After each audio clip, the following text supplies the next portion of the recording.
Yi Wuxi has traversed into the realm of a discarded prodigy, bearing a mysterious seed. A single seed has the potential to fill the Dantian and transform into an ocean, capable of nurturing the heavens for eternity. In a world where strength reigns supreme, Yi Wuxi wields a sword and steps forth from Tianfeng, embarking on an extensive journey of cultivation. I possess a sword that can traverse the myriad realms of existence. Chapter 1. Yi Family's Wuxi. The Yi family of the General's Manor in the kingdom of Tianfeng.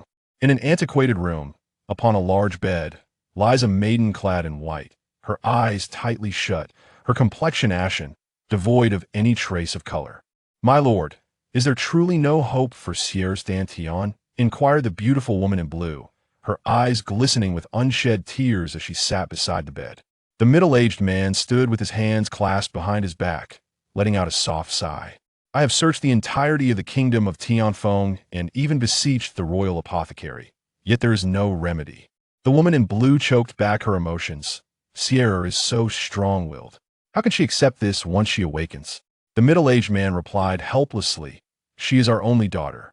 If it comes to it, she can lead an ordinary life. As long as I'm alive, the Yi family can still support a daughter." In the beginning of a universe, before chaos took form, commanding the five elements, grasping yin and yang, nurturing all things.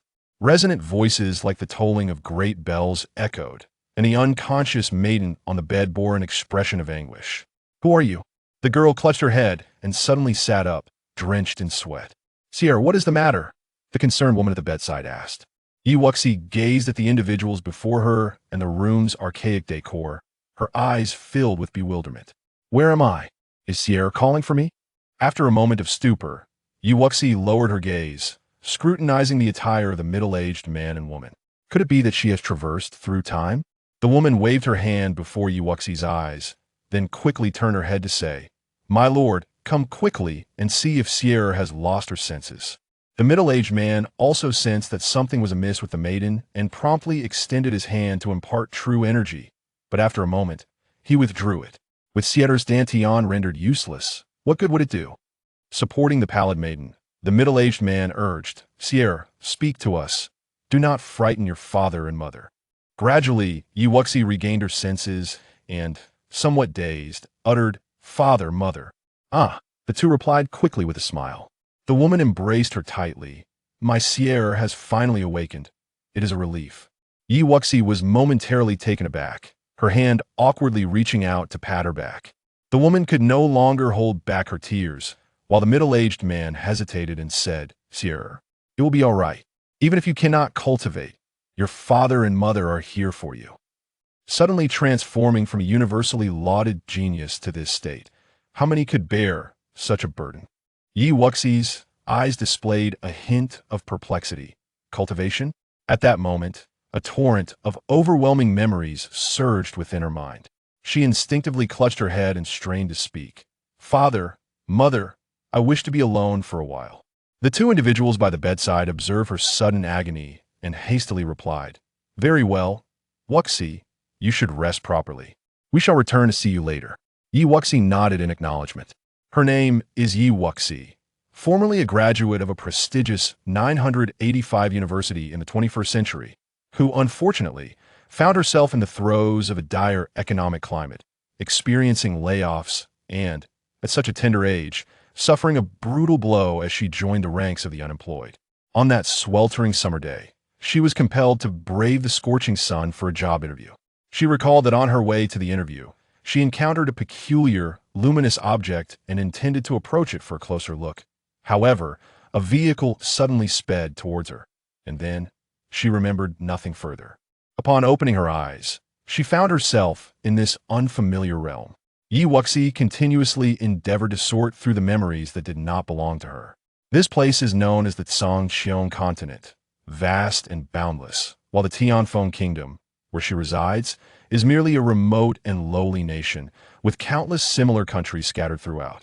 In this world, martial prowess is held in the highest esteem. The strong are revered while the weak are oppressed. In the path of martial arts, upon reaching a certain realm, one can command the forces of nature, traversing heaven and earth.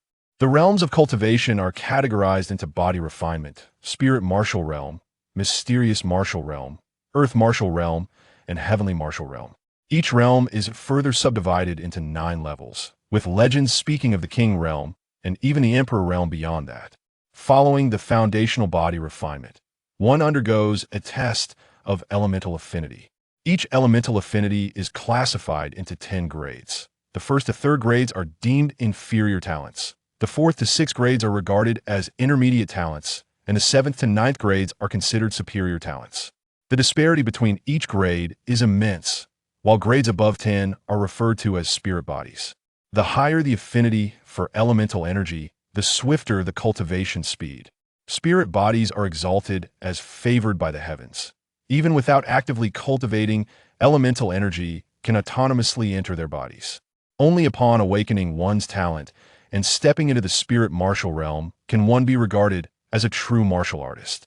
Wuxi's affinity for water elements reached the intermediate 6th grade, and under the tutelage of the Yi family, she attained the mysterious martial realm by the age of 14, making her one of the most distinguished individuals in Tianfeng Kingdom. She was often compared to Qin Hao, the scion of the royal Qin family, both being hailed as prodigies of Tianfeng Kingdom, their talents even eclipsing those of their royal peers. However, a month prior, for reasons unknown, her Dantian and cultivation were rendered useless, and she was abandoned at the doorway of the Yi family, lingering in a half-alive state until today when she finally awoke. Wuxi furrowed her brow and searched through her memories once more. Qin Hao's father is the prime minister, while her father is a general. The Qin and Yi families rank as the foremost clans in Tianfeng Kingdom, second only to the royal family. Wuxi and Qin Hao, having known each other since childhood and both possessing exceptional talent, had their families arrange a betrothal. Prior to her incapacitation, Wuxi had been invited by Qin Hao to journey to the nearby Xuan Yin mountain range for training. Yet, upon arriving at the designated location, before Qin Hao could arrive, she encountered a formidable opponent from the earth martial realm. Qin Hao. Wuxi silently repeated the name several times, a cold smile curling at the corners of her mouth. It was highly likely that the original owner of this body had been betrayed by this so-called childhood sweetheart, though the reason for sparing her life while crippling her powers remains a mystery. Nevertheless, the original owner ultimately did not survive the month of lying in this state, which allowed for her own arrival. Wuxi murmured, "Since the heavens have granted me this opportunity, I will certainly strive to live well. Of course, I shall not let those who harmed you escape unscathed. However, the Dantian is fundamental to a martial artist, and according to her parents, it seems there is no way to restore it." This is indeed troubling. Wuxi's brows knitted together as she delved into the original owner's cultivation methods, her consciousness sinking into her body to examine the so-called Dantian. To her astonishment, she was taken aback. What is going on here? It was not the rumored lifeless and useless Dantian, but rather 5 distinct Dantians, each containing a different color vortex. Though faint, they appeared stunningly vibrant from a distance. Wuxi's eyes widened in disbelief. How peculiar. It is well known that humans possess only a single Dantian. Could it be that her arrival caused this body to mutate? She scrutinized her extraordinary Dantian closely, and amidst the dazzling colors, she noticed what resembled a seed. This is not, Wuxi recalled vividly. This was the very mysterious glowing object she had seen just before being struck by the vehicle. Could it be that this object brought her here and triggered a transformation in the Dantian of this body? Regardless, as long as the Dantian is intact and capable of cultivation, that is sufficient. In her past life, she had longed for a world where one could soar through the skies and traverse the realms, wielding swords and experiencing the thrill of vengeance. Now that she has this opportunity, she is determined to seize it, devote herself to cultivation, and become a formidable force. Chapter 2. Genius or Useless. Though her cultivation had been rendered ineffective, the foundational strength from her prior physical training remained intact. At worst, she would have to reintroduce spiritual energy into her body. The technique originally cultivated by the protagonist was the Yejia's low-grade Xian-level skill, the Cloud Water Formula. Wuxi sat cross-legged on her bed, channeling the Cloud Water Formula, as the spiritual energy of heaven and earth gradually flowed into her body. After several complete cycles, Wuxi discerned the gravity of her situation. Only the pale blue vortex in her Dantian had seen an increase in vital energy, while the other 4 Dantian showed no signs of activity whatsoever. The spirit martial realm is a process wherein spiritual energy is absorbed into the body and transformed into internal energy.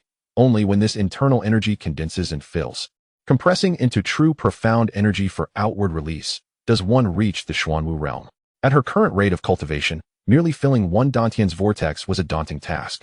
Achieving the first level of the spirit martial realm seemed an insurmountable challenge. What kind of game is this? Yi Wuxi halted her training, falling into contemplation. The cloud-water formula belonged to the water attribute.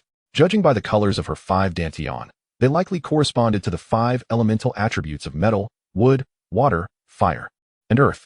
If she wished to break through, she would need to gather spiritual energy from all 5 elements and simultaneously fill these 5 Dantian. Clearly, relying solely on the cloud-water formula would not suffice. Furrowing her brow, Yi Wuxi pondered whether she needed to cultivate techniques of all 5 elemental attributes simultaneously. No. After some reflection, she dismissed this notion. Aside from the fact that it would take an eternity, cultivating 5 techniques at once defied logic and could lead to catastrophic consequences. Grasping the 5 elements and controlling yin and yang, Yi Wuxi suddenly slapped her forehead.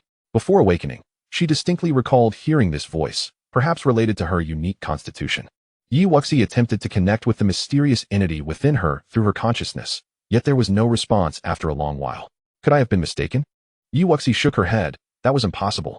Resolute, she continued to communicate with the seed. Hey, what are you exactly? You brought me here without a word of explanation.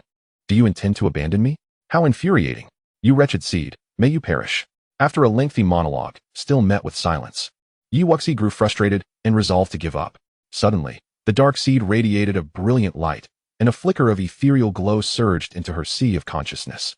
Within her mind, several grand characters appeared. Chaotic 5 elements technique. Only those with a non-5 element constitution may practice this technique when cultivated to perfection. One can master the 5 elements, control yin and yang, forge a chaotic body, and seize the powers of creation. Yi Wuxi's face brightened. Though the technique did not specify its rank, the basic introduction made it evident that it was tailored for her unique constitution. This technique was divided into 9 sections. Yet after Yi Wuxi read the first section, it abruptly ended. Could it be any more frustrating? Yi Wuxi was momentarily speechless. Perhaps it was meant for her to take her time. Haste makes waste. Once she perfected the first section, she might gain access to the second. Of course, it was also possible that it was inherently incomplete, lacking subsequent teachings, or that specific conditions were required to unlock them. Regardless of the circumstances, she could only focus on diligently cultivating the first section for now. Calming her mind, Yi Wuxi adopted a serious demeanor, closed her eyes, and began to channel the first section of the technique. In mere moments, the surrounding spiritual energy surged towards her like a tempest, methodically allocating itself among her 5 Dantian. Time slowly passed as Yi Wuxi immersed herself in her cultivation. It was only when the sky darkened that she gradually opened her eyes. The first level of the spirit martial realm. Yi Wuxi's expression brimmed with delight. This technique could simultaneously absorb spiritual energy from all 5 attributes, and the speed at which it refined the energy far surpassed that of the cloud-water formula. In less than a day, she had directly broken through to the first level. At this pace, her cultivation would swiftly return to the Xuanwu realm she once held. Young miss, the general requests your presence in the hall. A voice called from outside. Understood. Following the route etched in her memory, Yi Wuxi made her way to the assembly hall. As she passed the training grounds, she was met with numerous curious glances. What a pity. Indeed, a gifted prodigy now rendered incapable of cultivation. Hush, lower your voices. Even if she's been rendered useless, she remains the general's daughter. What does that matter? In this family, strength speaks volumes. Does she still consider herself the esteemed young lady of year? True, the general's daughter cannot cultivate. It's a disgrace for the Yi family. The resources for cultivation should be redistributed to us. Hearing the lamentations and mockery from her peers, Yi Wuxi smiled serenely. Whether she was deemed a genius or a useless failure, time would reveal the truth. Regardless of their opinions, none would sway her inner peace. In the hall, Yi Shiqing, the head of the Yi family, and his wife, Qin Shui, occupied the high seats, while the prominent elders of the Yi family filled the sides. Under the scrutinizing gazes of the assembly, Yi Wuxi entered the hall with unwavering composure, offering a slight bow. Father, mother. Yi Shiqing chuckled warmly. Sierra has arrived.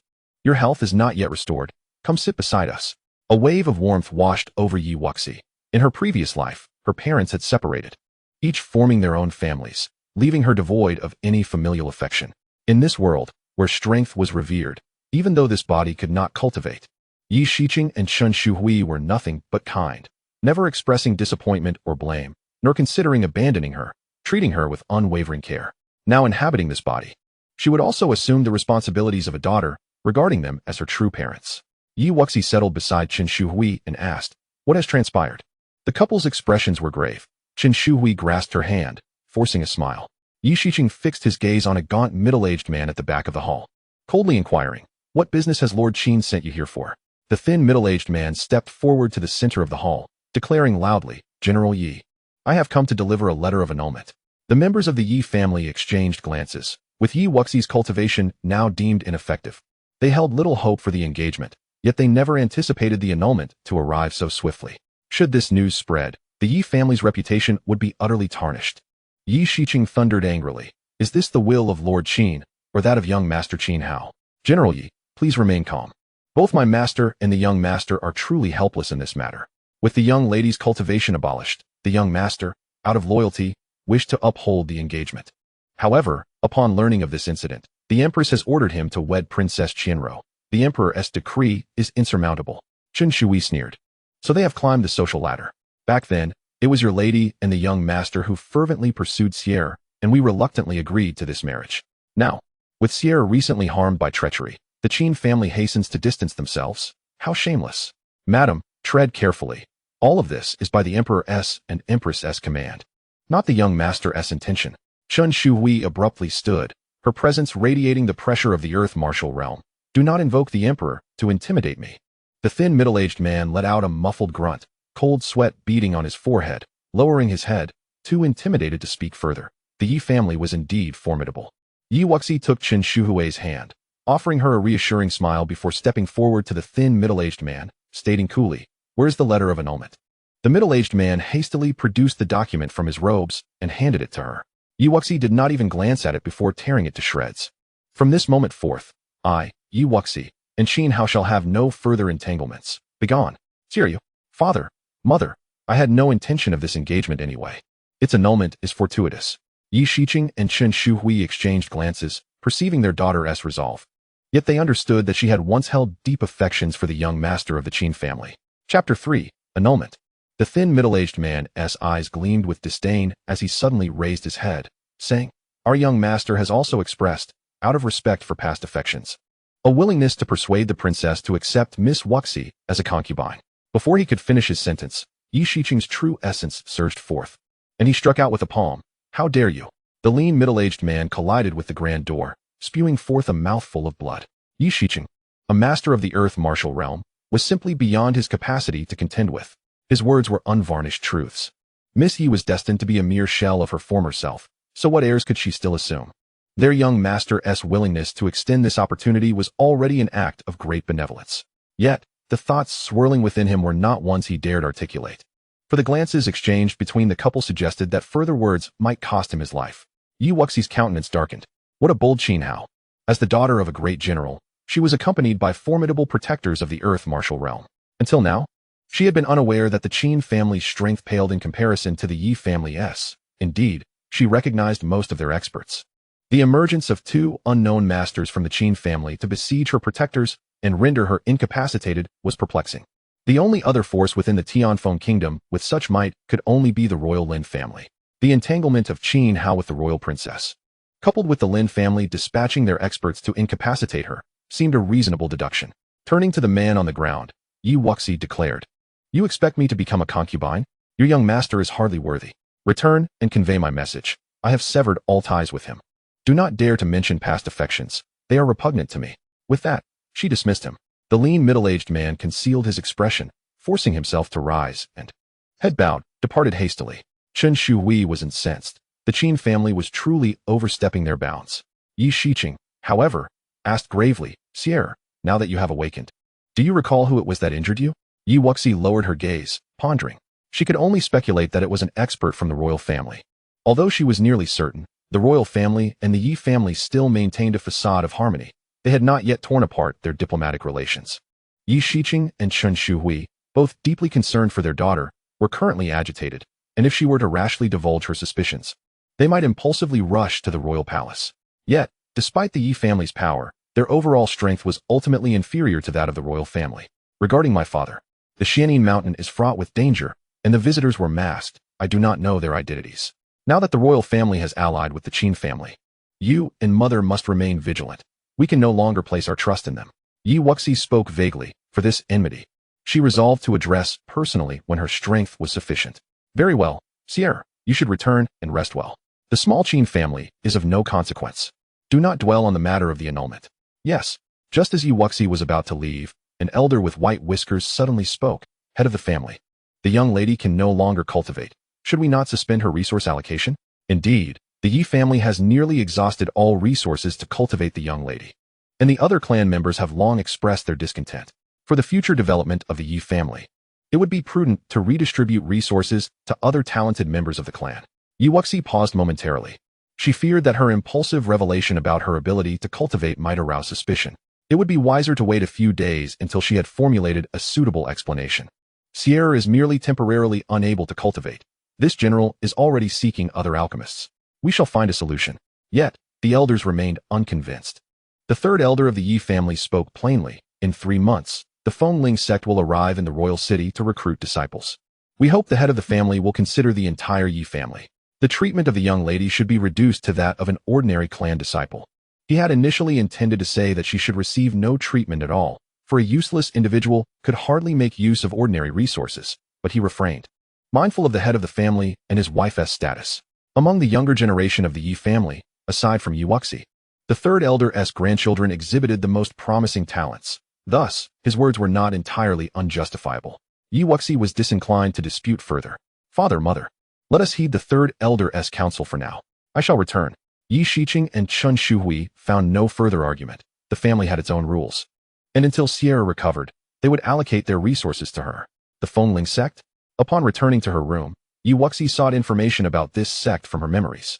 The Confronting sect was the most powerful 6th-tier sect in the Tianfeng kingdom and the surrounding 36 nations, boasting countless martial arts techniques and a plethora of masters, including the legendary celestial martial experts. Every 3 years, the sect dispatched elders to recruit disciples from the 36 nations, and the Tianfeng kingdom held a grand competition to select the top 50 disciples to join the sect. Participation in this competition was conditional. Only those under 17 years of age and possessing a cultivation level of at least the 5th tier of the spirit martial realm could enter. Given Yi Wuxi's previous cultivation at the 1st tier of the Xian martial realm, her admission to the Confronting sect seemed assured. The Confronting sect. I must gain entry. With 3 months remaining, reaching the 5th tier of the spirit martial realm was certainly within her grasp. Yi Wuxi thought to herself. Reassured by the presence of the chaotic 5 elements technique, her speed of cultivation would not be a concern. However, the competition would also assess combat prowess. She needed to relearn various martial techniques. Although the original body had cultivated, it was ultimately not her own. Resolving this, Yi Wuxi stepped out of her room and made her way to the Yi family's library, recalling that the original owner's memories primarily contained water-based martial techniques, which were no longer suitable for her current constitution. As night deepened like water, a significant number of the younger generation of the Yi family lingered around the library. Isn't that Sister Sierra? A girl's voice suddenly rang out from behind. The tone was less than amicable, and Yi Wuxi chose to ignore her. Yet the girl persisted, swiftly blocking her path. Sister Sierra, you're a mere invalid now. What business do you have in this library? The girl before her was Yi Yu, the granddaughter of the third elder, a year older than Yi Wuxi and at the pinnacle of the 7th tier of the spirit martial realm. Once close and following in Yi Wuxi's footsteps, her demeanor had now transformed entirely. Yi Wuxi replied coolly, what concern is it of yours? Even as an invalid, Sister Sierra still puts on airs of a young lady. The sycophantic wretch, step aside. Yi Wuxi could not be bothered to engage in a quarrel and continued towards the library. Stop. You are now merely an ordinary disciple. You cannot enter this library at will. Yi Yu shouted in frustration. Unmoved, Yi Wuxi approached the elder seated in front of the library, respectfully calling out, Elder Mo. Elder Mo sighed inwardly. He had watched the young lady grow up. Witnessing her current plight was painful for him as well. You may enter, young lady. Thank you. Elder Mo. She is no longer a direct disciple. How can you allow her entry so easily? Yi Yu protested angrily, stamping her foot. Ordinary disciples are also granted one opportunity. It does not violate the rules for the young lady to enter, Elder Mo replied. Yi Yu's expression soured. An invalid. You are too generous. Yet Elder Mo had already closed his eyes, drifting off into his own thoughts, refusing to respond. Martial techniques, like cultivation methods, are classified from low to high, yellow, xian, earth, and heaven tiers, each further divided into upper, middle, and lower grades, with vast disparities between each grade. Wuxi began perusing the shelves. Falling Flower Palm, upper grade yellow tier. Thunder Fist, upper grade yellow tier. The majority of the first tier consisted of yellow tier martial techniques. And Wuxi frowned slightly as she made her way to the second tier. Upon reaching the corner of the staircase leading to the second tier, she found another guard present. Seeing her approach, the elder guard hesitated, saying, "Young lady, you are aware of the Yi family's rules. One must possess at least the first tier of the spirit martial realm to ascend." Chapter 4, by Luo's Sword Technique. Wuxi nodded slightly, noticing the area was deserted. She gathered her energy and released the aura of the first tier of the spirit martial realm. The guard's expression changed, astonished. "Has the young lady recovered?" Wuxi signaled for silence. The guard immediately nodded and whispered, "Young lady, please." This was likely an intentional concealment by the head of the family, and he would not divulge further information. Ninefold Diamond Fist, lower grade Xian tier. Greenwood Sword Technique, lower grade Xian tier. Flying Flower Palm, lower grade Xian tier. In the second tier, the martial arts techniques were few and far between, predominantly of the low-grade Xian rank. These represented the pinnacle of the Yi family's offerings. It was said that superior techniques were merely of the upper-grade Xian rank, accessible only to the family head. After a brief perusal, Wuxi realized these martial arts were not particularly suited to her. The Yi family's library contained only these texts. She couldn't help but shake her head, reflecting on the advantages of joining a sect where techniques were passed down through generations, an advantage beyond the reach of smaller families like hers. Just as she contemplated leaving, a yellowed manual in the corner caught her attention. She bent down to retrieve it. The Bai Luo's Sword Technique, comprising 5 stances. The first stance was the Kaling Slash. The second was the Flowing Light Sword Shadow, and the third was the Death Blade. The remaining 2 stances were missing. Yet it was noted that each stance surpassed the last in power, emphasizing speed, the essence of a deadly sword technique. The manual warned of its immense difficulty and discouraged practice. However, if all 5 stances were mastered, it could rival the upper-grade Xian techniques, and successfully executing the third stance would yield the power of a mid-grade Xian technique. Wuxi felt a surge of excitement upon reading the annotations. This was it. With her 5 Dantians and abundant true qi, she feared that ordinary sword techniques would not unleash their full potential. She needed to master the Sword of Death. Having made her choice, she wasted no time. Clutching the martial arts manual as she approached the staircase. "Miss, no one in the Yi family has ever successfully practiced this sword technique." The elder guarding the library observed her with astonishment. Wuxi replied with a calm smile, "I shall give it a try. If it proves unworthy, I will return it." The elder, recognizing her determination, made a gesture of invitation without further protest. Not far from the library, Yu obstructed her path. "Sister Shi, what have you taken?" Wuxi felt exasperated. It was absurd for her to waste time posturing instead of diligently practicing. Infuriated by her attitude, Yu unleashed a fierce gust of palm wind towards Wuxi. The onlookers widened their eyes, envisioning the imminent downfall of Wuxi. Miss Yu was being overly impulsive. With a frigid gaze, Wuxi swiftly channeled her cultivation, recalling muscle memory, and countered with a blossom palm. Boom. The clash of palms resulted in an unexpected outcome. Rather than being sent flying, Wuxi staggered back only a few steps. What transpired? The crowd murmured in disbelief. Isn't the eldest miss devoid of cultivation? Could it be that Miss Yu had held back? Yu stared in disbelief. She had intended to teach Wuxi a lesson. Although she had merely unleashed a casual strike, it was not something Wuxi could withstand. How could this be? Wuxi's heart soared with joy. She hadn't anticipated being able to withstand an attack from the 7th layer of spiritual martial arts with her first layer. It seemed the 5 Dantians had significantly bolstered her combat prowess. With this thought in mind, she dismissed the crowd, eager to return to her cultivation.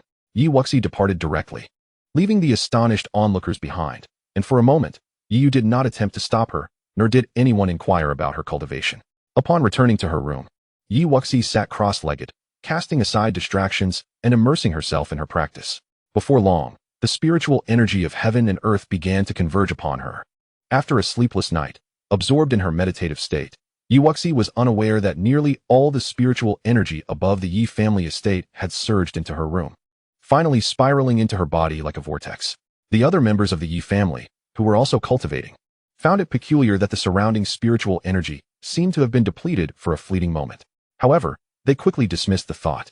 Such a phenomenon was unheard of in the Tianfeng kingdom. At dawn, Wuxi slowly opened her eyes and murmured, "I have reached the second layer of spiritual martial arts." The chaotic 5 elements technique was indeed formidable, yet she felt that the speed of absorbing spiritual energy had not yet reached its limit. With a hint of confusion in her eyes, she pondered whether the spiritual energy in this realm was simply too sparse. This bold conjecture caused her to shake her head immediately. Then, she retrieved the Bailuo sword technique and found the low-grade Xian sword, the Hanyu sword, previously used by the original owner. In the courtyard, Wuxi swiftly wielded the Hanyu sword, practicing the first stance of the Bailuo sword technique, the Kaling slash. Whoosh! The sword light shimmered, and with the reinforcement of her 5 elemental true qi, the sword energy surged forth, producing a piercing sound. Knock, knock, knock. A familiar voice called from outside. "Shir, are you up?" Wuxi paused her practice and opened the door. "Father, mother." Yi Shiqing and Chen Shuhui were taken aback upon seeing her wielding a long sword, glistening with sweat, their faces lighting up with joy. Chen Shuhui cautiously inquired, "Shir, can you truly cultivate now?" The elder mentioned you possessed the cultivation of the first layer of spiritual martial arts and faced off against Yu without incident. Is that true? Observing their incredulous expressions, Wuxi smiled and nodded. "Father, mother, my Dantians have healed. But previously, the apothecary said there was no remedy. Could he have been deceiving me?" Wuxi scratched her head, wondering how to explain. A thought struck her, and with a bright smile, she said, "It's like this. After you left yesterday, an old Taoist unexpectedly appeared in my courtyard, muttering about fated individuals and pointed at my body. Then, I discovered my Dantians had miraculously restored." Chen Shuhui was overjoyed. "Really? What is that master's name? We must express our gratitude." Wuxi laughed sheepishly. "How could I possibly deceive you, mother?" However, the old Taoist wished to remain anonymous and advised me to keep this matter a secret. That's why I hadn't thought of how to tell you until now. Yi Shiqing stroked his beard, chuckling. In this vast world, it's not surprising to encounter such a reclusive master. Perhaps he recognized Shir's talent.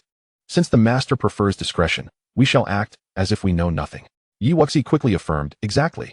However, we should keep my sudden ability to cultivate under wraps for now, especially since the culprit remains at large, along with the elder and Yi Shiqing patted his chest. "Leave this matter to me. I shall ensure no one spreads rumors." Chapter 5. The Xuan Yin Mountain Range. Chen Shuhui produced a pill bottle from her bosom and smiled. "Shir, now that your Dantians have recovered, your father and I are at ease. Here are 2 gathering spirit pills for you. Strive to restore your cultivation swiftly. In 3 months, there will be a grand competition. If you can catch up." Yi Shiqing shot her a disapproving glance. To break through from the first layer of spiritual martial arts to the 5th in 3 months is utterly unheard of.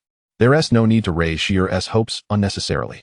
Shir, focus on your cultivation. As for the Fengling sect, there's always next time. Wuxi accepted the pills, warmth flooding her heart. "Father, mother, you need not worry. I will surely join the Fengling sect this year." The 5th layer of spiritual martial arts posed no challenge for her. After her parents departed, Wuxi did not hasten to consume the pills, but continued practicing her swordplay in the courtyard. Swish swish, the air crackled with sword light, and the wooden post in the distance bore countless scars, marked by varying depths of sword cuts. In a mere half-day, Wuxi had mastered the first stance of the sword technique, the Kaling slash, something no one in the Yi family had achieved. Putting away her sword, Wuxi raised an eyebrow, pondering whether she might indeed be a genius. The thought of traversing the world with a sword was exhilarating. She resolved to dedicate herself to sword practice. Perhaps she truly possessed a talent for it. Feeling a swell of confidence, she returned to her room, reminding herself that while confidence was good, arrogance was not. A spirit-gathering pill is said to possess the remarkable ability to enable individuals at the 5th level of the spirit martial realm and below to break through to the next level. However, the efficacy of a second pill is halved, and such elixirs come with both advantages and disadvantages, rendering excessive consumption unwise, as relying on them to elevate one's realm may lead to an unstable foundation. Without a moment's hesitation, Wuxi tossed one into her mouth, feeling the pure medicinal power permeate through her limbs and bones. After a considerable time had passed, she did not experience the anticipated breakthrough. In fact, despite consuming a spirit-gathering pill, the energy vortexes within her 5 Dantians showed no signs of increase. "What the hell? Are you a vampire?" Wuxi cursed under her breath. Such a precious item, nearly impossible to acquire, had yielded nothing in her hands. What a travesty! Unyielding in her belief, she retrieved another pill and swallowed it, this time directing her consciousness inward to observe closely. The medicinal force began to dissolve normally, and Wuxi widened her eyes in astonishment as that pure energy flowed directly into the dark seed nestled within her. Not you again. Yi Wuxi gritted her teeth, bewildered by the nature of this entity that seemed capable of devouring pills. Having consumed 2 spirit-gathering pills, the seed showed no change, remaining lifelessly rooted in the center of her Dantian. Yi Wuxi couldn't help but roll her eyes. Even a flicker of change would suffice, yet it remained obstinately unresponsive. It felt as though those 2 pills had been wasted. Resolute, she steadied her mind, activated the chaotic 5 elements technique, and resumed her cultivation. With such a vampire present, what could she do? Aspirations for enhancement through elixirs seemed futile. They would likely end up in its belly. She could not afford to be complacent. Diligent cultivation was her only path forward. As she advanced in her cultivation, the energy required for each subsequent breakthrough increased exponentially. Even with such an extraordinary technique at her disposal, her 5 Dantians would not easily allow for a breakthrough. After 5 consecutive days of training and sword practice, Yi Wuxi finally ascended to the 3rd level of the spirit martial realm and successfully mastered the 2nd form of the Azure Fall sword technique, the flowing light sword shadow. Perhaps embarking on a journey would prove beneficial, Yi Wuxi murmured. She harbored a conjecture regarding her own physique and technique, one that could not be unraveled while remaining in the Yi family. Having made up her mind, she did not set off immediately but instead picked up the inferior grade movement technique previously practiced by the original owner, the shadow step. When venturing outside, it was prudent to possess some form of mobility. 2 hours later, the white-clad maiden in the courtyard moved with a quick and agile grace. Having successfully cultivated, Yi Wuxi pressed on, wielding the cold moon sword to execute the 2nd form, flowing light sword shadow, unleashing a torrent of sword shadows as rapid as lightning. Bang! Moments later, the wooden stake before her was cleaved in 2. A glimmer of delight crossed Yi Wuxi's face. The combination of shadow step and Azure Fall sword technique worked remarkably well together. Reflecting on the sudden surge of sword intent she had just experienced, a hint of confusion flickered in her eyes. Inspired by that sensation, she commenced training the 3rd form of the Azure Fall sword technique, the Death Sword. After a brief period, Yi Wuxi halted and shook her head. The Death Sword lacked perfection, as if something essential were missing. 10 days later, Yi Wuxi emerged from her training. It was time to explore. She had now ascended to the 4th level of the spirit martial realm, and with her proficiency in the Azure Fall sword technique and movement technique, she possessed a basic ability to defend herself, even against those at the 9th level. After conferring with Yi Shiqing and Chen Shui, Yi Wuxi donned a black-fitted outfit, pulled on a hood to obscure her identity, led a steed named Qianli Shui, and quietly departed from the imperial city, the Xuan Yin Mountain range. The largest mountain chain situated several hundred miles from the imperial city of the Tianfeng kingdom, loomed vast and dense, covering an area of 500 miles. This mountain range teemed with numerous demonic beasts and abundant spiritual herbs, making it a favored destination for many martial artists in the Tianfeng kingdom, as luck might allow them to gather a few precious herbs. Yi Wuxi also intended to try her luck. The energy required for her 5 Dantians was exceedingly vast, and she needed to devise a plan. A day later, Yi Wuxi arrived at the foot of the Xuan Yin Mountain range. The original owner had previously arranged to train here with Qin Hao, only to lose her life after being stripped of her cultivation. With this thought, a chill flickered in Yi Wuxi's gaze. She was determined to confront Qin Hao. However, given that Qin Hao had at least reached the 2nd level of the Xuanwu realm, she was currently no match for him. Looking up, the massive Xuan Yin mountain range appeared as a colossal beast lying on the ground, exuding an aura of boundless ferocity. Without hesitation, Yi Wuxi stepped forward and plunged into the mountains, dashing through the dense forest. It wasn't long before she ventured 10 miles deep into the Xuan Yin mountain range, where towering trees were abundant, their branches sprawling and blocking out the sun, rendering it impossible for light to penetrate. At that moment, a massive black wolf suddenly leapt out, obstructing Yi Wuxi's path. The Yin Wind Wolf, a first-tier, first-level beast, was equivalent to a human at the 1st level of the spirit martial realm, and Yi Wuxi recalled information about this creature from her memories. However, she held little regard for such low-level beasts. With an unchanging expression, Yi Wuxi activated her 5 elements true qi, stomping heavily on the ground as she unleashed a falling flower palm aimed squarely at the Yin Wind Wolf's head. In the next instant, before the wolf could utter a sound, blood erupted, and its brain matter splattered. It was dead beyond revival. Yi Wuxi observed the scene with calmness. Her capacity for acceptance was strong, and she felt she had adapted to this world governed by the law of the jungle, even experiencing a tinge of exhilaration. Approaching the corpse, she extracted a gray crystal from the shattered skull. This was the demonic core of the Yin Wind Wolf. Though it was of low grade, it could still fetch 10 taels of silver. With a faint smile, Yi Wuxi pocketed the demonic core into her storage pouch and continued deeper into the mountains. As she advanced, she encountered numerous wind wolves, most being at the first tier, third, or fourth levels. The highest, a first tier, sixth level wolf, fell effortlessly to her prowess. After traversing roughly 20 more miles, two larger wolves, enveloped in dark mist, suddenly emerged, encircling Wuxi from the front and rear. The nether wolf, a first tier, ninth level beast. Wuxi's brow furrowed slightly. The nether wolf was more formidable than the wind wolf, boasting greater attack power and resilience, making it a challenging opponent. Wuxi moved swiftly, executing the shadow step to evade to the side. The two nether wolves growled in unison, launching themselves toward her with ferocious speed, their sharp claws glinting with a chilling light. Wuxi maintained her composure. Unsheathing the cold moon sword, she unleashed a potent aura, executing the sunset slash. Boom. The magnificent sword light collided with the icy claws, sending a terrifying shockwave that forced Wuxi to retreat repeatedly. As the claws struck the ground, one of the nether wolves leapt back into the air, darting toward her with blinding speed, intent on tearing her apart. In that critical moment, "Death Sword," Wuxi called out. A wave of formidable sword intent erupted as the cold moon sword, imbued with the essence of death, thrust toward the nether wolf's throat. The beast collapsed, while the other, having sustained minor injuries from the flowing light sword shadow, turned tail and fled. Wuxi was taken aback. This level of demonic beast possessed low intelligence, yet had the sense to flee directly. Nonetheless, it was still a ninth level creature, worth a considerable sum. Quickly retrieving the demonic core from the fallen beast, Wuxi activated the shadow step and hurried after the retreating nether wolf. The nether wolf fled in panic. Soon reaching a small valley and darting into a cave, Wuxi paused before the cave entrance, hesitating momentarily. This cave may very well serve as the lair of two spectral wolves. Aside from these creatures, there should be no other perils. With this thought in mind, Wuxi gritted her teeth and swiftly dashed inside. Within the cavern, there lay a solitary injured spectral wolf, sprawled upon the ground. Just then, Wuxi's gaze fell upon a plant growing between the crevices of the rocks not far behind the wolf, its 5 green leaves encircling a pale purple fruit. Is this the xian fruit? Wuxi rummaged through her memories, her eyes glimmering with delight. The xian fruit is indeed a treasure for a practitioner at the 9th level of Lingwu. It boasts an 80% chance of allowing a 9th level Lingwu warrior to directly ascend to the Xuanwu realm. However, judging by the hue of this fruit, it appears to be only about 80% ripe. Nevertheless, for someone of her 4th level of Lingwu, it would surely suffice, even surpassing the efficacy of a gathering spirit pill. As for the fact that she, being merely at the 4th level, would be unable to consume it, she chose to disregard that notion. Nonsense. With 5 Dantians, what could she not ingest?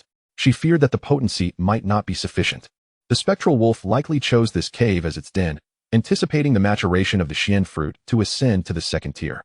Upon noticing Wuxi's presence, the injured wolf let out a furious roar and lunged for the xian fruit. This is bad.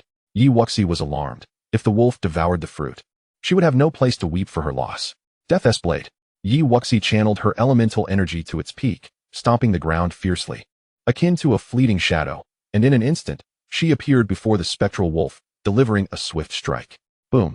A chilling blade of light sliced through the wolf's throat, blood splattering forth as it succumbed to its fate. Thank heavens. Wuxi exhaled in relief as she beheld the xian fruit, still intact. After stowing away the demon core, she approached and plucked the fruit. Sitting cross-legged, she directed her consciousness inward, threatening the dark seed within her, warning it not to siphon away the medicinal power this time, or she would not let it off lightly. Is it easy for me to level up? For goodness sake, do not cause any more trouble. After a brief soliloquy, she assumed the seed understood her. Without further hesitation, she swallowed the xian fruit whole. The moment it entered her mouth, it transformed into a surging wave of medicinal energy, rampaging within Wuxi's body. She quickly held her breath, focusing her mind to guide the energy as it coursed through her meridians, converting it into true energy. Just as it was about to gather in her Dantian, an unforeseen alteration occurred. An unknown force abruptly absorbed the immense medicinal energy, drawing it into the seed, which instantly fell silent. Damn it! Wuxi, who usually refrained from cursing, felt an overwhelming urge to do so in this new world. What is this nonsense?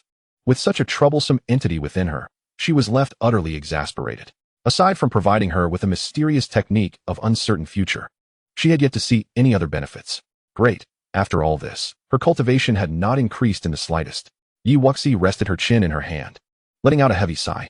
Relying on heaven, earth, or oneself, in her opinion, she should abandon any hopes of spiritual herbs or elixirs. After calming her mood, Wuxi resumed her cross-legged position, deep in thought. Upon closing her eyes and cultivating, she could effortlessly sense the 5 elemental spiritual energies in the world, undoubtedly confirming her status as a 5-element physique. However, she believed that her physique and cultivation method were not limited to merely absorbing the literal 5 elemental energies. The power of the 5 elements is the foundation of all creation, the fundamental force that constitutes the world. It should be omnipresent. All things possess spirit, and the 5 elements mutually generate one another.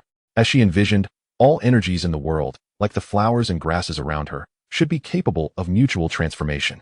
She had ventured forth to validate this notion.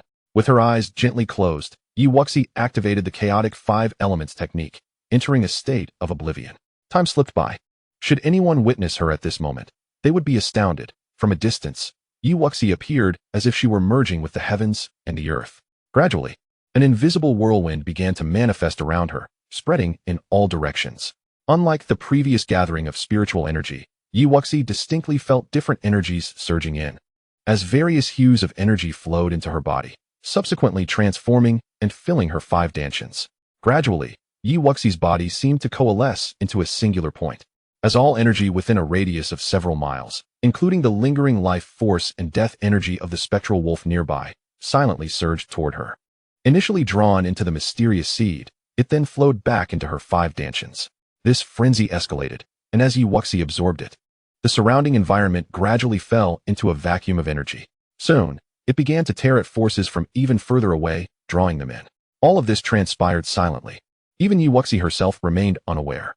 Deep within the Xuan Yin Mountain range, an old man clad in tattered robes, slumbering with a wine jug in his arms, suddenly opened his eyes. A remarkable individual has emerged in this place. A flicker of sharpness flashed in the old man's gaze as he cast a peculiar glance toward the outskirts of the mountain range, his gaze settling precisely where Wuxi resided. Chapter 7. The Unprincipled Old Taoist. At the same time, Wuxi's 5 Dantians, along with the mysterious seed, were ravenously drawing inexhaustible energy from the surrounding environment, converting it into her own cultivation, while the seemingly unified spiritual energy of heaven and earth entered Wuxi's body. It was meticulously segregated. As Wuxi practiced quietly, the mysterious seed continuously emanated a potent force. The aura of breakthrough radiated from her, yet it did not cease. Rather, it continued to ascend. After a night of silence, the following day, Wuxi slowly opened her eyes, her expression brimming with joy. Had she truly reached the 6th level of Lingwu so swiftly? Her previous conjecture had indeed proven correct. She had directly broken through 2 levels overnight. Oh! Wuxi focused her consciousness inward and was somewhat astonished to discover that the dark seed had, unbeknownst to her, transformed into a small green sprout. What a surprise! It truly is a seed? Good heavens, a plant has sprouted in my Dantian. Are you jesting with me? With such an entity now residing in her Dantian, Wuxi was uncertain whether it was a blessing or a curse. While she pondered this, a figure suddenly appeared in the cave. So it was you, little girl, who stirred up such a commotion. Wuxi regarded the unexpectedly materializing elder warily. Senior, she greeted. The old man scratched his nose and chuckled. You need not be so guarded against me. With your cultivation, I could easily end you with a single slap. Wuxi offered an awkward laugh. Senior, your presence is unexpected. May I inquire what brings you here? Though the old man appeared disheveled and emitted no discernible aura of cultivation, his silent appearance here hinted that he might be a legendary figure of formidable strength, a rarity in the Tianfeng kingdom. The old man squinted his eyes. Come closer. Wuxi steeled her resolve and cautiously approached. What guidance does the senior have for me? The old man scrutinized her for a moment, furrowing his brow as he muttered. A 5-elemental physique. This is unexpected. A jolt ran through Wuxi. Could this person truly see through the mysteries of her Dantian at a glance? 5-elemental physique. Is this a particularly formidable constitution, may I ask? Wuxi, knowing her own ignorance, seized the opportunity to inquire, sensing no malice from him. The old man scoffed. Formidable? Perhaps, but Wuxi, eager to learn, replied, Senior, I am but a novice. Might you offer some insights? The old man dug into his nostrils and laughed heartily. You are quite amusing. When did I ever take on a disciple such as you? Wuxi hastily exclaimed.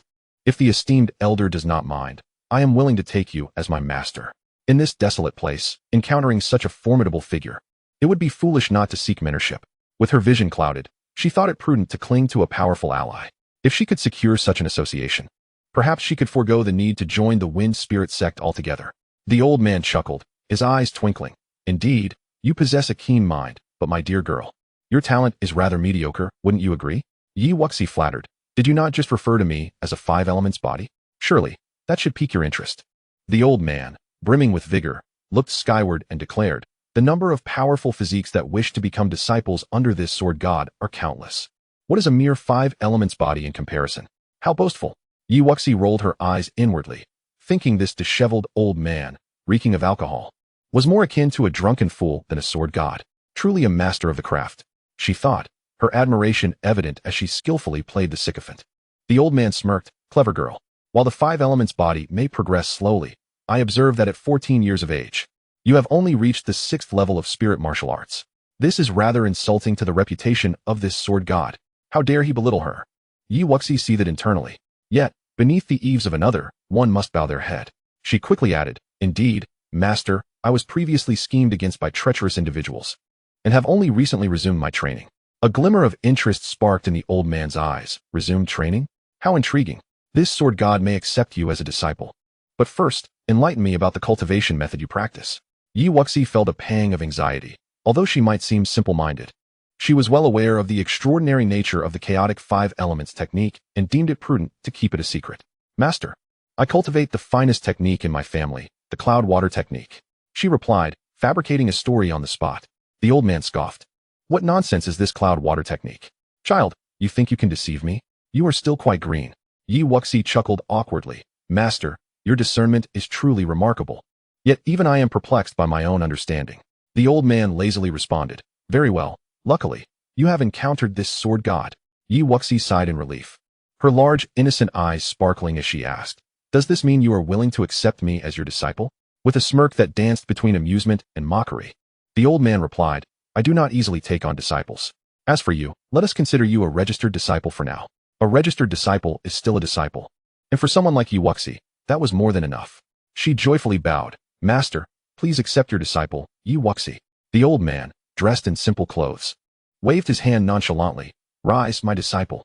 As she stood, she cautiously inquired, Master, may I ask where our sect is located? Perhaps you could take me back to train there? The old man raised an eyebrow. Disciples of this sword god are always free range. What need have we for a sect? Cursing internally at the ungrateful old sage, Yi Wuxi lamented her efforts had led to a wild path. Master, you truly excel in teaching your disciples. But may I ask you to explain the essence of the five elements body? She managed to replace her expression with a forced smile. The old man sighed dramatically, alas. This sword god has lived a life of brilliance. How could I have such an ignorant disciple? After a few moments of lamentation, he began to explain. The five elements body is a rare physique that harmonizes the five elemental attributes within one's Dantian. Only when these five attributes reach equilibrium can one break through. Such a constitution is nearly unprecedented, with some labeling it divine and others deeming it worthless. Yi Wuxi quickly interjected. Why is it considered worthless? There are fire spirits and water spirits, revered as geniuses with swift cultivation speeds. The five elements body can absorb the five elemental energies, and should be regarded as a variant of spiritual physique, even stronger than those elemental bodies. The old man smiled enigmatically. The types of spiritual physiques you mentioned do not significantly enhance combat power. They are merely the weakest of special physiques. In terms of affinity to spiritual energy, the five elements body indeed shares similarities with those spiritual physiques. However, regardless of physique, one must cultivate methods suited to their own attributes to unleash their full potential. He continued, however, records indicate that the five elements body is exceedingly rare, and the associated legacy techniques are even harder to find. To satisfy the five elemental Dantian is no small feat furthermore. Once you reach the celestial martial realm, you may understand. It is said that the transition from celestial martial to king realm presents a significant hurdle for the five elements body. Chapter 8. The Ignorant Simpleton. Observing her bewildered expression, the old man shifted his tone. Nevertheless, it is said that the five elements body is nearly invincible among peers and can fight beyond its level. Of course, I speak of minor realms. The disparities between major realms are vast. Even if you possess five Dantian, abundant true qi, it is challenging to transcend. However, if one's ascension is too slow, what use is strength? You are currently at the 6th level of spirit martial arts. Your opponents may very well be at the 6th level of profound martial arts while you remain stagnant in spirit martial arts. Yi Wuxi's eyes dimmed with disappointment as she sensed the vastness of spiritual energy she required. Master, is the five elements body truly so inept? The old man grinned. If you were born into a prominent family, with access to special techniques or ample resources, it would pose no issue. Should you resolve these 2 points, your physique would not only be far from worthless, but could even surpass many special physiques. Yi Wuxi gazed at him with hope. Master, you have boundless wisdom. Surely you can assist your disciple in growing, correct? The old man chuckled darkly. Child, you should abandon such thoughts. I have said that the 5 elements body is a rarity that appears once in a millennium. I have only read about it in texts, and do not possess the corresponding techniques. Moreover, you have your own fortuitous encounter, right? With your current technique, breaking through should not be difficult. With nothing to offer. She cursed internally, yet managed to smile. Master, I hail from this barren land. How could I have any fortuitous encounters? Everything is self-discovered. The old man took a swig from his wine flask and lazily remarked, Enough of that. Given that you call me master, I will offer you a warning. In this tiny corner of the world, no one can discern your physique, which is fortunate. Even if they did, whether divine or worthless, it would have little impact. However, should a true powerhouse discover your physique, it may spell your doom when you reach the king realm or beyond. Is there such a notion? She pondered. Possessing a divine body should warrant eager discipleship. This was not the trajectory she envisioned, and she quickly inquired, Master, what is the reason behind this? The old man took another sip of wine and responded languidly, As a mere spirit martial practitioner, I should not be divulging such secrets to you so early. However, seeing that you are somewhat perceptive, I cannot bear to see you lose your life. It is said that the 5 elements body inherently harbors a certain essence. You must understand that one day, when you reach the king realm, the essence within you may serve as a catalyst for some individuals to transcend. Master, is there a way to conceal my physique? Yi Wuxi's heart filled with anxiety. Even though her master merely had hearsay, she sensed the need to remain vigilant. Setting aside her physique, that mysterious seed within her Dantian and the obscure technique she practiced were likely not ordinary. If this old man could see through her physique, she might as well be invisible to even stronger beings. Alas, this encounter today is fortuitous. The old man suddenly became serious, pointing a finger at her forehead. Yi Wuxi felt a mysterious force envelop her entire being. After what felt like an eternity, the old man retracted his hand, visibly weary. Yi Wuxi hurriedly supported him. Master, are you all right? This time, her call of master was heartfelt, as the old man had shown her nothing but kindness and assistance. Concealing her physique would likely not be simple and might have cost him considerable energy. The old man waved his hand dismissively. Enough? What I can do is merely obscure your Dantian's aura. As you cultivate and your true qi radiates, the attributes and colors that emerge may still be deduced by discerning individuals. Yi Wuxi respectfully clasped her hands together, expressing her gratitude. That is more than enough. Thank you, Master. The old man nodded slightly, affirming, this child is indeed teachable. Yi Wuxi then smiled and inquired, Master, I am yet unaware of your esteemed name. What brings you to the Xuan Yin Mountains? Perhaps you would like to visit my humble abode? The old man, seemingly indifferent, replied, I am here to seek a certain item and shall depart shortly. There is no need for a visit. He continued, cultivation is a personal endeavor. The path of your cultivation must be traversed by you alone. I cannot assist you in that regard. Feeling disheartened, Yi Wuxi scratched her head and said, But master, isn't it perilous for an apprentice to practice alone? Could you impart some life-preserving techniques or martial skills? The old man snorted in disdain. True strength is forged through combat. Life preservation? Relying on others will only diminish your fighting spirit. Indeed, master speaks wisely, Yi Wuxi acknowledged. Yet, did you not claim to be the sword god? I happen to be practicing swordplay.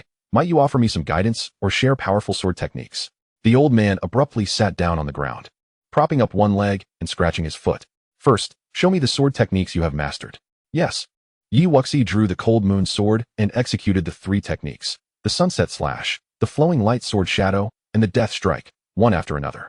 Initially unimpressed, the old man's eyes gradually reflected satisfaction. Not bad, to comprehend sword intent at the mere 6th level of spiritual martial arts. You are indeed a promising candidate for sword cultivation. Confused, Yi Wuxi asked, Master, what is sword intent? The old man raised an eyebrow and waved his finger, speaking slowly. There are realms in sword cultivation. A swordsman must first gather intent before delving into the subtleties. A sword possesses intent. When the person remains still, the intent is gathered, making the sword's momentum extraordinarily fierce. Only by grasping sword intent can one truly unleash the power of sword techniques. After gathering intent, one enters the subtleties, where sword energy solidifies and flows with the heart. Yi Wuxi listened attentively, realizing her limited knowledge. Master, what comes after entering the subtleties? The old man halted his explanation. seemingly unwilling to elaborate further. Do not be overly ambitious. Focus on mastering what is before you. He then produced a jade slip from his robe and tossed it to Wuxi with a sigh. Alas, my once illustrious life is now spent on this ignorant little disciple who cannot even distinguish basic realms. This contains insights on sword cultivation and martial arts. Ponder it deeply. Wuxi's eyes brightened, and she eagerly asked, "Thank you, master. What about sword techniques?" The old man scoffed. "At your current realm, do you think you are worthy of practicing any sword techniques? Must you be so discouraging?" Wuxi forced a smile. The old man shook his leg. "When your realm is sufficient, even a casual swing of your sword can slay foes from 1,000 miles away. If your realm is lacking, even the most profound heavenly sword techniques will be beyond your grasp." Wuxi felt a flicker of inspiration. "Master, what about earth-rank techniques?" The old man fell silent, pondering her incessant desire for unattainable rewards. From the beginning, she had either sought techniques or martial skills. Seizing the moment, Wuxi pressed on, "Master, as your disciple, I possess only a fragmented sword technique. How embarrassing it would be to admit such a fact." The old man nodded repeatedly. "Indeed. How can a promising girl be so naive?" Chapter 9. A Heartfelt Lament. Having said that, the old man produced another jade slip and tossed it to her, as if discarding trash. "Practice after reaching the Xuanwu realm." "Thank you, master," Wuxi exclaimed, elated, quickly storing it away in her spatial pouch, fearing he might change his mind. She then glanced at the ring he wore, her curiosity piqued. "Master, it seems you retrieve all items from that ring. It appears to be far more advanced than my spatial pouch. What is it?"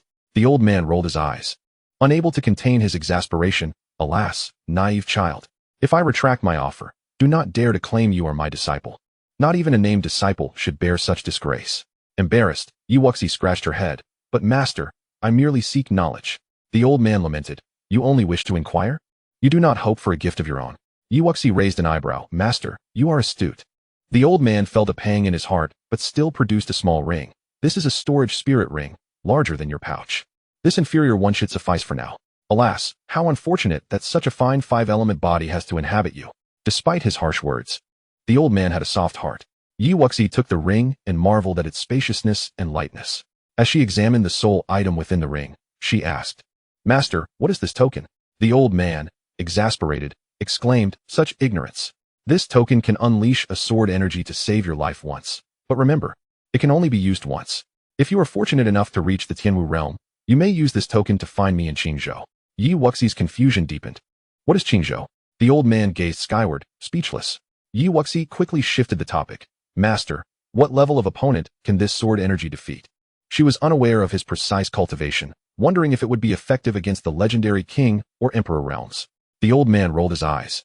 "In this trivial Xin domain, no one can withstand it. Use it wisely, for once it is gone, it is gone. Once is still good." Wuxi respectfully clasped her hands. "Thank you, master. But why not take me directly to this Qingzhou?"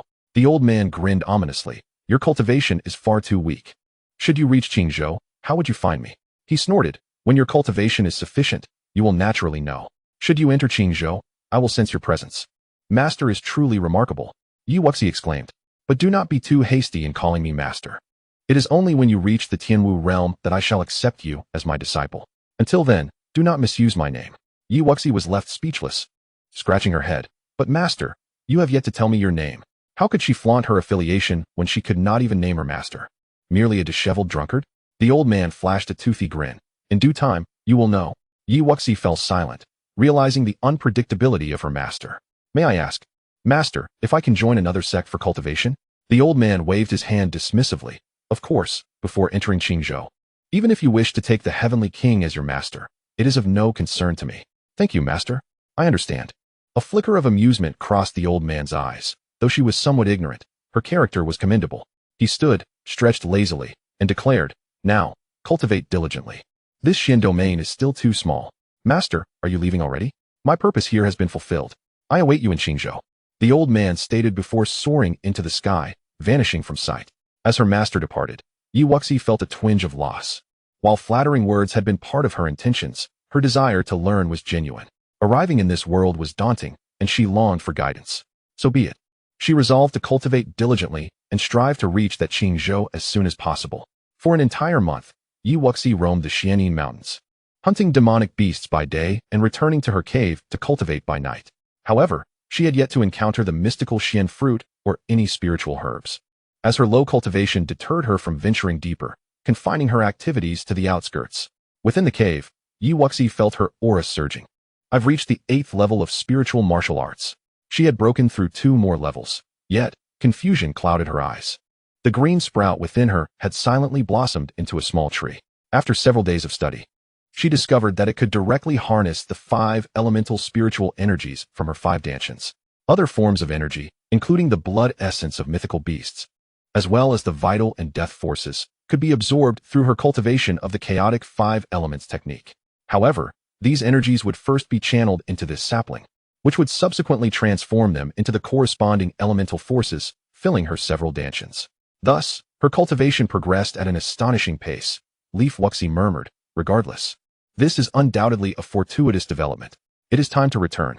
Assessing her rather disheveled appearance, she felt a twinge of resignation, yet this journey had certainly been worthwhile. She hastened back to the imperial city, and after a brief rest at the Leaf family estate, she made her way to the courtyard of Yi Shiqing and Chen Shui. Chen Shui, pleasantly surprised, exclaimed, "Sierra, you have actually broken through to the 8th layer of spirit martial." Wuxi replied with a smile, "Mother, I was fortunate enough to encounter 2 spirit herbs." Yi Shiqing, equally astonished, expressed his joy. "This is splendid news. In just a month's time, the Wind Spirit Sect will send representatives. With your current cultivation, you still stand a chance of being accepted this year." Although there were other sects near Tianfeng country, most were merely 7th-rank sects without formidable warriors to oversee them, making them unnecessary for prominent families like theirs. The Wind Spirit Sect was the most powerful sect accessible to them, and gifted disciples from across Tianfeng country were highly valued. Sierra, in the competition a month from now, you will undoubtedly encounter that Qin fellow and Princess Lin Xianro. Your cultivation has yet to fully recover, so prepare yourself mentally." Chen Shui added with a hint of annoyance. "I truly misjudged that Qin Hao. Sierra, this is also our fault, alas." Now that her daughter had been jilted, despite their efforts to suppress the news, it had proven futile.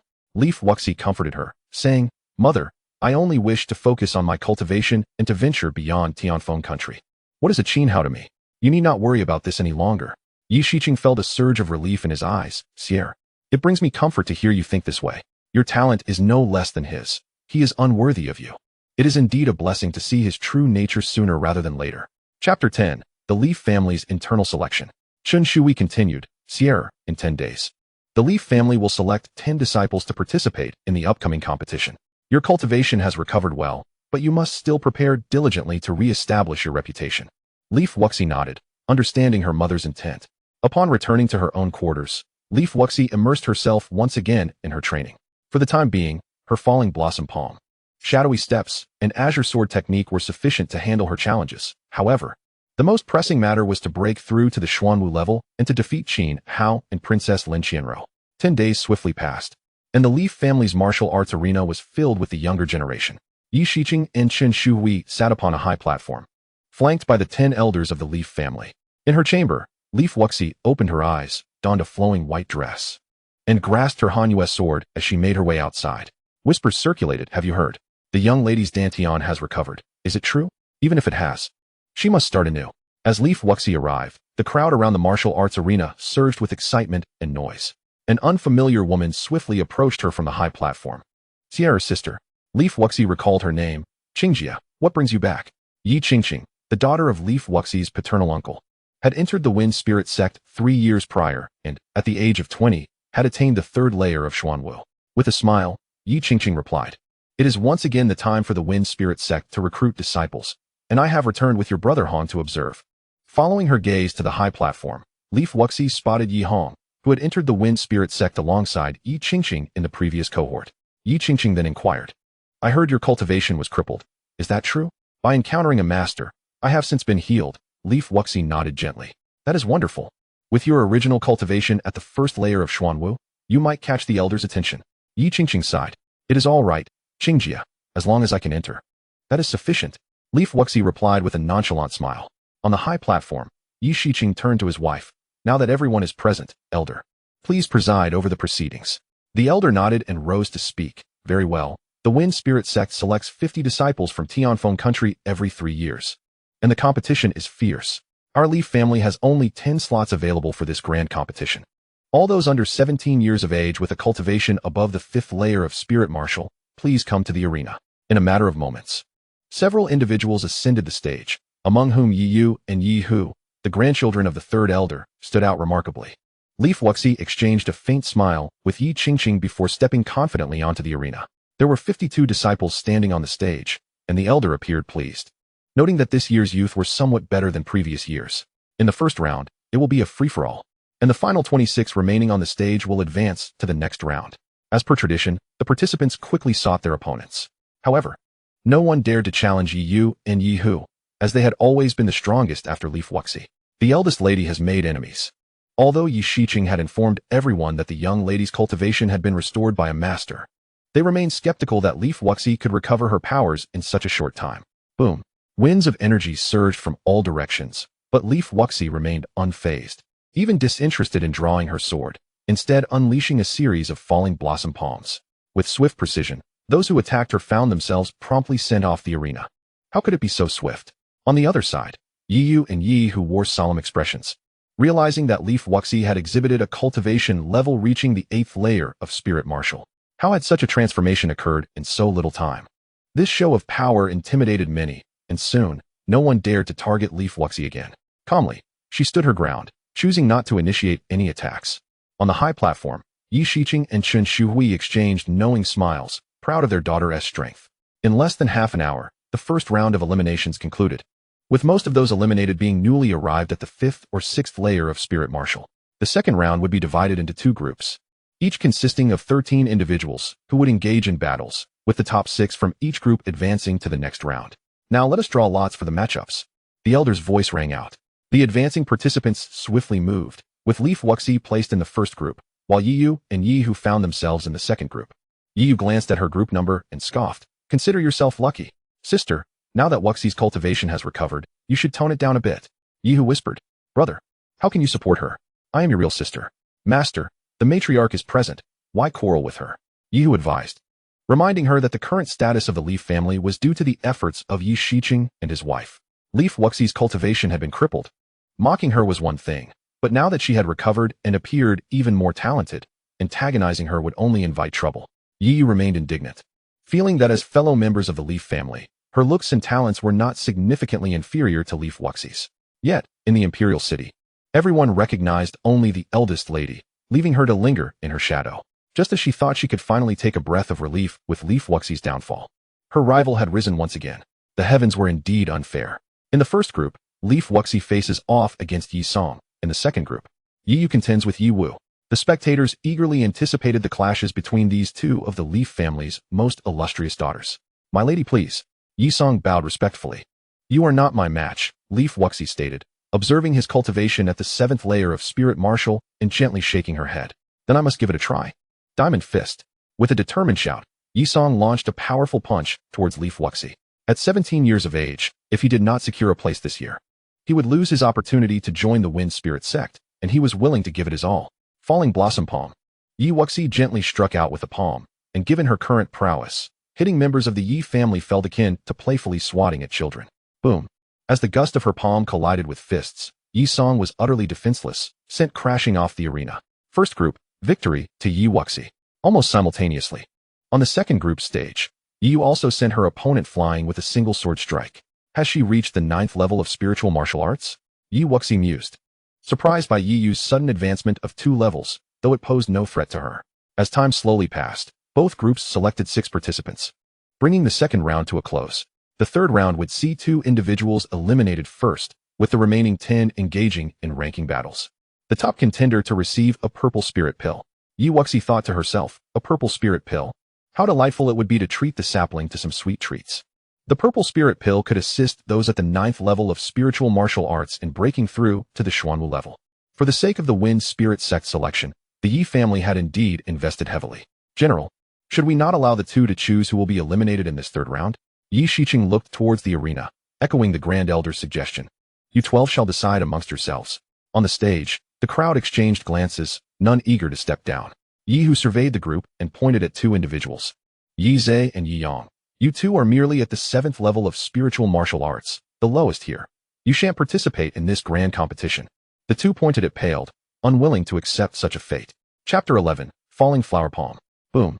Yi Zhe and Yi Yang exchanged glances and charged towards two 8th-level spiritual martial arts practitioners, thinking they had to test their strength. Diamond Fist. The audacity of these two to disregard his words did not escape Yi Hu, whose eyes turned cold as he swiftly appeared beside them, unleashing two powerful punches. Brother Hu. You. The two were taken aback, hastily redirecting their attacks. Boom. The clash of their strikes echoed as Yi Zhe and Yi Yang, despite their combined efforts, were effortlessly sent flying by the 9th-level Yi Hu. A smirk of disdain curled at Yi Hu's lips. He had no qualms about Yi Wuxi, considering her status as the family head, but the others were inconsequential. Family head, with the 10 participants confirmed, let us commence the ranking battles. Indeed, for this ranking battle, let Yi Wuxi, Yi Yu, and Yi Hu defend the arena while the others challenge them. Should no one succeed, the three will engage in the final showdown. Shall it not? The Grand Elder suddenly suggested. The prowess of these three was evident in the preceding matches, thus sparing them the need for further pairwise combat. Excellent. Let it be as you say. On the vast arena, Yi Wuxi, Yi Yu, and Yi Hu positioned themselves apart. The 7 remaining participants wore expressions of trepidation. Both Yi Yu and Yi Hu were at the 9th level of spiritual martial arts, while Yi Wuxi, though at the 8th level, exhibited formidable combat strength. Lady Wuxi, please, bestow upon me your guidance. A lad of about 17, at the 8th level of spiritual martial arts, stepped forward before Yi Wuxi. You may strike first. Fiery Sunstrike. Without hesitation, Yi Fei's eyes glinted with resolve as he drew his sword, utilizing his fire attribute and sword technique to substantial effect. Falling Flower Palm. Yi Wuxi channeled 5 types of true energy, evading the long sword with a ghostly step, and unleashed her palm strike.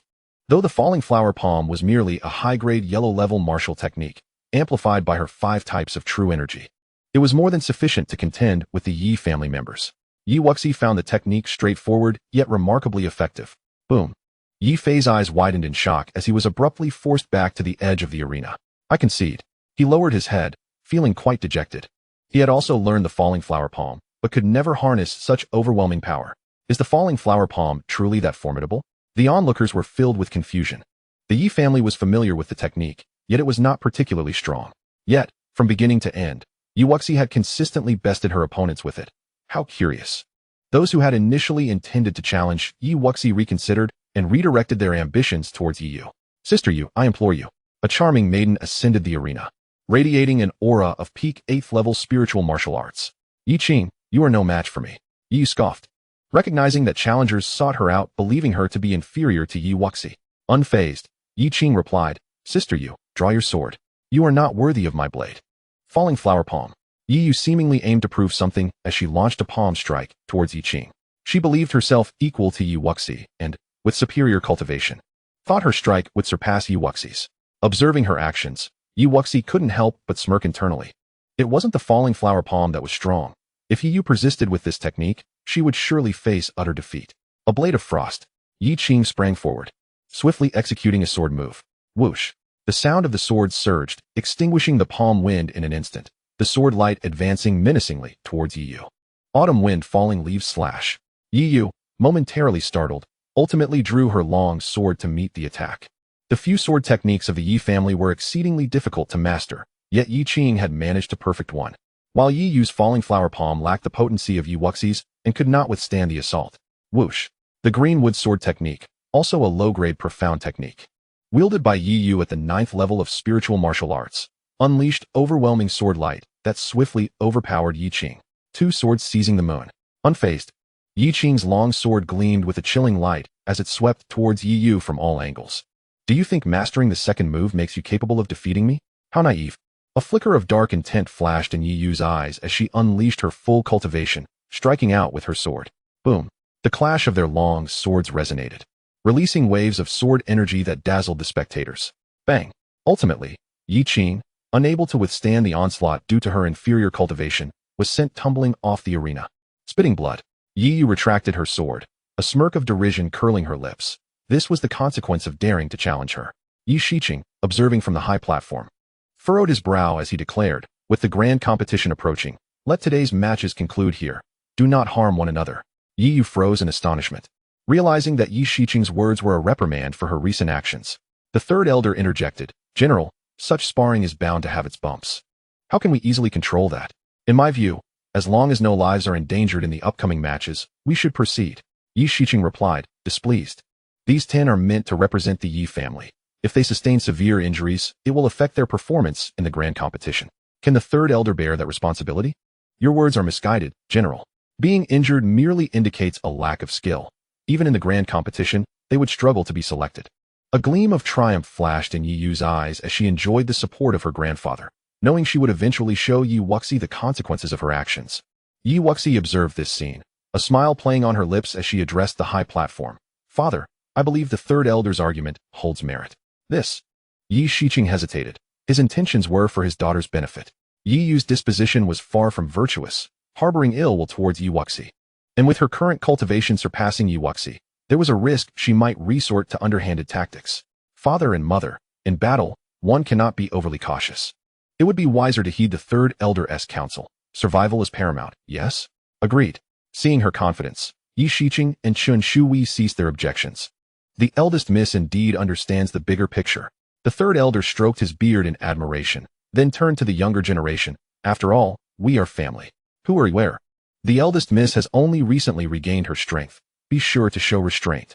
Yes, grandfather. Yi Yu and Yi Hu responded in unison, fully aware of the underlying implications. Soon, all 7 challengers had met with failure, leaving Yi Wuxi and her companions still standing in the arena. No need for further pleasantries. You two. Who will face me first? Yi Wuxi stated plainly. Let Sister Shi and Sister Yu have a match first. Yi Hu said with a gentle smile, willingly stepping aside from the arena. On the stage, Yi Wuxi and Yi Yu stood facing each other. Sister Wuxi, would you like to concede right away? Blades have no eyes. It would be unfortunate if you were harmed, Yi Yu remarked with a knowing smile. Get on with it, if you're not going to fight. Then step down. Yi Wuxi rolled her eyes, unable to comprehend Yi Yu's confidence. Before her Dantian was damaged, her original self could easily outclass Yi Yu, let alone now with her altered constitution. Sister Shi, you aren't just planning to use the falling flower palm, are you? Yi Yu sneered at her barehanded stance. Congratulations. You guessed correctly. Yi Wuxi raised an eyebrow with a smile. Yi Yu, somewhat vexed, declared, very well. I shall see just how powerful your palm technique is. Chapter 12, Seeking Suffering. A ferocious beatdown. Autumn wind, leaves cutting. Yi Yu bellowed, swiftly wielding her long sword, the sword aura darting towards Yi Wuxi. Yi Wuxi smirked. Perhaps if Yi Yu had launched a powerful strike initially, she might have had a chance. Now, if she sought suffering, she would have no one to blame. Falling flower palm. With the eruption of her elemental energy, Yi Wuxi deftly evaded the sword's shadow, advancing to Yi Yu and swiftly delivering a palm strike. Under the onslaught of the violent palm wind, Yi Yu was unable to execute her subsequent sword techniques, collapsing to the ground. A smile played on Yi Wuxi's lips as she unleashed both palms. In their previous confrontation, she had primarily utilized 2 Dantians, whereas against Yi Yu, she unleashed 5 at once. The noisy ones certainly needed a lesson. This battle was not as earth-shattering as everyone had anticipated. Instead, an eerie scene unfolded on stage. The spiritual martial 9th level Yi Yu lay on the ground, being mercilessly pummeled by the spiritual martial 8th level Yi Wuxi, utterly powerless to resist. Bang, bang, bang. The relentless falling flower palms and Yi Yu's anguished cries left the onlookers in a daze. The young lady is quite ferocious, murmured the crowd. Previously, Yi Wuxi had been perceived as a cold and dignified young lady, always courteous in her words and actions. Yet now she was brutally unleashing her strength. What is happening? The third elder's expression darkened. With Yi Wuxi's level of cultivation, even if the falling flower palm was merely a yellow-tier martial skill, it shouldn't have been capable of such repeated strikes. General, please have the young lady cease. The grand competition is approaching, if you were. Yi Shiqing chuckled. Why the urgency, third elder? Did you not say that if one lacks skill, one cannot succeed in the competition? Shi'er knows her limits. The third elder should remain calm. Chen Shui felt an immense sense of satisfaction. This old man had previously targeted Shi'er, and now it was time for Yi Yu to receive her due lesson.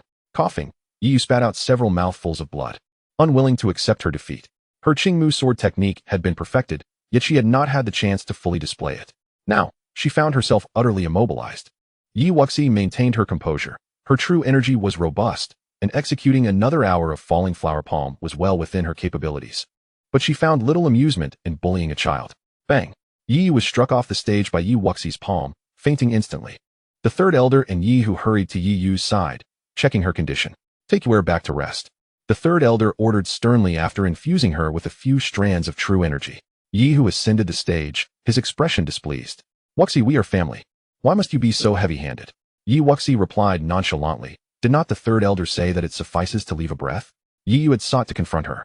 Her restraint in not killing was already considerable. I challenge you. If your only cultivation is at the peak of the spiritual, martial 9th level, then I suggest you refrain from fighting. Yi Wuxi cautioned. Although Yi, who was Yi Yu's biological brother, he did not exhibit overt hostility towards her. So she saw no need to escalate her force. Yi Yu cast his gaze downwards. Despite Yi Wuxi's recovery of her Dantian, her cultivation may not have returned to its former glory, yet her combat prowess had significantly increased, which was indeed perplexing. Despite employing the same martial techniques, the power she wielded seemed to multiply inexplicably. Could it be that the family had truly found a master to enhance Yi Wuxi's innate talent? With your cultivation at the spiritual martial 9th level, perhaps you truly cannot defeat me, Yi Hu spoke solemnly. However, in this battle, I am determined to win. Yi Wuxi discerned the underlying implication in his words and replied coolly, please proceed. Yi Hu stomped his foot and shouted, 9th level diamond fist. Boom. The diamond fist. A low-grade profound tier martial skill, allows for cumulative force, each punch stronger than the last.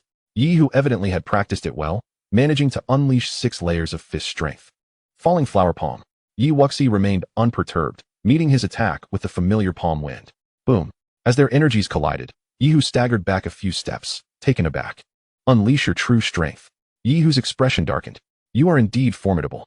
Had I not broken through, I might have truly been at a loss against you. Has he actually broken through to the Xuanwu level?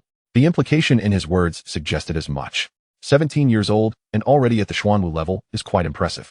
The onlookers murmured. Certainly, compared to Yi Wuxi's previous self, it was not insignificant. Indeed, on the stage, Yi Hu's aura surged. A faint reddish true Xian energy radiating from him. A collective gasp arose from the crowd. The transformation of true energy into true Xian energy was the hallmark of the Xuanwu level. Yi Hu had actually made the breakthrough. The third elder on the high platform stroked his beard, a triumphant glint in his eyes. For the grand competition, he had invested heavily in both Yi Yu and Yi Hu. Should Yi Hu secure first place and obtain the purple spirit pill, then Yi Yu's entry into the Xuanwu level would also be assured, solidifying the supremacy of his descendants within the Yi family. Yi Wuxi was not surprised. Given Yi Hu's affinity for fire had reached the mid-5th grade, and with the backing of the third elder, he surely had ample resources. Wuxi, you must understand the disparity between the spiritual martial and Xuanwu levels. It is not easily surmountable. You should concede. Only through battle will we know who prevails. Yi Wuxi drew her Hanyue sword, unafraid.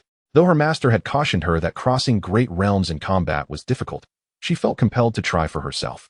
I will not bully you. You may strike first. Setting sun slash. Yi Wuxi was unceremonious, channeling all 5 types of true energy. Whoosh. The Hanyue sword emitted a resonant hum, sending forth a flurry of sharp sword lights toward Yi Hu. Is that the Biluo sword technique? The grand elder on the high platform stood up, astonished. The young lady has actually mastered this sword technique.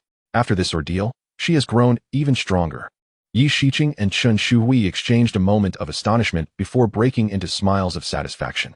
Yi Hu's face reflected disbelief, followed by a furious shout, blazing sun kill. The Yi family's fire affinity profound sword technique was a singular style. This move had previously been employed by Yi Fei, yet lacked the might of Yi Hu's execution. Boom. On the stage, the sword light intensified, the 2 sword energies clashing with a piercing sound. Ultimately, it was Yi Hu who took a few steps back. Yi Wuxi's heart leaped with joy. From this strike, she had gauged the extent of their disparity. She could indeed contest across great realms, though it wouldn't be so simple. Understanding the gap, Yi Wuxi's eyes sharpened as she made her next move. Flowing light sword shadow. Whoosh. The Hanyue sword unleashed a flurry of sword shadows. So swift that by the time the audience comprehended, the sword light had already reached Yi Hu. Yi Hu wielded his long sword, hastily raising a sword screen to defend. Boom. The chilling cold light instantly pierced through the sword screen, driving Yi Hu back to the edge of the arena. How could this be? This Biluo sword technique is incredibly potent. The crowd below exchanged glances in astonishment. It was utterly unheard of for someone at the spirit martial level 8 to repel a practitioner of the Xuanwu realm. Chapter 13. The little sugar bean has arrived. Yi Hu's expression darkened as he roared in disbelief. How can this be possible? There is nothing impossible. Shall we continue the match? How about we decide the victor with one final move?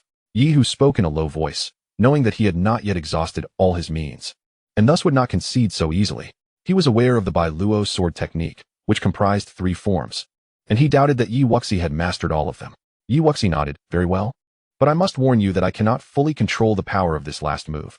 You should be prepared. The third form of the Bai Luo sword technique was akin to a mid-grade Xian-level martial skill, representing a significant qualitative leap. Since her breakthrough to Spirit Martial Level 8, she had yet to use it against an enemy, and was eager to test its might. Blazing fire devours the heavens. Yi Hu disregarded her words, his aura soaring to unprecedented heights as a faint red true Xian energy surged into his long sword, causing it to tremble and emit a dazzling radiance. This was the final form of the blazing fire sword technique, his most formidable maneuver. Swish, swish. On the arena, the crimson sword light surged wildly, hurtling towards Yi Wuxi with lethal intent. Now's the time. Yi Wuxi's gaze remained calm as she drew upon the quintessence of 5 types of true energy, gently slicing her sword, invoking the death sword. Swish. A black sword light erupted abruptly, momentarily solidifying the surrounding air. This sword was not dazzling, yet it exuded a palpable aura of death, as if capable of cleaving through the void itself. Observers were taken aback. Yi Hong and Yi Qingqing, who had returned from the Wind Spirit Sect, abruptly stood, gazing in disbelief. Boom. The red sword light clashed violently with the black annihilation sword light, unleashing a tempestuous shockwave that cracked the ground, raising a cloud of dust. A profound silence enveloped the surroundings. As the dust settled, only Yi Wuxi remained on the arena, her true energy completely depleted, her complexion somewhat pale. Meanwhile, Yi Hu had already been sent flying, and the third elder had descended from the high platform, cradling the bloodied and unconscious Yi Hu in his arms. Upon seeing the horrifying sword wounds on Yi Hu's body, the crowd collectively inhaled sharply. The third elder admonished sternly, "Yi Wuxi, how could you be so ruthless? Had he not intervened to block the subsequent sword force, Yi Hu would likely have perished. I have already warned him." It was his own insistence to compete with the final move. Yi Shicheng interjected sharply, "Enough? Third elder, it was your own proposal. Do not blame Sierra. The competition still has nearly half a month to go. Yi Hu and Yi Yu should recuperate, and they should still be able to catch up. Elder, please announce the results." The 10 contestants who qualified were Yi Wuxi, Yi Hu, Yi Yu, Yi Qingqing, and Yi Fei. The elder's voice resonated, his face betraying an undeniable joy. He had always placed greater emphasis on Yi Wuxi, and now, with the young lady's talent surpassing her previous self, it boded well for the Yi family. "Wuxi, you claimed first place. Keep this purple spirit pill safe, and strive to restore your cultivation as soon as possible." Yi Wuxi accepted the vial of medicine, bowing gratefully. "Thank you, elder. Sierra, wait for us." Yi Wuxi turned as Yi Qingqing and Yi Hong approached. "Sister Qingqing, brother Hong. Sierra, you are still as formidable as ever." Yi Hong exclaimed in admiration. "Indeed, my previous worries were unfounded." Sister Qingqing and brother Hong entered the Wind Spirit Sect early. "That's truly impressive." Yi Hong and Yi Qingqing exchanged glances, suddenly breaking into bittersweet smiles. "Sister Sierra, do not praise us too highly. Once you join the Wind Spirit Sect, you will see that our lives are not as glamorous as they may seem. Let us not dwell on those sorrowful matters. Sierra, it has been a long time since we returned. Why not go out for a stroll together?" Yi Qingqing waved her hand, steering the conversation away from painful topics. Yi Wuxi paused. She realized that she had been in this place for over 2 months and had never explored the imperial city. "Perhaps tomorrow. I believe I have expended quite a bit of true energy today. It would be best to wait until I have recuperated." Yi Qingqing smacked her forehead. "Right. I nearly forgot. Then Sierra, you should rest well. We will come to find you tomorrow." "All right." Yi Wuxi nodded with a smile, appreciating Yi Qingqing's straightforward nature. However, now that she had just acquired the purple spirit pill, she was eager to refine it. Upon returning to her small courtyard, Yi Wuxi immediately settled into a meditative position, activating the Chaos 5 Elements technique. Once her state was adjusted to its peak, she opened her eyes, grasping the purple spirit pill in her hand and swallowing it in one gulp. As expected, the medicinal power of the purple spirit pill flowed into her body and was absorbed by the sapling. The sapling trembled slightly before falling silent. The potency of the purple spirit pill was far inferior to that of the Xian fruit she had previously encountered in the cave. Yi Wuxi mused, understanding why the sapling showed little reaction. After a sleepless night, Yi Wuxi awoke from her cultivation level unchanged. "Sierra, are you awake? Come out." Came a series of knocks at the door. "Sister Qingqing, please wait a moment." Yi Wuxi quickly washed up and donned a sky-blue floor-length gown, complemented by a light-colored shawl, before gracefully stepping out of her courtyard. "Sierra, you look beautiful." The 2 waiting figures brightened as they gazed at her, with Yi Qingqing speaking enviously. Though Yi Wuxi had not yet turned 15, her rigorous martial training had endowed her with a tall and slender figure, paired with a serene visage. After careful grooming, she exuded an air of elegance. "Sister Qingqing, brother Hong, shall we go?" Yi Wuxi smiled. "Everyone has a desire for beauty. and she did not wish to appear unkempt while out shopping. In the imperial city, the streets thronged with people, as the upcoming Wind Spirit Sect competition attracted many unfamiliar faces from other cities. Although the Tianfeng kingdom had established the Tianfeng Martial Academy to cultivate talented disciples, it held little significance for families like the Yi family, who hailed from the imperial city. As the three of them strolled through the imperial city, they naturally attracted quite a bit of attention. "Sire, shall we visit the Purple Pavilion?" Yi Qingqing suggested. "Sure, but you too, having trained in the Wind Spirit Sect, must not be lacking in anything, right?" Yi Wuxi questioned, puzzled. She was aware that the Purple Pavilion was the largest trading hub in the imperial city, selling everything from weapons to medicinal pills. Yi Hong shook his head. "Sister Sierra, while resources within the sect are abundant, everything relies on talent and strength." Yi Wuxi nodded. It seemed survival within the sect was not as effortless as she had presumed. The Purple Pavilion occupied the most bustling area of the imperial city, divided into an auction hall and a trading hall, with the latter further divided into 3 floors. As the trio approached the Purple Pavilion, the attendant at the entrance immediately recognized them and welcomed them. "Lady Yi, please come inside. What would the 2 young ladies and the young master like to see today? Weapons or spirit pills?" The attendant inquired cheerfully as she led them inside. Yi Qingqing turned to Yi Wuxi with a smile. "Does Sierra need anything?" "Sister Qing will buy it for you today." Chapter 14. Encountering a Scoundrel. Yi Hong chuckled. "How can I allow my 2 younger sisters to spend their money today? Both Qingqing and Sierra should choose something, and I will treat you." "Actually, I don't really need anything," Yi Wuxi replied awkwardly, mainly because she lacked funds.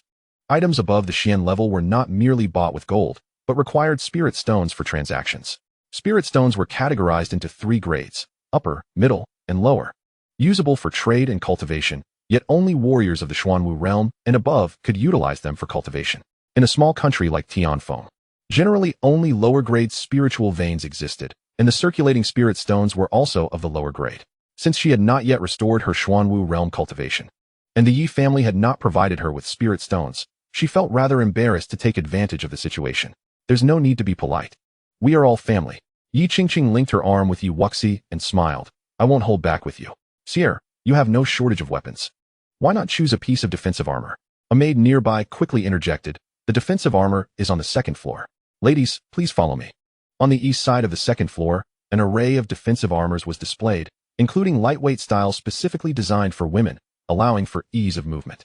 Yi Wuxi surveyed the selection, noting the significant price differences corresponding to their ranks. The lowest grade of low-rank defensive armor started at 1,000 low-grade spirit stones. "Never mind. Brother Hong, you all can choose. My cultivation is currently low, and these would be of little use to me." After some contemplation, Yi Wuxi ultimately decided against making a purchase. 1,000 spirit stones was no small sum, and it seemed that Yi Hong and the others were not faring too well in the Fengling sect. She did not wish to add to their burdens. Yi Hong sighed, pointing at a white defensive shirt. "That one will do." Since Sierra had been rendered powerless, she must have suffered greatly. Otherwise, how could a young lady of her stature hesitate to buy anything? Just as the maid was about to retrieve it, a voice interrupted. "Wait, I want this piece." Yi Wuxi frowned slightly, and as the group turned around, they saw a young man in a white robe and a girl in a flowing fire-red gown approaching them. Qin Hao and the royal 3rd princess, Lin Xianro. Qin Hao looked at the cool and beautiful woman before him with surprise. "Sierra, it's been a long time." "Qin Hao, how dare you call her Sierra?" Yi Qingqing rolled her eyes. Qin Hao paid no heed to her attitude and approached Yi Wuxi, softly saying, "Sierra, please allow me to explain." He had heard about Yi Wuxi's restored cultivation and greater talent than before during the Yi family's grand competition, and he felt quite vexed. "Get lost." Yi Wuxi disdainfully turned away, coldly uttering a single word. Lin Xianro pulled Qin Hao back, casting a disgusted glance at Yi Wuxi. "Brother Hao, why do you care about her?" If it weren't for Qin Hao insisting on sparing Yi Wuxi's life, they would have sent powerful experts to do more than just cripple her cultivation. Although she had secretly instructed the royal physician to sabotage Yi Wuxi's treatment when he went to the Yi family, she never expected Yi Wuxi to be so resilient, surviving and even recovering her cultivation. How infuriating. Qin Hao turned his head, displeased. "Rower, have you forgotten what you promised me?" Lin Xianro stomped her foot in anger. That Yi Wuxi is truly a seductress. Even after becoming a cripple, Qin Hao still can't forget her. If it weren't for his promising talent, I wouldn't indulge him like this. Yi Wuxi could not be bothered with the 2 of them. She currently lacked sufficient strength and felt no urgency for revenge. "Sister Qingqing, Brother Hong, let's look elsewhere." Yi Hong and Yi Qingqing nodded. Encountering these 2 was indeed a stroke of bad luck, ruining their mood. "Wait, Sierra, let me buy you this defensive shirt. Please, just listen to my explanation," Qin Hao urged. Yi Wuxi rolled her eyes again. Do you not understand human language? Get lost. Our ties are severed, and I have no need for your things. Infuriated by being dismissed repeatedly, Qin Hao retorted, Yi Wuxi, I am treating you this way out of our past friendship. Don't take advantage of it. Yi Wuxi scoffed, oh. Your friendship consists of breaking off an engagement and climbing the social ladder? Their altercation drew the attention of those on the second floor. Hearing that the Yi family's eldest daughter had significantly restored her cultivation, it seemed there was an entertaining spectacle to behold. The Qin family truly knows how to adapt to the winds, someone murmured. Indeed, they just annulled the engagement with the Yi family and immediately cozied up to the princess. Whispers circulated, and some of it reached Qin Hao's ears. His demeanor shifted, and he swung a fist towards the crowd discussing him. The man who spoke turned pale with fear.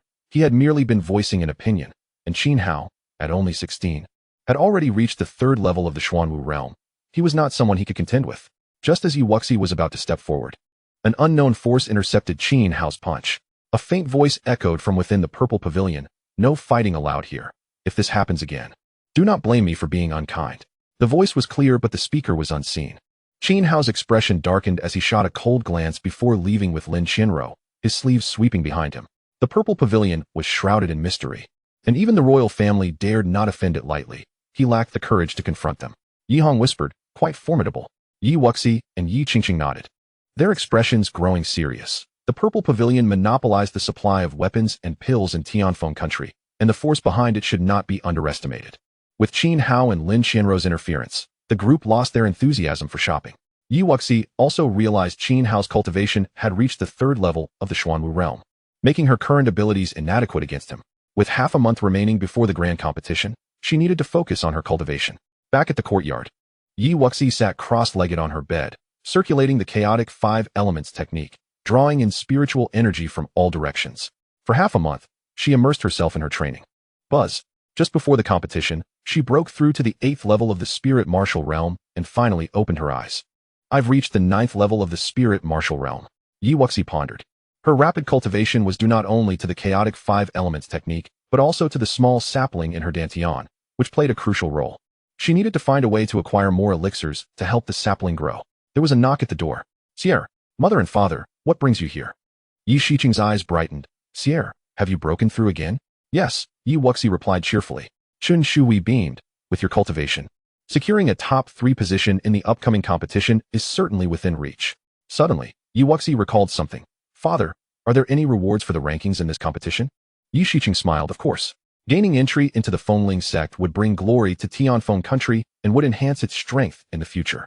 The royal family offers rewards to the top 10 places. First place receives 5,000 low-grade spirit stones, second place 3,000, and third place 1,000.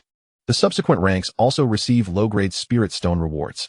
Chapter 15, Talent Assessment. Yi Wuxi's eyes lit up among the participants in each competition. Those in the Xuanwu realm were exceedingly rare, making the spirit stone rewards quite substantial. With her current impoverished state, she could indeed strive for a good ranking. The next morning, Yi Xiqing led Yi Wuxi and 9 other disciples, along with Yi Qingqing and Yi Hong, toward the royal palace. This grand competition would take place at the martial arts arena located at the palace's periphery. The royal martial arts arena was vast, capable of accommodating thousands without feeling crowded.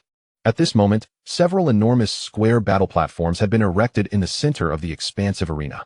Surrounding the arena, grandstands had been constructed in the 4 cardinal directions. The eastern, southern, and western stands were already filled with spectators, lords from various cities of Tianfeng country, each accompanied by 10 outstanding disciples selected from their respective domains. A multitude of commoners gathered around the stands, while the northern stand was reserved for the royal family and the prominent families of the imperial city. Upon arriving at the northern stand, the Yi family found all other major families in attendance, except for the royal family. Greetings, General Yi. The heads of several families, including the Qin family across from them, nodded respectfully to Yi Xiqing. Yi Xiqing cast a cold glance at the Qin family, but ultimately chose not to make a scene. Qin Hao averted his gaze, thinking it was fine for the Yi family to bear their grudge, once he joined a more powerful sect. What would a small Yi family matter? Moments later, the ruler of Tianfeng country and the Empress, dressed in dragon and phoenix robes, made their appearance. But they did not walk at the forefront. At the forefront stood a young and beautiful woman clad in a flowing white gown, accompanied by a middle-aged man donning a similar white robe. A step behind them was another middle-aged man in a blue robe. The royal entourage followed closely behind. Elders Yan, Sun, and Wang, please take your seats. The emperor, Lin Tianba, spoke with utmost reverence, devoid of any trace of arrogance. In the face of formidable sects, a small nation like Tianfeng was inconsequential. The emperor and empress were merely ants managing their territory. Not to mention, if the wind spirit sect desired, they could effortlessly obliterate the royal family. Elder Wang, the man in blue, Wang Yin, spoke solemnly. Elders Yin and Sun, please, you go first. The onlookers were taken aback. Wang Yin was well known as the elder responsible for recruiting in Tianfeng for the wind spirit sect. It was surprising for him to relinquish his position to the two elders, whose identities remained a mystery. Once the three took their seats, the emperor and empress, along with the royal family, settled down beside them. Wang Yin turned his head slightly, puzzled. Elders, what brings you here today? Elder Sun chuckled. We are merely passing through. Wang Elder, feel free to conduct your competition as you see fit. Do not mind us. He then beckoned a young man in a dark brocade robe standing next to Lin Tianba. Dongshu, come sit with me. Lin Dongshu rose with a smile, taking a seat even closer to the front than Lin Tianba, who maintained a cordial demeanor without a hint of discontent. So, the second prince has joined the Heavenly Sword Sect. Congratulations, Wang Yin remarked with a smile at Lin Dongshu. The Heavenly Sword Sect was significantly more powerful than their Wind Spirit Sect. It was evident that Lin Dongshu had some connections to gain entry. The young man, Lin Dongshu, humbly responded, it was merely a stroke of luck that my master valued me and brought me to the sect. However, the woman in white could not help but scoff. Noticing her expression, Lin Dongshu quickly added, Sister Yin, is there some important matter that has brought you to Tianfeng? I am at your service. Yin Jingyao replied nonchalantly. What business is it of yours? Must I report to you? Not at all. The atmosphere became tense with a hint of rivalry, while a distance away, Wuxi appeared confused. Sister Qingqing, what is the origin of the Heavenly Sword Sect? The Heavenly Sword Sect is a fifth-tier sect, several times more powerful than the Wind Spirit Sect. Under normal circumstances, they would not recruit in a small nation like Tianfeng, Yi Qingqing explained in a hushed tone. Yi Wuxi pondered. Lin Dongshu seemed favored by Elder Sunday. If the royal family were to establish ties with the Heavenly Sword Sect, it would not bode well for her or the Yi family, making revenge even more challenging, unless she too could join the Heavenly Sword Sect. Qin Hao's expression brightened. He had pledged to marry the princess, eagerly awaiting this day. The second prince had promised him that if he secured first place in the competition, he would introduce him to the elders of the Heavenly Sword Sect. Joining the sect would only bolster his strength, making it inconsequential if Yi Wuxi chose to forego her ambitions. May we commence the competition, Elder Wang? Lin Tianba inquired respectfully. Elder Wang nodded and promptly descended to the center of the stage. With a flick of his hand, a towering white stone monument, 50 meters tall and divided into 10 sections, emerged upon the arena. Each year, over 2,000 participants entered the competition, yet only the top 50 would be selected. Slow, gradual matches were not feasible. Thus, the competition would consist of two segments, a talent assessment and martial combat. The talent assessment would eliminate a significant portion of participants, narrowing it down to the top 500. It was possible for those with high cultivation but low talent to be eliminated. After all, talent determined a martial artist's potential, while temporary cultivation could merely be amassed through medicinal elixirs, which did not signify true capability.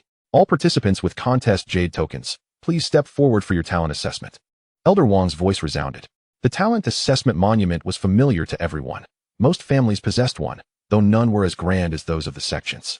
Young disciples from various families and city lords stepped onto the martial arena.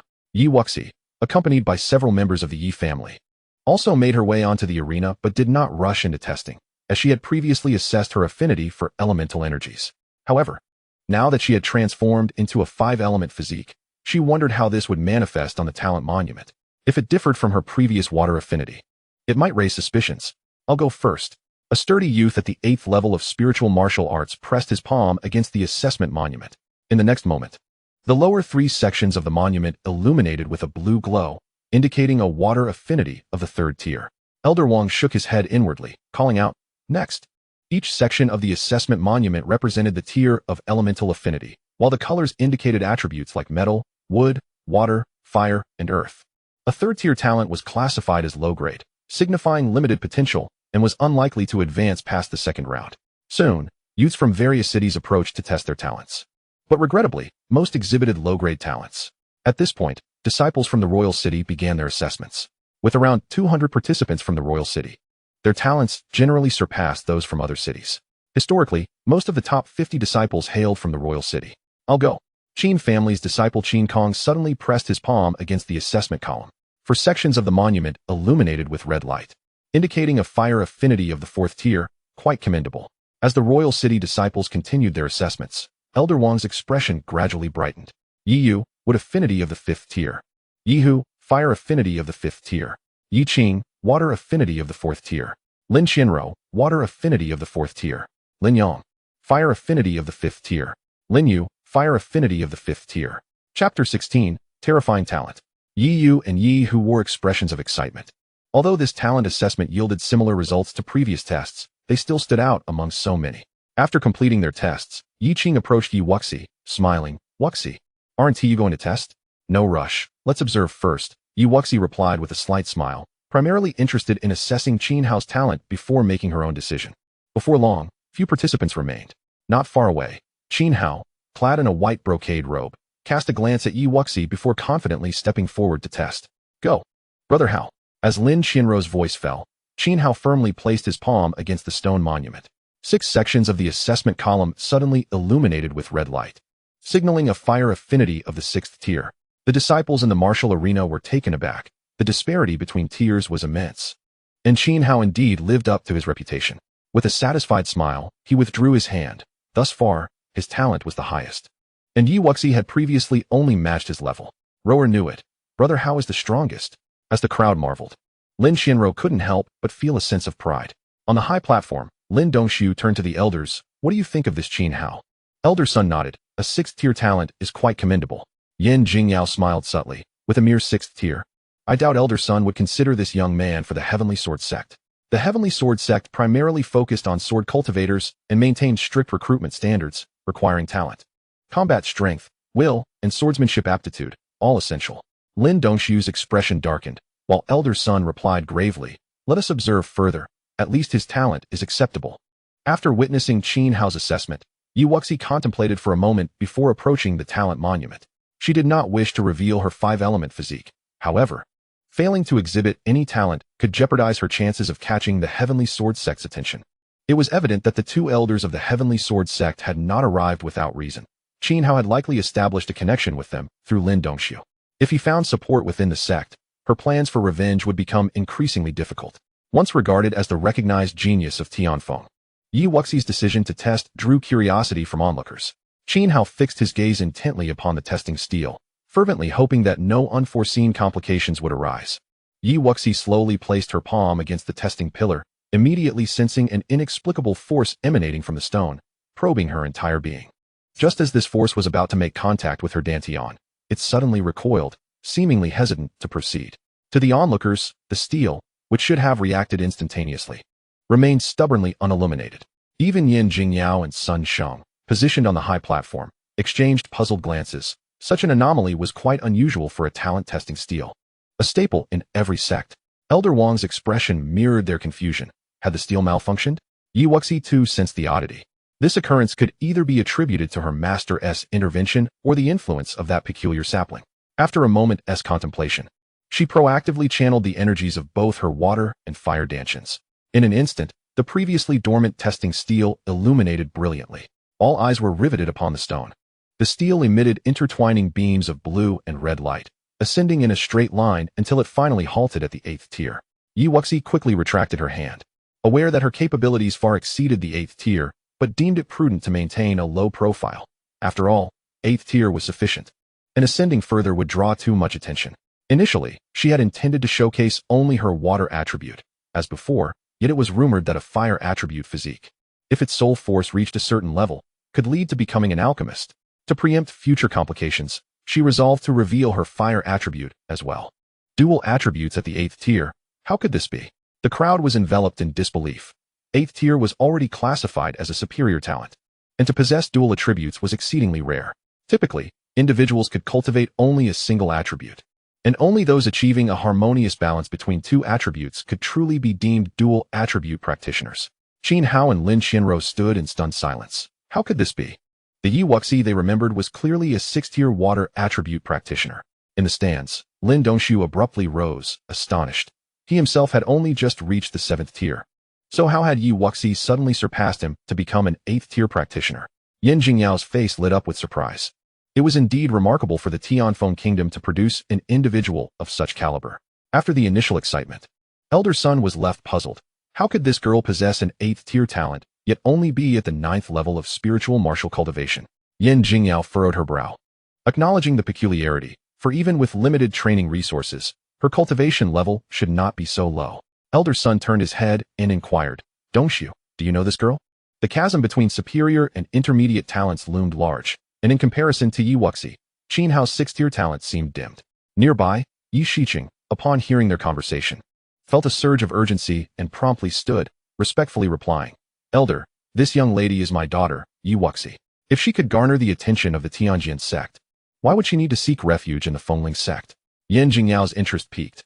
Oh, why is this girl only at the spiritual martial realm?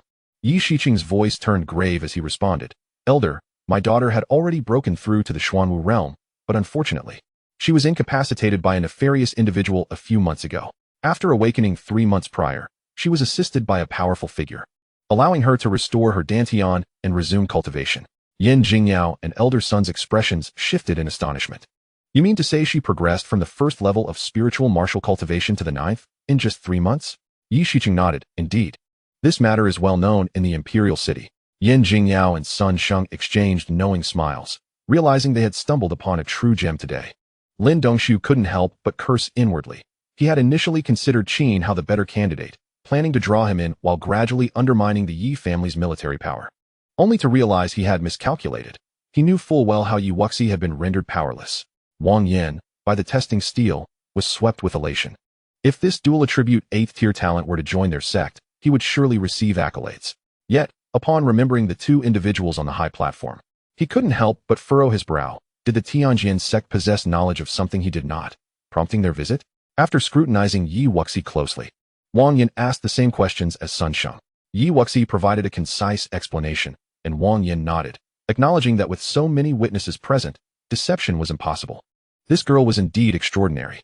Suppressing his thoughts, he withdrew the steel and returned to the platform, announcing loudly, the 1st round of testing is concluded. All participants whose jade tokens have illuminated shall remain, while those who have not must exit immediately. A majority of the participants left dejectedly, having believed themselves to be among the elite disciples from their respective cities, only to find they could not even pass the 1st hurdle. As the crowd dwindled to 500, excitement surged. Martial combat was always more captivating, for while talent might shine, combat prowess was paramount. Yet, amidst it all, the figure clad in a sky-blue gown left a profound impression on their hearts. Her 8th tier talent was unprecedented in the Tianfeng kingdom, and they had witnessed a genuine prodigy. Wang Yin turned to the 2 Tanjin Sect elders, cautiously remarking, Elders, I thought you were merely passing through. Yin Jingyao raised an eyebrow and smiled. Elder Wang is correct. We are indeed just passing through, merely observing for promising talents. Wang Yan's expression darkened. These 2 clearly intended to compete for recruits. Sun Sheng interjected coolly, Elder Wang. Let us commence the competition swiftly. We too wish to ascertain the combat capabilities of these participants. The Tianjin Sect, with its focus on sword cultivation, understood that talent was but one aspect. Without proficiency in swordsmanship, it was of little consequence. Wang Yin scoffed, his voice echoing across the martial arena as he declared, the competition continues. The 2nd round will be a free-for-all. Those thrown off the stage will be eliminated, leaving only 100 to advance. At this proclamation, competitors on the stage braced themselves, acutely aware that unity was crucial in this round. No matter how powerful an individual might be, they could easily be ousted by coordinated efforts. The Yi family members quickly gathered around Yi Wuxi. Though Yi Yu and Yi who were reluctant, they ultimately joined her side. We are all in this together. It is best to unite our efforts. Yi Wuxi urged them seriously. In this chaotic battle, internal strife would yield no benefit. Yi Hu and Yi Yu nodded, realizing that with Yi Wuxi's displayed talent, their previous hostilities had faded. Yi Yu, who had once harbored jealousy, now found herself devoid of even the courage to feel envious. Meanwhile, the royal and Qin family members also gravitated towards Qin Hao. Lin Qianro whispered, Brother Hao, shall we take this opportunity to eliminate the Yi family members? Qin Hao agreed. Indeed, follow my lead, and we shall strike against the Yi family together. Observing their hushed conversation, Yi Wuxi's lips curled into a cold smile. It seems they intend to concentrate their forces against us. What should we do? Yi Qing asked, her tone laced with concern. We are outnumbered. There is no need to confront them head-on. Let us first avoid them and assist in displacing the others. Yi Wuxi replied resolutely. Agreed. We shall follow your lead. With that, The 10 members of the Yi family launched an unrestrained assault on the surrounding competitors at this moment. Anyone outside their family was considered an enemy. The royal factions also banded together, targeting participants from other cities. Boom. The arena erupted into chaos, and within moments, half the participants had been eliminated. This is not good. The eliminations are occurring too swiftly. Leave Yi Wuxi to me. You all focus on the other Yi family members. Qin Hao's eyes glinted with determination. Without hesitation, he unleashed his full strength at the third level of the Xuanwu realm, swiftly approaching Yi Wuxi. Lin Xianro and the others closely followed, charging towards the remaining Yi family members. Yi Wuxi's lips curled slightly as she stepped gracefully, evading Qin Hao with ease, and swiftly directed a sword strike towards Lin Xianro. Boom! The sword radiated a chilling light, and Lin Xianro, momentarily stunned, found herself unable to retaliate in time. Hurtling off the stage, she had not anticipated that Yi Wuxi's target would be her, and neither had Qin Hao nor the royal entourage. This sudden strike had unexpectedly eliminated Lin Xianro from the competition. As the second round of chaos concluded, a familiar voice resonated from the stands, calling for everyone to cease their actions. Qin Hao, about to strike, wore an expression of frustration, realizing that eliminations were occurring more swiftly than he had anticipated. The third round was to follow, a contest where pairs would battle across 5 platforms simultaneously, with those holding competition tokens summoned to the elevated stage. Wang Yan's voice echoed once more, noting that the emergence of 2 promising talents from Tianfeng Nation this year was a cause for celebration. Yet, his countenance betrayed his discontent. What use were promising talents when 2 formidable figures from the royal family were present? How could the Wind Spirit Sect possibly compete with the Heavenly Sword Sect? This grand tournament was merely a means to adorn others, and he need not exert himself. He could simply select at will. Yi Wuxi glanced at the competition token at her waist, raising an eyebrow at its remarkable automatic sensing ability. Soon, numerous contestants ascended the platforms, and by this round, the disparities in their cultivation levels were minimal. With 100 participants vying for 50 spots within the Wind Spirit Sect, the odds were still favorable, and none were willing to concede. Suddenly, the token at Yi Wuxi's waist began to flicker intensely, prompting her to step forward confidently onto the stage. Her opponent was none other than Lin Yang of the royal family, whose talent was on par with that of Yi Yu, and who had now reached the first level of the Xuanwu realm. A smile graced Yi Wuxi's lips. It seemed the royal contender had fallen right into her grasp, destined for elimination. Lin Yang snorted disdainfully. Yi Wuxi, do not presume that your talent will enable you to defeat me. You are but at the 9th level of the spirit martial realm. It would be wise for you to withdraw now. The resources and connections of the royal family far surpassed those of other clans. Apart from the Wind Spirit Sect, they had numerous alternatives, and the competitors present were hardly formidable, unlike Lin Dongxiu, who was no longer part of the royal family. Enough with the idle chatter, let us commence. Lin Yang's aura shifted dramatically, a pale red energy erupting as he launched a powerful punch towards Yi Wuxi. Falling Blossom Palm. Yi Wuxi had no intention of testing her opponent. She activated her 5 energies simultaneously, employing the shadow step as she met his strike head-on. Boom. The clash of Lin Yang's dominant fist and her palm sent him hurtling downwards. How could this be possible? Lin Yang exclaimed in disbelief. He was a Xuanwu realm fighter. How could he be so easily dispatched by a mere spirit martial realm practitioner? Yi Wuxi saw no need to explain. With each breakthrough, her combat prowess experienced a qualitative leap. In the stands, Sun Sheng muttered, this woman possesses an unusual quality. Yan Jingyao pondered, indeed. While fighting above one's level is not uncommon, she clearly employed a yellow-grade martial technique just now. Powerful martial skills and secret arts can enhance combat strength. Yet Yi Wuxi did not utilize any formidable means. Sun Sheng furrowed his brow. Could it be a special physique? Yan Jingyao shook her head. I cannot discern it either. Let us observe further.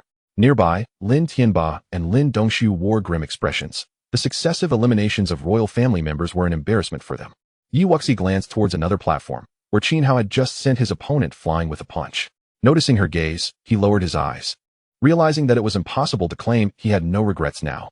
Yi Wuxi, both in appearance and talent, outshone Lin Xianro by a considerable margin. It was no exaggeration to call her a true daughter of destiny, yet he had chosen to abandon her. Now, from Yi Wuxi's gaze, he felt no remnants of their past friendship, only her disdain. Soon, the third round concluded. In this grand competition, 4 members of the Yi family had been selected: Yi Wuxi, Yi Yu, Yi Hu, and Yi Qing. This was a commendable result compared to previous years, and Yi Shiqing in the stands nodded with satisfaction. However, Wang Yin spoke with a hint of disinterest. Your Majesty, let you preside over the ranking battle. Lin Tianba replied with a smile. Very well, Elder Wang may rest for a moment. The royal family traditionally provided rewards for the top 10, a strategy to win hearts.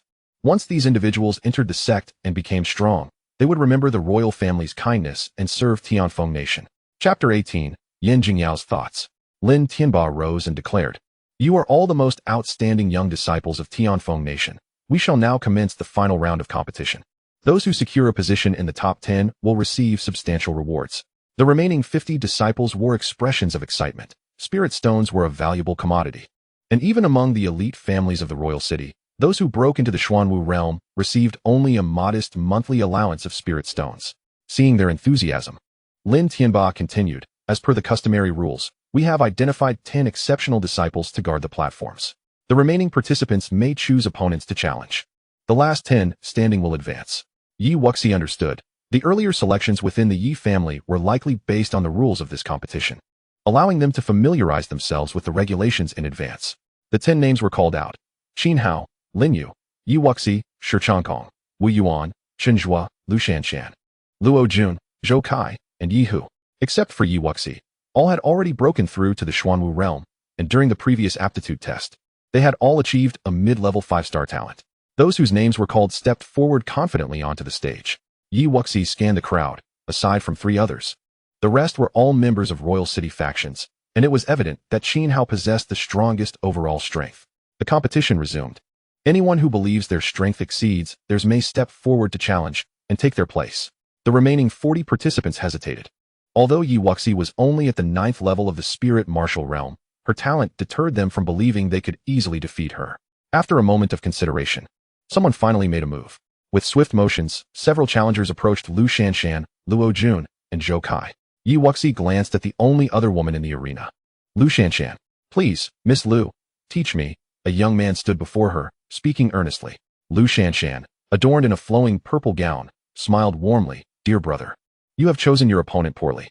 The young man blushed. Both women on stage were exceptionally beautiful, yet Yi Wuxi exuded an air of aloofness, while Lu Shanshan radiated warmth. Lu Shanshan continued with a playful smile. "Brother, how could you be distracted while challenging your sister?" The young man snapped back to reality and replied, "Miss Lu, I shall not hold back." With that, he drew a long sword, shouting, "Blade of the shattered sky, sunset slash." Lu Shanshan's expression remained cheerful as she swiftly unsheathed her cold sword, executing the mirror flower, water moon technique. Boom. The gentle sword energy clashed with the powerful blade, creating a tempestuous wave. The young man was forced back to the edge of the platform, helplessly conceding, "I admit defeat." Lu Shanshan sheathed her sword, smiling. "That is more like it, brother." Having observed the match, Yi Wuxi raised an eyebrow. This Lu Shanshan was indeed an intriguing character, and her strength was formidable as well. After showcasing her skills, Lu Shanshan had intimidated many. Those who had previously considered targeting her quickly shifted their focus. "Miss Yi, may I request your guidance?" A figure suddenly landed before Yi Wuxi. She nodded slightly. "You may strike first."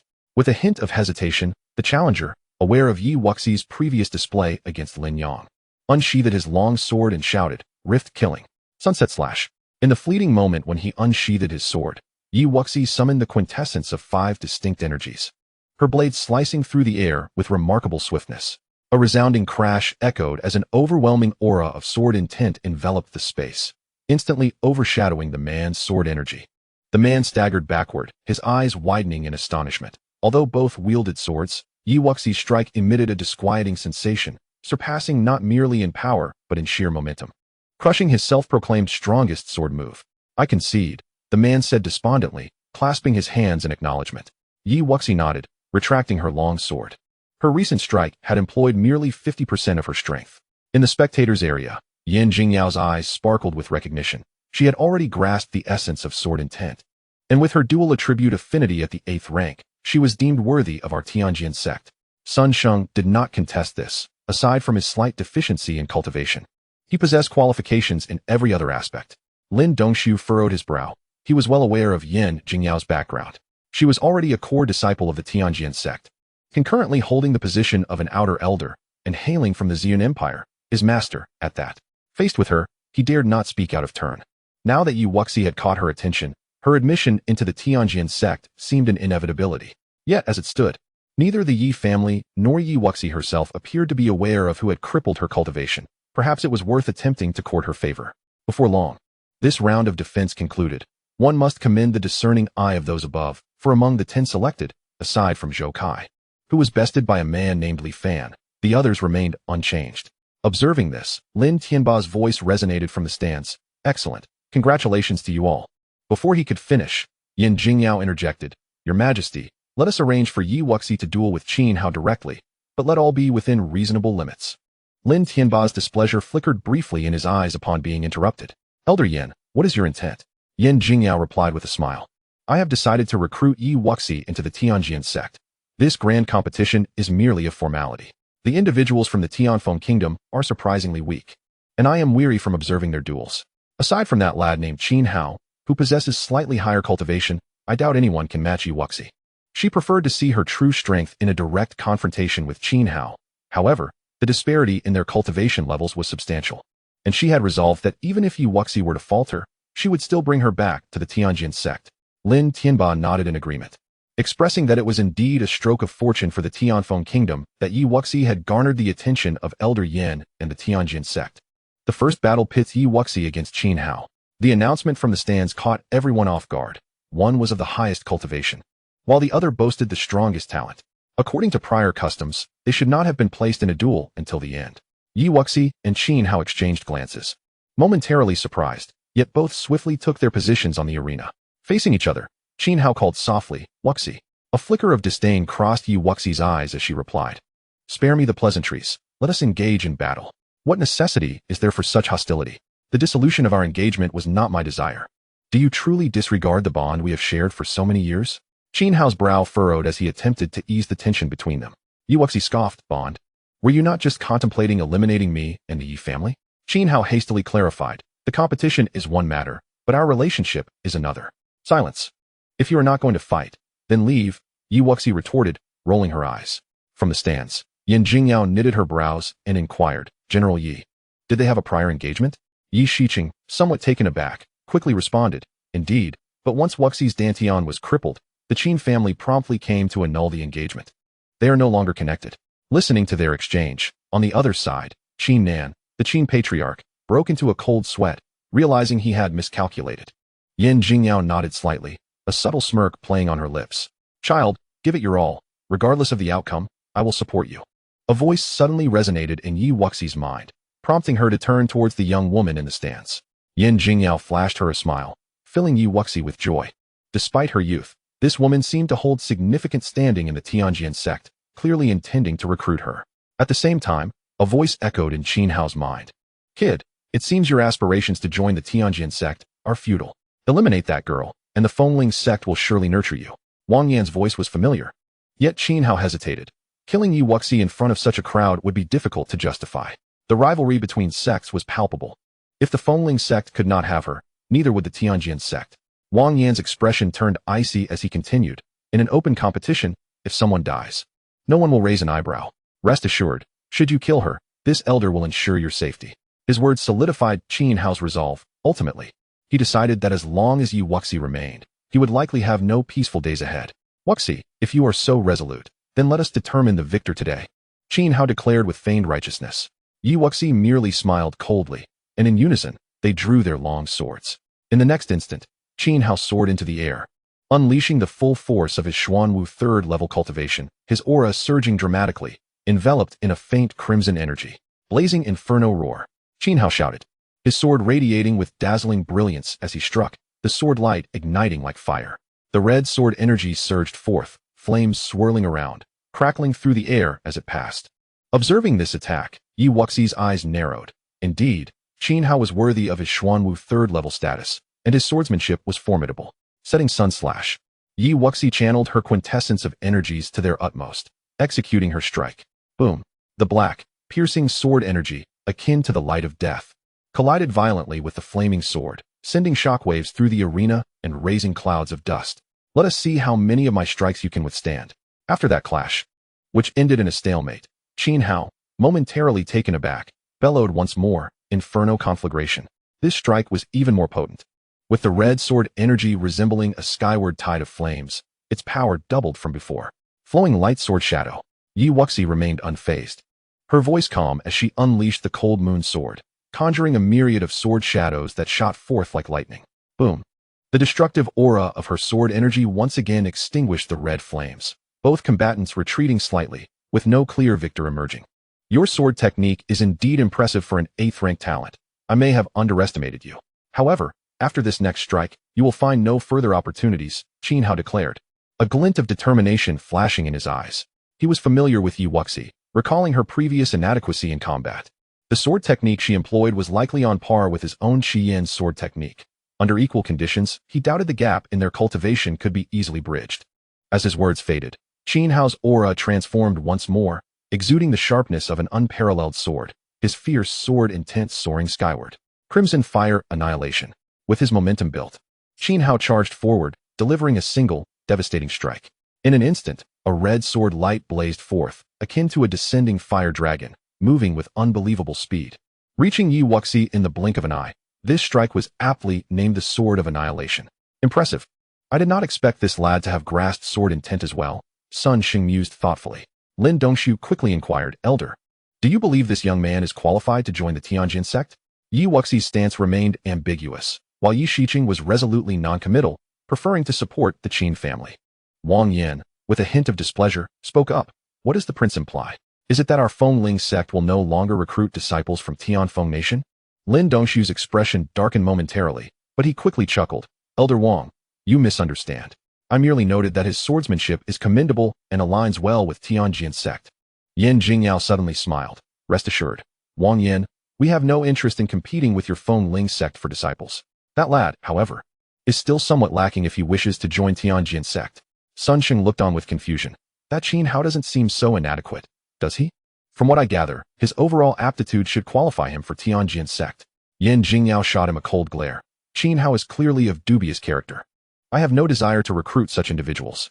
This is also why I find Lin Dongshu unappealing. His mind is filled with schemes rather than a true dedication to swordsmanship. Sun Sheng rubbed his nose and refrained from further commenting. Although both were outer elders, he was well aware that Yin Jingyao's influence far surpassed his own. The crowd observing the battle erupted in astonishment upon witnessing Xuan Hao's sword technique. In the viewing area, Yi Shiqing and Yi Qingqing turned anxiously toward Wuxi. Although they had previously witnessed the formidable final move of the Bailuo sword technique, the disparity in their cultivation levels was quite significant. Could Wuxi truly withstand the strike? Wuxi cannot afford any mishap, Yi Shiqing thought to himself, recognizing that she might not be able to withstand it, and he prepared to intervene at a moment's notice. On the battle stage, Wuxi felt an overwhelming sense of peril. This sword strike was the most formidable she had encountered thus far. No longer holding back, she drew upon the true energy from her 5 Dantians, depleting it entirely, and the Han Yu sword resonated with a tremor. Death sword. Wuxi's aura surged to its zenith. Her long dress billowed and her black hair danced as she executed her strike. In that instant, the void seemed to freeze, leaving only a streak of black, annihilating sword light surging forth from the darkness. Boom. In the next moment, the Black Death sword energy surged forward, accurately striking the fiery sword. The collision of the two swords produced a resounding echo.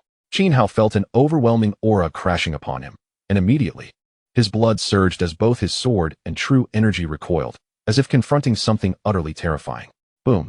Xuan Hao was forced to retreat violently, but the death sword energy relentlessly pursued him, cleaving toward him with unstoppable force. Entering the subtlety of the sword, Yin Jingyao's eyes glimmered with a newfound intensity. Wuxi's strike had transcended mere force, embodying the nascent form of subtlety. Sun Sheng remarked gravely, this girl is indeed extraordinary. Typically, only those at the Xuanwu realm begin to comprehend sword intent, and it requires reaching the Diwu realm to transform force into subtlety.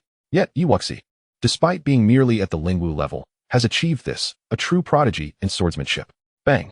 The indomitable black sword energy sent Xuan Hao flying off the arena, spitting blood. Utterly disheveled, his eyes wide with disbelief, Wuxi stood atop the arena, her complexion pale. Her cultivation was still insufficient. Though she had triumphed over Xuan Hao, she had expended all her true energy with that last strike and could not finish him off. Now completely drained, she was unable to continue fighting. Yet she was grateful to have won. Had her blow not been decisive, she would have had no choice but to concede. Chapter 20. Journey to Tianjin Sect. Yin Jingyao in the viewing area nodded with satisfaction. Your Majesty of Tianfeng Nation, may I announce the results of the competition?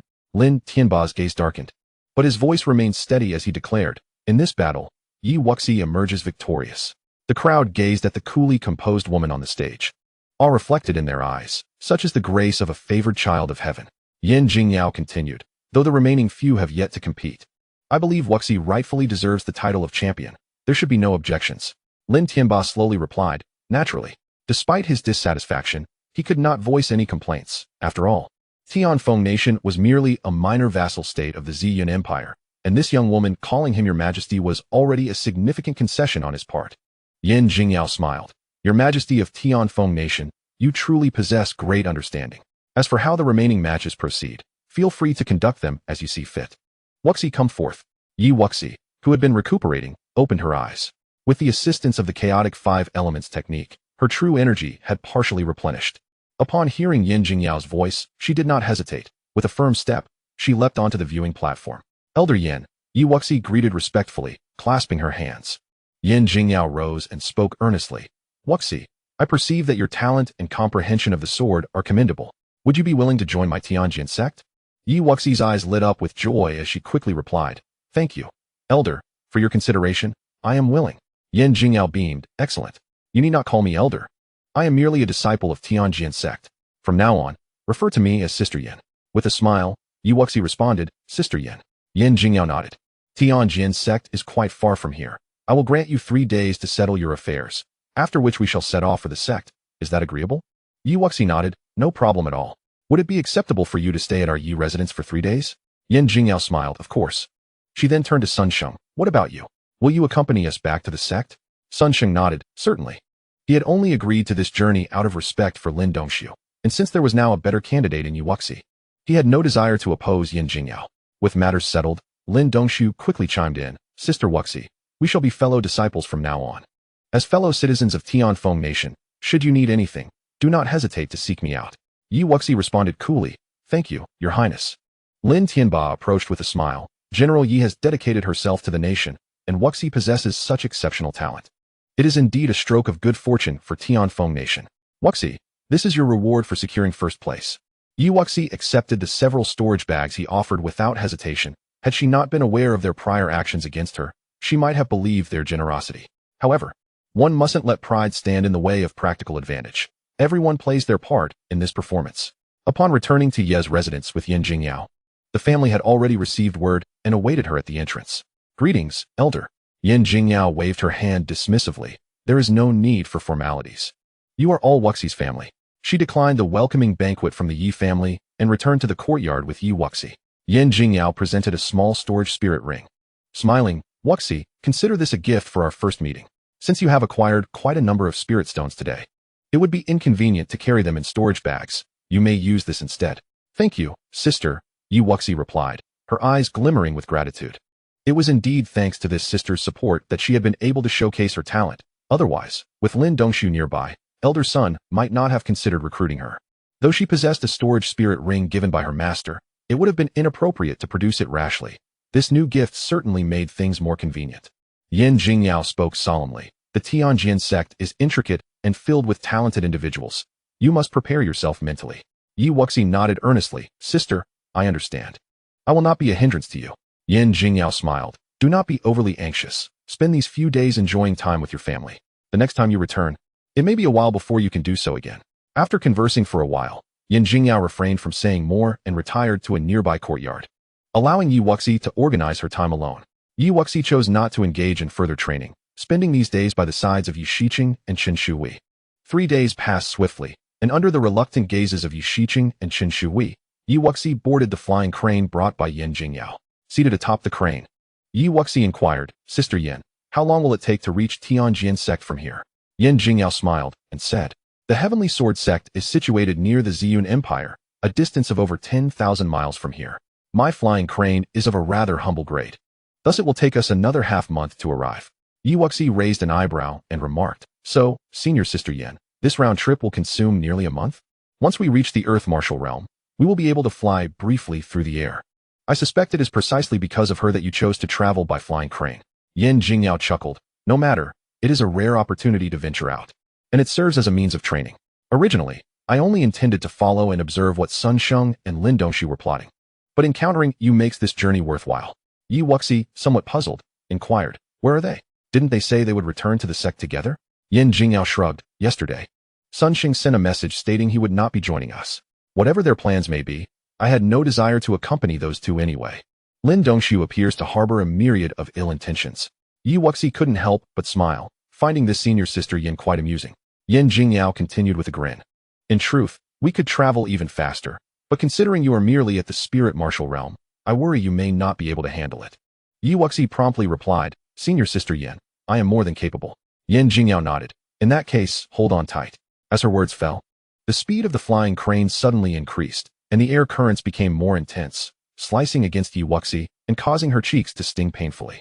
Clinging tightly to the back of the crane, gazing at the serene figure of Yin Jingyao in her flowing white dress ahead, Yi Wuxi silently lamented her own weakness.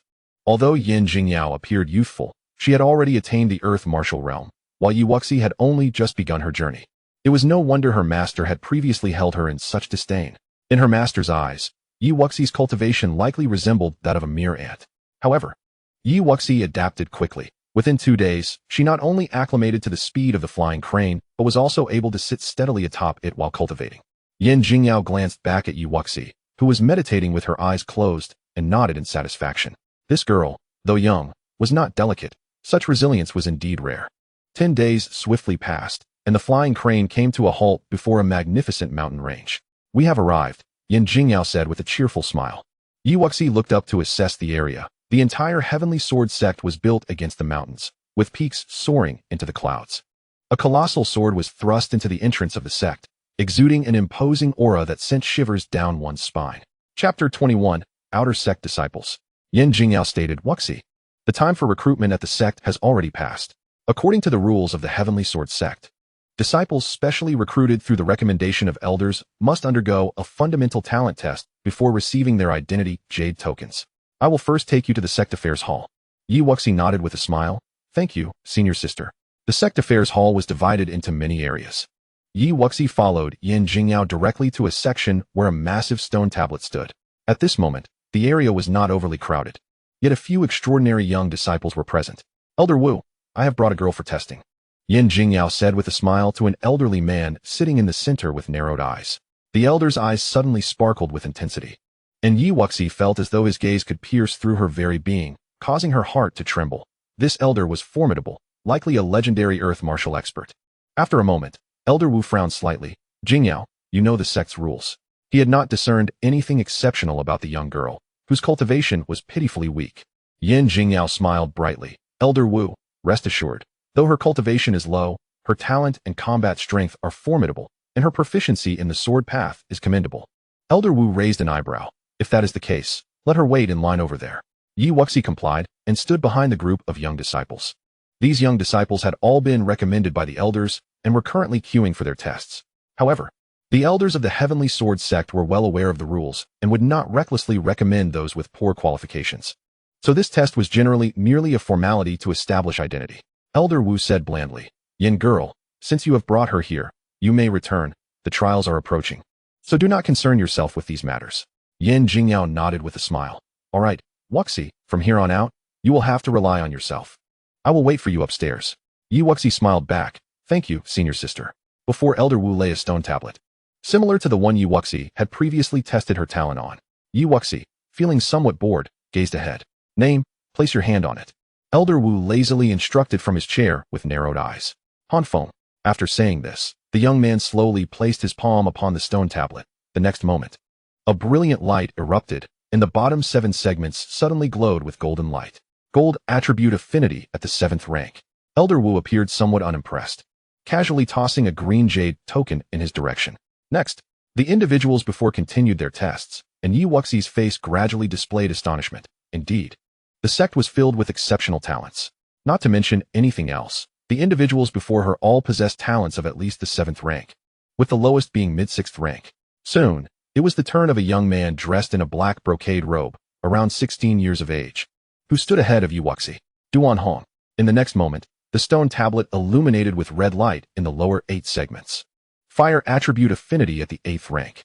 The previously tested individuals could not help but show expressions of surprise. Elder Wu nodded slightly. An 8th rank talent was considered quite good within the Heavenly Sword sect. Duan Hong smiled faintly, stepped aside, and made way. Yi Wuxi, stepping forward and announcing her name. Wuxi placed her palm upon the stone tablet, drawing from her previous experience. She directly activated both her water and fire Dantian's powers until the lower 8 segments glowed with blue and red lights before abruptly withdrawing her hand. Water and fire dual affinity at the 8th rank. The surrounding individuals erupted in astonishment, with even Duan Hong displaying a look of shock. This girl possessed dual attributes. Elder Wu raised an eyebrow. 2 8th rank talents have appeared today. That is quite impressive. Just like the individuals before her, Elder Wu handed her a green jade token. You may proceed over there to collect your attire. Someone will guide you to your residence. Wuxi and the others nodded. The Heavenly Sword Sect provided uniform attire. Males wore white long robes, while females donned white long skirts. After receiving their clothing, the group was escorted by a middle-aged man to their residence. The outer sect was located halfway up the mountain, encompassing an expansive area. At its center lay a vast square, surrounded by countless courtyards, which was quite a spectacular sight. All right, this is the residence for the outer sect. Each courtyard can accommodate 3 individuals, from courtyard 800 to courtyard 1000, all of which are unoccupied. And you may choose freely, the middle-aged man said as he led the group. All the courtyards had clearly marked numbers, and the layout was very orderly. Excuse me, who resides there? A young girl asked, pointing to a particular location, puzzled. The group followed her finger to the highest point of the outer sect, where 10 exquisite pavilions stood. The middle-aged man smiled slightly. Those are the residences of the top 10 disciples of the outer sect. In our Heavenly Sword Sect, talent is one aspect, but strength is held in higher regard. The stronger you are, the better your treatment will be. If one day any of you can defeat one of them, you may take their place and reside in the pavilions. The top 10 disciples of the outer sect not only enjoyed different accommodations than ordinary outer sect disciples, but the resources they received within the sect were also incomparable. Therefore, if you wish to attain better treatment, you must work twice as hard. The middle-aged man explained slowly. Wuxi was left speechless. Was there truly such a significant disparity among outer disciples? Well then, choose your rooms at your leisure. Each chamber contains a jade slip, which records the sect's regulations and other essential information for your perusal. I am Yang Dong, an elder of the outer sect. Should you have any queries, feel free to seek me out at the outer sect elder hall. Upon concluding his remarks, the middle-aged man took his leave. Once Elder Yang departed, the group relaxed somewhat. However, as newcomers, they had little time for idle chatter and promptly began to select their courtyards, not wishing to share accommodations with others. Wuxi opted for the unoccupied courtyard number 860 and casually chose a room on the right. The room was modest, featuring a wooden bed and a simple table and chairs. As expected, there lay a jade slip upon the table, unencumbered by any prohibitions. Wuxi immersed herself in it, diligently studying, for she was woefully uninformed. The jade slip was divided into 3 sections. The first part detailed the situation of the Tanjin Sect. The Tanjin Sect, a force with a legacy spanning thousands of years, was classified as a 5th-rank sect, currently boasting nearly 30,000 members, including elders, attendants, and disciples. Within the sect, disciples were categorized by their cultivation levels into outer disciples, inner disciples, and core disciples. Those at the 7th level of the Xuanwu realm and below were considered outer disciples, while those beneath the Xuanwu realm were referred to as miscellaneous disciples, bearing no distinction from outer disciples aside from their obligation to perform menial tasks. Similarly, elders were classified as outer elders, inner elders, and supreme elders. Moreover, the 10 core disciples had the option to concurrently serve as outer elders. Should one fail to break through to the corresponding realm by a certain age, they would be either expelled from the sect or retained as an elder, depending on their cultivation level. Wuxi sighed in resignation, realizing that she had unwittingly aligned herself with the lesser category of disciples, while her senior sister, Yin, must surely be among the 10 core disciples. Continuing her reading, Wuxi delved into the 2nd section, which elucidated various common magical beasts and spiritual herbs. The final section expounded upon the geographical details of the Xianxiang continent, causing Wuxi's eyes to brighten. The Xianxiang continent was divided into 5 states and 10 domains, with the 5 states located at the heart of the continent, surrounded by the 10 domains, collectively referred to as the Mortal Realm. Their current location was the Xian domain, adjacent to Qingzhou, which was further divided into 2 major dynasties and 20 mid-tier empires. Each mid-tier empire housed dozens to hundreds of smaller nations akin to Tianfeng country, with innumerable sects of varying sizes. Tianfeng country fell under the jurisdiction of the mid-tier empire, Xian Empire. Geographically, the Tianjin Sect was situated between the Ziyun Empire and the Longyuan Empire, with dozens of 5th-rank sects scattered throughout the Xian domain, rendering the Tianjin Sect's strength merely average. Wuxi lamented, "At this rate, my aspirations of reaching Qingzhou seem an eternity away." According to the records, Individuals wishing to journey to Qingzhou required the use of a teleportation array, which was controlled by the two great dynasties and the only fourth-rank sect, Tianfeng Sect, making it not easily accessible. Nonetheless, it was apparent that her unexpectedly chosen master was indeed a formidable figure, explaining his disregard for the Xian domain.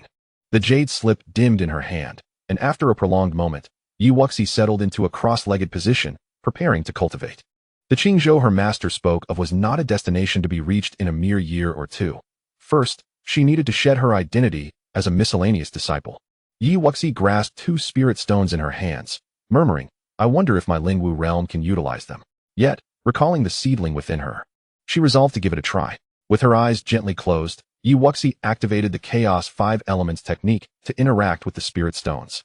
It was as if a dam had burst. The overwhelming essence from the spirit stones surged forth, racing through Wuxi's meridians with unstoppable force, threatening to rupture them.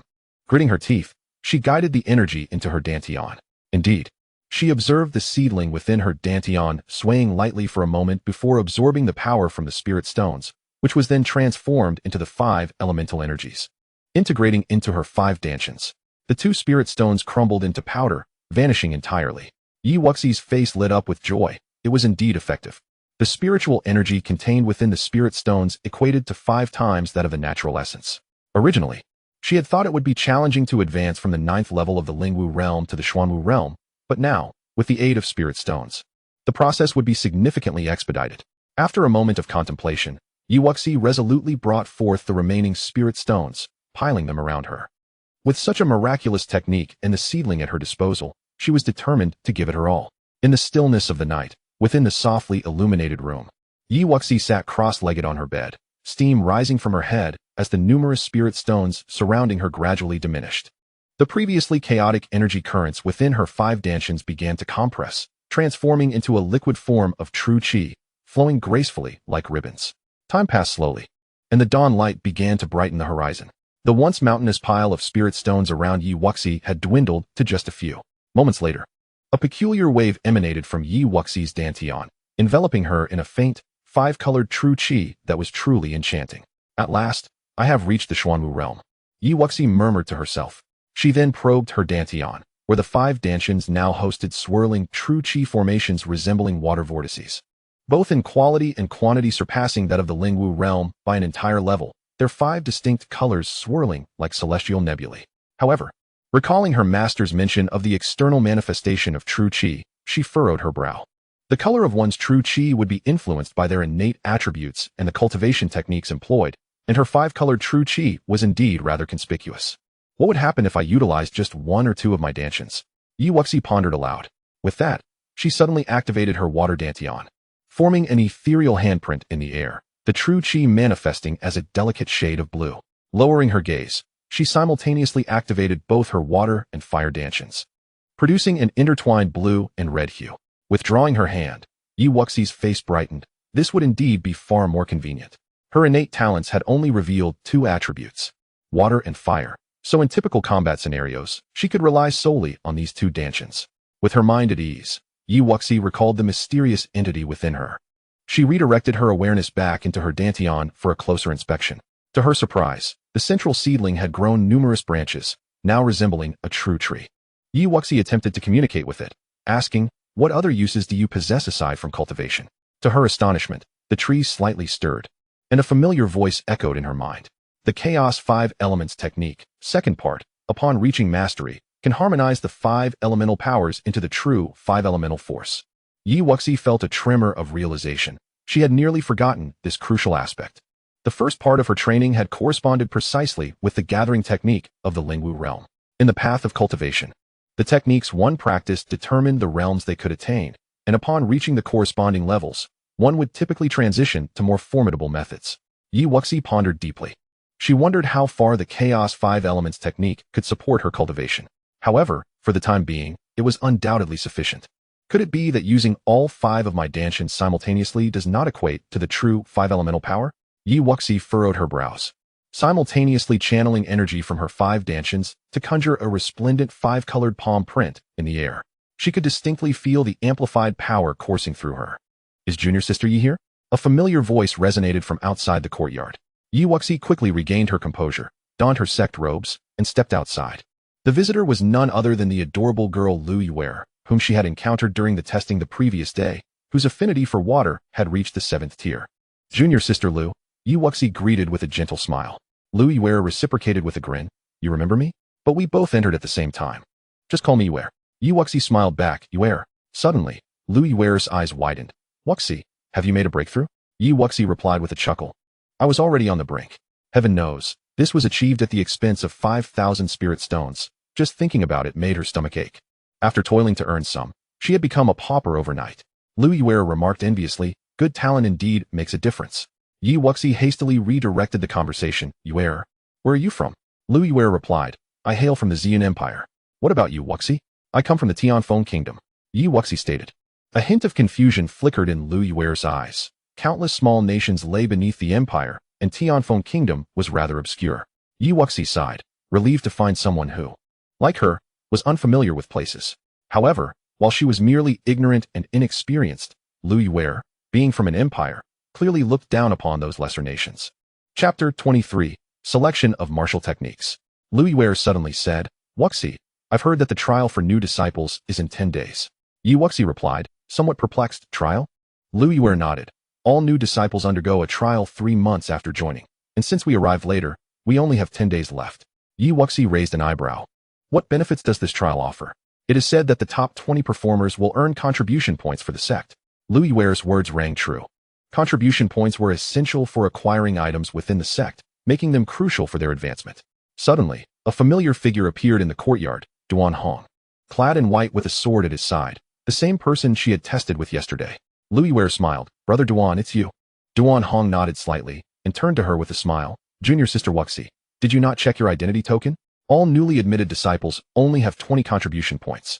Yu Wuxi quickly retrieved the green token that the elder had tossed her the day before, infusing it with her energy, and several lines of small text emerged. Name, Yu Wuxi. Identity, Outer Sect Disciple. Contribution points, 20. She had not paid attention to this yesterday, and feeling a bit embarrassed, Yu Wuxi smiled. Thank you. Brother Duan and Yuer. Lu Yuer replied. It's nothing. I'm sure Wuxi was too eager to make her breakthrough yesterday to notice these things. Duan Hong then noticed her advancement to the Xuanwu realm, his eyes widening in surprise. Indeed, junior sister Wuxi possesses remarkable talent. Yu Wuxi cheerily suggested, Yuer, brother, why don't we take a stroll? I'm still unclear on how to utilize these contribution points. Duan Hong and Lu Yuer nodded in agreement. The outer sect square was vast, with a massive jade wall at its center, surrounded by bulletin boards primarily used for announcing sect tasks. As the trio walked through the square, the gentle demeanor of the young man and the ethereal beauty of the young women drew many curious gazes. Since they had arrived later, the other disciples were somewhat familiar with one another, while the 3 of them remained strangers. Yu Wuxi approached the jade wall, murmuring, Outer Sect Disciple Rankings? A young man nearby turned to them and asked, You must be special recruits, right? Yu Wuxi nodded slightly. Greetings, brother. I am Yu Wuxi. May I inquire about the significance of these rankings and how they are determined? The young man replied, I am Lu Ming, junior sister Yi. The outer sect holds a ranking battle every 3 months. The wall only displays the top 100 disciples, serving to motivate everyone. Moreover, the higher your rank, the more contribution points you can earn. The benefits increase significantly, such as access to the training chambers. Yu Wuxi's eyes lit up. Thank you, brother Lu. Lu Ming smiled. You're welcome. However, all new disciples must wait until after the trial to participate in the ranking battle. The trio nodded. New disciples had yet to undergo sufficient training within the sect, making them incomparable to the seasoned disciples in terms of martial skills and techniques. Even if they participated, they would likely be mere fodder. Lu Yuer proposed, Brother Duan, Wuxi, why don't we visit the Martial Techniques Pavilion? Yu Wuxi and Duan Hong had no objections. Although the Tanjin Sect offered many places to enhance cultivation, such as training chambers and battle towers, they had only 10 days left, clearly insufficient time.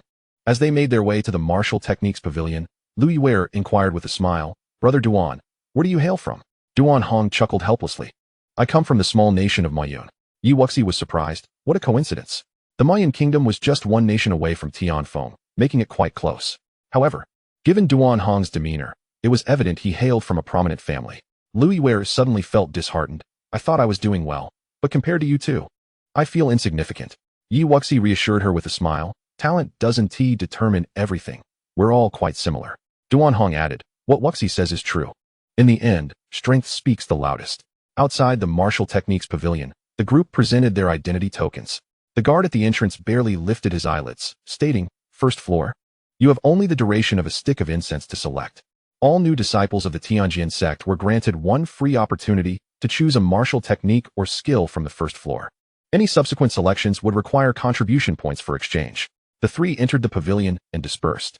Wuxi, not considering any techniques, headed straight for the martial skills sections. Although her master had given her a sword technique, she had yet to examine it and was unaware of its tier. The Tianjin Sect's manuals were meticulously organized, with various martial skills like movement techniques and sword techniques categorized by tier. However, the highest tier available was only of the upper Xian rank, and the quantity was rather limited. Yet, selecting a martial skill wasn't solely about its tier. If one's strength was insufficient, they would be unable to unleash its true potential, making techniques that were more compatible with one's own abilities far superior. Wuxi focused her attention on the upper-tier martial skills, neglecting whether she could master them or harness their power. Being a 5 elements physique, she had a measure of confidence. After browsing through the rows, Wuxi hesitated for a moment before shifting her gaze toward the movement techniques. She already possessed a sword technique from her master, but the shadow step was only of the lower Xian rank, which was no longer adequate for her. Flowing clouds pursuing the moon, upper Xian rank. This technique was light and agile, resembling clouds chasing the bright moon in the night sky, making it difficult for enemies to predict. Note: highly depleting of true energy. Practitioners of lower realms should exercise caution. Upon seeing this manual, Wuxi's eyes brightened. Her abundant true energy made this technique a perfect fit for her. Since martial skills could only be selected for free once, Wuxi decided not to linger and exited with the flowing clouds pursuing the moon in hand. "Elder, I have made my selection." Wuxi respectfully handed the chosen manual to the guard for registration. The elder scrutinized Wuxi from head to toe, seriously advising, "You must be new here. Did you not notice the cautionary note at the back? You are merely at the first level of the Xuanwu realm. Sustaining this will be quite challenging for you." As the trial approached, it was customary for newcomers to select a new martial art and a formidable offensive technique. However, this young woman chose neither. Instead, she opted for a movement technique that could only be practiced by advanced martial artists. In his eyes, it seemed a frivolous choice. Wuxi smiled and said, "Elder, I shall give it a try. With the trial imminent, my current cultivation level will likely yield me no notable ranking. Is it not more important to ensure my survival?" The elder of the pavilion sighed softly. "You have a point. Take it, but remember to return it in 3 months. And it must not be shared. You are aware of the sect's rules." Wuxi nodded with a smile. "Thank you, elder." After a brief moment, Wuxi chose not to rush away, but waited at the entrance for Lu Yuer and Duan Hong. Being in an unfamiliar environment within the Tianjin Sect, making 2 acquaintances seemed advantageous. Both appeared to possess earnest intentions, and she believed it worthwhile to befriend them. Chapter 24. The Phoenix soars in the 9 heavens sword. Before long, Duan Hong and Lu Yuer emerged, similarly registering the manuals they held with the elder. "Wuxi, you only selected a movement technique?" Lu Yuer approached her. Wuxi replied with a smile, "The tier of the techniques I previously practiced was too low. I shall wait until I have contribution points to exchange for others." The two were also only holding one martial technique each, both sword arts, having not selected any cultivation methods. Wuxi did not pry further, as they did not seem to come from insignificant backgrounds, indicating they likely lacked nothing in that regard. That makes sense. The trio wandered together for a while before returning to their respective courtyards. With the trial looming, the area was predominantly filled with senior disciples, while the new disciples were diligently enhancing their cultivation in hopes of achieving commendable rankings in the trial. Upon returning to her room, Wuxi did not hasten to practice her martial techniques. Instead, her thoughts turned to the second part of the chaotic 5 elements technique. Refining the true power of the 5 elements, she murmured. With that, she settled into a cross-legged position and began to circulate the heart method as described in the second part. After several complete cycles, this technique seemed tailor-made for her, presenting no obstacles whatsoever. By nightfall, after mastering the second part, Wuxi began to fuse the elemental powers as instructed. She cautiously merged the wood attribute True Qi into the water attribute True Qi, then guided this energy into the gold attribute True Qi. Time passed, and beads of sweat formed on her forehead. She understood the principle of the 5 elements interrelations. Any slight miscalculation in this fusion could lead to her instant demise. She could not afford to let her focus waver. As dawn broke, she arrived at the final step. Wuxi concentrated her mind even further, carefully incorporating the previously fused attributes into the final fire attribute, True Qi. Within her Dantian, above the small tree, a tiny orb began to form, gradually solidifying and emanating a mysterious, multicolored glow. Only when the five-colored orb settled did Yi Wuxi slowly open her eyes, exhaling in relief. This five-element true essence had taken shape. However, according to the chaotic five elements technique, this essence was a one-time use only. Once depleted, it would be gone. Moreover, at the Xuan Wu stages 1 through 3, one could store a maximum of 2 true essences simultaneously, while stages 4 through 6 allowed for up to 4. And at higher stages, the maximum was 5.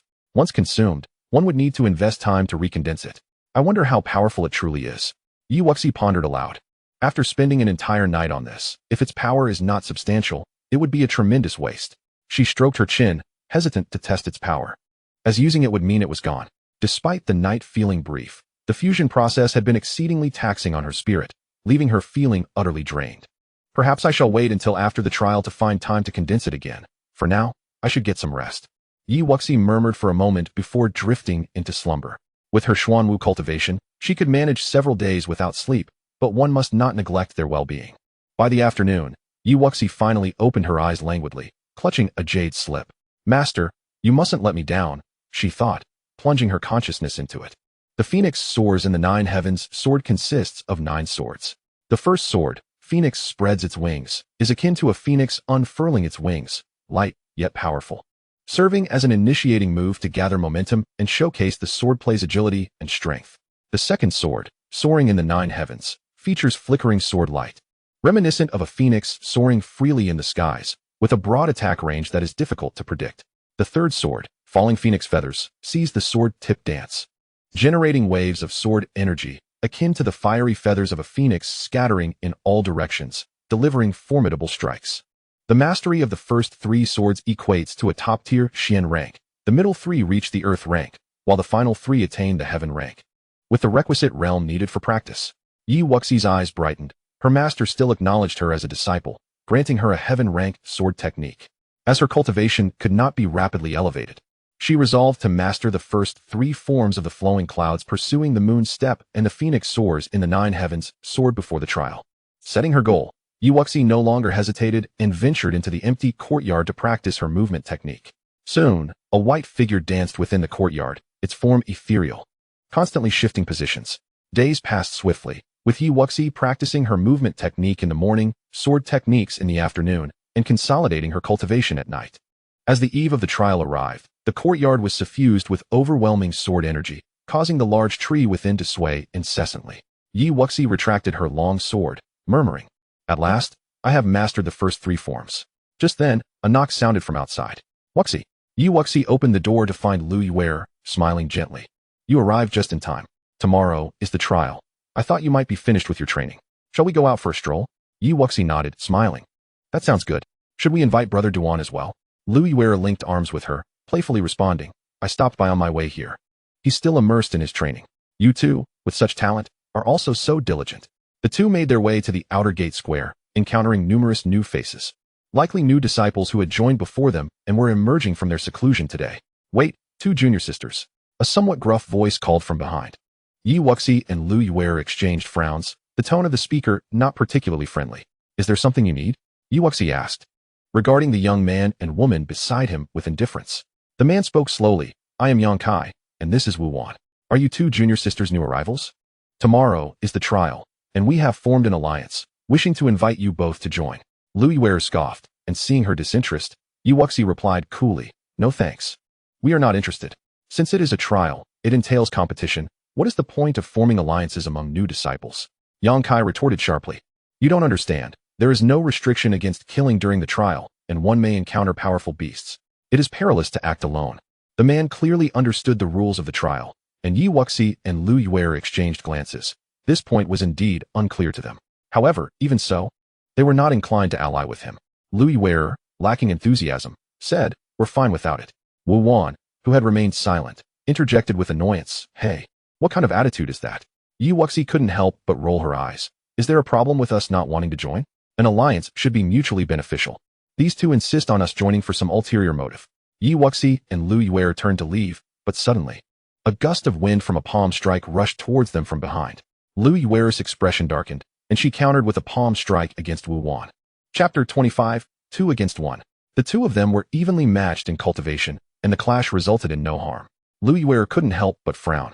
Are you out of your mind? However, Wu Wan merely fixed her cold gaze on Yi Wuxi, sneering. I wonder why someone at the first level of Xuanwu dares to act so haughty. It seems you can only hide behind others. Yi Wuxi felt a sense of frustration. Indeed, she was dealing with someone utterly delusional. Lu Yiwei, speechless, urged, Wuxi, let us go. Don't bother with someone so deranged. Yang Kai, with a frosty demeanor, retorted, who are you calling deranged? Yi Wuxi glanced at the two of them and said, you too, do you not understand? Yang Kai's expression darkened. Wan is right. You are indeed arrogant, but I wonder what gives you such confidence. As he spoke, a long sword unexpectedly appeared in his hand. Wu Wan's eyes flashed with disdain. Xianxiao. I can handle her on my own. There is no need for you to intervene. Yi Wuxi smirked slightly. No need to argue. You two can come at me together. If they called her arrogant, then today she would indeed be unapologetically proud.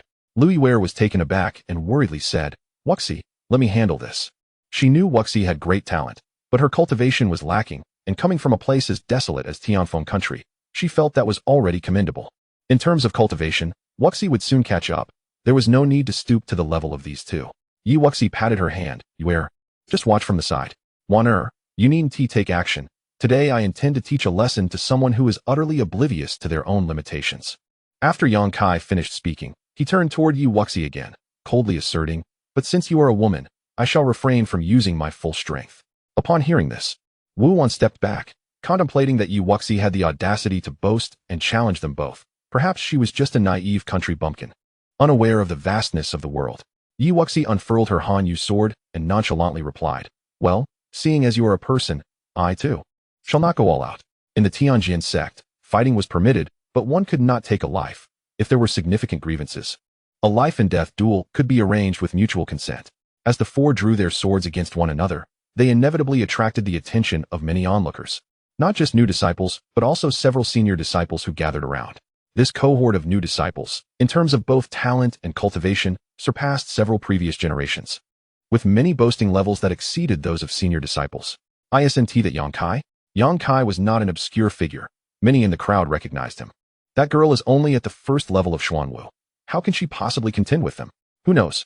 The disparity in cultivation is so vast. What is the point of comparison? Whispers circulated through the crowd, but most anticipated a complete rout, with little faith in Yi Wuxi's chances. Lu Yiwei still hesitated. Wuxi, perhaps we should reconsider.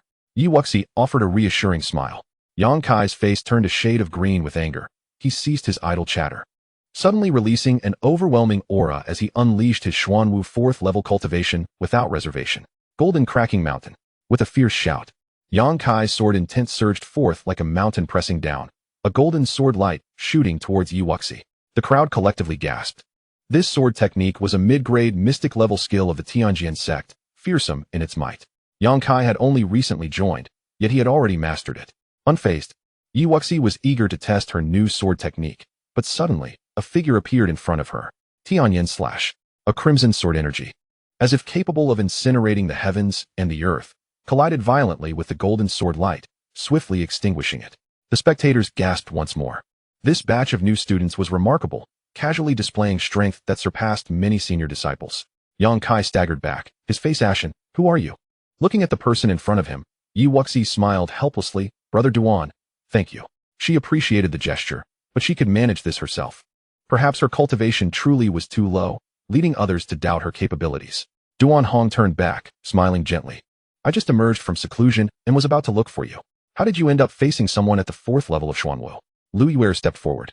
Brother Duan, those two are behaving irrationally, insisting that Wuxi and I form some sort of alliance. When we refused, they became furious. Ignoring her words, Yang Kai shouted angrily. You're bold, Yi Wuxi.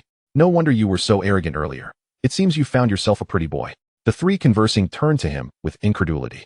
Duan Hong felt a wave of annoyance. Their bond was merely due to special recruitment, just a friendship. Besides, did he really appear like a pretty boy? Of course. If one compared skin tones, his complexion was indeed fairer than Yang Kai's. Yi Wuxi couldn't help but roll her eyes. Yang Kai, if you're sick, go get treated. Why resort to such childish taunts? Yang Kai's face flushed red. Didn't you boast about defeating us both? Now you're seeking a helper. What is that about? Duan Hong frowned. This person has a rather small mind. Wuxi, leave this to me. Yi Wuxi calmly waved her hand. Brother Duan, You and Yuer just watch from the side. I can handle this. Duan Hong felt a slight doubt, wondering if she could truly manage a fight across 3 levels of cultivation. However, he sensed that Wuxi did not seem to be one to speak empty words. So he stepped aside and stood with Lu Yuer. Seeing this, Yang Kai's face broke into a sinister smile. Since you insist on seeking death, do not blame me. Although that pretty boy had only made one move, it was evident he was no easy opponent. Yang Kai had initially considered retreating gracefully, but was dismayed to find that Yi Wuxi, despite her beauty, was a fool. Long rainbow through the sun. Yang Kai shouted in fury. A sword intent far sharper than before shot into the sky, the sword energy surging forth like a rainbow. Yi Wuxi's expression remained unchanged as her aura steadily climbed, the true energy from her 2 Dantians furiously pouring into her longsword. Phoenix feather in flight. As Yi Wuxi coldly uttered those words, the air was instantly filled with fiery sword shadows. The sword energy seemed to condense into a point, rushing forward like a sharp feather. Boom! The fiery sword energy, with overwhelming force, shattered the golden sword light and shot straight toward Yang Kai. Yang Kai's expression flickered with disbelief as he hurriedly erected a true energy shield in front of him. Bang! The moment the sword energy made contact, the shield exploded violently. Yang Kai stumbled back repeatedly, blood spilling from the corner of his mouth as he roared. How is this possible? The onlookers gasped in astonishment. A 1st-level Xuanwu battling a 4th-level Xuanwu, not only holding her ground, but directly suppressing her opponent. This girl was terrifying. Yi Wuxi, smirking coldly, swiftly closed the distance to Yang Kai. Channeling the energy from her 2 Dantians, she unleashed a fierce falling flower palm. Yang Kai intended to gather his energy to defend, but Yi Wuxi did not grant him that opportunity. Bang! Bang! A series of palm winds struck Yang Kai's face, and as she struck, Yi Wuxi declared, "So you fancy yourself a pretty boy, do you? Today, I shall turn you into a pig's head." Chapter 26. The Gathering of Talented Outer Disciples. As they witnessed Yang Kai being soundly beaten, the surrounding crowd stood frozen in shock. What were they witnessing? A 4th-level Xuanwu being trounced by a 1st-level Xuanwu. And by such a delicate-looking girl at that. Not just the onlookers, but even Lu Yuer and Duan Hong were left speechless, exchanging incredulous glances. Lu Yuer exclaimed, "Goodness! Wuxi is incredibly fierce." Duan Hong stroked his chin. Who would have thought? No wonder Yi Wuxi prevented them from interfering, given the current situation. It seemed she could indeed take on 2 opponents single-handedly. On the other side, Wu Wan was left in a stupor, realizing something was amiss. Yi Wuxi, you must cease this at once. Yet, Yi Wuxi feigned ignorance, relentlessly striking Yang Kai with a fervor that suggested she would not rest until he resembled a pig's head. It was only when the onlookers grew numb to the spectacle that Yi Wuxi finally clapped her hands and stood up, sauntering over to Lu Yuer and Duan Hong with a radiant smile. "What do you think?" The 2 responded with a thumbs up, exclaiming, "Impressive." Yi Wuxi couldn't help but bask in a sense of pride. This world was indeed splendid, where both men and women were judged by their cultivation prowess. Unlike her previous life, where a natural disparity existed between genders, often leading to defeat in actual combat, now she could unleash her fury upon those she despised without hesitation. As for Yang Kai, his already unremarkable face had become even more grotesque, bruised and battered beyond recognition. He rose to his feet in a dejected manner, burying his head in shame, leaving without uttering a single harsh word. What a humiliating defeat. Wu Wan felt a twinge of awkwardness at this scene, stamping her foot before turning to follow suit. Lu Yuer, with a cheerful demeanor, remarked, "Wuxi, from now on, I'm sticking with you. You must protect me." Duan Hong chimed in with a grin, "Count me in too." Yi Wuxi shot them a playful glare. "You too, stop jesting. With your superior cultivation levels, you hardly need my protection. It's I who should be following you." Lu Yuer had yet to demonstrate her true capabilities, but Duan Hong's casual sword strike revealed he was no ordinary individual, likely possessing numerous hidden talents. With a mischievous smile, Lu Yuer proposed, "Then let us support each other from now on." The following morning, the sound of a bell resonated throughout the outer sect area, signaling the assembly of disciples for the upcoming trials. Clad in a flowing white gown, Yi Wuxi strode toward the square alongside Lu Yuer and Duan Hong. By this time, approximately 500 individuals had congregated in the outer sect square, a modest number for a 5th-grade sect like the Tanjin Sect, which primarily recruited sword cultivators. Despite the lower headcount compared to other sects, the strength of these disciples was formidable. Each of these 500 newcomers was at the Xuanwu level of cultivation. Aside from those specially recruited, the minimum entry requirement was the 9th level of spiritual martial arts, with many having broken through to Xuanwu after 3 months of training. Yi Wuxi mused, "Truly, this is a 5th-grade sect." Duan Hong nodded in agreement, sharing her sentiment, as both hailed from smaller nations. In comparison to the Wind Spirit sect that recruited from their homeland, the disciples of Tanjin Sect were undoubtedly much stronger. However, the news of Yi Wuxi's decisive victory over Yang Kai, who was at the 4th level of Xuanwu, had spread quickly, leading many to recognize them. Isn't that Yi Wuxi? Indeed, the gentleman beside her is Duan Hong. Both exhibited remarkable strength with their casual displays yesterday. They are formidable rivals. There was also Lu Yuer who, though she had not shown her hand, was nonetheless at the 3rd level of Xuanwu. The new disciples regarded the trio with a sense of caution. Upon hearing the whispers around them, the three exchanged glances and shrugged nonchalantly. Sometimes, establishing a reputation can serve as a deterrent. Otherwise, one might find themselves constantly provoked by random challengers, which would be exhausting. Just then, a trio of men, a pair accompanied by a woman, entered the square, prompting the crowd to part ways for them. The three were none other than Jiang Chun, Peng Hui, and Yuan Xian, known as the Three of the 5 Great Talents. Upon their arrival, hushed remarks rippled through the crowd. Moments later, 2 more figures, exuding an extraordinary aura and bearing long swords, approached, Hua Zhou and Feng Tao. The presence of the 5 great talents caused the atmosphere in the square to thicken, their eyes ablaze with combat ardor, igniting sparks in the air. Truly, the might of the 5 great talents, with their Xuanwu 5th level cultivation, was formidable. Listening to the murmurs around her, Yi Wuxi raised an eyebrow. The 5 great talents? Lu Yuer explained. Those 5 have all attained the 5th level of Xuanwu. They are just a step away from entering the inner sect. Their talents are said to be above 8 grades, making them the acknowledged strongest among the new disciples, hence their title. Naturally, the threshold for entering the inner sect is the 7th level of Xuanwu, but there is also a combat assessment. Merely having the requisite cultivation level does not guarantee entry.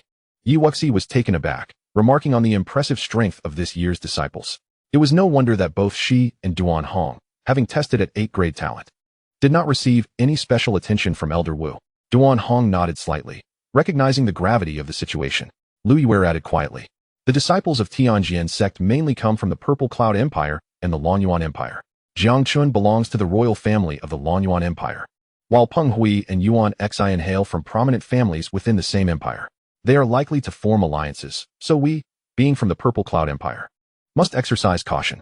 Yi Wuxi and Duan Hong exchanged glances, contemplating the internal strife among the sects based on imperial affiliations. Lu Yuer affirmed, indeed, as a 5th grade sect, the Tianjin Sect stands above the 2 empires, and the factions within the sect have always vied for resources, engaging in both overt and covert conflicts. For now, however, we, as outer disciples, have yet to qualify to be embroiled in such matters. Yi Wuxi and Duan Hong nodded in understanding. However, being from the Purple Cloud Empire, they would naturally not lend support to those from the Lonyuan Empire, as it would not bode well for their families. Before long, the trio from the Lonyuan Empire directed their gaze toward Yi Wuxi and her companions, smirking knowingly, evidently aware of the events from the previous day. Though Jiang Chen's eyes betrayed a hint of disdain, the others, Hua Zhou and Feng Tao, offered warm smiles to Yi Wuxi's group, appearing far more amiable than the trio from Lonyuan. Yi Wuxi and her companions returned the smiles to Feng Tao and Hua Zhou, while the 3 from Lonyuan were largely ignored. Subsequently, Lu Yuer explained in a hushed tone. Both Feng Tao and Hua Zhou come from prominent families within the Purple Cloud Empire. Yi Wuxi and Duan Hong sighed, feeling somewhat out of place as they hailed from smaller nations. Lu Yuer reassured them, family background is secondary. Within the sect, individual strength is paramount. There is no need for you both to feel disheartened. Chapter 27. The trials commence. Suddenly, from a distant mountain peak, 10 figures descended from the sky, swiftly landing in the square. Their imposing presence commanded attention, their gazes sharp and penetrating. The square fell silent, the powerful aura causing the breaths of the onlookers to quicken. These 10 individuals were the 10 elders of the outer sect, led by a venerable elder named Wei, who wielded significant influence within the outer sect. Elder Wei steadied himself and scanned the crowd, his gaze lingering on the 5 great talents, nodding in apparent satisfaction. You are the strongest 5 among the new disciples, and I am eager to see your performances. The other 9 elders also cast looks of approval. The 5 nodded lightly in acknowledgement, and Elder Wei continued. This trial for new disciples will be presided over by me. I shall briefly outline the rules. All eyes were riveted upon him, their expressions attentive. Although they had inquired about the details from senior disciples, hearing it directly was an entirely different experience. Elder Wei began. This trial will last for 10 days, taking place in the Luoyang secret realm. Within, you will find numerous spiritual herbs and treasures, as well as many formidable demonic beasts. Your task will be to slay these beasts and acquire their cores. Cores above the second tier will count toward your evaluation. For instance, a first-level second-tier core is worth 1 point, a second-level second-tier core is worth 2 points, and so forth. Ultimately, your rankings will be determined by your total points. Before this trial, the top 50 participants will all be rewarded. The first place will receive 1,000 contribution points, the second place 700, the third 500. And those who rank from 4th to 10th will earn 300. The 11th to 20th places will receive 200, while those ranked from 21st to 50th will gain 100 points. Of course, any treasures obtained during the trial can be utilized at your discretion or exchanged with the sect. The crowd erupted in joy. In the past, only the top 20 received rewards, yet this time, all 50 would be honored. Though the contribution points may seem modest, having something is undeniably better than nothing. Elder Wei paused momentarily to allow everyone to absorb this information before continuing. The sect is merciless. It demands both competition and unity. To become a formidable force, one must endure trials. Therefore, this trial permits not only slaughters, but also the seizing of others' possessions. However, be warned that formidable beasts of the 9th level of the Xuanwu realm lurk within this secret realm. If you encounter such foes, it is best to join forces. Is that understood? If anyone wishes to withdraw, now is the time. The crowd appeared solemn, and Yi Wuxi felt the same. While the allowance for slaughter was daunting, the newly initiated disciples were all below the 5th level of Xuanwu, posing no real threat to her. However, the 9th level beasts were no trifling matter. Should she cross paths with one, her fate would likely be sealed. Yet, as Elder Wei had stated, one cannot ascend to greatness without facing combat. The square fell silent for a moment, and many disciples exhibited expressions of inner turmoil, for this was a matter of life and death. After a considerable pause, ultimately, no one chose to withdraw. They had all passed rigorous assessments to enter, and being predominantly sword cultivators, their spirits were relatively resilient. Elder Wei, seeing this, nodded in satisfaction before announcing, "Excellent. Next, we will distribute waste tokens. These tokens will allow you to sense your respective locations within the secret realm. Should you find yourself in peril, you may shatter this jade token to teleport back. However, doing so will forfeit your eligibility in the rankings. And any treasures found must be surrendered." As he spoke, the 10 elders produced identical waste tokens that accurately descended into the hands of the participants. Observing the tokens in their possession, the crowd exhaled in relief. The sect was not entirely willing to let them perish without a fight. With these tokens, they had a safeguard, albeit an implicit test of their resolve. Elder Wei, with a smile that hinted at mischief, added, "If you believe that possessing this token grants you invincibility, you are sorely mistaken. Allow me to remind you, upon shattering the jade token, you will require 10 breaths to react before you can teleport. So, you understand the implications." Yi Wuxi couldn't help but click her tongue. Was this not playing with their lives? For those whose strength varied drastically, 10 breaths could indeed spell doom. Observing the changing expressions around her, Elder Wei stroked his beard and continued, "Furthermore, you must exit the secret realm within 10 days. Should you fail to do so, you will be trapped inside for an entire year, awaiting the next opening." The crowd furrowed their brows, acknowledging the gravity of the situation. Remaining inside for a year was no trivial matter. After clarifying the rules, the 10 elders took to the air, simultaneously forming intricate hand seals. Moments later, a colossal luminous gate materialized in the void of the outer courtyard, revealing nothing but blinding white light within. As the gate appeared, Elder Wei's voice echoed once more. "Now, you may enter. We shall reconvene in 10 days. Good luck to you all." The 5 prodigies, without a hint of hesitation, stepped boldly into the light, followed by other disciples who gritted their teeth and gradually entered as well. Yi Wuxi exchanged a knowing smile with Lu Yuer and Duan Hong, saying, "See you in the secret realm," before stepping forward and vanishing into the light. Upon crossing the threshold, Yi Wuxi felt an overwhelming sensation of vertigo before she was transported to another space. Instantly, an aura of spiritual energy, twice as potent as that outside, enveloped her. Training here will undoubtedly yield fruitful results, Yi Wuxi mused inwardly. Yet, she wondered why the Tanjin Sect had not opened this place for regular cultivation, allowing entry only during trials. Perhaps there were latent dangers, or perhaps accessing this realm required a significant cost. Lost in thought for a brief moment, Yi Wuxi quickly refocused. Suddenly, a beast emerged not far from her, its maw wide open as if to devour her whole.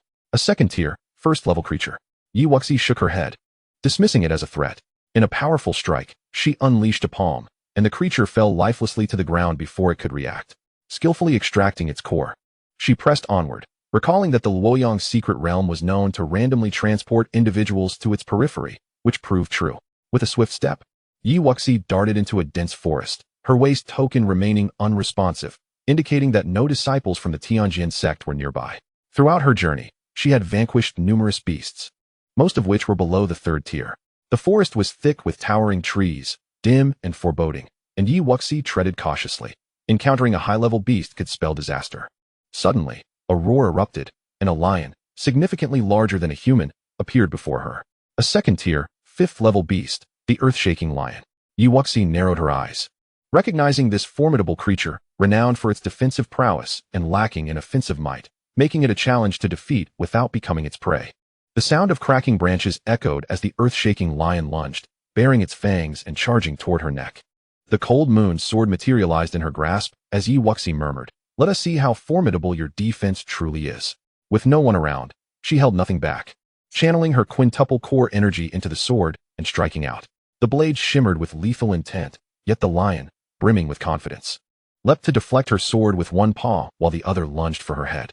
With a resounding clash, the cold moon sword met the lion's claw, producing a resonant echo before the sword cleaved through the lion's paw.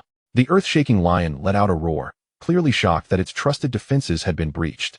Yi Wuxi swiftly evaded and unleashed another strike, a more perilous wave of sword energy slicing through the lion's form.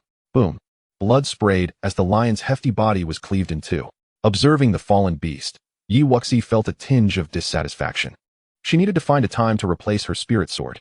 With her quintuple cores unleashed, she should have been able to slay it in one stroke. Yet it took two. Ultimately, her inferior cold moon sword failed to unleash its true potential. After extracting the beast's core and allowing a sapling to absorb the essence, Yi Wuxi continued her hunt for beasts. Approximately an hour later, her waist token suddenly flickered. Yi Wuxi furrowed her brow. Had she finally encountered other disciples? With a few swift sounds, several figures clad in white robes wielding swords appeared before her. "Yi Wuxi, it's you." A playful smile crept across Yi Wuxi's face. "Oh, it's you all. Now I can relax." The 4 men and 1 woman were none other than Yang Kai, Wu Wan, and others, while the remaining 3 were unfamiliar to her, but that mattered little. 2 were at the 4th level of Xuan Wu, and 3 were at the 3rd level. None posed a threat to her. However, if she encountered those from the Lonyuan Empire, the situation would be very different.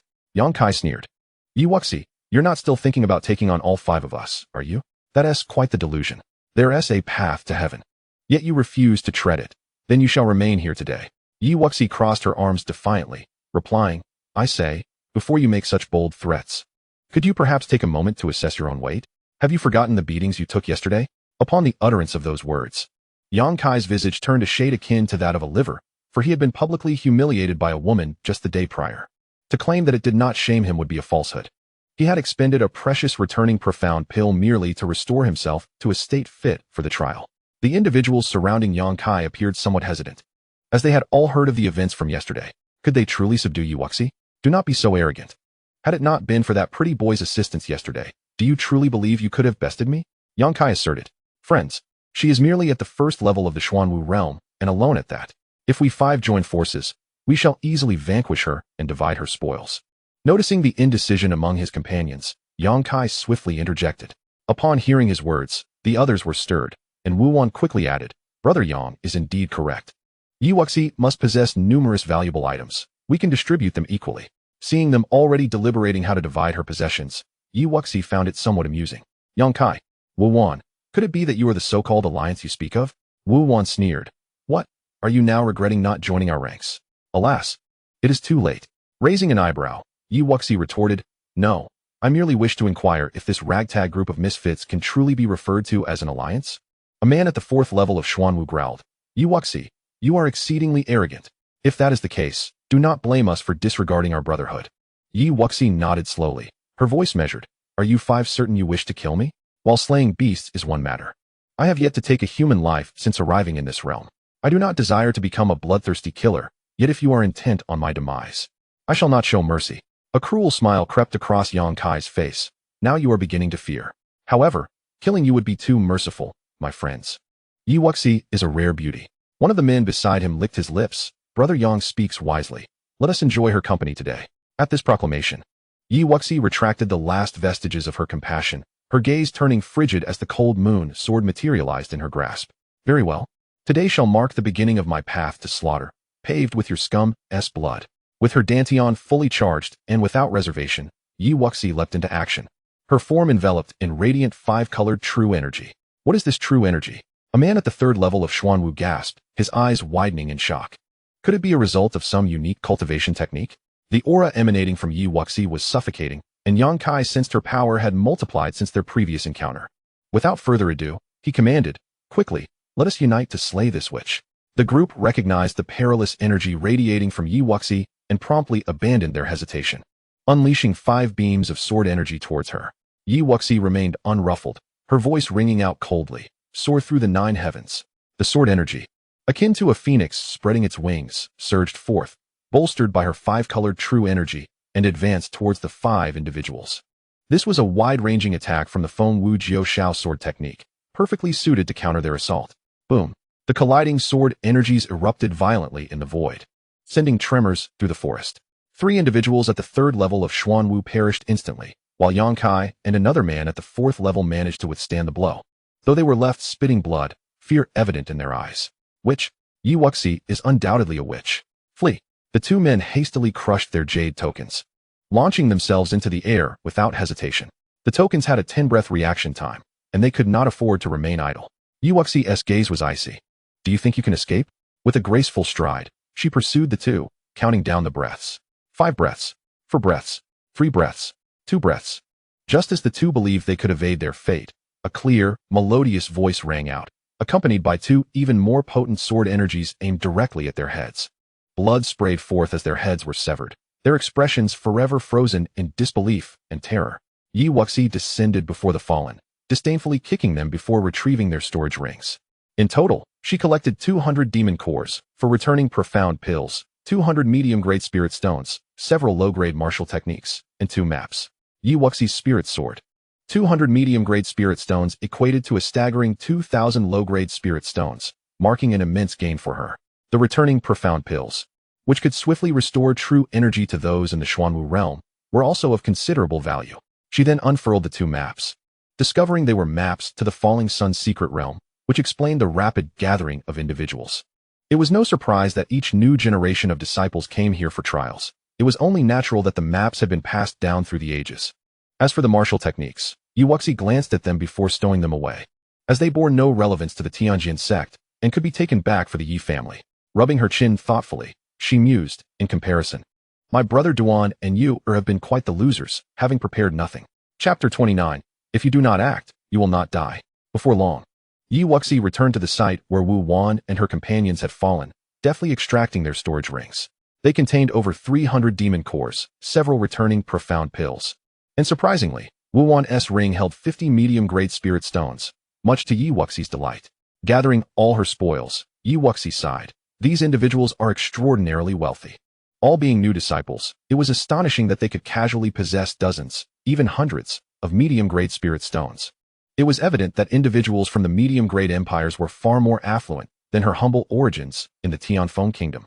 Glancing at the map's coordinates, Yi Wuxi swiftly made her way deeper into the secret realm, as the exit lay within, and she harbored no concerns about encountering Lu Yuer and Duan Hong. As she ventured deeper for several dozen miles, the level of demon beasts encountered remained stable at the 2nd and 3rd levels, with the occasional 5th-level beast appearing.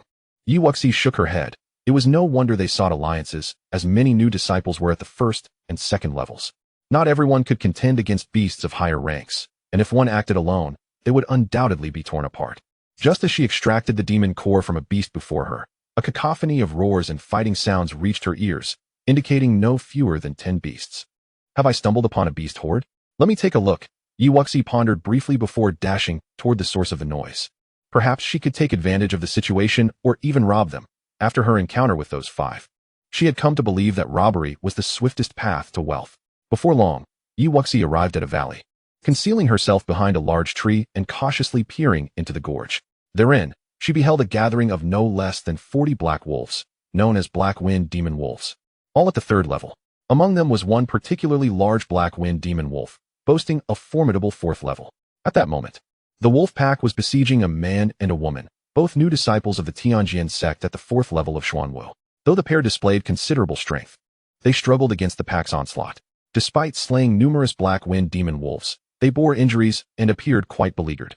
To make matters worse, the 4th level Demon Wolf lurked within the pack, launching surprise attacks, rendering their situation dire. "Brother, since you are here, why not lend us a hand?" One of the youths suddenly called out, directing his gaze toward the tree behind which Wuxi hid. Having not concealed her presence intentionally, and now that she had been discovered, Wuxi no longer felt the need to hide. She leapt down from the tree and stepped forward. "Oh, it turns out to be junior sister. In this valley, there are 3 stalks of qingming grass. We will hold off the wolf pack. You must hurry and retrieve them," exclaimed another round-faced girl upon seeing Wuxi. Qingming grass. Wuxi's eyes sparkled with excitement. Qingming grass is a profound-grade spiritual herb, which grants those at the low-tier level of Xuanwu a 50% chance of breaking through a realm upon consumption. "All right, you two be careful," she cautioned before elegantly maneuvering around the wolf pack with her flowing clouds and chasing moon steps, diving into the depths of the valley. Oh whoa, the second tier. 4th level magical wolf howled upon witnessing Wuxi rush into the valley, commanding the pack to pursue her. "Don't let her escape," the 2 girls shouted in unison, their swords glinting as they fiercely held back the wolves, buying time for Wuxi. Once inside the valley, Wuxi quickly spotted 3 stalks of qingming grass beneath a rocky overhang. After swiftly collecting the herbs, she activated her movement technique, darting toward the valley's exit. "I've got them, retreat," she called out, racing away. Despite her formidable combat strength allowing her to eliminate the magical wolves with ease, she preferred to keep a low profile in the presence of her companions. Seeing Wuxi secure the herbs, the 2 girls simultaneously unleashed a wave of sword energy to repel the wolves, hastily following the direction she had taken. As they retreated, the black wind magical wolf pack roared in fury, causing the ground to tremble, yet they could do nothing but withdraw, for they dared not abandon their territory. The trio lost the wolves and arrived at a secluded cave. "Ladies, we each have a stalk of qingming grass now," Wuxi smiled, genuinely pleased to share with those who had shown her kindness. "Hee, junior sister, we are truly grateful for your efforts in acquiring the qingming grass," one of the girls replied, exchanging a knowing glance with her companion, a strange smile curling on her lips. "Is that so? It sounds as if you plan to burn the bridge after crossing it." Wuxi raised an eyebrow, her smile unfaltering. The 2 girls wore enigmatic smiles as they blocked her path, one of them chirping sweetly, "Junior sister, that's not our intention. However, you are merely at the 1st level of Xuanwu. Consuming the qingming grass would be a waste.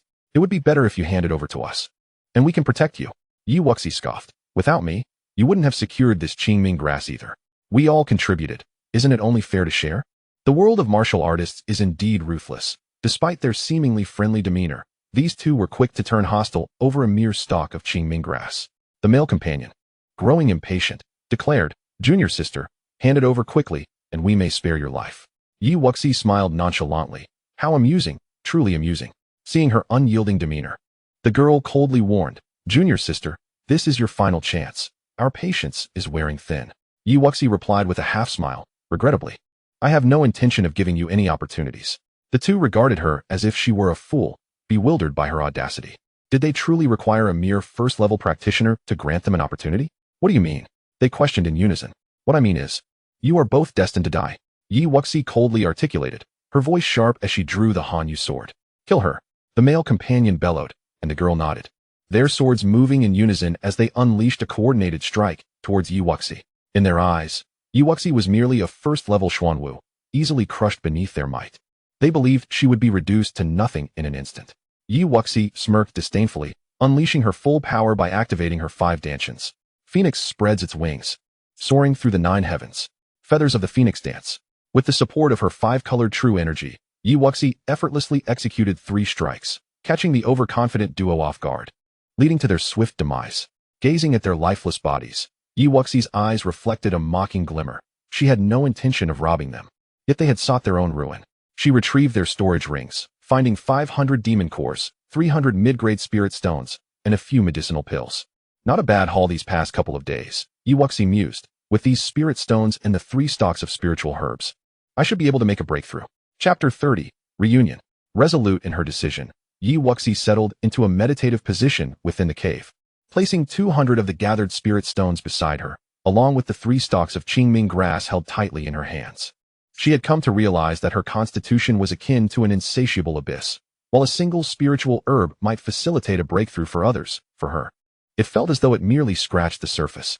200 mid-grade spirit stones should suffice. The energy within mid-grade stones is purer than that of low-grade stones. Yet Wuxi still felt a twinge of uncertainty. After a moment's contemplation, she closed her eyes and gradually activated the chaotic 5 elements technique. The pure energy from the 3 spiritual herbs was swiftly drawn into her body, absorbed by the small tree within her, which then expelled some of it back into her 5 Dantians. As time flowed by, the energy whirlpools within her 5 Dantians expanded, while the spiritual energy from the surroundings surged into the cave like a tempest. The mid-grade spirit stones surrounding her visibly diminished. It wasn't until faint light appeared on the horizon that Yi Wuxi slowly opened her eyes, her 5-colored true energy having become even more solidified. Now at the 2nd level of Xuanwu, she felt confident that she could hold her own against those talented individuals. It was time to venture forth.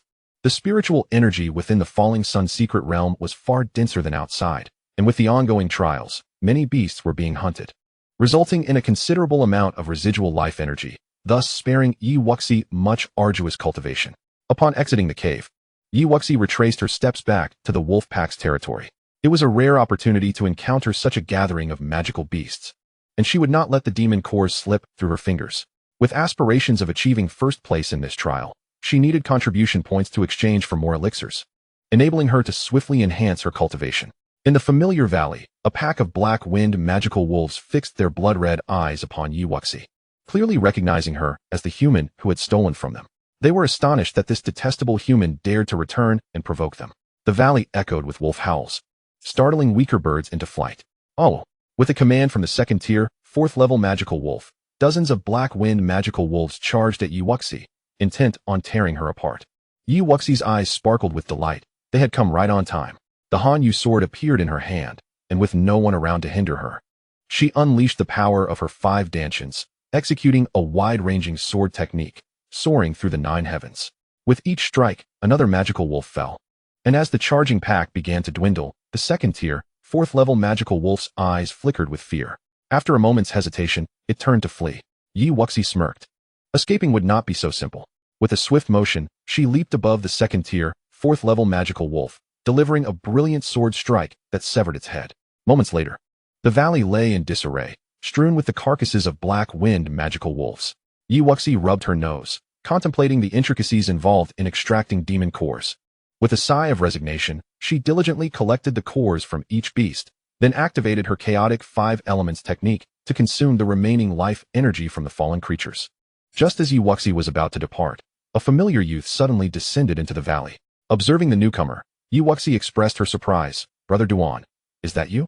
Duan Hong, glancing at the multitude of wolf corpses scattered around, let out a sigh of relief. "So it's you, Wuxi. I heard the howls of the wolf pack from a distance and thought to come and check. It's a relief to see you unharmed." Yi Wuxi shrugged, replying, "They're the ones with issues." Noticing the peculiar state of the wolf bodies, Duan Hong's gaze sharpened, and he stated earnestly, "Rest assured, I won't speak of this." He recalled that it had only been 10 days since Wuxi broke through to the Xuanwu level, and yet she had advanced so swiftly once again. The sheer number of corpses bore testament to her terrifying combat prowess, not to mention that these beasts appeared to have had their essence devoured. There were too many inconsistencies for Wuxi to not harbor secrets, yet she offered no concealment, and he had no intention of probing further. Yi Wuxi nodded, willing to trust those she considered friends, but should they betray her trust, she would ensure they faced the consequences. With a hint of concern, she inquired, "Have you seen Yue?" "No," he replied. "Let us go find her. This secret realm is indeed perilous." Duan Hong nodded in agreement. "I was actually looking for you both. But seeing you today, my worries seem rather unwarranted." Yi Wuxi waved her hand dismissively. Without some means, how could one traverse the Jianghu? Duan Hong's eyes glimmered with approval. The secret realm was a place where brutal confrontations were commonplace. Without strength, one would only be courting death. One possessed high cultivation, the other exceptional combat ability. Together, they were an unstoppable force. Any beast they encountered would meet its demise.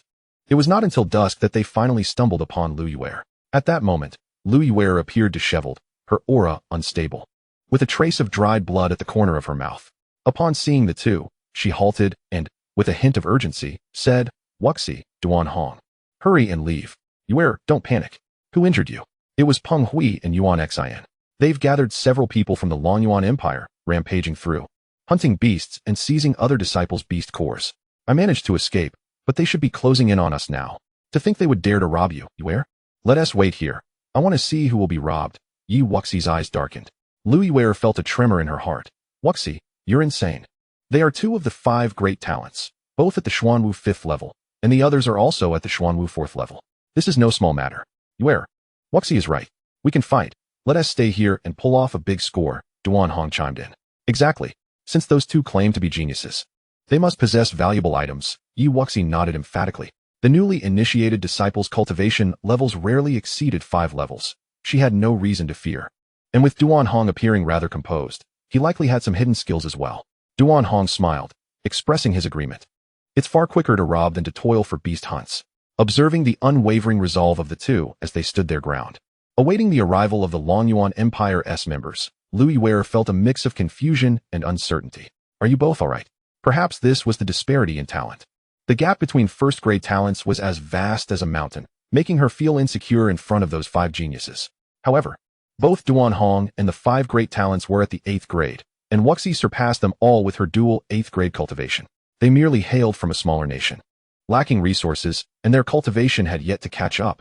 Given their composure, it was not surprising. Ware, you can rest assured, Wuxi said, producing a recovery pill and offering it to her with utmost calmness. Louis Ware, somewhat dazed, nodded. All right, I trust you both. If things go awry, we'll just run. Chapter 31. The robbery turns against them. Soon, the jade token at Wuxi's waist began to flicker incessantly. After several breaths, 6 powerful auras materialized before them. Leading the group were the 2 prodigies, Peng Hui and Yuan Xian, accompanied by 4 individuals, all at the Xuanwu 4th level. Observing the trio, who seemed unfazed and were waiting for something, Yuan Xian sneered. Louis Ware, why aren't you fleeing? You don't really think that finding 2 equally weak companions will make you feel invincible, do you? Louis Ware remained silent, but Peng Hui, uninterested in wasting words, lazily swept his gaze over them and commanded, You 3, hand over everything in your storage rings, and I might spare your lives. They were indeed here to rob, not to kill. Given that these individuals were already on guard, it would be difficult for them to eliminate them outright, especially with the jade tokens in hand. Moreover, with several days remaining in the trial, sparing their lives would allow for continued beast hunting, after which they could rob them again. Truly a hassle-free endeavor. Stepping in front of Louis Ware, Wuxi smiled and said, Your method is quite clever. I think I shall borrow it. Yuan Xian's eyes flashed with disdain. I know you, Wuxi, the one who has defeated Xuanwu 4th level opponents. You don't actually believe you can defeat us, do you? Wuxi replied confidently. I believe I can. Hand over your storage rings, and I might spare your lives. Hearing her familiar words, Peng Hui waved his hand dismissively. You 4, take them down. The 4 behind him nodded. Although they were often sent to the front lines, they had their own benefits. After the robbery, they could share in the spoils and avoid some dangers, leaving little room for complaints. The 4 drew their long swords simultaneously, and the air crackled with a terrifying sword intent as they surged toward Wuxi and her companions. Unmoved, Wuxi commanded, Duan Hong, take care of those 2. I'll handle these 4. With that, she disregarded the attacking 4 and charged directly at Peng Hui and Yuan Xian, confident that the 4 Xuanwu 4th level fighters would be no match for Duan Hong.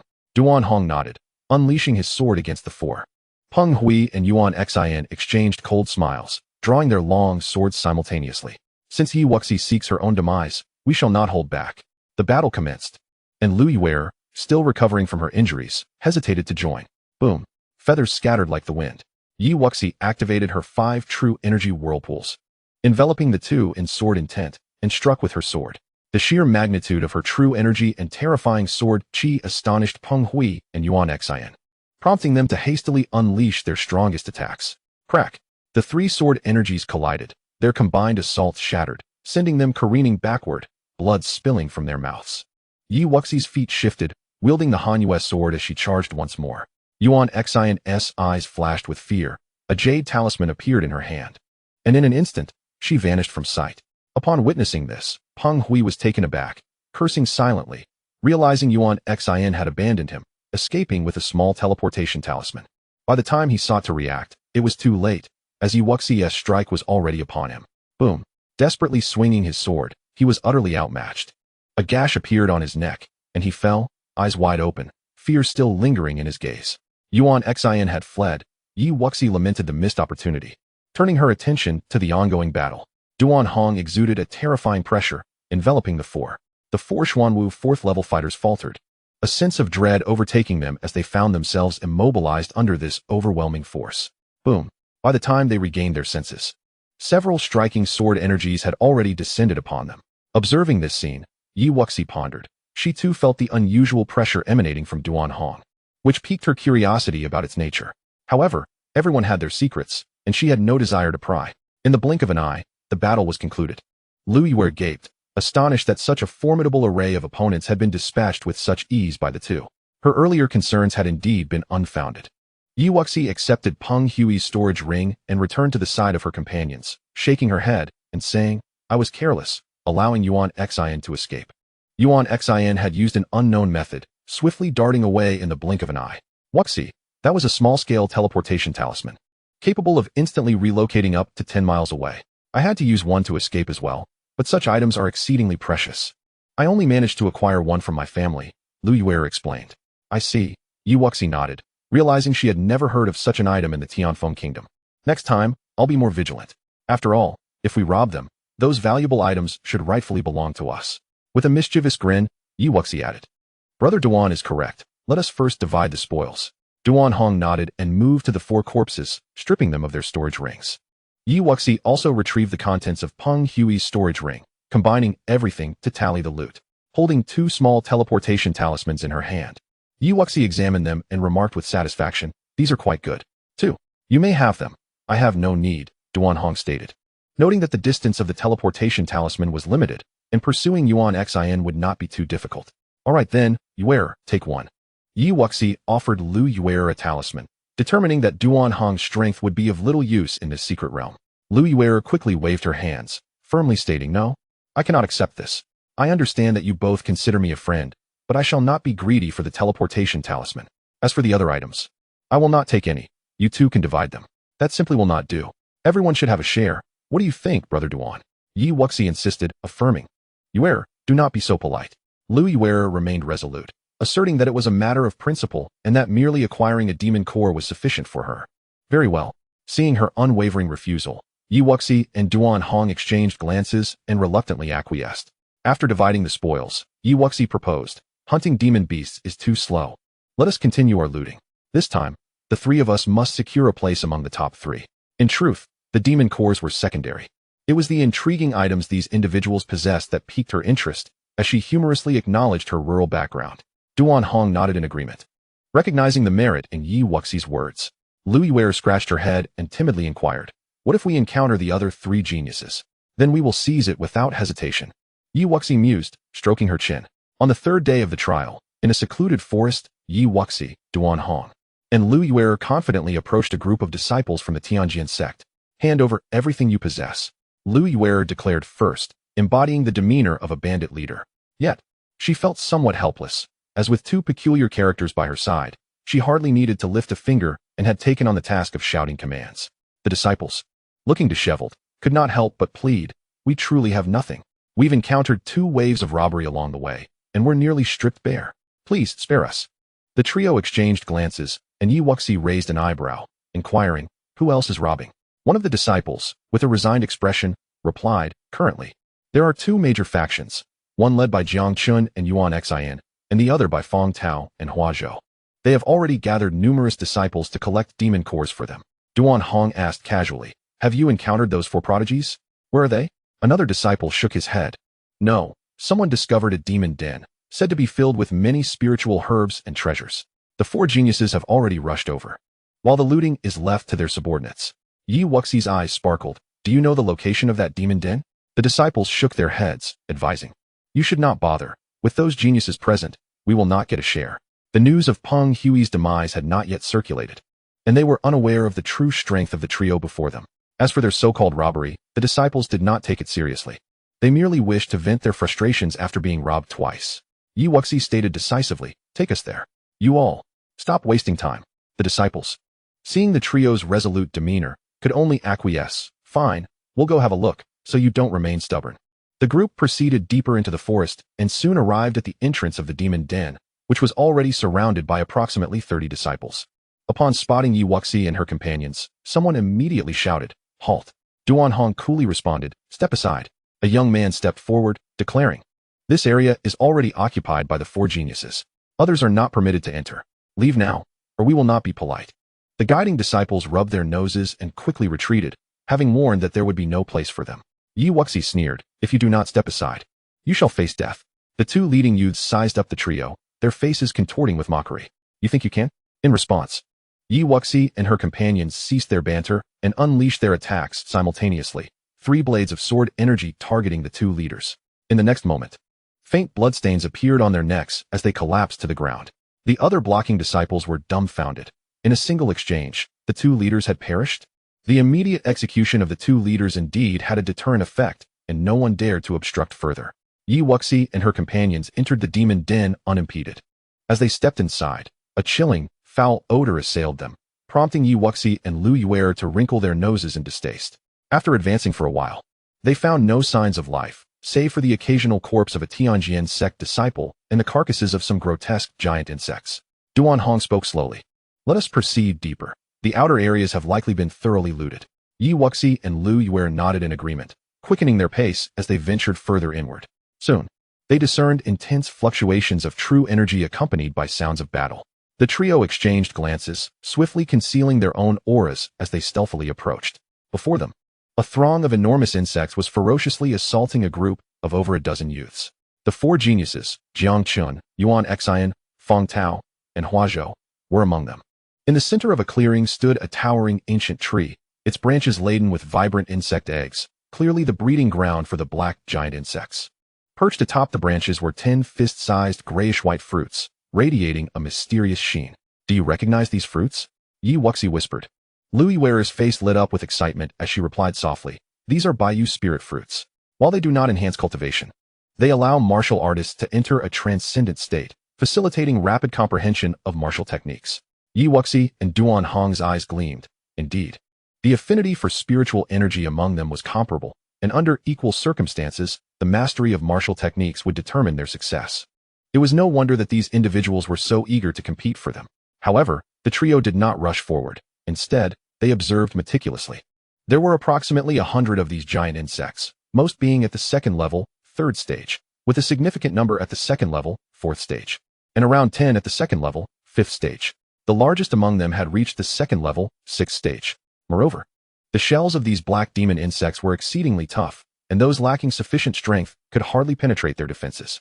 Although the Tianjin Sect disciples were not weak, 4 at the 5th level of Xuanwu and 10 at the 4th level, they still found themselves at a disadvantage against the swarm of black giant insects.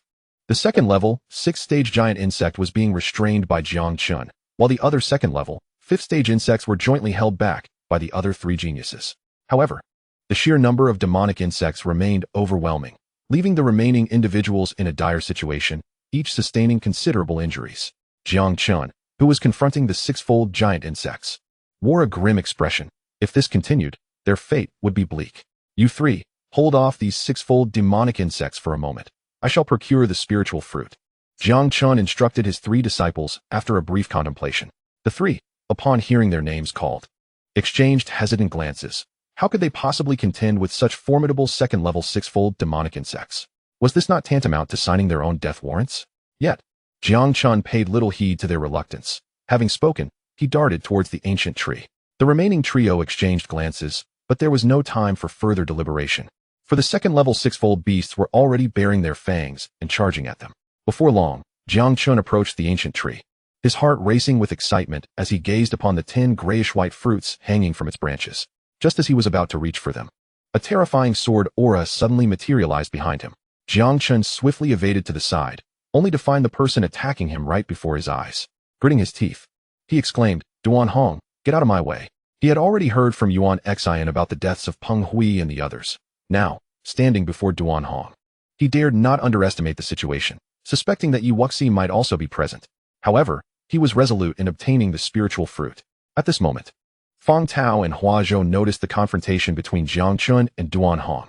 Their expressions shifted as they rapidly eliminated several 2nd-level 5-fold beasts before hastily making their way toward the ancient tree. Chapter 33, All Shall Be Mine. Yuan Xian, observing Duan Hong's arrival, felt a flicker of fear rise within her. Yet, recalling Jiang Chen's true strength and the presence of the other 2 celestial beings, she steeled herself, blasting through 2 giant insects to hasten her approach. The 5 stood in a tense standoff by the ancient tree, with Jiang Chun gritting his teeth, addressing them, friends. If we prolong this, it will bode ill for us all.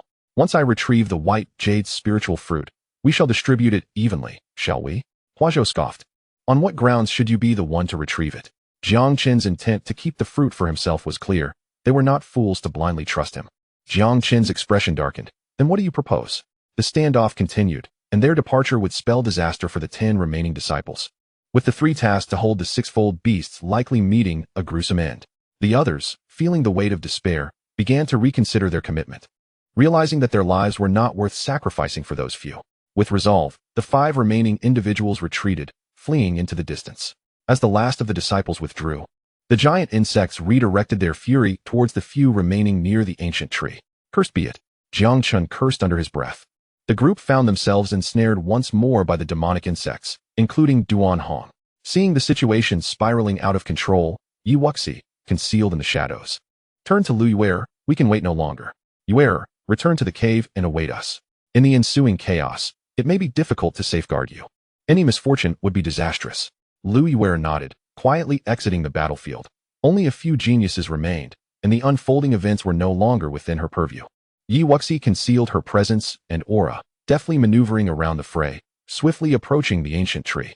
Soon, she neared the tree, and amidst the fierce battle, she executed her agility to perfection, snatching a white jade spiritual fruit with lightning speed. Stop! A furious shout erupted from behind her.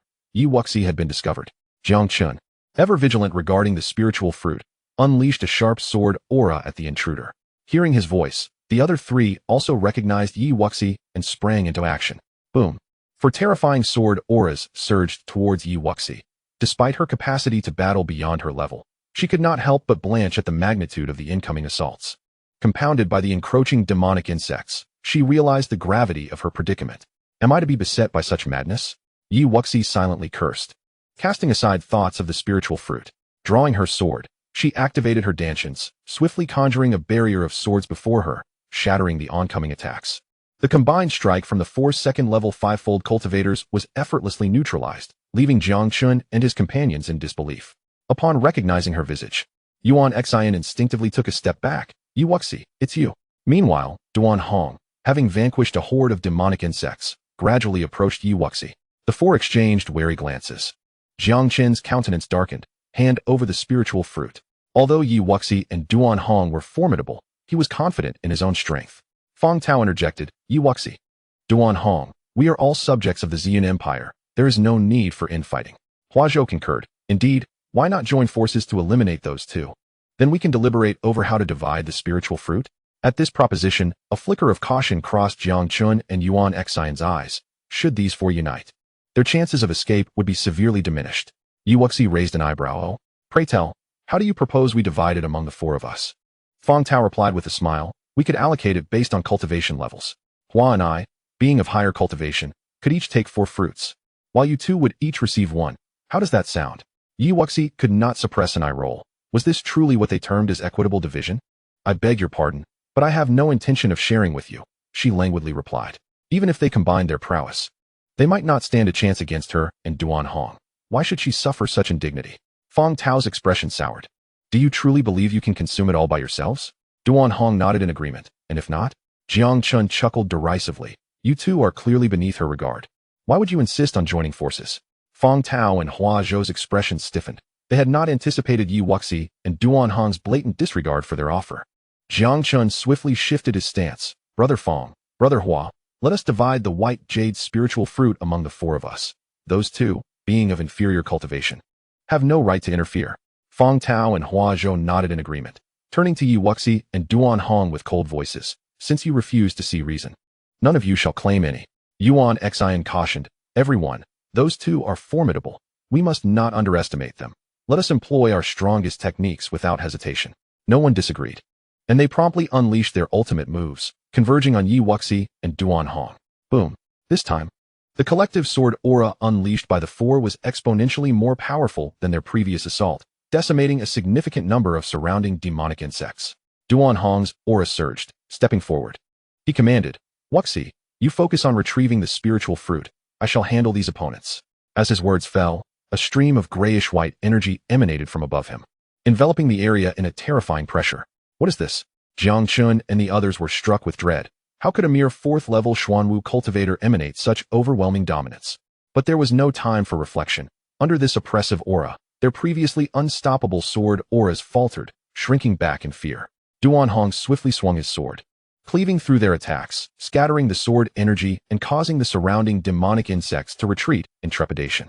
Seizing the opportunity, Yi Wuxi quickly harvested all the fruits from the tree. Upon witnessing this, Jiang Chun and his companions felt a surge of frustration but were powerless to act, as Duan Hong stood as a formidable barrier. "Let us go." With all the spiritual fruits secured, Yi Wuxi called out, descending from the ancient tree and executing her agility to its fullest, retreating swiftly. This place, teeming with demonic insects, was hardly a suitable battlefield. If more powerful beasts emerged, it would spell trouble. As for the four, they had ample time to deal with them later. Duan Hong, too, had no desire to linger. With a single sword stroke, he repelled the attackers and vanished in an instant, pursuing Yi Wuxi's direction. "Curse it! Damn it!" Jiang Chun and his companions could not help but curse. They, hailed as geniuses, had been outwitted by two individuals of lower cultivation. Soon, however, their curses were silenced, as the previously scattered demonic insects had regrouped around them. It seemed that with the spiritual fruit plucked, these colossal insects had grown even more ferocious, now venting their wrath solely upon the remaining four. Chapter 34. Surrender Everything. As they traversed the path leading to the exit of the demon lair, Yi Wuxi halted her steps, and it wasn't long before Duan Hong caught up with her. "Our harvest this time is quite impressive," Yi Wuxi remarked with a smile. "Indeed. Should we wait outside for those few and catch them all at once?" Duan Hong suddenly proposed. "Good idea, but are you certain you can manage?" Yi Wuxi's eyes flickered with surprise. To be honest, she was quite curious about the pressure Duan Hong exuded, yet she felt hesitant to pry into his true strength, which remained an enigma to her. Understanding her implication, Duan Hong smiled faintly. "Of course. Moreover, even without my assistance, Wuxi would be capable of dealing with them, wouldn't you?" Yi Wuxi touched her nose, not denying his assertion. Having reached an agreement, they stationed themselves not far from the entrance, awaiting silently. The disciples stationed nearby had dispersed upon learning of the formidable demonic insects within. Yi Wuxi felt a twinge of disappointment. It was a pity to encounter so many and yet have them slip away. Observing her greedy demeanor, Duan Hong couldn't help but chuckle. "Are you truly that hard up for money?" Yi Wuxi sighed skyward, her sentiments beyond words. Wuxi doesn't seem to hail from a humble lineage. "I've heard that the general of Tianfeng Kingdom shares the surname Yi." Yi Wuxi smirked. "And what was the surname of the royal family of Mayun Kingdom again?" "If I recall correctly, it's something like Duan, isn't it?" Brother Duan.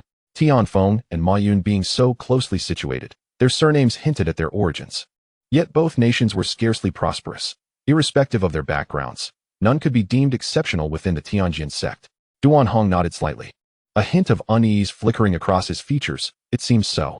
Yi Wuxi smiled knowingly. "So, why would a prince of such stature resort to robbery?" Duan Hong dismissed her inquiry. "Isn't Jiang Chun fond of snatching things as well?" Yi Wuxi nodded, unable to refute his claim. "So he acknowledges his princely status, does he?" Yet his demeanor starkly contrasts with Lin Dongshu's, lacking any semblance of decorum. Before long, the four of them emerged, looking rather disheveled as they escaped the demonic insects. Upon spotting Yi Wuxi and Duan Hong, a flicker of astonishment crossed their faces. It appeared these two were indeed waiting for them. Jiang Chun sensed a prime opportunity and suggested, "Now that there are no demonic insects to interfere, how about we all join forces and split the spiritual fruits evenly?" However, Yuan Xian and the others remained silent, given that Yi Wuxi could withstand their combined strike. And with Duan Hong's enigmatic pressure looming over them, they found these two to be exceedingly peculiar, lacking confidence in overcoming them. They wondered where Jiang Chun found his audacity. Noticing the trio's silence, Jiang Chun's frustration flared. "You all." Yi Wuxi smiled sweetly. "Have you finished your discussion? Once you're done, hand over the demon cores." Jiang Chen's face turned ashen with rage. How dare they attempt to rob him? Today he vowed to make them pay. With his esteemed identity, he was accustomed to robbing others, and never had anyone dared to rob him. These two were clearly unaware of their own folly. "Don't go too far, you two." Fang Tao and Hua Zhou frowned and spoke up. "Since it appears no one is willing, then we shall see whose sword bears true prowess," Yi Wuxi said, her cold moon sword stirring. At that moment, Duan Hong's aura shifted, a familiar pressure enveloping the group. Yuan Xian, her eyes filled with complexity, suddenly spoke. "I will give you the demon cores, just let me go." Acknowledging her wisdom, Yi Wuxi paused her actions. "No problem." Yuan Xian decisively relinquished the demon cores from her spatial ring and turned to leave. Jiang Chun bellowed in anger. "Yuan Xian, stop right there." Yet, Yuan Xian paid him no heed and continued her departure, the death of Peng Hui weighing heavily on her heart. They simply could not defeat these two. Why bother? The demon cores could be reacquired, but a life lost was irretrievable. Duan Hong scanned the remaining trio. What about you? Fang Tao and Hua Zhou exchanged glances, gritting their teeth. Fine, take them. They quickly retrieved their demon cores and handed them to Yi Wuxi, before hastily retreating. As individuals renowned as geniuses, being robbed in such a manner was utterly humiliating. Yi Wuxi nodded in satisfaction. These individuals possessed notable backgrounds, and their untimely demise would be difficult to explain. Their willingness to surrender the demon cores meant she need not pursue total annihilation. With the others departing, only Jiang Chun remained, looking utterly bewildered. Yi Wuxi spoke again. Are you going to fight or not? If not, hurry up and hand over the demon cores. I know you possess a teleportation talisman, but the trial is still far from over. If you escape today, you cannot evade tomorrow. Jiang Chun hesitated. Even the four of them had failed to suppress these two, and he lacked confidence in facing them alone. Observing his fluctuating expression, Yi Wuxi and Duan Hong refrained from pressing him. After a moment of inner turmoil, Jiang Chun finally produced the demon cores and, like a gust of wind, fled at remarkable speed, leaving Yi Wuxi momentarily stunned. A great harvest. Let us go. Yi Wuxi chuckled heartily, waving her hand with flair. Lu Yuer awaited in the designated cave, growing increasingly anxious at the duo's prolonged absence. Had something gone awry? Just as she contemplated stepping out, Yi Wuxi and Duan Hong appeared.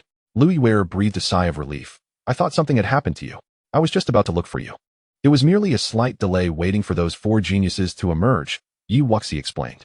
With that, she pulled out the 10 white jade spiritual fruits from her ring. How should we divide these? Lu Yuer waved her hand dismissively. As per our usual arrangement, I'll only take the demon cores you two have collected, nothing else. That way, you both will each have 5.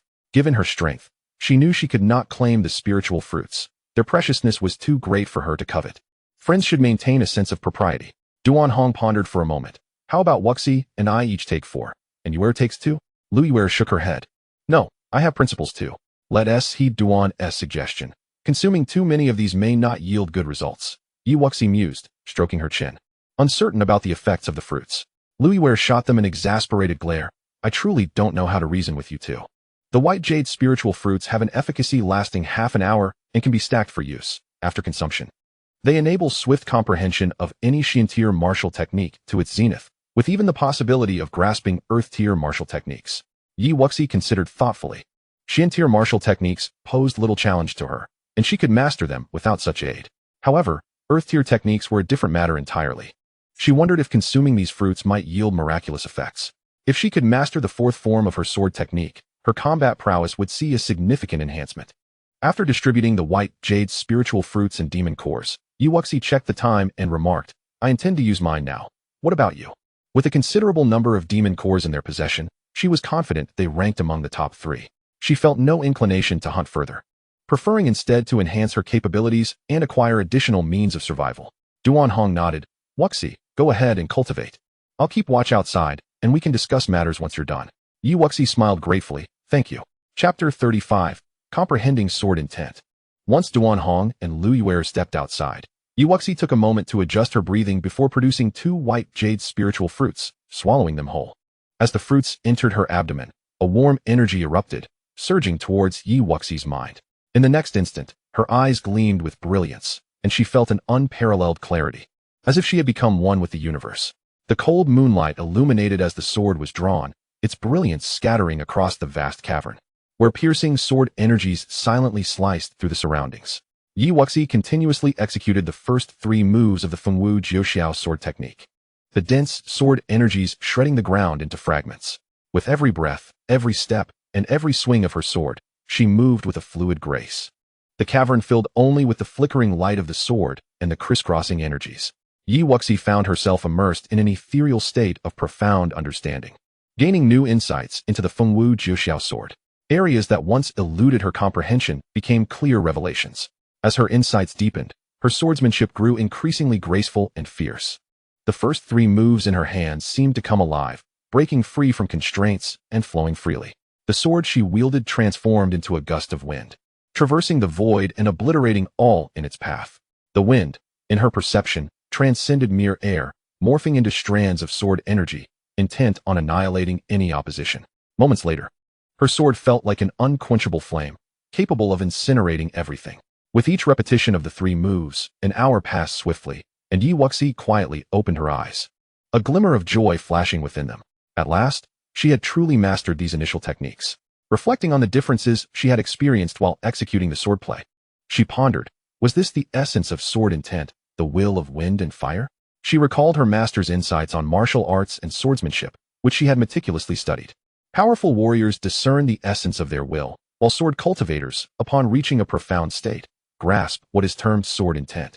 Akin to how sword masters perceive their own blade, sword intent is categorized into 9 levels, and different cultivators interpret the sword uniquely, giving rise to various forms of sword life, or types of sword intent. Some exceptionally perceptive individuals can simultaneously comprehend multiple sword intents, allowing sword cultivators who understand sword intent to effortlessly vanquish those of the same realm who do not, even enabling them to combat beyond their level. Contemplating this, Wuxi felt a surge of inspiration, and several sword shadows suddenly appeared within the cavern, darting like a tempest and blazing like flames, striking the surrounding walls and leaving behind jagged sword marks. Wuxi mused that this must be the will of fire and wind. After digesting this revelation, she took a deep breath, produced 2 white jade spirit fruits, and consumed them, determined to refine her movement technique to perfection as she attempted the 4th move of the Fengwu Jiuxiao sword. With her newfound understanding of the will of wind, practicing the Luyun Zuomaibu became even more intuitive. A short while later, within the cavern, only a faint white shadow could be discerned, flickering and elusive, never revealing its position. Wuxi paused, her mind as tranquil as water, envisioning the Fengwu Jiuxiao sword technique in her mind.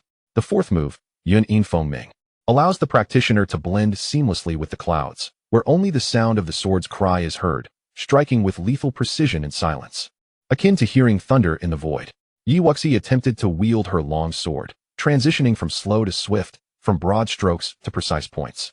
As time flowed gently, the speed of her sword increased, and she seemed to vanish, with only the flickering flames at the tip of her blade remaining visible. Suddenly, a thunderous explosion reverberated through the cavern, startling Duan Hong and Lu Yuer at the entrance, prompting them to rush inside.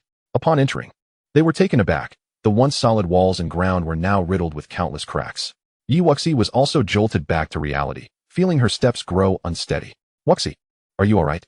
Duan Hong inquired. Wuxi shook her head and smiled. "I'm merely exhausted. A brief moment of recovery will suffice." Lu Yuer, unable to contain her disbelief, exclaimed, "Goodness, are you practicing Earth-level martial arts?"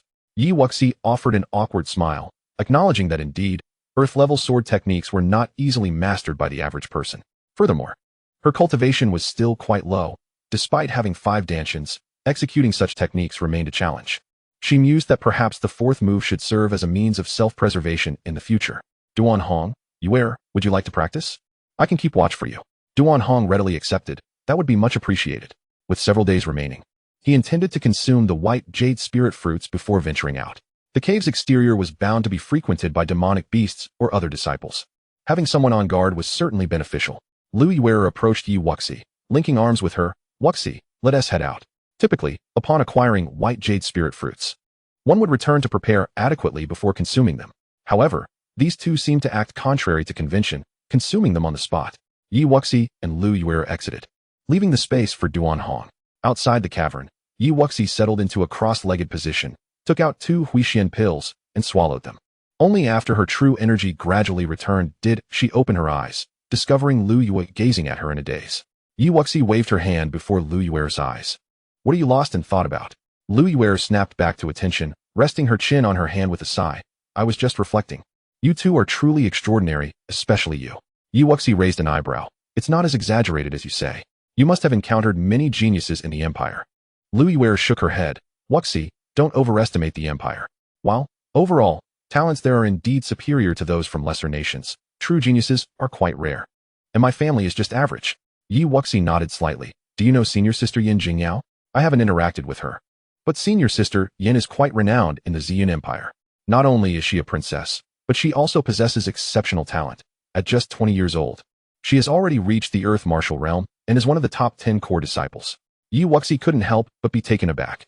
Achieving Earth martial status at 20 is indeed remarkable.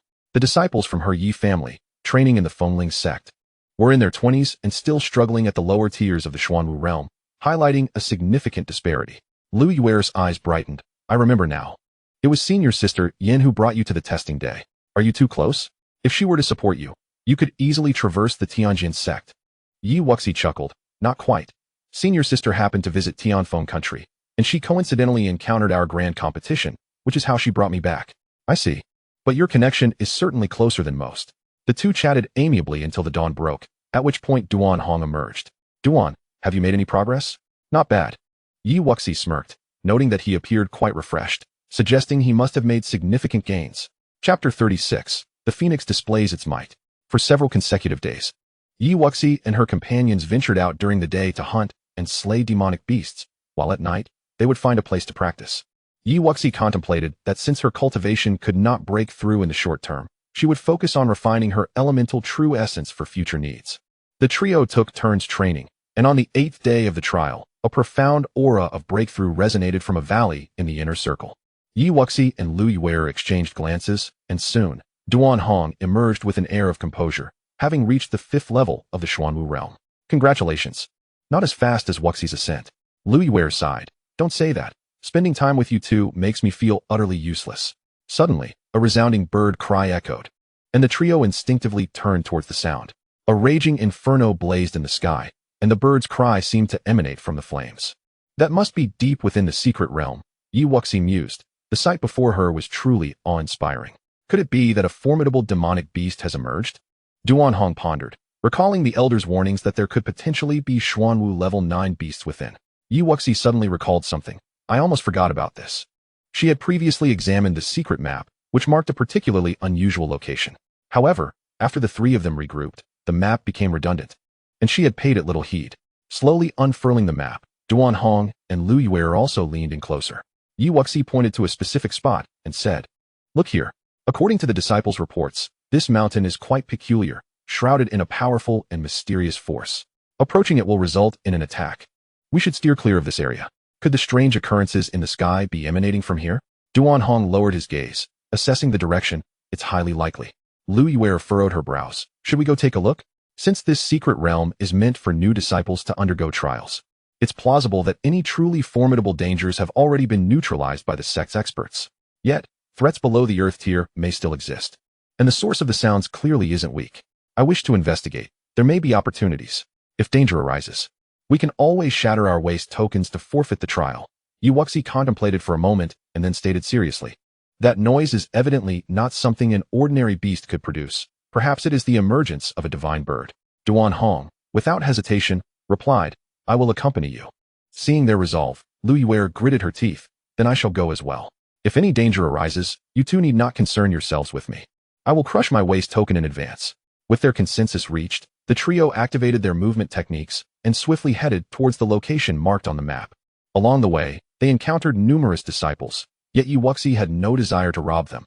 They had already accumulated enough spoils, and securing a spot among the top 3 in the grand competition was all but guaranteed, making these last 2 days inconsequential. Following the map's indications, they soon arrived at the site of the mysterious mountain. At that moment, the blazing fire atop the peak still raged unabated. Indeed, it is this. The mysterious force enveloping the entire mountain persisted, and Yi Wuxi, along with her companions and the other disciples who had followed, did not dare to approach recklessly, pausing instead at the mountain's base. After a while, Yi Wuxi murmured, This mysterious force is gradually dissipating. Duan Hong nodded, speaking solemnly. The flame above is also becoming ethereal. Could it truly be a divine beast? That seems unlikely. How could a divine beast appear so readily in a secret realm? While they conversed, several figures suddenly descended around them. Gradually, Jiang Chun, Feng Tao, Hua Zhou, and Yuan Xian arrived. Yet the 4 of them intuitively maintained their distance from Yi Wuxi and her companions. Yi Wuxi, however, was preoccupied, fixated on the flame that was slowly dispersing above. Suddenly, a chorus of bird calls erupted, and the flames abruptly scattered. A bird, entirely resplendent in fiery red, was fully revealed to all, though it was not large. The aura it emanated was profoundly unsettling. Simultaneously, the mysterious force that had enveloped the mountain vanished entirely. It is the vermilion bird. A juvenile vermilion bird, no less. Gasps of astonishment arose from the crowd. Yi Wuxi's eyes narrowed slightly. The vermilion bird was one of the 4 sacred beasts alongside the Xuanwu, Baihu, and Xinglong, and its appearance here was astonishing. With the birth of the vermilion bird, the mountain would undoubtedly harbor fire-attributed treasures, perhaps even the sacred fire of the vermilion bird itself. Those with fire attributes felt a surge of excitement, while others were equally stirred. If there were indeed heavenly materials, even if they could not utilize them, they could fetch a handsome price. After all, the mountain's restrictions had lifted. With this thought, several disciples eagerly stepped forward, rushing towards the mountain's interior. Observing this scene, Yi Wuxi, Duan Hong, and the other 4 prodigies refrained from acting impulsively. Seizing treasures from a sacred beast was no trivial endeavor. Sure enough, the disciples had scarcely entered when the spiraling vermilion bird noticed them, unleashing a torrent of flames upon the group. Those who ventured inside had no time to scream before being incinerated, leaving not even ashes behind. The trio, remaining outside to observe, furrowed their brows in concern. Duan Hong murmured, "Though just born, this vermilion bird possesses nearly earth-tier cultivation." Lu Yuer expressed her fear. "The disparity in cultivation is too great. Should we retreat?" The appearance of the vermilion bird was beyond the control of new disciples like them. Even the elders of the sect would not have anticipated such a creature's presence. However, it seemed that the mountain had clearly become the vermilion bird's territory. As long as they did not intrude, the bird would likely not attack them unprovoked. Yi Wuxi was unwilling to leave empty-handed. Fortune favored the bold. She recalled their earlier discussions about fire-attributed treasures and the vermilion bird's sacred fire. If she were to obtain such treasures, her cultivation would undoubtedly benefit immensely. Missing this opportunity would mean that the rewards would not be afforded to new disciples like them. Duan Hong seemed to perceive her thoughts and turned his head, suggesting, "Why not take a gamble? Our affinity for fire is not weak. This could be a significant opportunity for us." Lu Yuer muttered, "You two are mad. I am of the water attribute, and the treasures of this vermilion bird hold little value for me. There is no need to take such risks." The remaining 4 prodigies also appeared hesitant. Clearly, their strength was insufficient to contend with the vermilion bird, yet they were equally unwilling to leave without trying. Before they could deliberate further, the spiraling vermilion bird emitted a sharp cry and charged towards them, evidently unwilling to let them escape. Chapter 37. Seeking Fortune Amidst Danger. The descending vermilion bird continued to unleash flames upon the crowd, leaving the disciples of Tanjin Sect outside utterly horrified.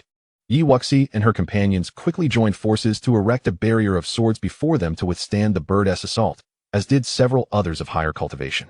Those of lesser strength could not withstand the bird's fiery breath and hastily fled. However, the vermilion bird was relentless, soaring into the sky and igniting a massive conflagration that engulfed the area surrounding the mountain for miles. Those attempting to flee were compelled to halt. The flames spewed forth by the vermilion bird were beyond their capacity to withstand. Mere contact meant death. Yi Wuxi and her companions exchanged anxious glances. The vermilion bird was clearly intent on eliminating all who dared trespass upon its territory. Realizing their escape routes had been severed, some disciples gritted their teeth and shattered their waste tokens, opting to teleport away and abandon the trial. Yet, before even 10 breaths had passed, the vermilion bird detected them, incinerating them entirely. Seeing that escape was futile, Lu Yuer panicked. What should we do? In this situation, even the teleportation talismans are useless. The small-scale teleportation talismans had limited range and could not evade the vermilion bird's fiery onslaught. Yi Wuxi's expression darkened, with only 2 days remaining. Foregoing the trial would be a regrettable loss. Suddenly, Jiang Chun interjected, "Everyone, why not join forces and see if we can subdue this vermilion bird?" The few remaining disciples did not refute him, clearly recognizing the gravity of the situation. If they did not take down the vermilion bird, they would all have to abandon the trial. Coordinated efforts might present a glimmer of hope. Very well, let us strike together. Yi Wuxi did not oppose. It was worth attempting to gauge the vermilion bird's strength. Soon, dozens of sword energies converged upon the airborne vermilion bird, but the results were lackluster. They were still at the Xuanwu level and could not achieve true flight, while their vital energy allowed them to hover briefly. They appeared sluggish compared to the agile vermilion bird. As I gazed upon these audacious humans daring to attack one another, the celestial phoenix let out a furious cry, its scarlet wings flapping with a ferocity that unleashed a torrent of terrifying flames, magnified by several dozen times, cascading downward. The expressions of the crowd shifted, and they hastily invoked their ultimate techniques to defend themselves, dozens of sword energies colliding once more with the inferno. Boom!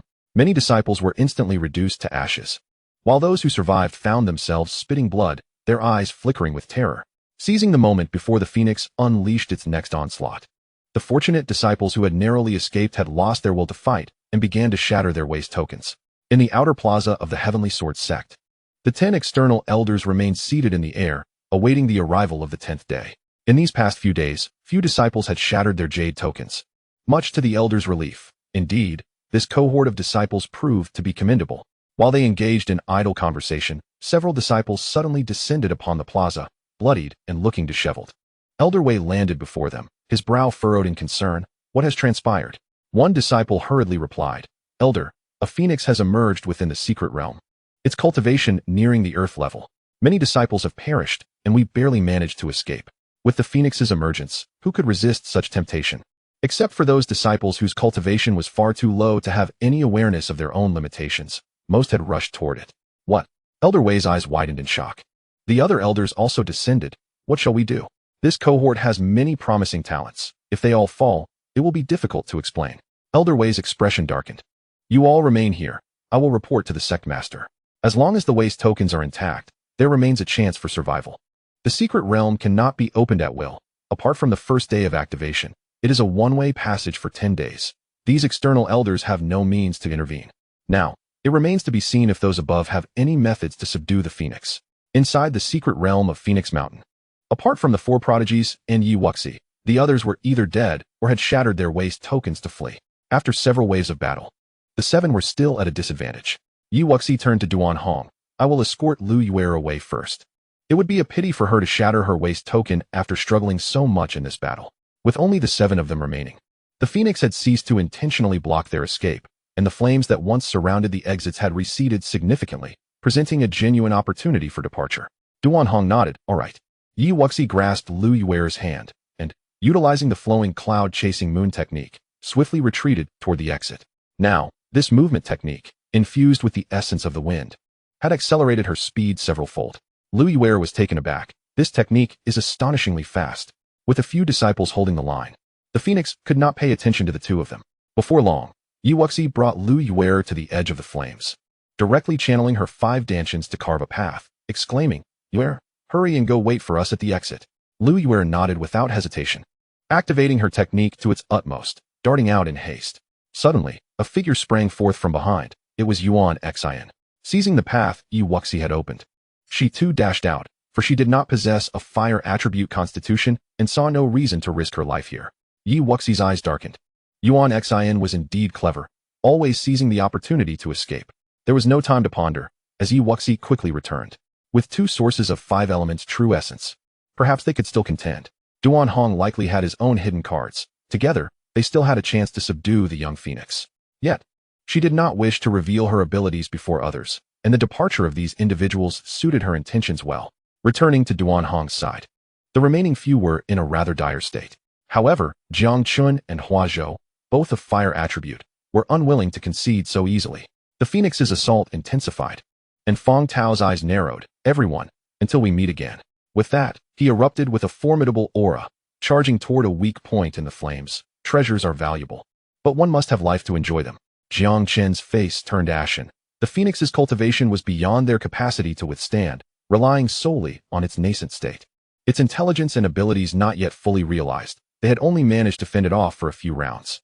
Now, with fewer and fewer people, and no one to share the burden, attempting to capture the phoenix was nothing short of a fantasy. In a moment of carelessness, a few more fled, prompting the phoenix to emit several enraged cries. It then soared into the sky, enveloping itself with its wings as if preparing something ominous. Not good. Jiang Chun and Hua Zhou cursed simultaneously. The 2 then unleashed all their true energy, swiftly carving a path to escape before the phoenix unleashed its fury. Yi Wuxi urged, Brother Duan, everyone has fled. If you have any means, now is the time to utilize them. Duan Hong nodded solemnly. All right. But I cannot guarantee the success of this move. Yi Wuxi responded with resignation. Neither can I. So let us act according to the situation. If it fails, we will each fend for ourselves. Chapter 38. Unveiling Hidden Cards. Yi Wuxi thought to herself, 5 elements true essence. This time, I rely on you. Do not let me down. According to her understanding, true essence was a manifestation of the earth martial realm. And although her 2 sources of disposable true essence might not be sufficient to contend with a true earth level, they should suffice against a 9th level Xian stage adversary. Upon reaching a consensus, the 2 ceased their hesitations, their auras dramatically shifting. Yi Wuxi fully channeled her 5 Dantians, the ethereal 5-colored true qi swirling around her. The 2 sources of 5 elements true essence surged forth from her palms. With this, she soared into the air, transforming the 2 masses of true essence into a 5-colored palm imprint that descended upon the phoenix. On the other side, Duan Hong unleashed a familiar oppressive force. a grayish-white aura igniting around him. Heavenly Sky Seal. He suddenly ascended, conjuring a massive gray-white hand to strike at the phoenix.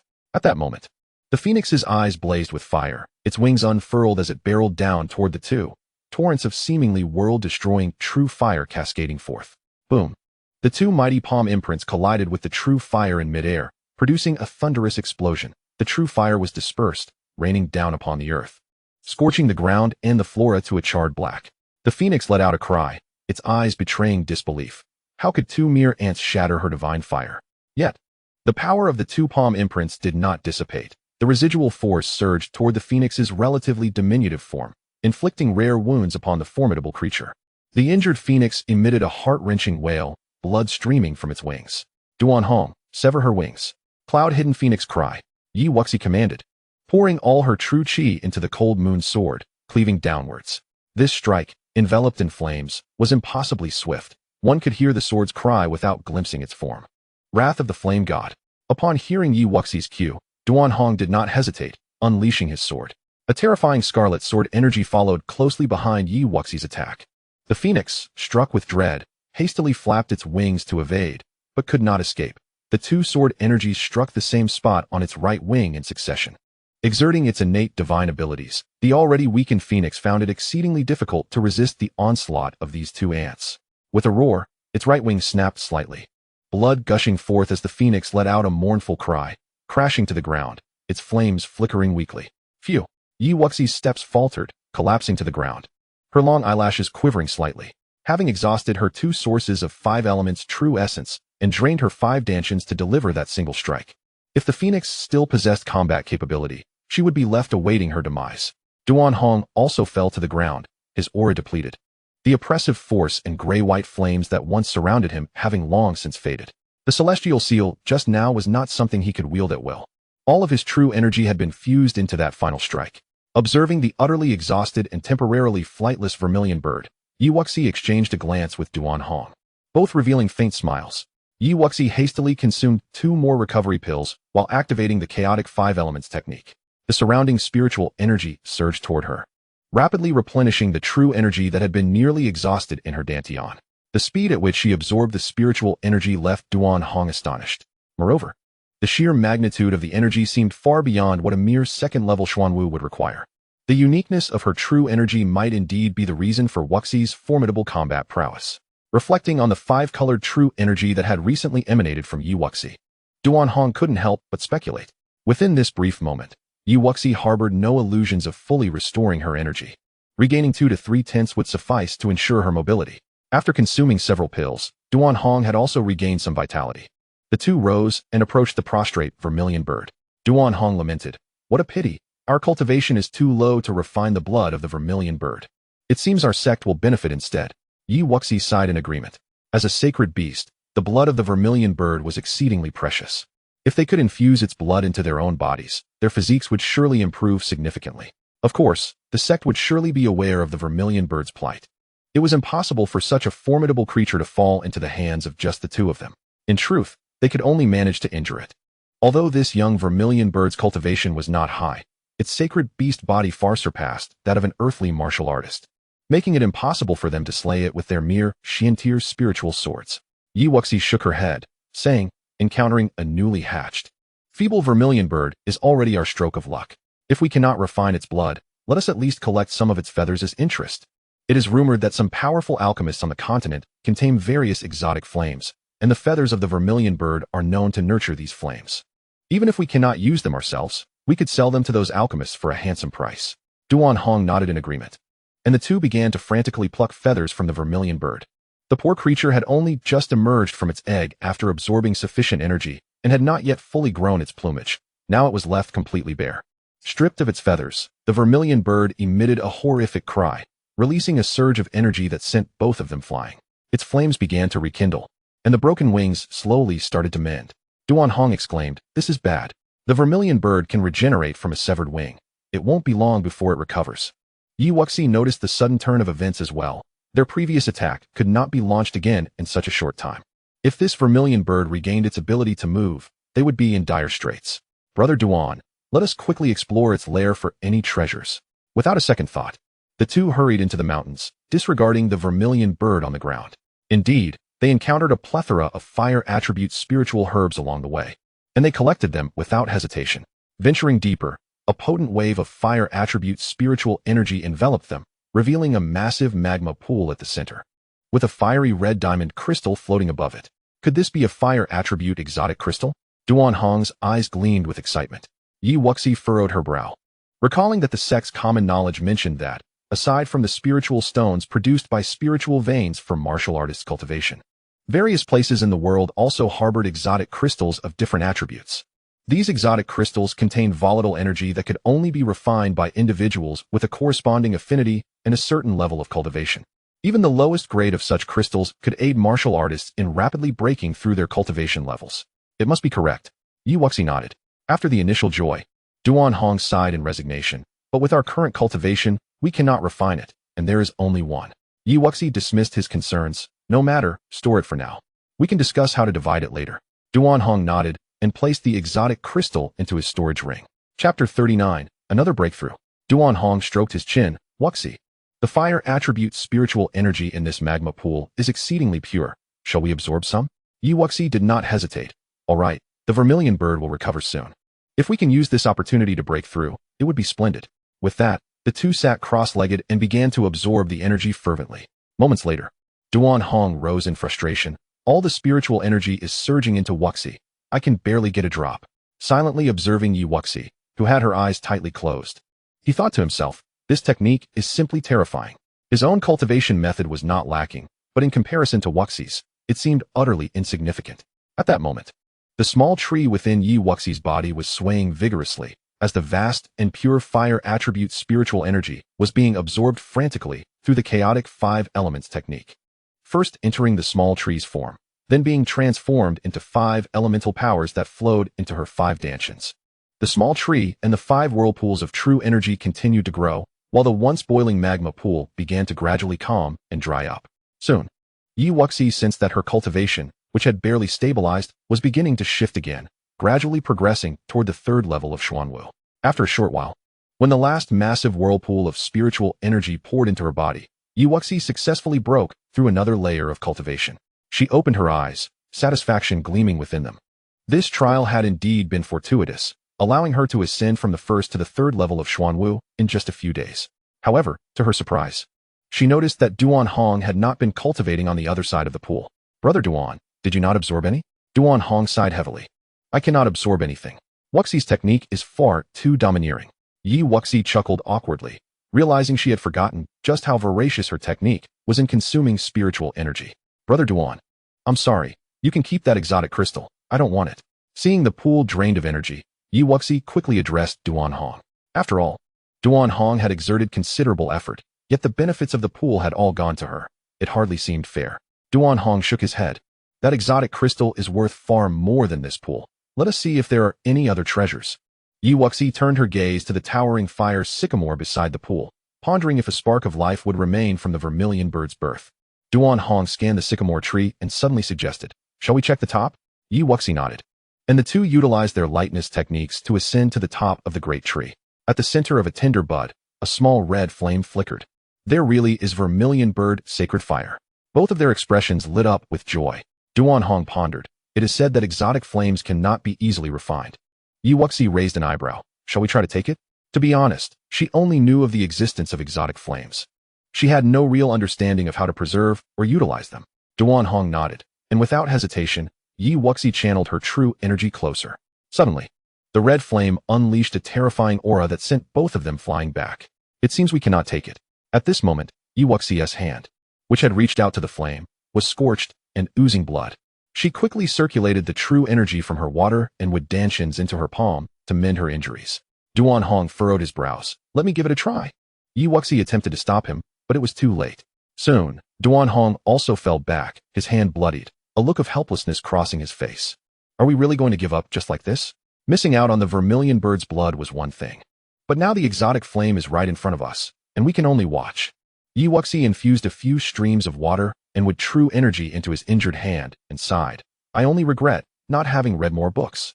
Duan Hong couldn't help but chuckle, reassured by the thought that, despite the circumstances, with that piece of exotic crystal and an abundance of spiritual herbs and medicines. Their journey was not in vain.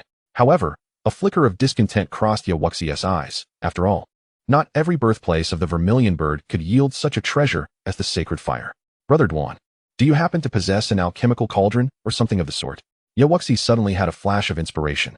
Rumor had it that strange flames could enhance a warrior's strength, yet they were typically wielded by alchemists for concocting elixirs. Perhaps she could subdue it using a cauldron? Duan Hong replied with irritation, I am not an alchemist. Where would I acquire a cauldron? Alchemists were already exceedingly rare, and their methods were not easily imparted to others. The one revered by the Mayun royal family, though of modest rank, was quite arrogant and often regarded Duan Hong with disdain. Nevertheless, as far as he knew, that alchemist did not command the exotic flames, but merely utilized true essence flames. Wuxi sighed, conceding, all right then, but relinquishing her hopes felt unbearable. If they departed today, it was certain that the sect would claim the vermilion bird's exotic fire, leaving no share for them. What about this little tree? Wuxi's mind suddenly sparked with an idea. This mysterious little tree could consume all sorts of elixirs. Perhaps it could also devour the exotic fire? With this thought, she turned to Duan Hong. Brother Duan, I shall give it another try. Duan Hong nodded. Very well, but be cautious. Wuxi ascended once more to the top of the phoenix tree and gently nudged the little tree with her consciousness. Little one, this sacred fire of the vermilion bird is a marvelous treasure. Do you wish to consume it? To her surprise, the little tree anthropomorphically shook its branches. Yet, Wuxi was unable to comprehend the language of trees, so she continued, if I cannot subdue the exotic fire, then you must swallow it on your own. The little tree merely continued to sway its branches as if attempting to convey something. Wuxi felt a wave of exasperation wash over her. Why was she conversing with a tree? Not only did she not understand its language, but surely the tree did not comprehend hers either. Just as she contemplated giving up, the little tree in her Dantian began to sway even more vigorously. Wuxi was perplexed. What on earth do you mean? Is it possible or not? The little tree continued to sway wildly, and Wuxi murmured, such a strong reaction must mean it is possible. Then swallow it already. Below, Duan Hong observed Wuxi's stillness atop the tree, puzzled. Wuxi, what troubles you? Did you not say you would try? Snapping back to reality, Wuxi responded, Brother Duan, please hold on. Duan Hong stroked his chin, realizing he had no means to handle the exotic fire. He decided to see if there were any other treasures nearby. As he moved away, Wuxi directed her focus back to the little tree, which was still shaking incessantly. Wuxi furrowed her brow. Previously, she had always consumed the elixirs first before the little tree absorbed them. Had she misunderstood the method? Did it require the coordination of the chaotic 5 elements technique? After some contemplation, she attempted it, but to no avail. Chapter 40. The Little Tree Unleashed. Wuxi hung her head. Perhaps she was indulging in fanciful thoughts. How could an exotic flame possibly be within reach of someone at the 3rd level of the Xuanwu realm? Yet, the little tree within her seemed to sway with increasing fervor, appearing quite agitated. Wuxi hastily attempted to soothe it with her thoughts. What are you trying to do? The little tree, however, remained undeterred, as if on the verge of breaking free from her body. A sudden thought struck her. Wasn't it originally from the outside that it entered her Dantian? Could it truly emerge? But how could she summon it? Pondering for a moment, she took a deep breath, directed all her consciousness toward the little tree, and exclaimed, come forth. In an instant, the little tree truly broke free. And Wuxi stared in astonishment as it grew slightly taller than herself. Goodness, you really can come out. However, the little tree paid her no mind, extending several branches that ensnared the sacred fire of the vermilion bird. The once tumultuous red flames, which had seemed impossible to subdue, now appeared to recognize a formidable presence, surrendering without resistance, as if gripped by a chick. Witnessing the little tree seize the flames, Wuxi beamed and swiftly drew the tree back into her Dantian. Within her Dantian, the little tree remained, while beside it was a slender ribbon of red flame. The sacred fire, now transported to an unfamiliar realm, was evidently enraged, emanating a wild energy intent on obliterating its surroundings. Wuxi's eyes widened in alarm. She could sense the terror of that small flame. If allowed to erupt, she would surely perish. Oh heavens, placing it directly in my Dantian is reckless. Before she could finish her lament, the little tree, sensing the exotic fire's fury, swiftly wielded its branches to envelop it. The overwhelming force that had once terrified Wuxi vanished without a trace. Clutching her chest in relief, Wuxi thought, thank goodness. You little rascal are quite dependable. Yet she couldn't help but mutter, why didn't you mention you could do this earlier? Realizing the tree possessed such a remarkable ability, she felt she had missed out on a fortune. Observing the now docile exotic fire enveloped by the tree's branches, Wuxi leaped down from the phoenix tree. Regardless of how to refine it later, the exotic fire was undeniably hers. Not seeing Duan Hong around, she breathed a sigh of relief. She had already revealed too much in front of him, and this little tree was best kept hidden from his knowledge. Suddenly, a familiar cry echoed from outside the mountain, causing Wuxi's expression to change. Not good. Just then, Duan Hong appeared, not inquiring about the sacred fire but stating, "The vermilion bird has recovered. We must leave at once." Wuxi nodded, and the two swiftly retreated in the opposite direction. As they exited the mountain, they caught sight of the vermilion bird soaring into the sky, its wings restored. With narrowed eyes, they activated their movement techniques to their utmost, darting away like two gusts of wind. After all, she had no essence left to confront the vermilion bird. Escaping was paramount. By the time the vermilion bird regained its wits, the two had already fled, leaving it to angrily unleash flames in frustration. Feeling wronged by these two despicable ants who had plucked its feathers, once they had distanced themselves, Wuxi finally dared to pause and catch her breath. Duan Hong suddenly inquired, "Wuxi, did you obtain it?" Wuxi did not deny it, retrieving a substantial amount of fire-related spiritual herbs from her storage ring. "Brother Duan, I cannot extract the exotic fire at the moment, and since I've claimed the pool, the exotic crystal is yours, along with these as compensation." Duan Hong shook his head with a smile. "Wuxi, do you underestimate the value of the exotic crystal?" Wuxi replied, "I am not entirely familiar with its worth. But I feel that, in the end, I still come out ahead. The exotic fire was never within my grasp. It rightfully belongs to you. I shall accept the exotic crystal, and you keep the spiritual herbs." Duan Hong sighed, realizing that in the grand scheme, she still held the advantage. Seeing him return the spiritual herbs to her, Wuxi was puzzled. However, noticing his lack of concern, she relented. "All right, I shall take advantage of you this time." Duan Hong then said, "The trial will conclude tomorrow. Let us head directly to the exit." On the 10th day of the trial, Elder Wei reappeared in the outer square of the Tanjin Sect.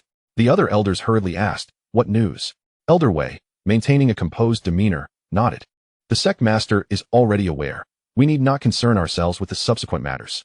We shall await the trial results." When he departed, the sect leader was not present within the sect, which caused a delay of one day.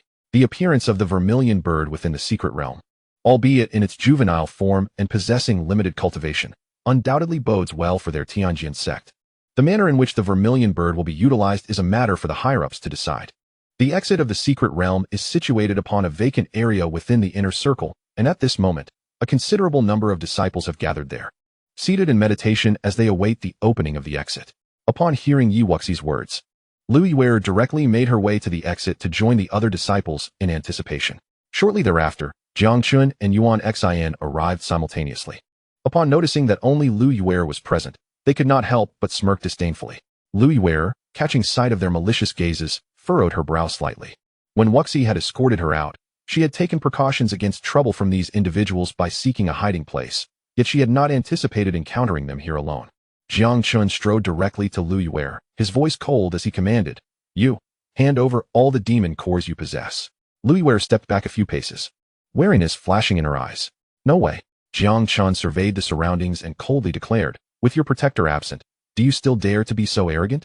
Surrender them now, and I might spare your life." After retreating from the vermilion bird, they had seized the opportunity to hunt numerous demon beasts and plunder a considerable amount. Yet it was evident that he still fell short of Wuxi. Lu Yuer gritted her teeth, a longsword materializing in her hand. With the final day upon them, she resolutely refused to surrender the demon cores to Jiang Chun. Yuan Xian, seeing that the fierce god was absent, regained her earlier brilliance and shouted to the individuals on the open ground, "You all, hand over the demon cores you possess." The disciples' expressions shifted dramatically, and one by one, they drew their swords. It had been a hard-fought struggle to survive thus far, and the top 50 were still within reach.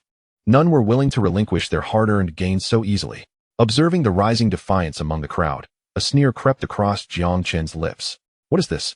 No one is inclined to heed my words. And you, Lu Yuer, be wise. My patience is wearing thin." The open space fell silent for a brief moment. Yet no one was willing to comply and surrender their demon cores.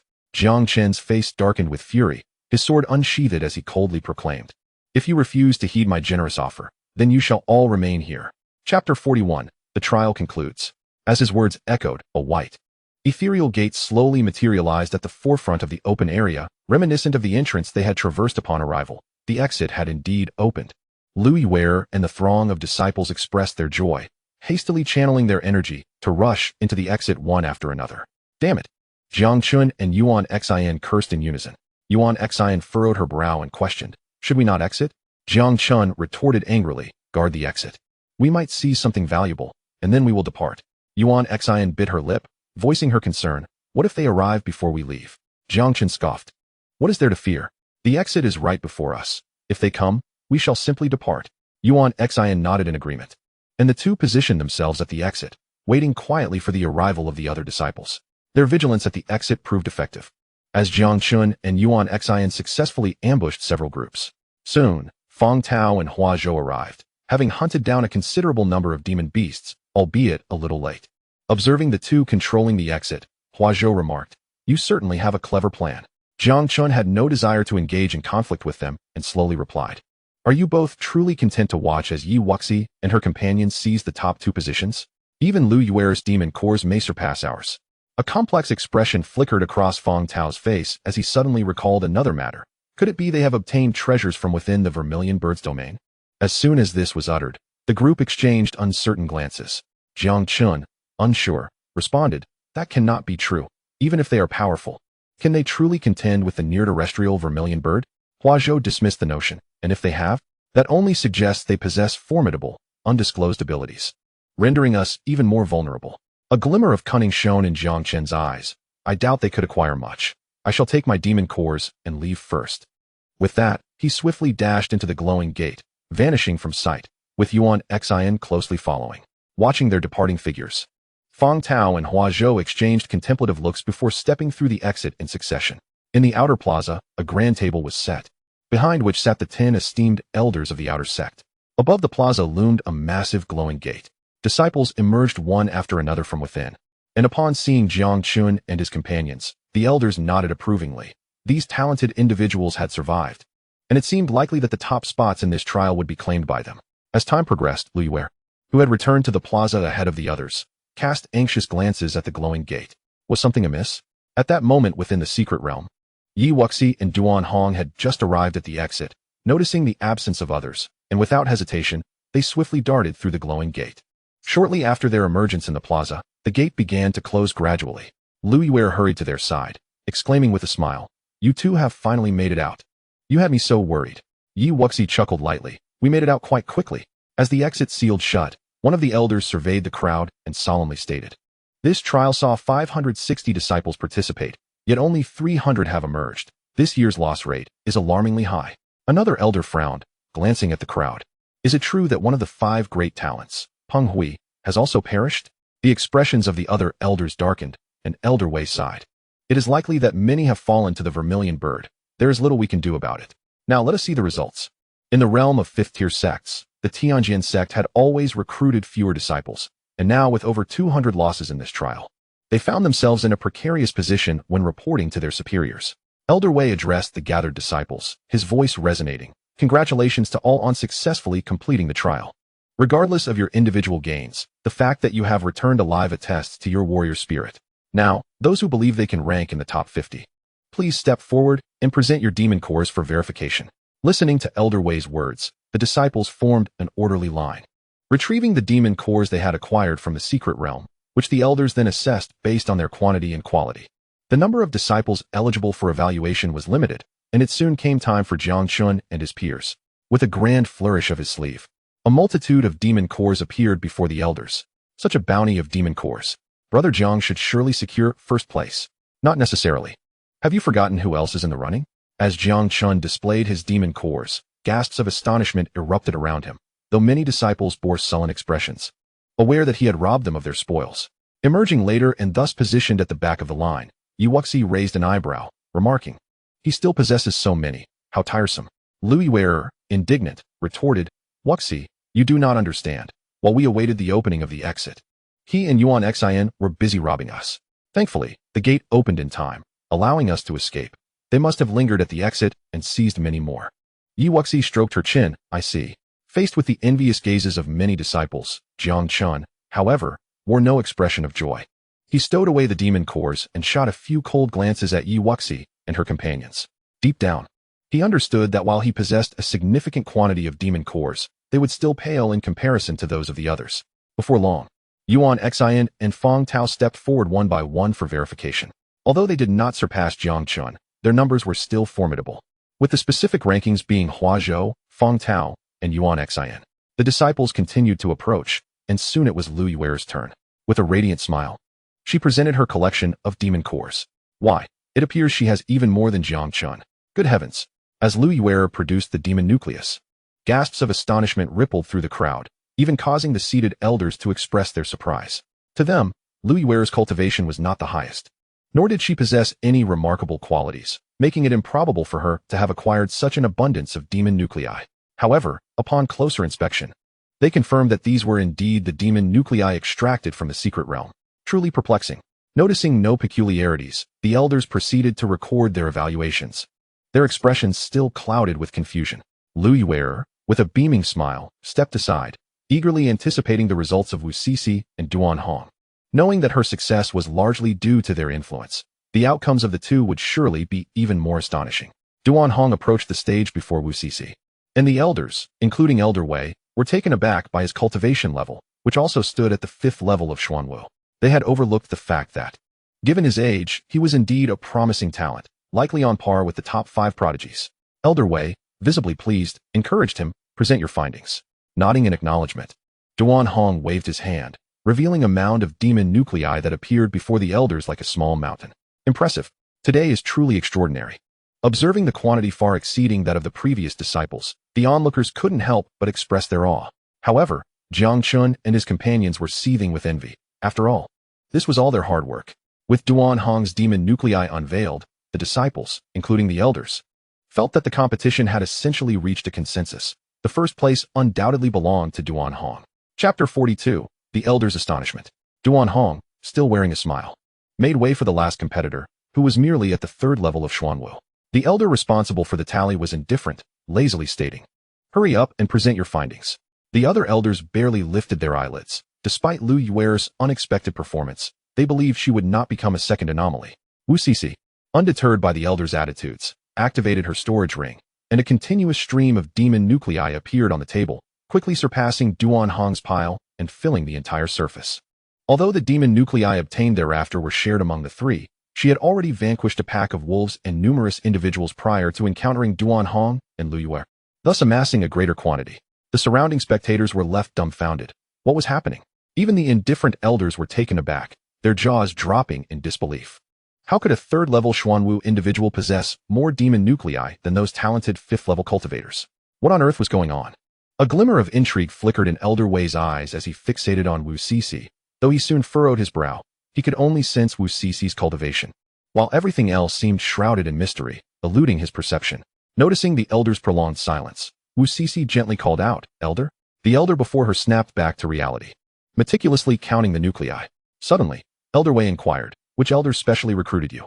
He had overseen this recruitment session and had not noticed Wuxi, Duan Hong, or Lu Yuer among the candidates. Clearly, these 3 possessed exceptional qualities unknown to him. However, if they were truly promising talents, Elder Wu should have mentioned them. Wuxi replied, "I was brought in by Senior Sister Yin." "I see," Elder Wei murmured, before lapsing into silence. Once the demon nuclei were accounted for, Wuxi stored them away and stepped back, joining the other disciples as they awaited the elders to announce the results. Overall, the trial had proven to be more beneficial than perilous. The demon nuclei hunted would merely be used for scoring and would not be confiscated by the sect, allowing her to sell them later, resulting in a substantial gain. Before long, Elder Wei stood up, cleared his throat, and declared, "Congratulations to everyone. I am here to announce the results of this competition. First place, Wuxi. Second place, Duan Hong.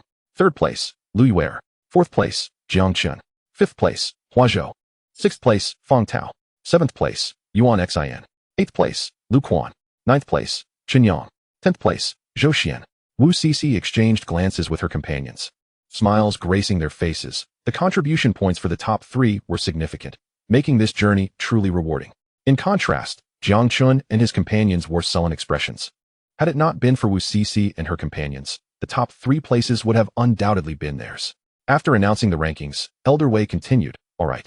Those whose names I just called, quickly retrieve your identity jade tokens and come before me to receive your contribution point rewards." No sooner had he finished speaking than the ranked disciples hurriedly approached the elder, producing their jade tokens.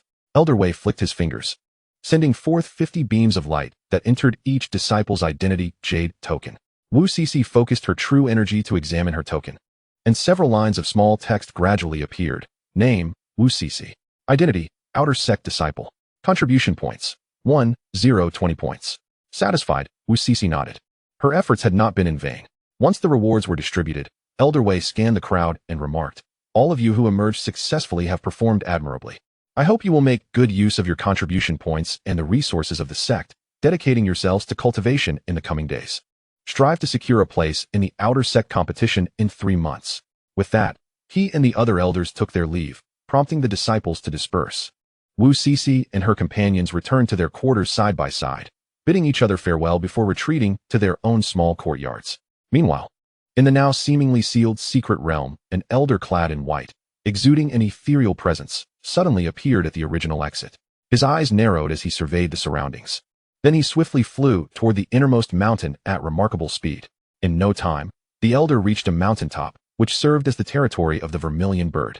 Was that mysterious force intended to safeguard the safe birth of this little vermilion bird?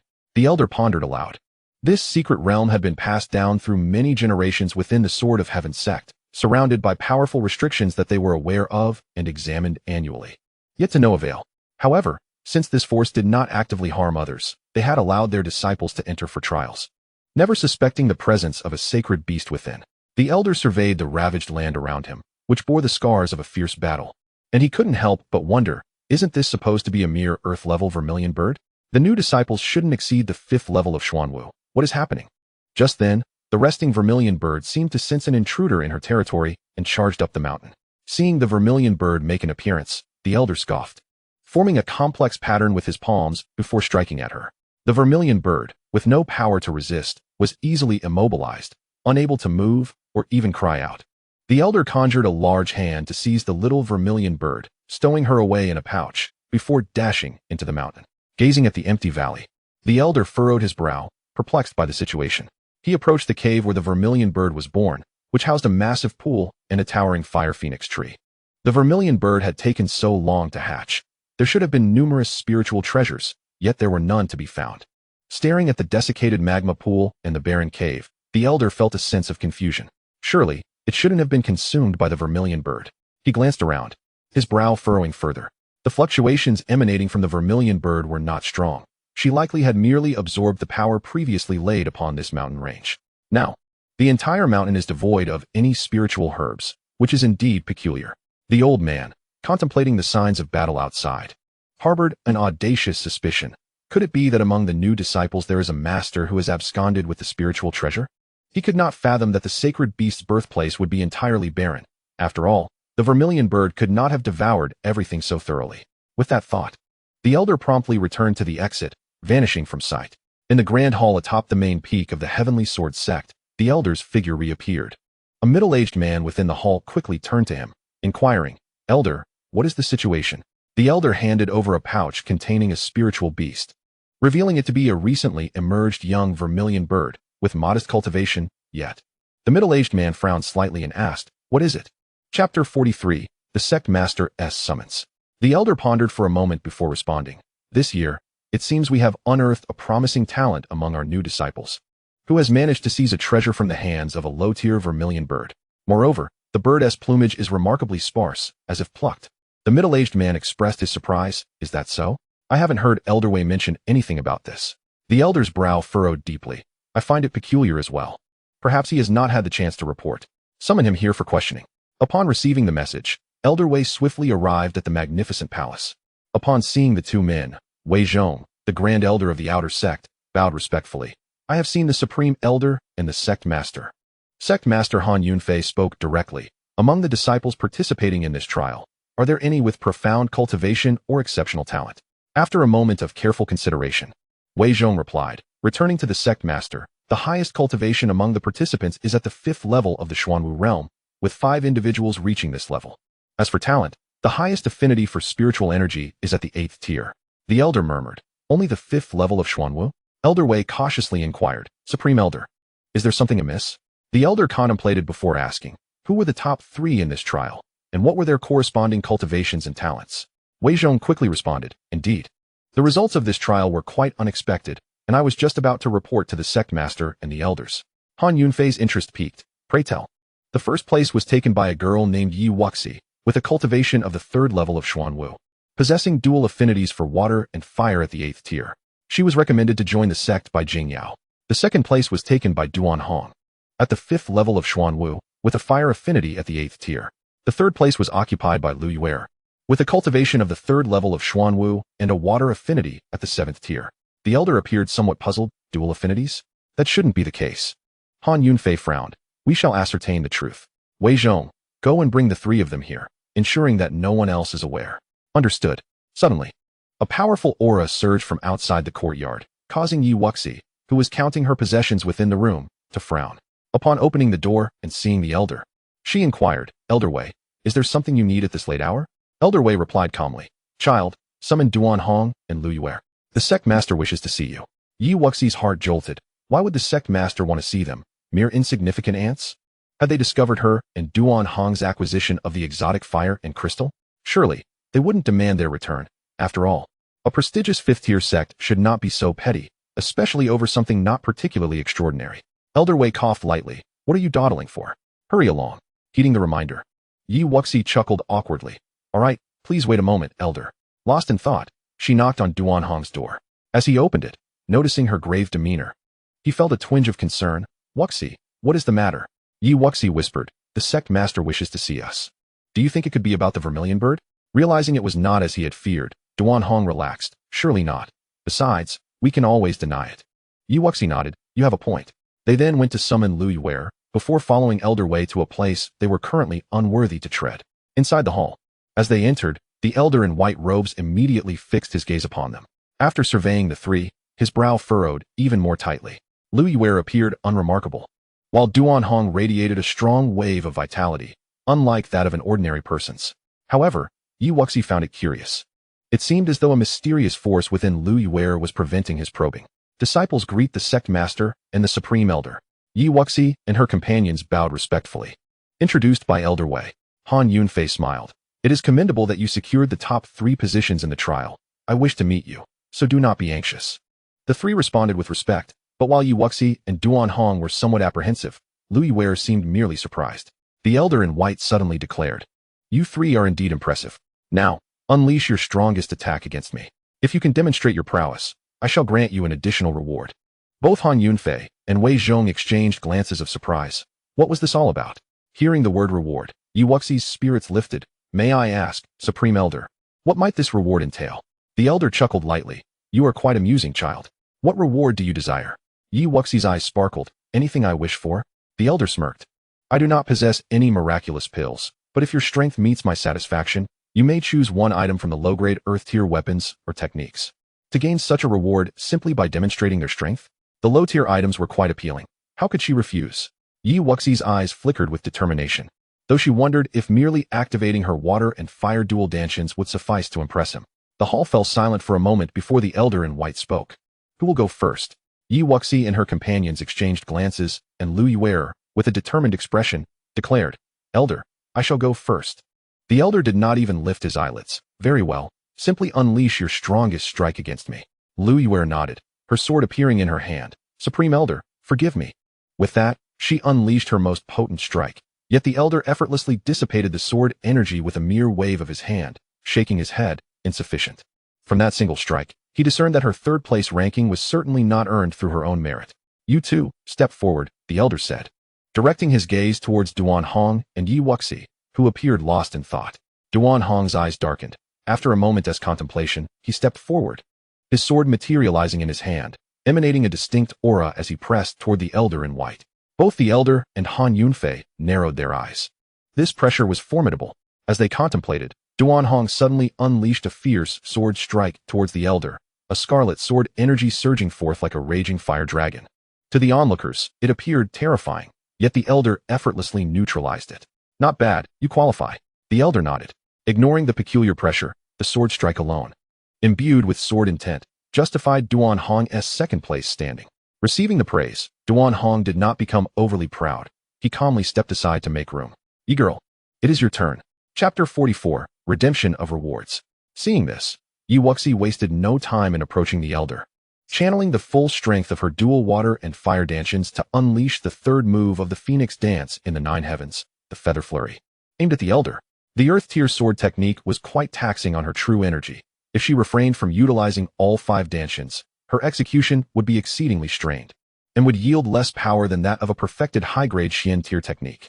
Sensing the presence of 2 distinct sword intents, Han Yunfei and Wei Zhong exchanged astonished glances. To have comprehended 2 types of sword intents at merely the 3rd level of the Xuanwu realm was indeed commendable, and the young lady's true energy was remarkably vigorous. The elder in white robes discerned the extraordinary nature of this sword strike and recognized Wuxi's unique true energy. However, he refrained from elaborating further, effortlessly neutralizing the strike. Quite impressive and satisfactory, he mused, his eyes narrowing slightly. The combination of sword intent and robust true energy was certainly sufficient for her to engage in battles beyond her current level. Her strength was commendable. Yet, based on her displayed capabilities, she seemed evenly matched with Duan Hong, albeit with 2 levels of cultivation beneath him. How then did she surmount him to claim first place? Wuxi chuckled, addressing the elder. Elder, what about the reward? The elder's eyes gleamed with appreciation. Her audacity was rather commendable. I stand by my word. You may choose between yourself and that young lad, Duan. Beside them, Lu Yuer felt a tinge of disappointment, but was nonetheless pleased for the 2. Understanding that both the trial and their audience with the sect leader and the elder were privileges bestowed upon them due to their merit. Without hesitation, Wuxi declared, Elder, I wish to acquire an Earth-grade spirit sword. She had initially planned to exchange her contribution points for a fine sword, but the prospect of receiving one for free was simply too enticing. The elder in white nodded, remarking, Your current sword is somewhat lacking. Both Lu Yuer and Duan Hong wielded superior Xian-grade spirit swords, while Wuxi managed to unleash such formidable power with only a lower-grade sword, a feat in itself. With a flick of his wrist, the elder produced an ancient sword, stating, This sword is named Xiaoying. Take it and make use of it. Upon receiving the sword, Wuxi merely glanced at it and instantly recognized its exceptional quality. With this sword in hand, her sword techniques would undoubtedly attain greater potency. I express my gratitude to the elder, she said, bowing. Seeing her choice, Duan Hong promptly interjected, Elder, I desire a tome of Earth-grade sword techniques. While he did not intend to exchange his spiritual sword, he felt deficient in martial skills and believed that no one could ever have too many sword techniques. The elder nodded, tossing him a jade slip. Practice it when your cultivation is higher. Do not aim too high too soon. I understand, Duan Hong replied. The elder ceased further commentary, appearing to be merely an observer of talented new disciples. Observing the scene, Han Yunfei smiled faintly. All right, you all have met. Now return. Today's events are not to be divulged. Focus on your cultivation. In 3 months, at the Outer Sect competition, I hope you will achieve commendable results. Yes, Sect Leader. With that, Elder Wei led the group away from the palace. After they departed, Han Yunfei raised an eyebrow, questioning, did the elder perceive something, igniting a passion for talent? Had it not been for the matter of the secret realm, this esteemed elder would not have emerged from seclusion. Even upon emergence, as a pillar of the sect, he would not typically engage with mere Outer Sect disciples. Very few of the core disciples even capture his attention. It is unprecedented for him to bestow rewards. However trivial the Earth grade may seem, it is quite an elevation for new disciples. The elder in white replied nonchalantly, both Yi and Duan have held back. Their physiques are quite remarkable. I observe that the trio shares a good rapport. Zhuqiu's actions are likely a result of their collaboration and merit nurturing. However, we must adhere to protocol. Add them to the prioritized cultivation list, and aside from their lives, do not interfere excessively. Han Yunfei nodded in understanding.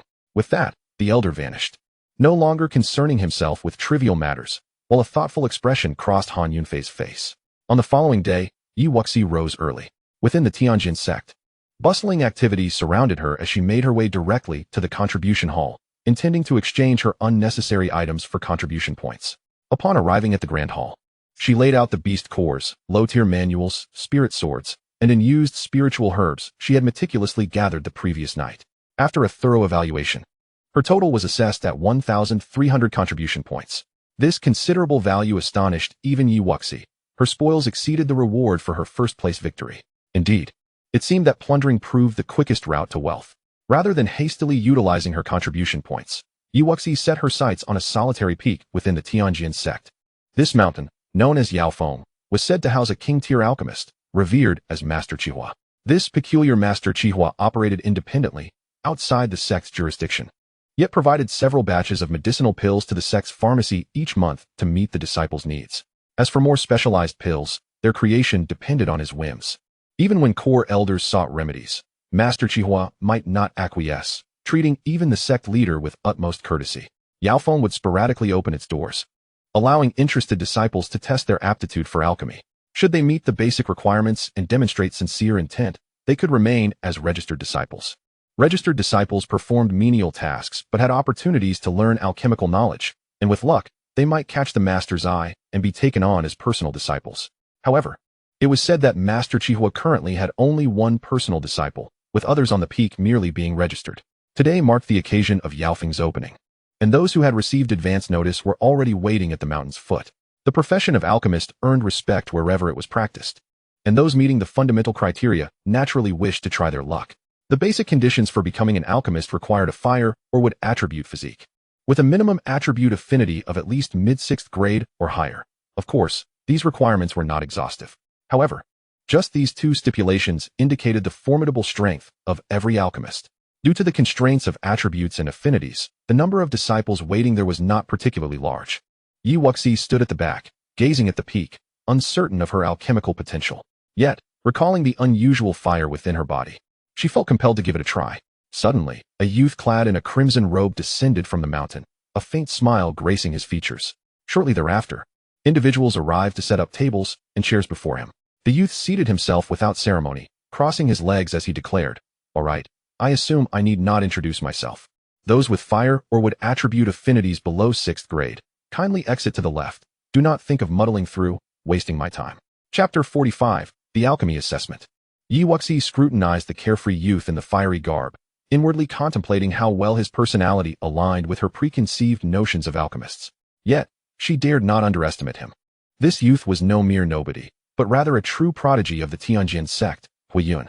Despite his youth, he possessed a fire spirit body and currently ranked first among the top 10 core disciples, boasting formidable cultivation.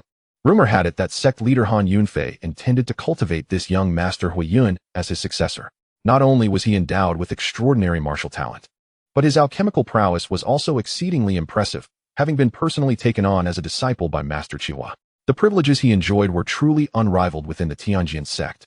Had it not been for Yaofeng's opening, they would never have had the chance to meet him.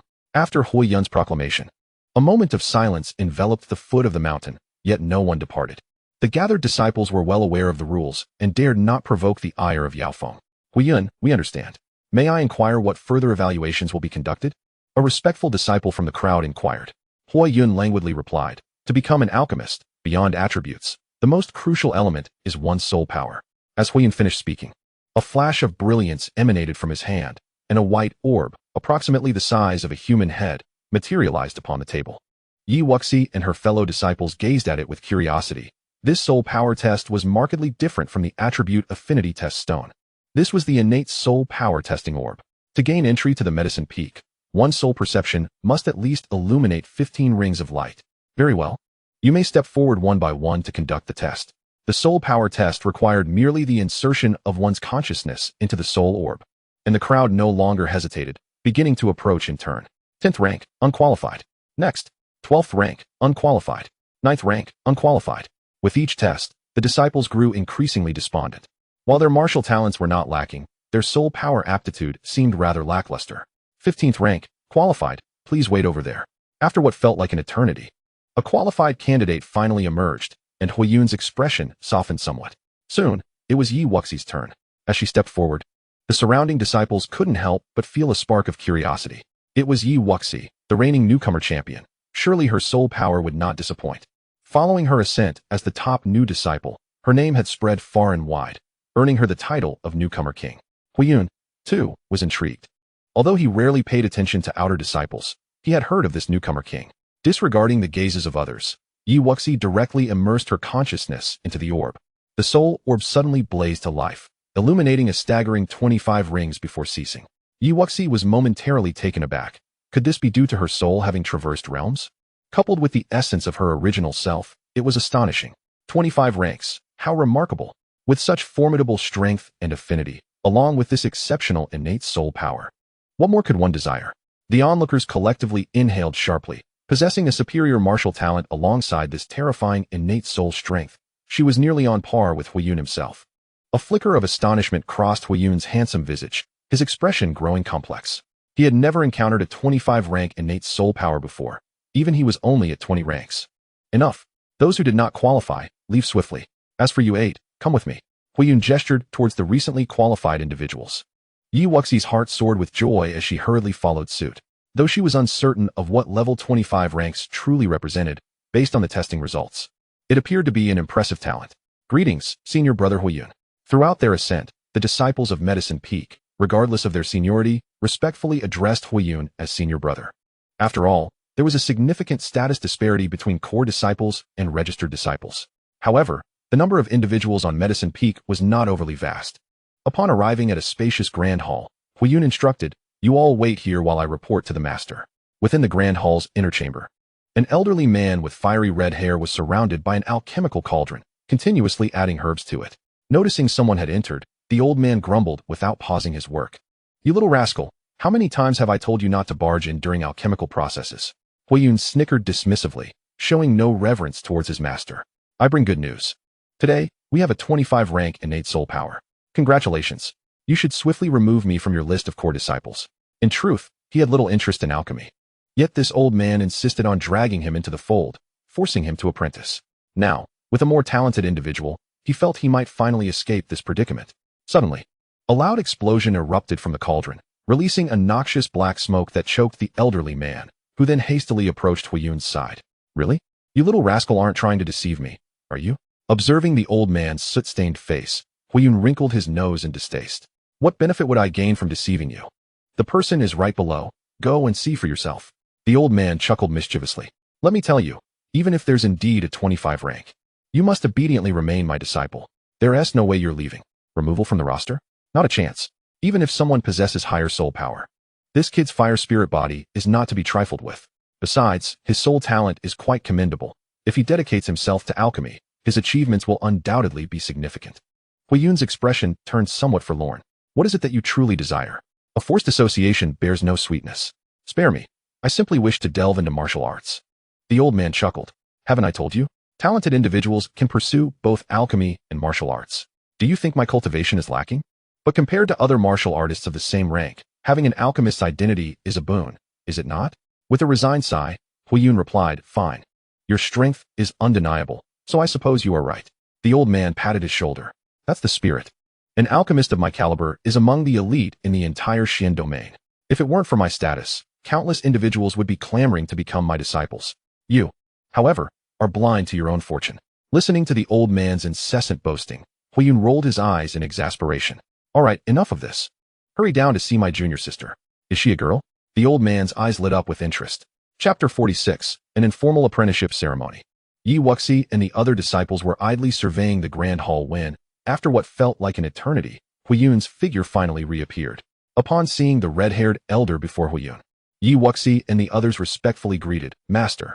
Master Chiwa's gaze immediately fixed upon Yi Wuxi, a hint of satisfaction gleaming in his eyes as he nodded approvingly. "Let me make this clear. If you decide to join Medicine Peak and become my disciple, regardless of the challenges you face, as long as you are within the sect and before you truly become an alchemist, you must dedicate an hour each day to serve as a medicine attendant. Even once you become an alchemist, should I summon you, you must still comply. Those who are half-hearted and merely wish to dabble in alchemy should leave immediately." Huiyun beside him couldn't help but sneer. He wasn't half-hearted, but rather disinterested in the path of alchemy, yet he had not been expelled. Yi Wuxi was somewhat taken aback. Master Chiwa's temper was rather volatile, but she understood, for the threshold to become an alchemist was exceptionally high, and the traditions were few.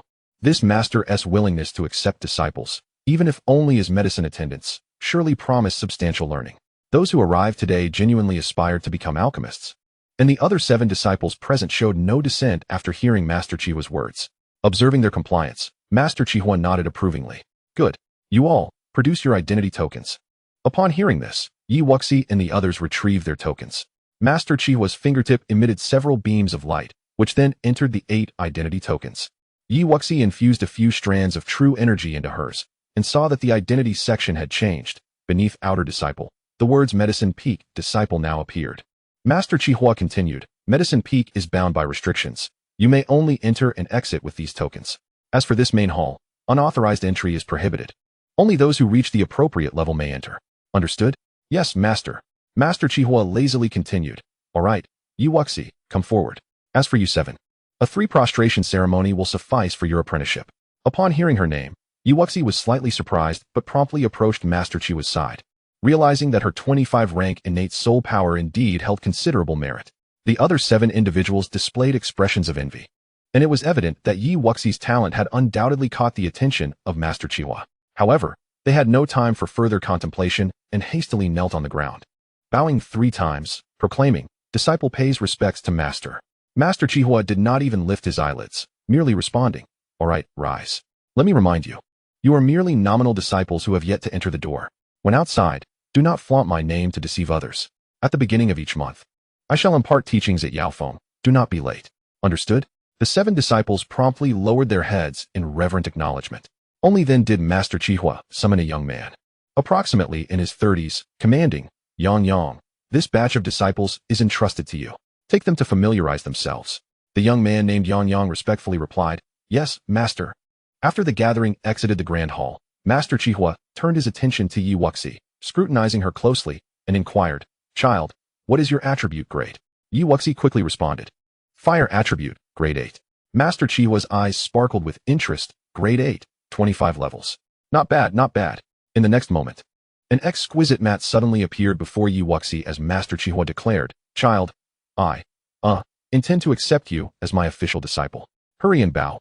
After uttering these words, his demeanor shifted dramatically, exuding an aura reminiscent of an ethereal being, displaying the stature of a genuine master, his face adorned with a benevolent smile, hands clasped behind his back, gazing expectantly. However, after a considerable period passed with no sign of Yi Wuxi bowing, Master Chihua suddenly expressed confusion. "Child, what are you doing?" In his mind, after announcing her acceptance as a disciple, she should have been overjoyed, teary-eyed, and promptly kneeling to pay her respects. Yet, to his surprise, her expression revealed a hint of hesitation. Yi Wuxi awkwardly chuckled, "Master, I would like to inquire what it means to be an official disciple. Are there any additional requirements or restrictions?" Master Chihua rolled his eyes, exclaiming, "Child, under my tutelage, the treatment for an official disciple and a nominal disciple is the same. As long as you devote your efforts to alchemy, I shall impart my lifelong knowledge to you. Is that clear? Now bow?" Yet, Yi Wuxi did not immediately acquiesce. Instead, smiling awkwardly, "I see, but Master, while I sincerely wish to become an alchemist, my primary focus will still be on martial arts. Is that acceptable?" She genuinely aspired to be an alchemist, but did not intend to make it her primary vocation. However, given Master Chihua's evident temperament, she feared that if he discovered her divided intentions, she might meet a dire fate. Old man, your title does not hold up. Truly, it brings me to laughter. Who would want to follow you around every day, immersed solely in alchemy?" Fire Cloud suddenly burst into laughter, thoroughly enjoying the banter. This master, always boasting, had a new disciple with the title of Rookie King, clearly not someone who would dedicate herself solely to alchemy. Yi Wuxi looked at Fire Cloud, puzzled. Isn't he a nominal disciple? How dare he speak to Master Chihua in such a manner, even calling him old man? What audacity! Master Chihua turned his head, scolding, "You little rascal, shut your mouth, or I will twist your head off." Fire Cloud snorted in disdain but refrained from further mockery, realizing that should he continue, Master Chihua might indeed follow through with his threat. Master Chihua glared at the two, his anger flaring. "Ingrates. You truly infuriate me." However, he had never encountered a natural soul force at the 25 level before, and with a strong affinity for fire attributes, he had initially thought Fire Cloud overly cunning. But now he realized that this girl was equally clueless. Enough. Child, I will not stifle your pursuit of martial arts, but your talent is indeed suited for alchemy. If you can spare a small portion of your time, you could achieve greater heights than the average person. So, bow and become my disciple." Master Chihua relented, speaking earnestly. Yi Wuxi nodded repeatedly, but suddenly recalled something, still refusing to kneel. Master Chihua, now exasperated, remarked, "I have already said I will not impose restrictions on you. What more do you hesitate about?" Yi Wuxi chuckled awkwardly. "Master, I have another question. I have previously taken a master. Will that cause a conflict?"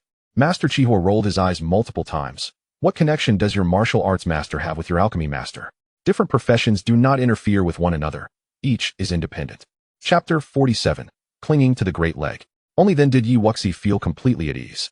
Kneeling on the mat, she bowed 3 times and respectfully proclaimed, disciple Yi Wuxi. Pays respects to Master. Master Qihua nodded in satisfaction and replied, good disciple, rise. Yi Wuxi stood, smiling brightly. Master. You just mentioned that my treatment is the same as senior brother Firecloud's, correct? Master Qihua waved his hand dismissively. Naturally. You both shall be considered my personal disciples from now on. Remember to unite and assist one another. I do not easily accept disciples. Just enjoy your time together. The old man began to ramble on, while Firecloud, now visibly annoyed, gestured towards the somewhat bewildered Yi Wuxi. Yi Wuxi approached Firecloud, her confusion evident as she asked, Senior brother, what is happening with Master? She had encountered chatty individuals before, but none compared to Master Qihua, who seemed to be lost in his own world, eyes squinted, head tilted back, and words flowing freely.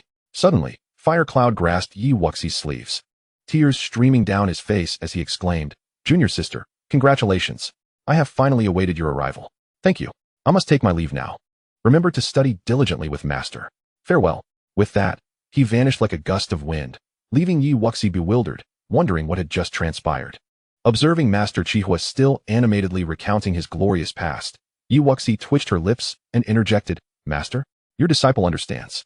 However, fearing that this loquacious master might not hear, she infused her voice with her true energy, delivering a resonant call that indeed captured Master Chihua's attention. Master Qihua glanced around. Hey, child, where did you run off to? Where's that little rascal? Yi Wuxi, feeling somewhat exasperated, stepped forward. Master, senior brother likely went off to focus on his training.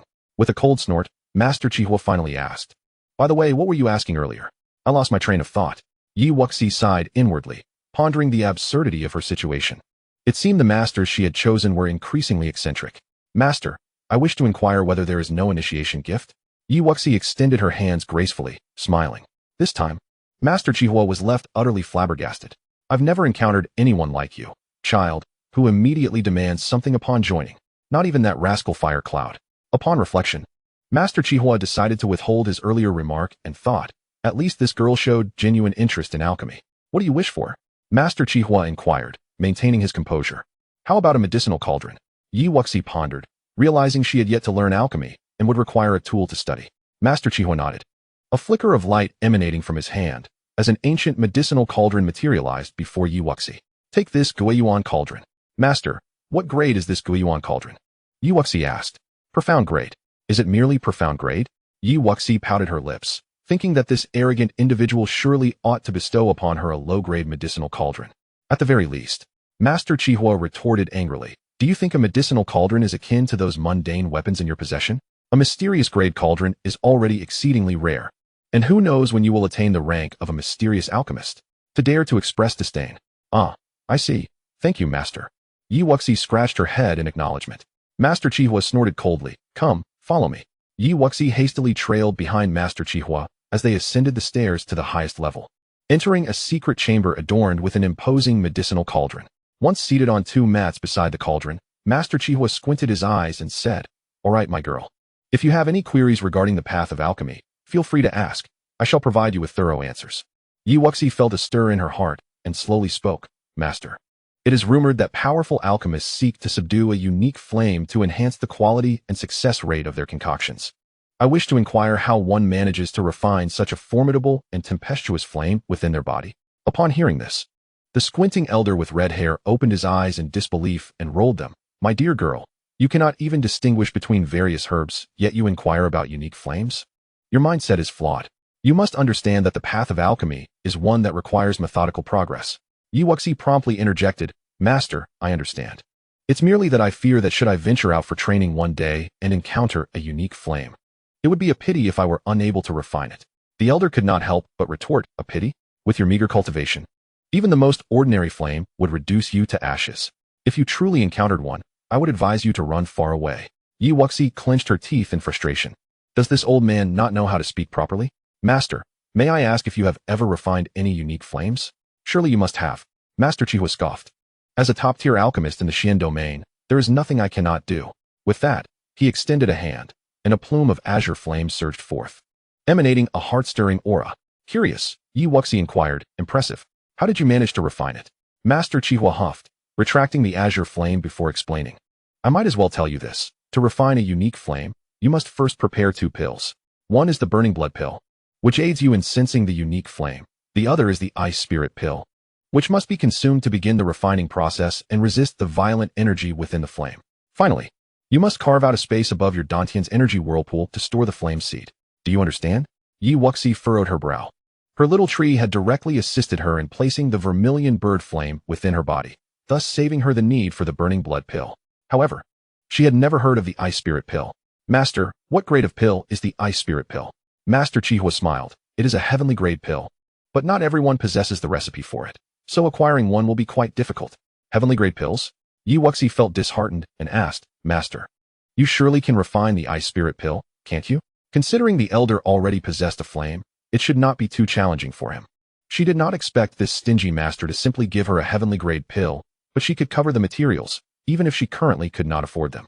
Master Chihua frowned. Why are you so peculiar, girl? Digging for the root of every question. Have you encountered a unique flame? Yi Wuxi chuckled awkwardly. Master, I merely wish to gain more knowledge. Wait, it just occurred to me. You haven't come to me seeking the method to refine unique flames, have you? Yi Wuxi was taken aback and quickly waved her hands. No, master. I sincerely wish to learn alchemy. Chapter 48, Learning Alchemy. Master Chihua scrutinized Yi Wuxi from head to toe, stroking his chin as he recalled, suddenly. I remember hearing from Han Yunfei that a small vermilion bird has been born within the falling sun's secret realm. Did you, my girl, not just return from your trial? Could it be that you encountered the sacred fire of the vermilion bird? However, if such a unique flame truly existed, Han Yunfei should have notified me. Besides myself, no one in this sect knows how to refine unique flames. Yi Wuxi felt a pang of regret, wishing she had not inquired about unique flames so hastily. Even this coarse master sensed something amiss.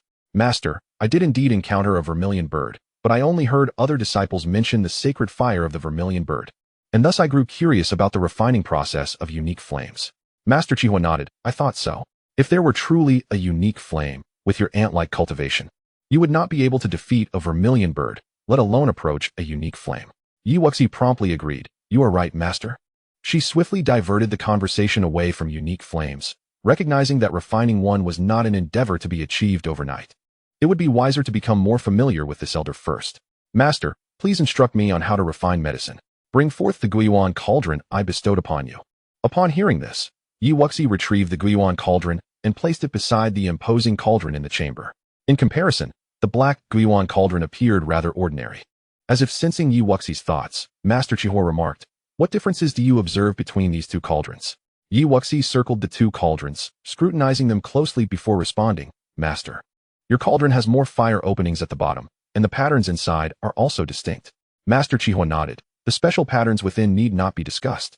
The most direct way to discern the quality of a medicinal cauldron is by examining the number of fire openings at the bottom. A yellow-grade cauldron has but one fire opening, while a mysterious-grade cauldron possesses two. Furthermore, controlling these openings requires immense soul power. With your current level of soul power, you could manage at most two openings. Now do you understand? Even if I gave you a low-grade cauldron, it would be a waste. Yi Wuxi nodded. I understand, master. But can soul power also grow like cultivation? Master Chihua chuckled. Both humans and beasts possess soul power. It is a fundamental essence that cannot be increased. This is why alchemists assess soul talent. Of course, there are soul techniques that differ from martial skills, categorized into enhancement, defense, and attack types, which assist us in utilizing our souls and unleashing soul power. Yi Wuxi's eyes sparkled with curiosity as she recalled Master Chihua mentioning enhancement-type soul techniques. If one possesses the right attributes, could they not enhance their soul and thus refine medicine? Master Chihua continued. Firstly, soul techniques are exceedingly scarce in this world. Moreover, if you were to train a person with poor soul aptitude in soul techniques, even after decades, they might not reach your current level of soul power. Do you understand? The essence of the soul is akin to your affinity for attributes. Generally, it cannot be altered. You may understand it this way. Having poor soul talent is similar to having poor attribute affinity. While it is possible to cultivate, the speed is excruciatingly slow, and the achievements limited. Yi Wuxi gradually comprehended. I understand now, master. Master Chihua smiled. Thus, my girl, you are truly fortunate, possessing such innate soul power. Yi Wuxi chuckled softly. It is the soul of 2 lifetimes. How could it not be strong? Master Chihua was quite satisfied with Yi Wuxi's soul and began instructing. All right, enough flattery. Now, channel your fire attribute true energy into the bottom fire opening, transforming it into flames. Yi Wuxi nodded, bringing her palm close to one of the openings. Following the elder's instructions, She exerted her utmost effort to activate the fire attribute energy within her Dantian. Waves of pale red, true energy surged forth, casting a rosy glow upon her jade-like hands. Suddenly, a pulling force emanated from the fire opening, causing Yi Wuxi's hand to gather true energy as if it were a jet of flame. The once concentrated fire energy coalesced into a flickering flame that entered the cauldron, transforming into a swirling fire. Master Chihua's eyes gleamed with delight. Remarkable. You've successfully transformed it into flames on your first attempt. Yi Wuxi's expression brightened with joy. Converting it to fire was not as challenging as she had anticipated. Suddenly, however, Master Chihua furrowed his brows in contemplation and murmured, "Wait a moment. This doesn't add up. Although the true energy manifests as illusory flames, isn't this girl's affinity for fire merely at the 8th rank? How could this pure illusory fire be comparable to that scoundrel's? What's going on here? The higher one's affinity for fire, the greater their control over the illusory flames derived from fire-based true energy. Moreover, under the same cultivation level, the flames produced would naturally be more refined. This girl certainly presents a conundrum." Hearing the old man's mutterings, Yi Wuxi could not help but stroke her chin. After all, she possessed a 5-elements body and her affinity for fire would certainly not be inferior to that of senior brother Huyun. However, she had no intention of revealing this to the old man. "Master, what are you talking about? What should I do next?" The somewhat perplexed old man snapped back to reality upon hearing her call. He pointed a finger at Yi Wuxi's forehead, then waved his hand grandly, summoning some low-grade spiritual herbs to appear on the table before the cauldron. "This is the formula for the gathering spirit pill. You should attempt to refine it. I will be here to observe and guide you." As Yi Wuxi sensed the information regarding the pill formula emerge in her consciousness, she nodded slightly. The gathering spirit pill was commonly used by those at the lower levels of the spiritual martial realm and was considered a foundational elixir. It required 2 spirit-absorbing leaves and 1 3-flower herb. After memorizing the quantities of the required materials, Yi Wuxi closed her eyes and channeled her soul power into the cauldron, carefully perceiving and controlling the fluctuations of the flames within. Following the sequence of the formula, she tossed the 2 spirit-absorbing leaves into the cauldron's opening. Bang! To her surprise, as soon as the spirit-absorbing leaves were cast in, the flames surged violently, incinerating the 2 leaves to a crisp before she could even react. Watching the burnt remnants, Yi Wuxi awkwardly turned her head away. Master Chihua remained unfazed and calmly replied, "The temperature was too high. Each herb requires a different refining temperature. You must learn to feel and remember this. Continue." Yi Wuxi nodded, gathered her thoughts, and once more tossed 2 spirit-absorbing leaves into the cauldron. This time, she divided a portion of her focus to carefully regulate the flames, preventing them from rising too high.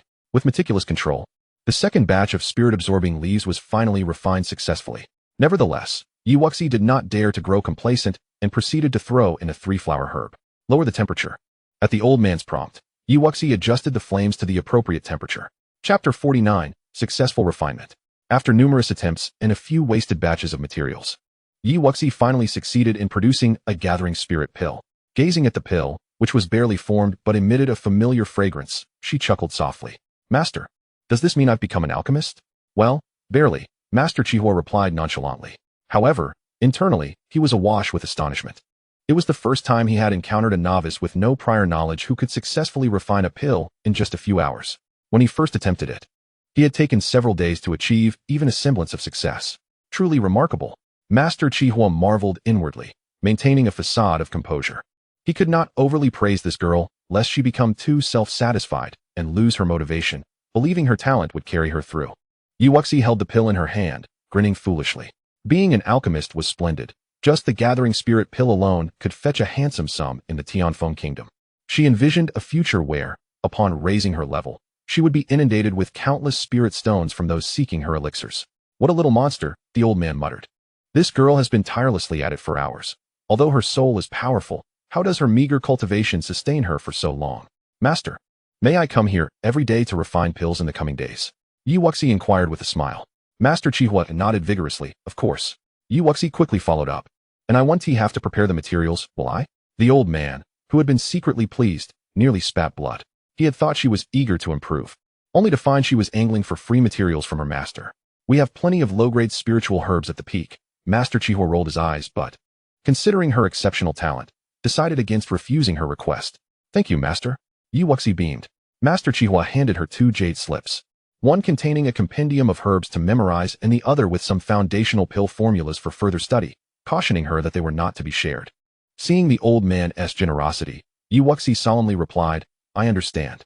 Without lingering at the Europe peak, Wuxi returned to her small courtyard to cultivate. It must be said that alchemy had its benefits for refining true energy. She could already feel her third level of the Xuanwu realm stabilizing.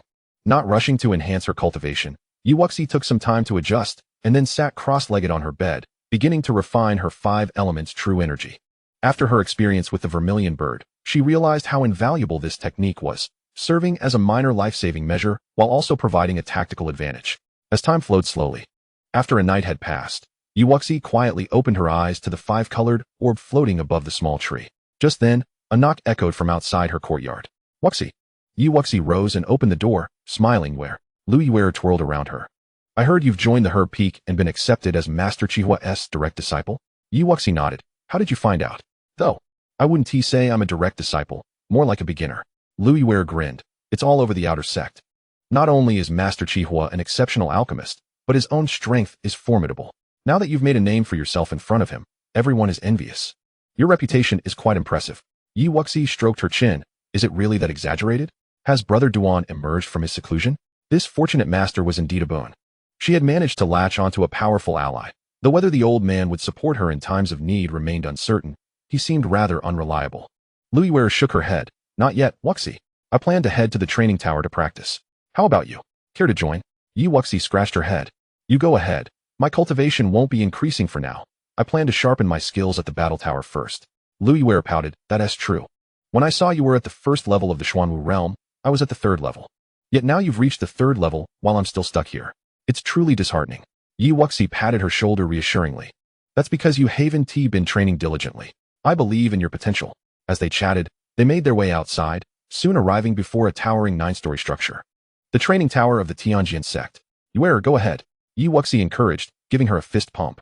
Luiwer waved back before turning to enter. Alone, Wuxi proceeded towards another imposing black tower not far from the training tower. Unlike the training tower, this one was uniformly sized across its 12 levels. From the outside, flickering lights could be seen from each level at intervals, while a crowd of disciples, mostly from the outer sect, surrounded the base. With a few clad in inner sect attire, Zhang Haonan is amazing. He has already reached the 8th level in such a short time. Indeed, it seems he will be this year's outer sect number 1. That's not a certainty. If he breaks through, he might just enter the inner sect directly. The individuals clad in inner sect attire, upon hearing the voices of adulation, displayed expressions of disdain. You outer sect disciples truly lack vision, they scoffed. Zhang Haonan can only flaunt his dominance among you. Once he enters the inner sect, he will be soundly defeated. A voice from the crowd murmured. Who hasn't come from the outer sect? It was clear that these inner sect disciples looked down upon their outer counterparts, perhaps even once being inferior to them. What did you say? Some among them bristled at the implication, their expressions darkening. Yet, no one responded. Wuxi shook her head at the trivial squabbles. Soon, the light from the 8th level dimmed, and Zhang Haonan appeared at the base of the tower. He emerged. To have lasted so long on the 8th level is truly impressive. As the crowd expressed their admiration, Zhang Haonan could not help but feel a swell of pride. Though his gaze was fixed intently on the massive stone wall at the entrance of the tower, the elder stationed at the tower entrance narrowed his eyes, observing Zhang's intense focus. Young man, do not entertain thoughts of competing with those inscribed upon the stone wall. Among the current outer sect disciples, your speed is already unparalleled. Zhang Haonan clenched his fists, staring at the same name upon the wall, feeling a pang of dissatisfaction. It was the elder's name. Following Zhang Haonan's gaze, Wuxi turned her attention to the stone wall that chronicled the fastest completion times for each level. Astonishingly, the records from the 1st to the 12th level bore a single name, Huiyun. Senior Huiyun is truly remarkable, Wuxi mused quietly. No wonder he resists being confined by that old man as a pharmacist. The combat tower of the Tianjin Sect housed puppets ranging from the 1st to the 12th levels, corresponding to the pinnacle of each realm from Xuanwu 1st level to Earth Martial 3rd level. Although each level featured puppets of the same cultivation level, to advance, one must sequentially face groups of 3, 6, 12, 24, up to 96 puppets before proceeding to the next tier. Thus, the challenge of the combat tower was formidable. Even those capable of fighting above their cultivation level found it difficult to conquer a level of higher cultivation. Zhang Haonan, with his peak Xuanwu 6th level cultivation, ultimately overcame a formation of 96 puppets at the pinnacle of Xuanwu 7th level, defeating a total of 189 such puppets, which garnered him widespread admiration. Furthermore, Within the combat tower, after defeating each wave of puppets, disciples were allotted only a limited time to recuperate. Setting aside the issue of whether one could fight above their level, many disciples lacked the vital energy to sustain continuous challenges. This truly is an excellent training ground for combat prowess. Yi Wuxi reflected inwardly. Having grasped the rules of the combat tower, Yi Wuxi approached the elder in charge without hesitation. "Elder, I wish to challenge the tower." The elder replied coolly. "Entry costs 200 contribution points. With your Xuan Wu 3rd level cultivation, you must start from the bottom.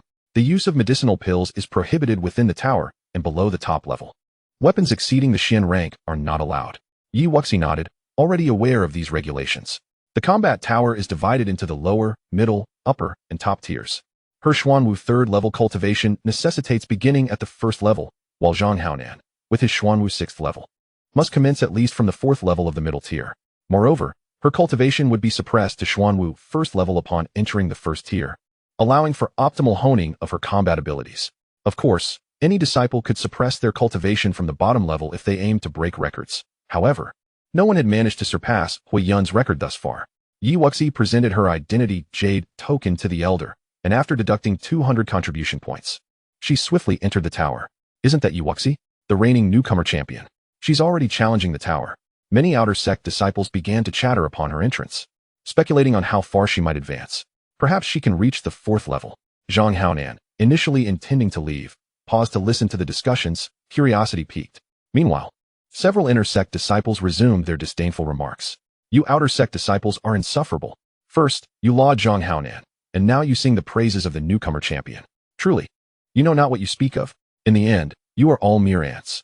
Hearing this, Zhang Haonan turned, a smile curling at the corners of his lips. "Ants, you say?" One inner disciple scoffed. "What do you think? Just because you are the first among the outer sect does not mean you can dominate in the inner sect." "Is that so?"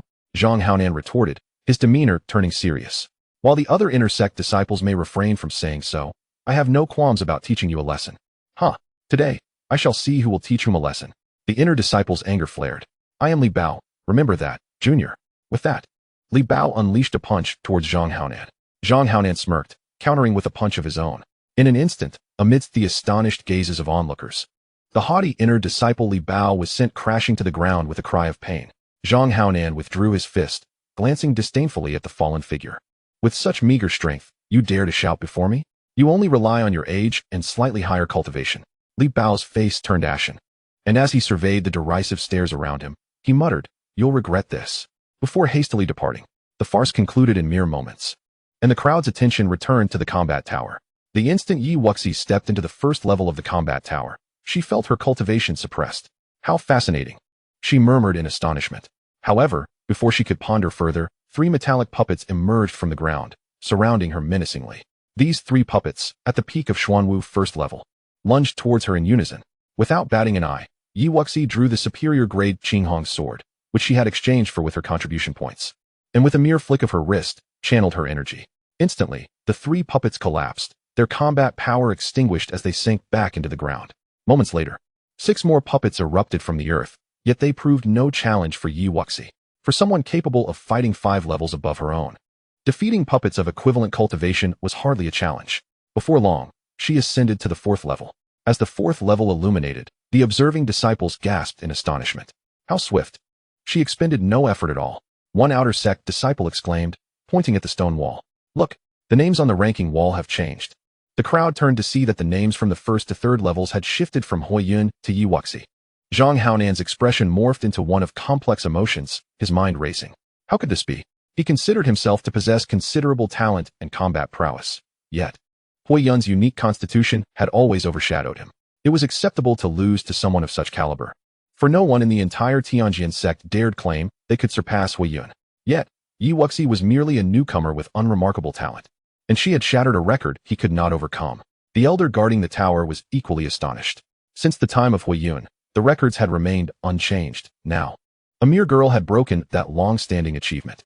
Suppressing his emotions, the elder hastily retrieved a communication talisman, realizing this matter needed to be reported to the sect leader immediately. As the crowd stood in stunned silence, the 5th level soon lit up, signaling Yi Wuxi's remarkable ascent. Zhang Haonan's complexion turned ashen. How could this be? Outrageous. He had just begun his trial from the 4th level, yet Yi Wuxi's speed had surpassed his own. Although he had suppressed his cultivation to the same realm, Wuxi was engaging in a battle beyond her level. How could she possibly outpace him? Not only had she surpassed him, but she had also shattered Huiyun's record. Elder. Could it be that Wuxi is unaware of the rules and has resorted to external assistance? Zhang Haonan felt a twinge of unfairness and could not help but inquire of the Tower Guardian Elder. The other disciples, upon hearing this, began to harbor doubts as well. Could it be that Wuxi had truly cheated? Otherwise, how could her trial speed be so astonishing? Observing the skepticism among the crowd, the Tower Guardian Elder replied coolly. The combat tower has monitoring systems in place. No one can violate the sect's regulations. Wuxi has not relied on external forces. With the Elder's assurance, the crowd was compelled to quell their disbelief. At this moment, the 6th level suddenly illuminated. Zhang Haonan felt a sense of numbness wash over him as he murmured. Could she possibly conquer the 6th level? Meanwhile, at the 6th level, Wuxi found herself confronted by 48 puppets, her brow furrowing in concentration. Indeed, she possessed the ability to battle beyond her realm, but after defeating over 1,000 puppets on her way up, even her abundant vital energy was beginning to wane. Chapter 51, Breaking Records. The 48 puppets surrounded Wuxi, simultaneously unleashing their peak power at the 6th level, their formidable arms reaching out towards her. Faced with such a terrifying force, Wuxi couldn't help but curse under her breath. Damn it. Phoenix spreading its wings, soaring through the 9 heavens. Feathers of the Phoenix dance. Without a moment's hesitation, Wuxi executed 3 sword techniques in succession. The crimson sword light blazed like flames in the void, and any puppet that came into contact with this sword light fell instantly, vanishing into the ground below. However, in an instant, another wave of puppets surged forward, their relentless attacks forcing Wuxi to continuously wield her longsword. The Phoenix dance in the 9 heavens was inherently demanding on her vital energy. In the first 3 levels, she had relied solely on the mid-tier martial technique, Biluogen, but upon reaching the 4th level, she had finally unleashed the Phoenix dance in the 9 heavens, employing its first 3 forms. With hundreds of repetitions, her mastery of these 3 techniques had deepened, yielding new insights. Since her previous encounter with the Bayou Spirit Fruit, which had allowed her to touch upon the essence of sword intent, she had, until now, finally grasped a more profound understanding of both fire sword intent and wind sword intent. The same sword moves, now increasingly fierce, ultimately allowed her to dispatch the 48 puppets after several more executions. Wuxi quickly settled into a cross-legged position, channeling her energy to restore her vital force. The next wave of 96 puppets would soon arrive, leaving her little time to recuperate. 15 minutes later, Wuxi sensed a familiar aura of danger and immediately sprang to her feet. Indeed, from beneath the ground, 96 puppets emerged simultaneously, encircling her in layers. Yet, excitement flickered in Wuxi's eyes. This was fortuitous. She had just felt that her sword intent had broken through. Now, facing these puppets, she was no longer preoccupied with merely defeating them quickly, but rather felt an urge to refine her sword skills. Breaking the record would yield no rewards, but she had genuinely invested 200 contribution points to enter. Surely, she ought to achieve some measure of progress. To the onlookers outside, it was evident that Wuxi's time on the 6th level had noticeably extended. Surely, she would emerge soon? If she stayed any longer, it would truly be unprecedented. With her cultivation at the 3rd level of the Xuanwu realm, she had already surpassed 2 tiers. If she could conquer the 6th level as well, what place would she have in the world? News of someone breaking Huiyun's record in the combat towers swiftly spread, drawing a larger crowd of disciples eager to witness the spectacle. Those previously arrogant inner disciples fell silent upon seeing the stone wall's record. After all, Huiyun was renowned for his fire spirit body, and until Wuxi, no one had accomplished such a feat. Meanwhile, the Tower Guardian Elder received a response from Sect Master Han Yunfei. The sect is aware. There is no need for interference. Let her develop freely. So, this girl had already caught the attention of the Sect Master, the Tower Guardian Elder mused, subsequently closing his eyes once more without further concern. Inside the tower, Wuxi continued to hone her sword techniques until she could stabilize her grasp on both sword intents, before unleashing a strike, soaring through the 9 heavens. The last batch of puppets sank into the ground, and after a brief recovery of her vital energy, she ascended to the 7th level. As the 7th level of the tower illuminated, the outside crowd erupted in excitement. She had indeed conquered the 6th level. Such formidable combat prowess. It was no wonder she had secured the first position among the new disciples. Her abilities were undeniable. Zhang Haonan, who had been observing, felt a sense of numbness settle in. As the first among the outer disciples, he had always been confident in his strength, until today. Suddenly, several figures bearing long swords appeared from behind, their imposing presence unmistakable. As they approached, the crowd parted, and the newcomers made their way to Zhang Haonan's side without hesitation. Among the top 10 outer disciples, only 2 remained absent. This year's outer disciple competition promised to be riveting. Zhang Haonan remarked mildly, "News travels swiftly, doesn't it?" "How could it not? Now, not only the outer disciples, but also the inner and core disciples are likely aware," one of the youths replied with a hint of resignation. This youth was none other than the 4th-ranked outer disciple, Yu Feng. Another youth, whose complexion was somewhat darker, chimed in, "I say, Yu Feng, are you afraid? If you're scared, you might as well relinquish your 4th position now." Although he had finished behind Yu Feng in the previous competition, he believed that after recent training, he would no longer be outperformed. As for Yi Wuxi, despite her impressive combat strength, she was merely at the 3rd level of the Xuanwu realm. The disparity in cultivation was too great for him to consider her a threat in the next competition. Yu Feng scoffed, "Chao Yu, don't get ahead of yourself. She's already on the 7th level. Where were you just now?" Chao Yu, brimming with confidence, retorted, "So what? When I first attempted the tower, my cultivation was not high. If I were to challenge it now, I would easily conquer the 7th level." Hearing this, Zhang Haonan smirked derisively. "You don't know what you're talking about." Chao Yu's expression faltered. "What do you mean by that, Zhang Haonan?" At the 7th level, Yi Wuxi had just dispatched the 48 puppets. And after a brief period of rest, 96 puppets of the 7th level emerged. "This is the limit," Yi Wuxi murmured. Her vital energy was waning, and the time to recover amidst the fighting was far too short. Even with the Chaos 5 Elements technique, it would not be sufficient to support her ascent to the next level. "Then let me finish this final wave." With that, Yi Wuxi channeled all 5 Dantian's vital energy into her Qinghong sword. The long sword trembled, and Yi Wuxi's gaze turned resolute. She was determined to showcase the might of a high-grade spiritual sword combined with earth-tier sword techniques. Clouds conceal, Phoenix calls. With a soft incantation, to the puppet's eyes, Yi Wuxi, surrounded, seemed to vanish. In the instant they faltered, a magnificent sword aura, akin to a fiery phoenix, erupted amidst the ranks of puppets. Dozens of puppets could not react in time and fell motionless. Once the last of the puppets had dissipated, Yi Wuxi's figure gracefully returned to the ground. Her complexion slightly pale. The power of this high-grade spiritual sword was indeed extraordinary.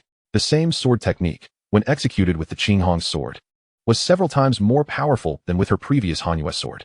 Yi Wuxi could not help but feel a flicker of anticipation at the thought of unleashing the power of the shadow sword bestowed upon her by the Grand Elder. However, both techniques were exceedingly taxing on her vital energy. Thus, it would be prudent to refrain from employing them simultaneously unless absolutely necessary. After taking a moment to recuperate, she gazed at the distant gate that had appeared, but shook her head, choosing not to step inside. Instead, she exited the tower. Upon witnessing Yi Wuxi's figure emerge, the onlookers collectively exhaled in relief, as it seemed she had not breached the 7th floor. Chapter 52, A Challenge. As Yi Wuxi stepped outside the tower, she raised her head to see a throng of onlookers, which startled her. She distinctly recalled there being far fewer people when she entered. What could possibly be the cause of this gathering? Yi Wuxi furrowed her brow in contemplation. At some point, the elder guarding the tower opened his eyes and smiled warmly. "Well done, my dear." Yi Wuxi nodded slightly in acknowledgement of the elder's praise, yet she was puzzled by the sudden influx of spectators. The elder gestured towards a nearby stone wall. "What do you think?" Following the elder's gaze, Yi Wuxi noticed that the names recorded on the wall, from the 1st to the 4th floor, all bore her name. It dawned on her that she had shattered the record set by senior brother Huiyun, and these people had gathered to witness the excitement. Disinterested in the trivial accolades, Yi Wuxi merely cast a cursory glance before intending to depart. "Wait, Sister Yi." Just as she was about to leave, a voice called out to her. "Is there something you wish to discuss, senior brothers?" Yi Wuxi halted her steps, observing Zhang Haonan and several unfamiliar figures approaching. "Sister Yi, you are truly formidable. I am Yu Feng, and I hope to engage in combat with you at the Outer Sect Grand Competition in 3 months, Yu Feng declared, his eyes glinting with martial fervor. Sensing no malice in his demeanor, Yi Wuxi returned a smile. "I too look forward to a duel with senior brother Yu." Beside them, Chao Yu let out a disdainful snort. "Sister Yi, do not let a few compliments cloud your judgment. The battle tower does not reflect true strength. The prowess of the top 10 disciples of the Outer Sect is beyond your imagination." Hearing the veiled mockery and overconfidence in his words, Yi Wuxi rolled her eyes inwardly. The sect was indeed vast, and there seemed to be no shortage of fools who possessed a penchant for derision. Chao Yu's words rang true. Although Yi Wuxi was the top newcomer and quite capable, aspiring to rank among the foremost of the Outer Sect was perhaps better left for the next generation. Zhang Haonan wore a faint smile, as though he were mentoring a novice. Indeed, he had felt some trepidation upon witnessing Yi Wuxi's advancement to the 7th floor. Yet, Her inability to conquer that final challenge restored his confidence. After all, the title of Outer Sect's first was still his. No one would dare to usurp it. The sudden admonishments from the two left Yi Wuxi feeling exasperated. Oh, with that, she could hardly be bothered to engage further with these two peculiar individuals and turned to leave. Wait, I am speaking to you. What sort of attitude is that? Zhang Haonan could not help but interject with a sharp tone. Am I well acquainted with you? Yi Wuxi turned back, her expression now frosty. Hello there. Have you become so arrogant so quickly? Do you think that breaking this record makes you invincible in the Outer Sect? Zhang Haonan sneered, recalling how he had always been revered by those in the Outer Sect.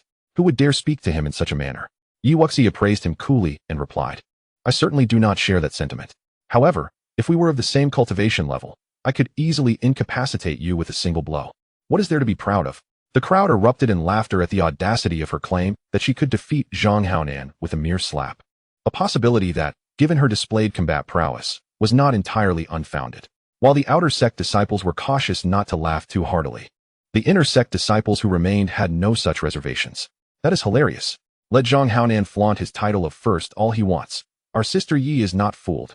As the laughter echoed around him, Zhang Haonan's face flushed with anger. Silence. He barked, before turning a malevolent gaze towards Yi Wuxi. Newcomers are indeed naive and overconfident. Are you brave enough to accept a challenge? Yi Wuxi, with a sardonic smile, retorted, Oh. I specifically mentioned at the same level of cultivation. So are you suggesting we compete with you suppressing your cultivation to the third level of Xuanwu? Your cultivation level is part of your personal strength. Suppressing it renders the competition meaningless, Zhang Haonan stated coldly, for he had not yet been blinded by rage.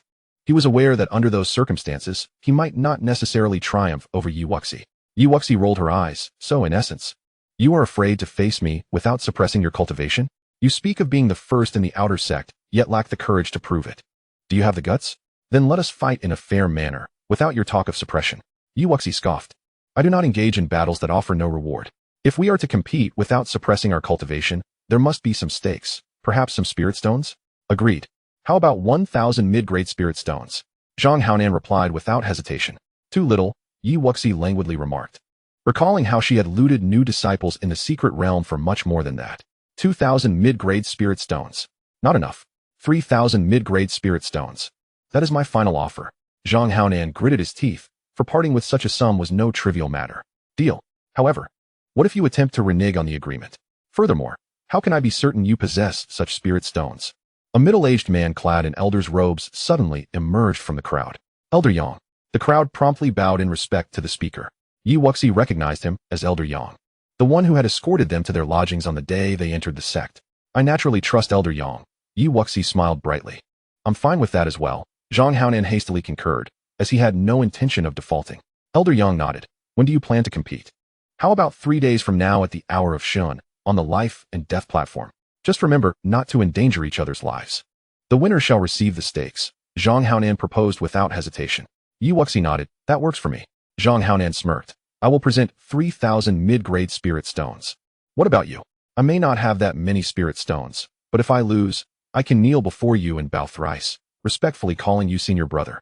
Yi Wuxi replied lazily, though she was confident of her victory. No, I am not in need of spirit stones. If you lose, you will kneel before me and pay your respects as I command. Zhang Haonan said ominously, relishing the thought of Yi Wuxi, the record-breaking newcomer, kneeling before him. For he was certain she would not be his match. Chapter 53, An Astonishing Bet. Kneel? Yi Wuxi's lips curled into a cold smile, regrettably, in her eyes. Zhang Haonan's head was not worth as much as several thousand spirit stones. Very well, I accept. We shall meet in 3 days. Elder Yang, you too have heard it. It was Yi Wuxi who personally agreed. However, I have heard that he has taken Master Qihua as his mentor. One must be wary of the possibility that he might rely on his backing and refuse to acknowledge the outcome should he lose. Zhang Haonan hastily sought confirmation from Yang Dong regarding the reputation of Master Qihua, a name known far and wide within the Heavenly Sword sect. With such a formidable figure as his support, one cannot help but wonder if Yi Wuxi might resort to underhanded tactics. Moreover, had it not been for the fear of Master Qihua's strength, he would have directly challenged to a life-or-death duel, rather than wagering on spirit stones. Yang Dong cast a glance at Yi Wuxi. After all, Master Qihua was not someone a mere outer sect elder could offend.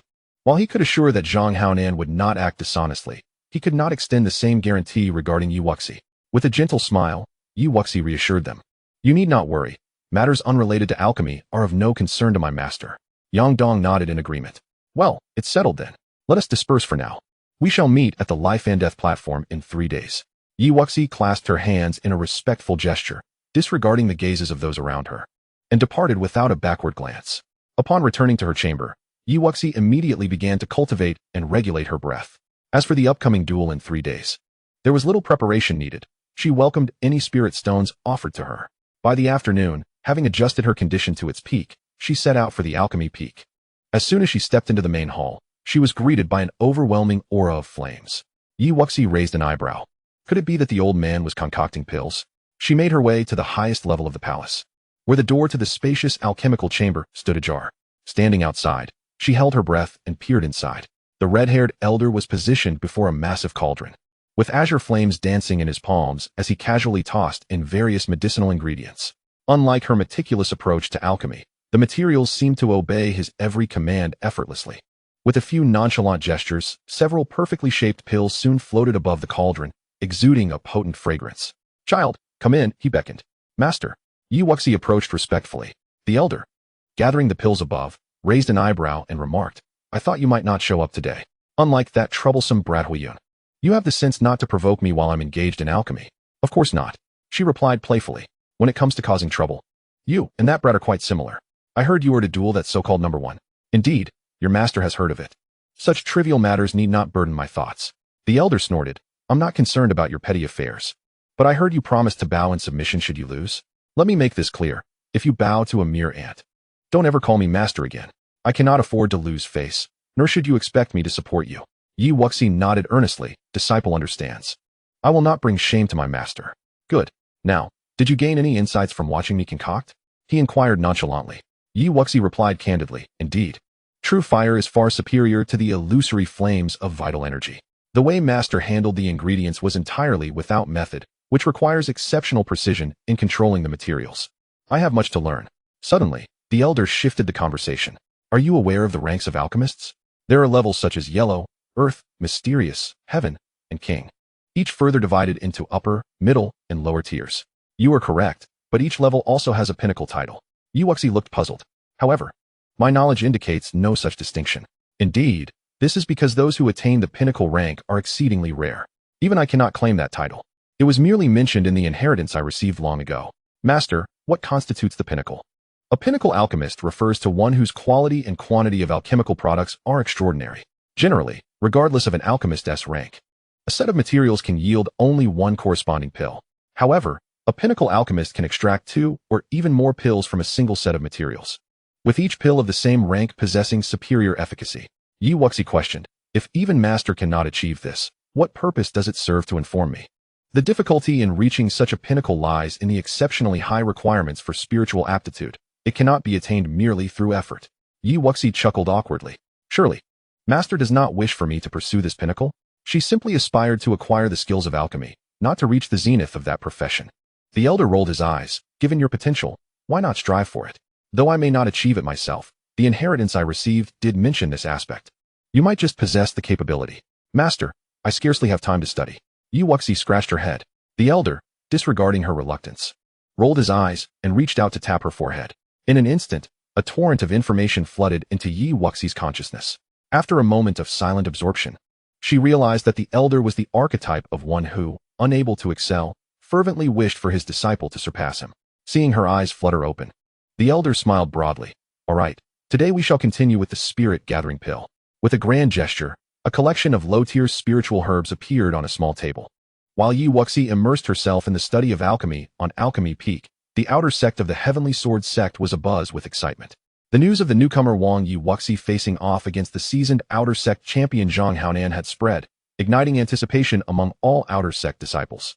Under the supervision of Elder Yang Dong, 2 of the outer sect's most talented women, the second-ranked Su Lingyi and the third-ranked Huang Ruxin, organized a betting event, allowing interested disciples to wager with mid-grade spirit stones. Although Yi Wuxi had demonstrated commendable strength in the battle tower, she had yet to breach the 7th level, leading most disciples to favor Zhang Haonan as the victor. In the span of a single day, Yi Wuxi's odds had risen to 6-1, while Zhang Haonan's were at 4-1. Unbeknownst to her, she remained wholly focused on her alchemical pursuits. Within the alchemical chamber, The elder reclined lazily in a wooden chair, while Yi Wuxi stood before the Xuan Ding, her eyes slightly closed, beads of sweat forming on her forehead. As two pills gradually took shape within the cauldron. Noticing this, the elder's eyes sparkled with excitement. This girl truly possesses extraordinary talent. Has she really achieved it? After about a quarter of an hour, Yi Wuxi finally opened her eyes, her face pale, yet two perfectly round pills floated above the cauldron. Chapter 54. I bet on myself.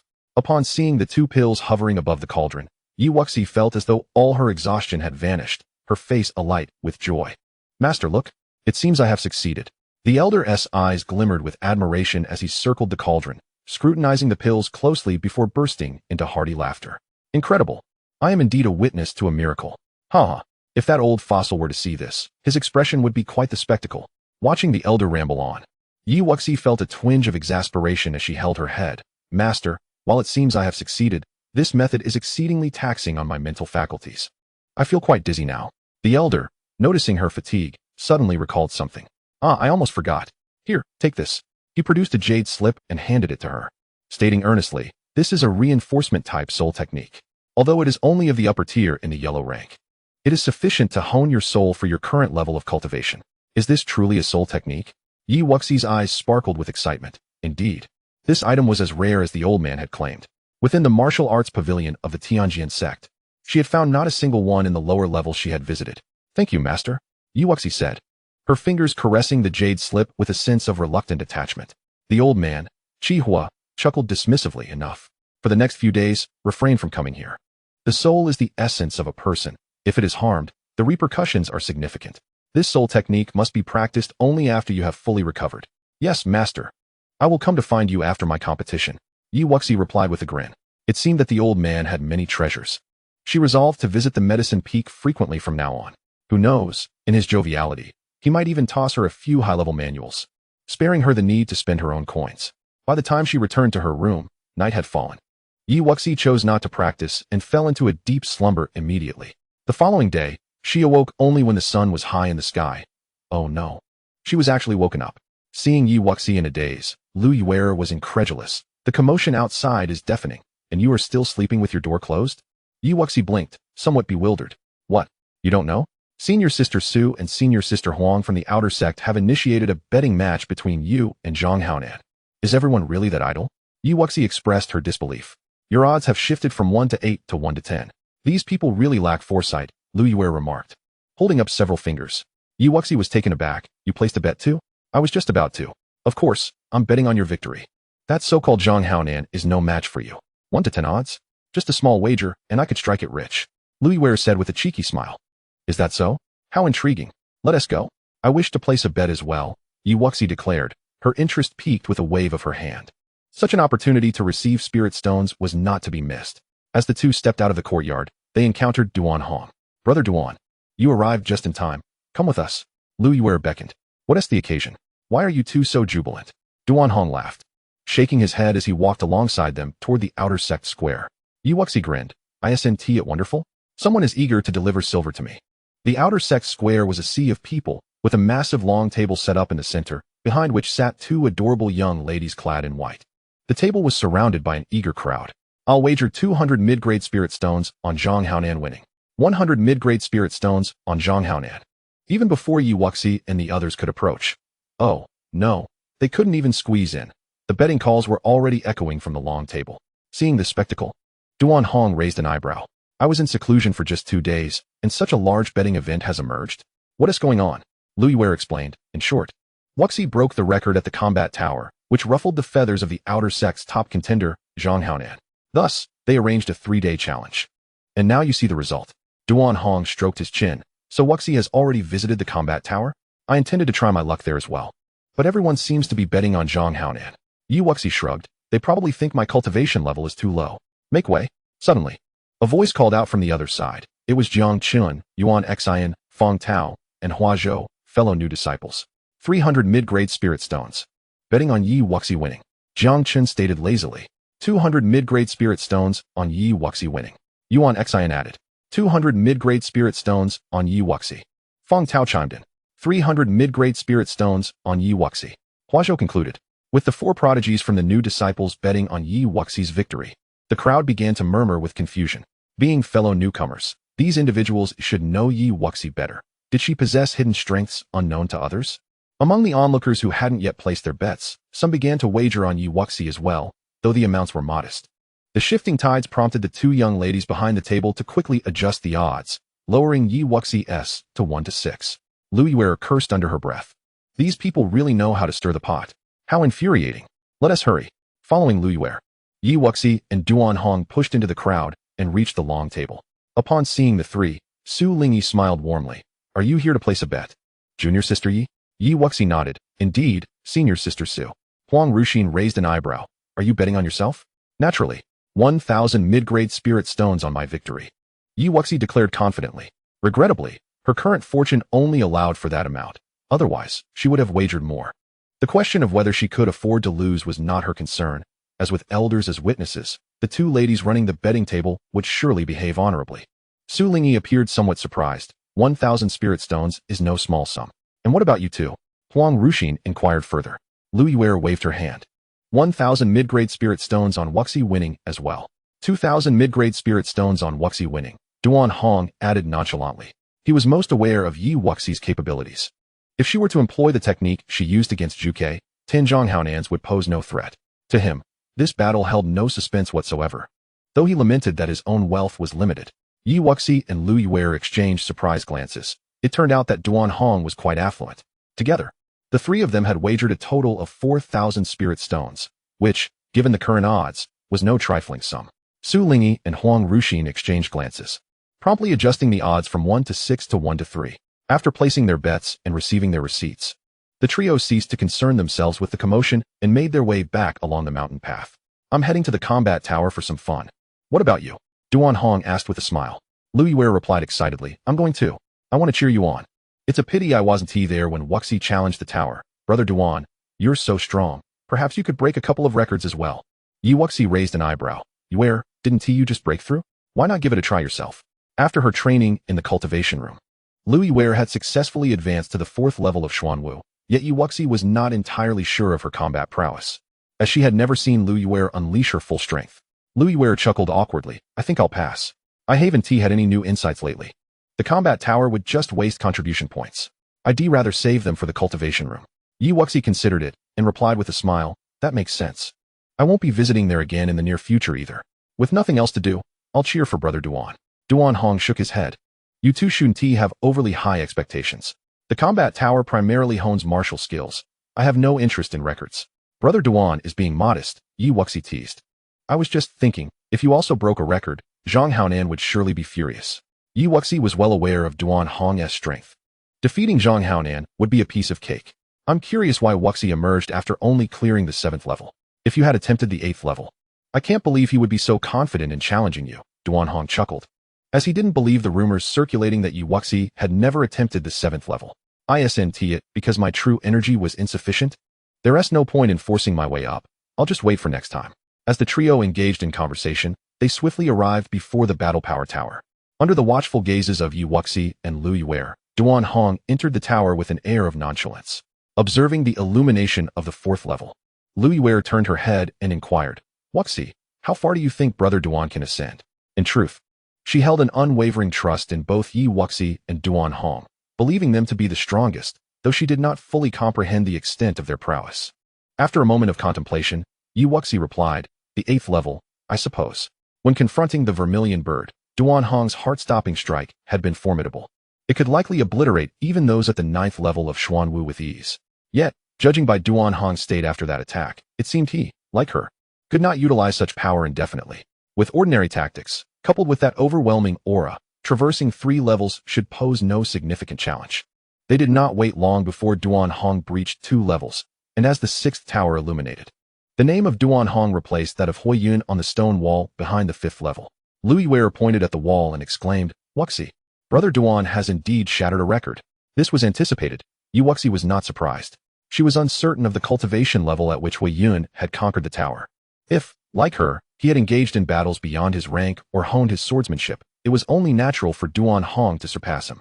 After all, Duan Hong was operating within the realm of equal-level combat on this floor, and should Tai Xian exert himself, his speed in dispatching foes would be quite remarkable. though the record wall merely reflected the swiftness of kills, not true strength. Every day, disciples gathered to spectate at the Battle Power Tower, and today was no exception. When the name on the stone wall changed once more, the crowd stood momentarily stunned. The previous record seemed to be as fragile as paper, altering daily. Who is Duan Hong? He appears to be a newcomer, ranked second, just behind Wuxi. Who would have thought he was this powerful? The new disciples this year are simply astonishing. Is there no limit to their strength? Even the elder guarding the tower found himself questioning reality. Who could explain this phenomenon? The new disciples this year were utterly outrageous. Soon, the 7th level also lit up, and after a brief moment of bewilderment, the guarding elder began the familiar routine of extracting a communication talisman to relay the news to Han Yunfei. This time, Han Yunfei responded swiftly. Upon reading the same words he had seen before, the elder shook his head in resignation. Why couldn't someone inform me in advance about these secret prodigies within our sect? With a new record set every day, I'm on the verge of a heart attack. With that, he leisurely closed his eyes once more. As time passed, the crowd outside the Battle Power Tower gaped in astonishment, for the 8th level had already illuminated, and Duan Hong had been inside for quite a while. Could he possibly conquer the 8th level? Even Zhang Haonan, the top disciple of the Outer Sect, could not achieve that. Sighing, they realized the Outer Sect's top 10 disciples would undergo a significant reshuffle this year. A new generation is replacing the old. Listening to the accolades around her, Lu Yuer pumped her fist, her face brimming with excitement. Wuxi, you were spot on. Brother Duan really reached the 8th level. How impressive. Yi Wuxi smiled in response. Brother Duan's strength is commendable, but I doubt he can go any further. It was not that they lacked the capability to confront the 8th level. Rather, the regulations of the Battle Power Tower dictated that one could not simply ascend to any level at will. She had to start from the 1st level, and Duan Hong from the 4th, which would result in considerable depletion of their true energy. Amidst the crowd's astonishment, the 9th level remained unlit, and Duan Hong's figure reappeared outside the tower.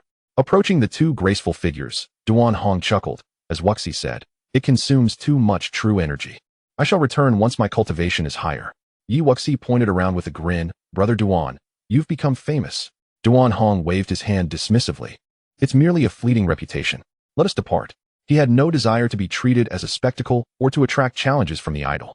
With Duan Hong breaking a record and reaching the 8th level, within the Outer Sect's residence, in the most exquisite of the 10 pavilions situated at the center, Zhang Haonan stood up incredulously after hearing a disciple's report. "Are you certain?" The disciple responded cautiously. "Indeed. Duan Hong spent a considerable amount of time at the 8th level before emerging, and he shares a close friendship with Yi Wuxi and Lu Yuer. Earlier, they even wagered several thousand spirit stones on Yi Wuxi's victory." Zhang Haonan clenched his fist, his expression darkening. How is this possible? How can these new disciples consistently break Hui Yun's records? And Duan Hong is only at the 5th level of Xuanwu. How could he stay longer than I did at the 8th level? The fact that Yi Wuxi and Duan Hong were friends only deepened Zhang Haonan's scowl. "No, I cannot allow these newcomers to overshadow me. In the upcoming battle, I must prevail. Brother Zhang, if there is nothing else, I shall take my leave." The messenger disciple said cautiously, noting Zhang Haonan's grim demeanor. Zhang Haonan shot him a cold glance before waving him off. Chapter 56. Apologies, I overslept. Upon returning to her room, Yi Wuxi gently closed her eyes, channeling her energy as she began to merge her 5 elemental true energies. At her current cultivation level, she could store 2 sources of 5-element true energy. Such a life-preserving measure must be replenished. Having refined the 5-element true energy several times, Yi Wuxi had grown increasingly adept at blending the attributes, yet she remained vigilant. Carefully, she drew forth corresponding elemental energies from 5 swirling vortices of different colors, initiating their gradual amalgamation. As time trickled by, beads of cold sweat surfaced on Yi Wuxi's forehead and above the sapling within her. A small orb of 5 colors began to take shape. It was not until the night had fully passed that the radiant orb achieved its perfect form. Satisfied with the 2 harmonious orbs of 5 colors within her, Yi Wuxi finally opened her eyes.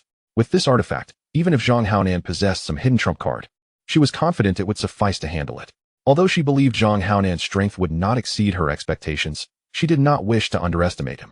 The thought of bowing to Zhang Haonan in defeat sent a shiver down her spine. "Bow to me? Dream on." After murmuring this, Yi Wuxi collapsed into her bed. As the duel was still a day away, with no other methods to improve her strength, she decided to rest well and prepare herself for peak performance. A day swiftly passed, and the life and death platform of the Tanjin Sect, located atop a grand canyon, was designated for resolving disputes and grievances among disciples. Typically, the platform was not bustling, but today, due to the duel between Zhang Haonan the top disciple of the Outer Sect, and Wuxi, the reigning newcomer. It was abuzz with activity. Before the appointed hour, the vicinity of the life and death platform was teeming with disciples. For this contest represented a battle of honor for the participants and entailed stakes involving spirit stones for the onlookers, many of whom had placed bets on the outcome, rendering the result significant to them. As the hour arrived, Zhang Haonan appeared on the life and death platform. Noticing Wuxi had yet to arrive, he settled himself on the platform, closing his eyes and ignoring the surrounding commotion. The top 10 disciples of the Outer Sect, along with several prodigious newcomers, began to arrive in succession. At the forefront were two beautiful maidens, Su Lingyi and Huang Ruxin, who, as the bookmakers of this wager, needed to oversee the event personally. After a brief interval, Elder Yang Dong from the Outer Sect descended gracefully beside the life and death platform, patiently awaiting the commencement. Where is Wuxi? Surely, she isn't afraid to face him, is she? As time gradually flowed by, yet the figure of Wuxi remained elusive, the crowd could not help but engage in discussions. On the stage, Zhang Haonan let out a derisive laugh. Are you afraid? Today, he was determined to make Wuxi kneel before him in public. After a prolonged wait, the silhouettes of Wuxi, Duan Hong, and Lu Yuer finally emerged. Observing the tightly enclosed arena of life and death, Wuxi felt somewhat speechless, prompting the crowd to swiftly part and create a pathway. As the three approached the arena, under the gaze of Duan Hong and Lu Yuer, filled with trust, Wuxi stepped forward and ascended the platform. My apologies, I overslept. Elder Yang, shall we begin now? Wuxi inquired, casting an apologetic glance at Yang Dong, who appeared to have been waiting for quite some time. Elder Yang nodded. You may decide for yourselves. Zhang Haonan slowly rose, a cold smile gracing his lips. I thought you wouldn't dare to show up. Sleeping? I hope you can still sleep soundly after today. Whether I can sleep soundly is of no concern to you. However, you must be worried these days about someone usurping your title of genius, the esteemed first of the Outer Sect. I doubt you've even been able to eat properly. Wuxi retorted, a smirk playing at the corners of her mouth as she deftly employed a hint of mockery, a skill honed from her prolonged stay in the sect. Due to Duan Hong, he had indeed been somewhat unsettled these past few days, and Zhang Haonan, realizing he had been hit where it hurt, responded with irritation. Don't get too cocky. Do you really think you can surpass me? That title of the first Outer Sect is still far from yours. Enough of this chatter. Let us get on with it.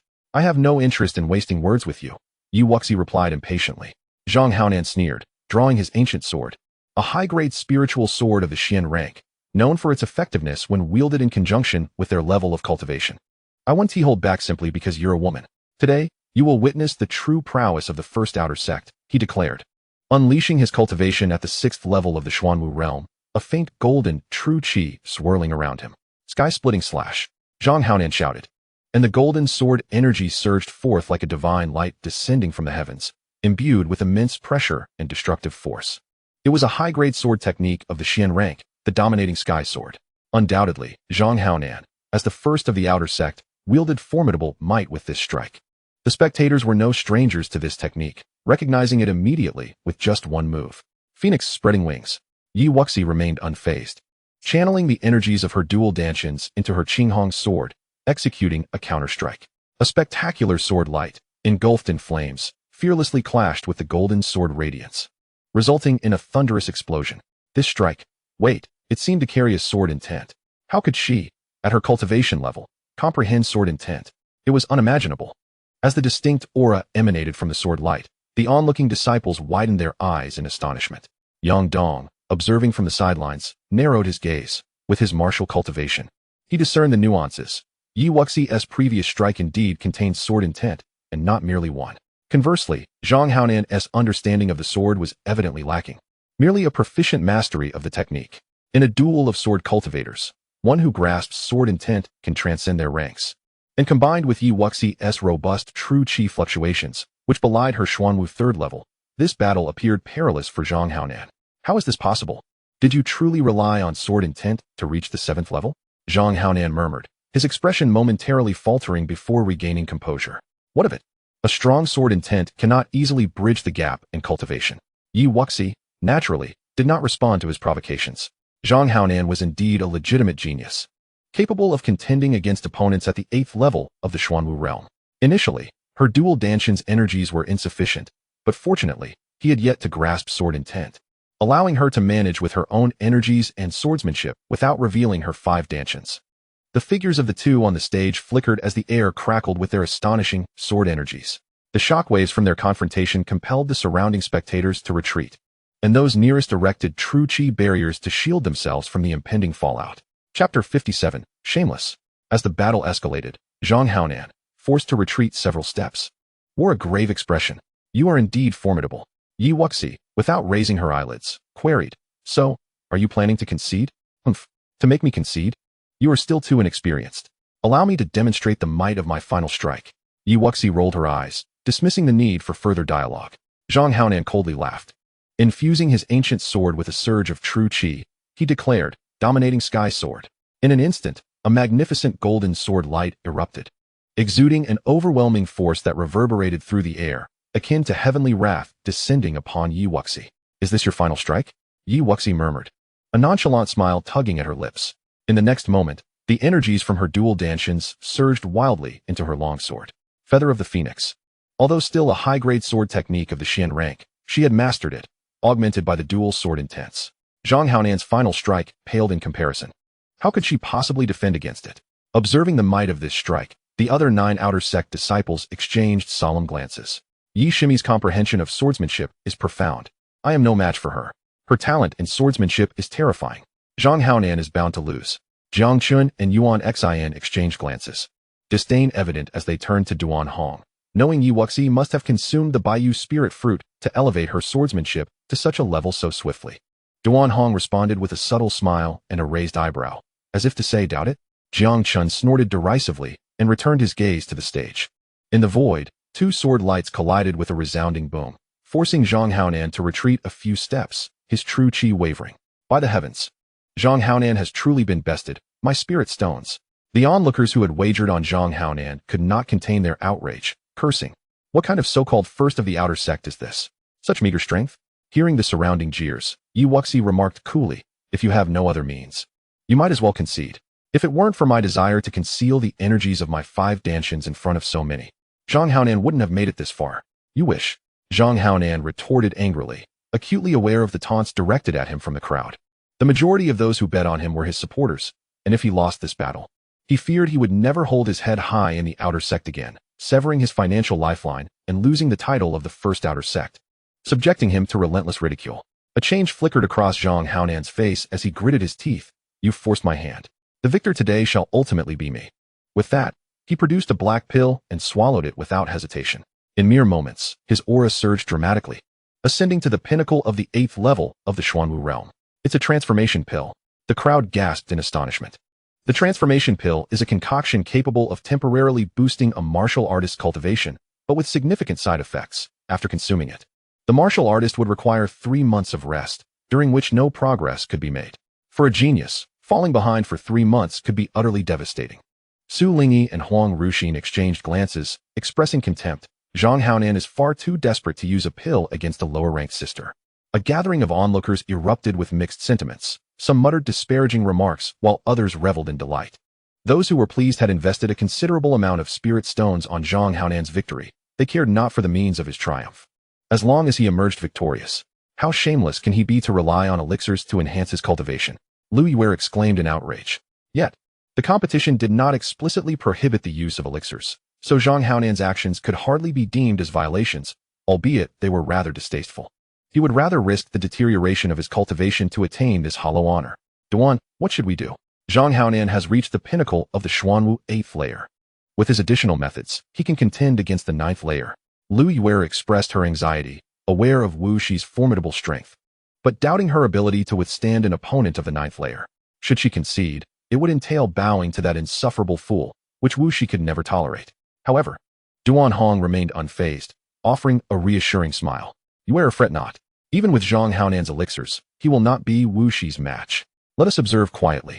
Unlike others, he was well aware that Wuxi had not yet revealed her true strength in previous battles, and moreover, she possessed a trump card capable of effortlessly annihilating a 9th layer opponent. The power of her 5-colored palm seal was not to be underestimated. Upon hearing his words, Lu Yiwei remained skeptical, but the confidence radiating from Duan Hong instilled a glimmer of hope in her.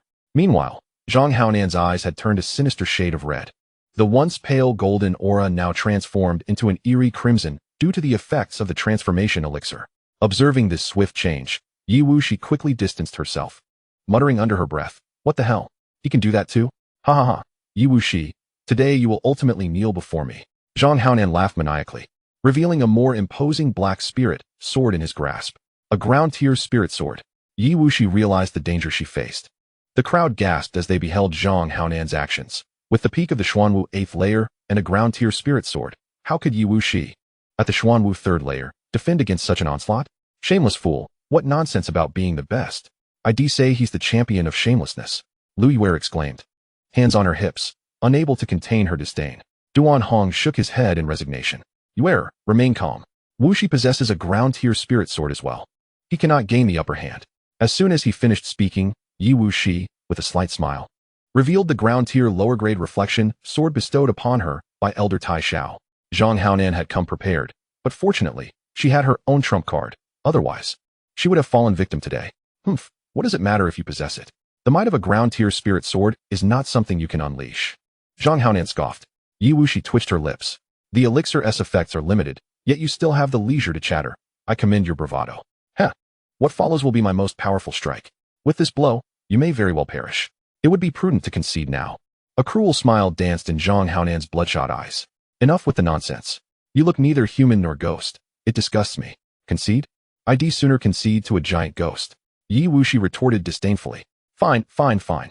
Chapter 58, A Fortunate Turn. With those 3 words, Zhang Haonan ceased his prattle, stepping forward as an enigmatic aura surged into the black sword. Spirit Void Dragon slaying sword technique, Golden Dragon breaking the sun.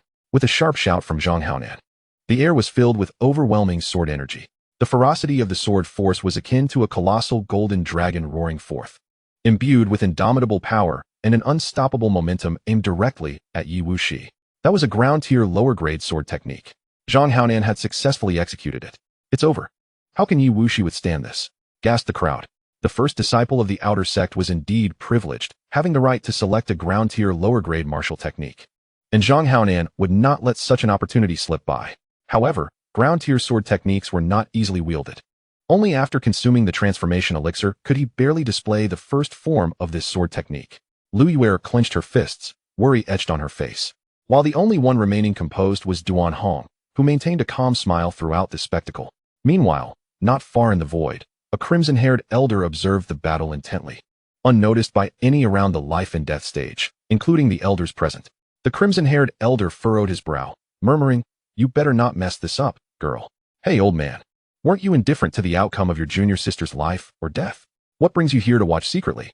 Fire Cloud, dressed in a striking red robe, suddenly appeared behind the elder, arms crossed and lips curled in disdain.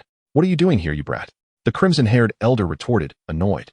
"I'm here to see some hard-headed yet soft-hearted individuals," Fire Cloud chuckled. The elder snorted derisively. "I have no intention of intervening in these young ones' battles. If your junior sister loses, it's her own fault. But now this young fellow is using elixirs. I cannot stand by and watch." Fire Cloud stroked his chin. "His character is indeed questionable, far inferior to mine, but that sword strike should not be underestimated. If you are slow to act, the girl's life may be in peril." Yi Wuxi and Duan Hong had broken his records, which he was aware of, but he deemed it inconsequential and did not understand why Zhang Haonan was so invested. "Get lost. What cultivation do you think I have? Do I need your reminders?" The crimson-haired elder glared at him, watching the dragon-like sword strike. Yi Wuxi narrowed her eyes, refusing to be complacent. After a moment's contemplation, she decided against utilizing her 2 sources of 5 elements true essence just yet. If such a special elixir can alter the color of true qi, then surely her 5-colored true qi could be explained through some unique techniques and martial skills. Couldn't he it?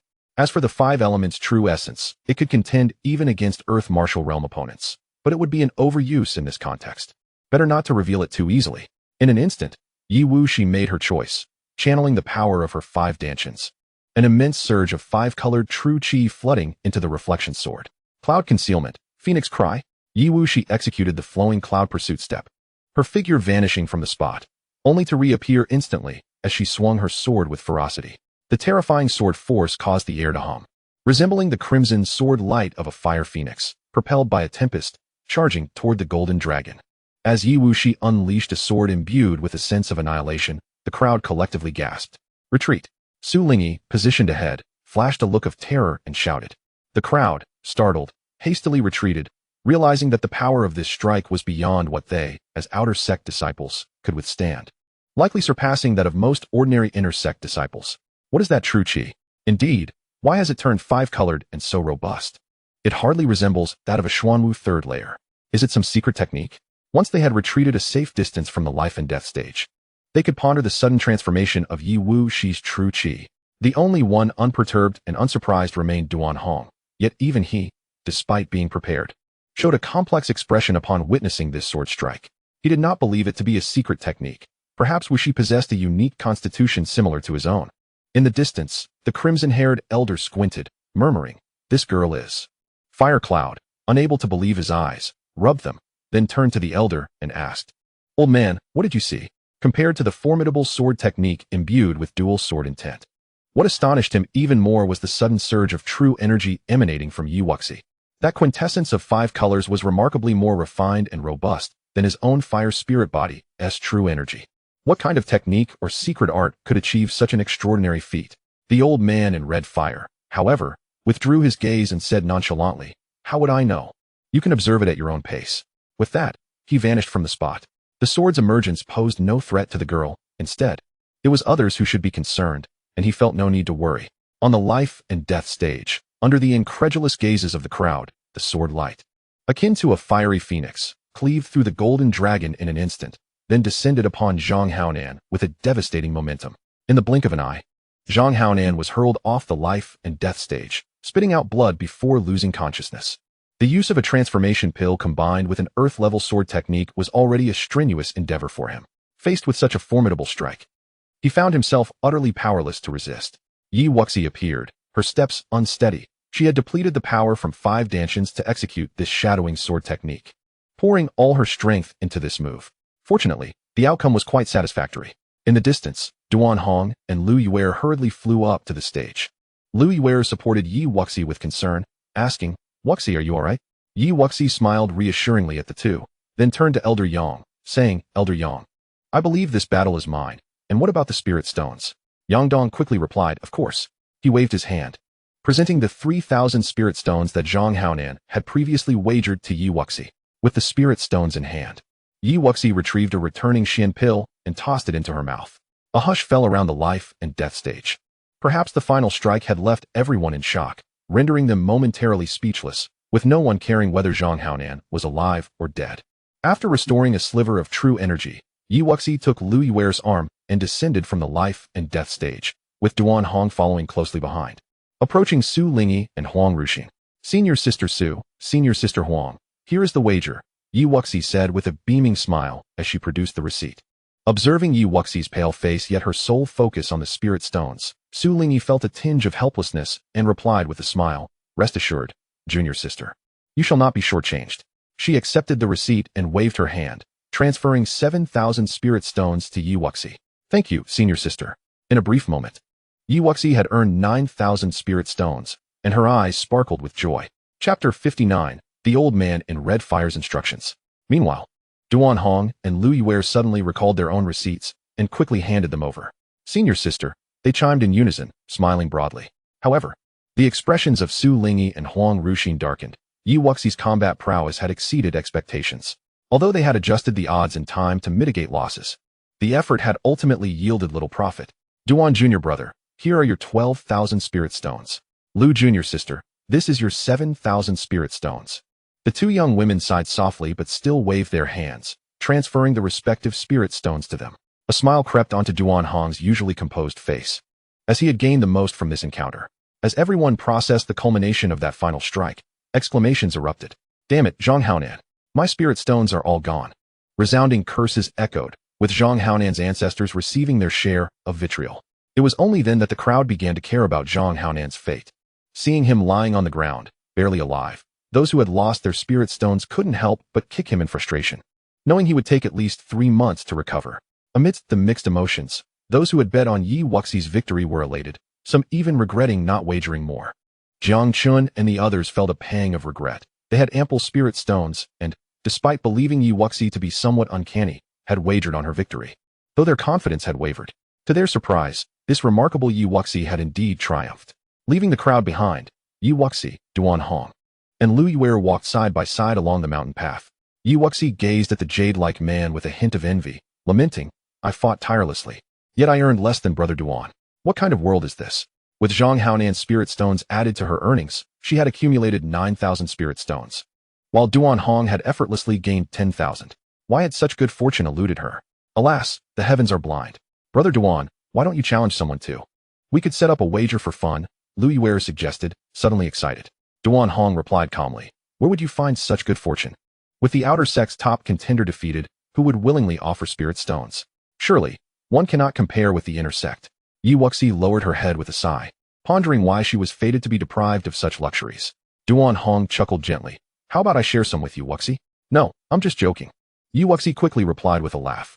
They did not linger idly but returned to their respective rooms, each immersing themselves in their cultivation. With just over 2 months remaining before the outer sect competition, although the former top contender had fallen, the outcome was still uncertain until the very end, as enlightenment could occur in an instant. The disciples in the top 10 of the outer sect not only earned better accommodations, but also gained the privilege of accessing the lower levels of the cultivation chamber. The top 3 disciples could ascend to the second floor of the martial arts pavilion to exchange for an earth-level low-grade martial skill or technique. With so many enticing benefits, Yi Wuxi was determined not to miss out, aspiring for the coveted first place. In her room, Yi Wuxi closed her eyes, channeling the Chaos 5 Elements technique, fervently absorbing spiritual energy. Recent battles and pill refining had significantly enhanced her true energy. As long as she had sufficient spiritual energy, she could attempt to break through to the next level without fearing instability in her foundation. Early the next morning, while still in meditation, Yi Wuxi suddenly received a transmission. Girl, come here. Uncertain of what the old man in red fire had done to their identity tokens, the disciples on the medicine peak could receive his summons. Though it was said to only work within the sect, this was the old man's rule, summoned whenever needed. However, the transmission was one way, the old man could command them, but they could not respond. Yi Wuxi shook her head in resignation. After tidying up, she left her room and headed to the medicine peak. Master, senior brother is here too. Upon reaching the secret chamber at the peak of Medicine Peak, Yi Wuxi was surprised to see a familiar figure clad in red. Hui Yun, junior sister, good morning. Although Hui Yun was male, his phoenix eyes and red robes lent him an air of elegance, his devilishly handsome face imbued with an aristocratic charm. Seeing him in such a languid pose, Yi Wuxi couldn't help but inwardly commend, what a handsome man. Encountering a beautiful man early in the day was certainly more uplifting than facing an old man. With a smile, Yi Wuxi said, Master summoned me. Is there something to discuss? Humph, don't think that just because you defeated that so-called outer sect number 1, you can neglect your alchemical studies. If I hadn't called for you, would you have planned to come? And you little rascal, why are you here when I didn't summon you? The old man in red fire glared at the two, finding them equally displeasing. He thought to himself how envious that old coot must be to have such disciples. Regretting that their true interests lay far from alchemy, Hui Yun smirked, what's wrong? Has master found a little junior sister and is now planning to oust me? Your great disciple? Begone. Do not presume I am oblivious to your thoughts. The venerable master Chihua waved his hand dismissively. This brash young lad is undoubtedly not here to visit his master. Yi Wuxi scratched his head and replied, Master, why are you in such a foul mood this early in the morning? I never said I wouldn't come. Enough. Since Hui Yun has arrived, it is fortuitous. I require 1,000 leaf ice lotus. You two must descend the mountain and check the auction house in the imperial city for this item. If it is unavailable, spare no expense in persuading them to procure it, he commanded. Hui Yun, somewhat exasperated, retorted, You, old man, are seeking a mere herb and expect me to run errands? I refuse. With your stature, could you not simply send a word out? Why waste my time and my junior sister's? Indeed, master, Yi Wuxi chimed in. This trivial matter does not necessitate us running about. My cultivation is lacking. What if I am ambushed in the imperial city? With a huff, Master Chihua replied. You two lack understanding. The 1,000-leaf ice lotus thrives in frigid realms, inaccessible to ordinary warriors. Only those powerful auction houses might possess such a rarity. Then why not go yourself and commission the auction house? Spare me and my sister the trouble, Hui Yun said lazily. Hearing his insolent words, Master Chihua nearly lost his temper but held back. I have a sudden invitation to attend the alchemist conference at the dynasty.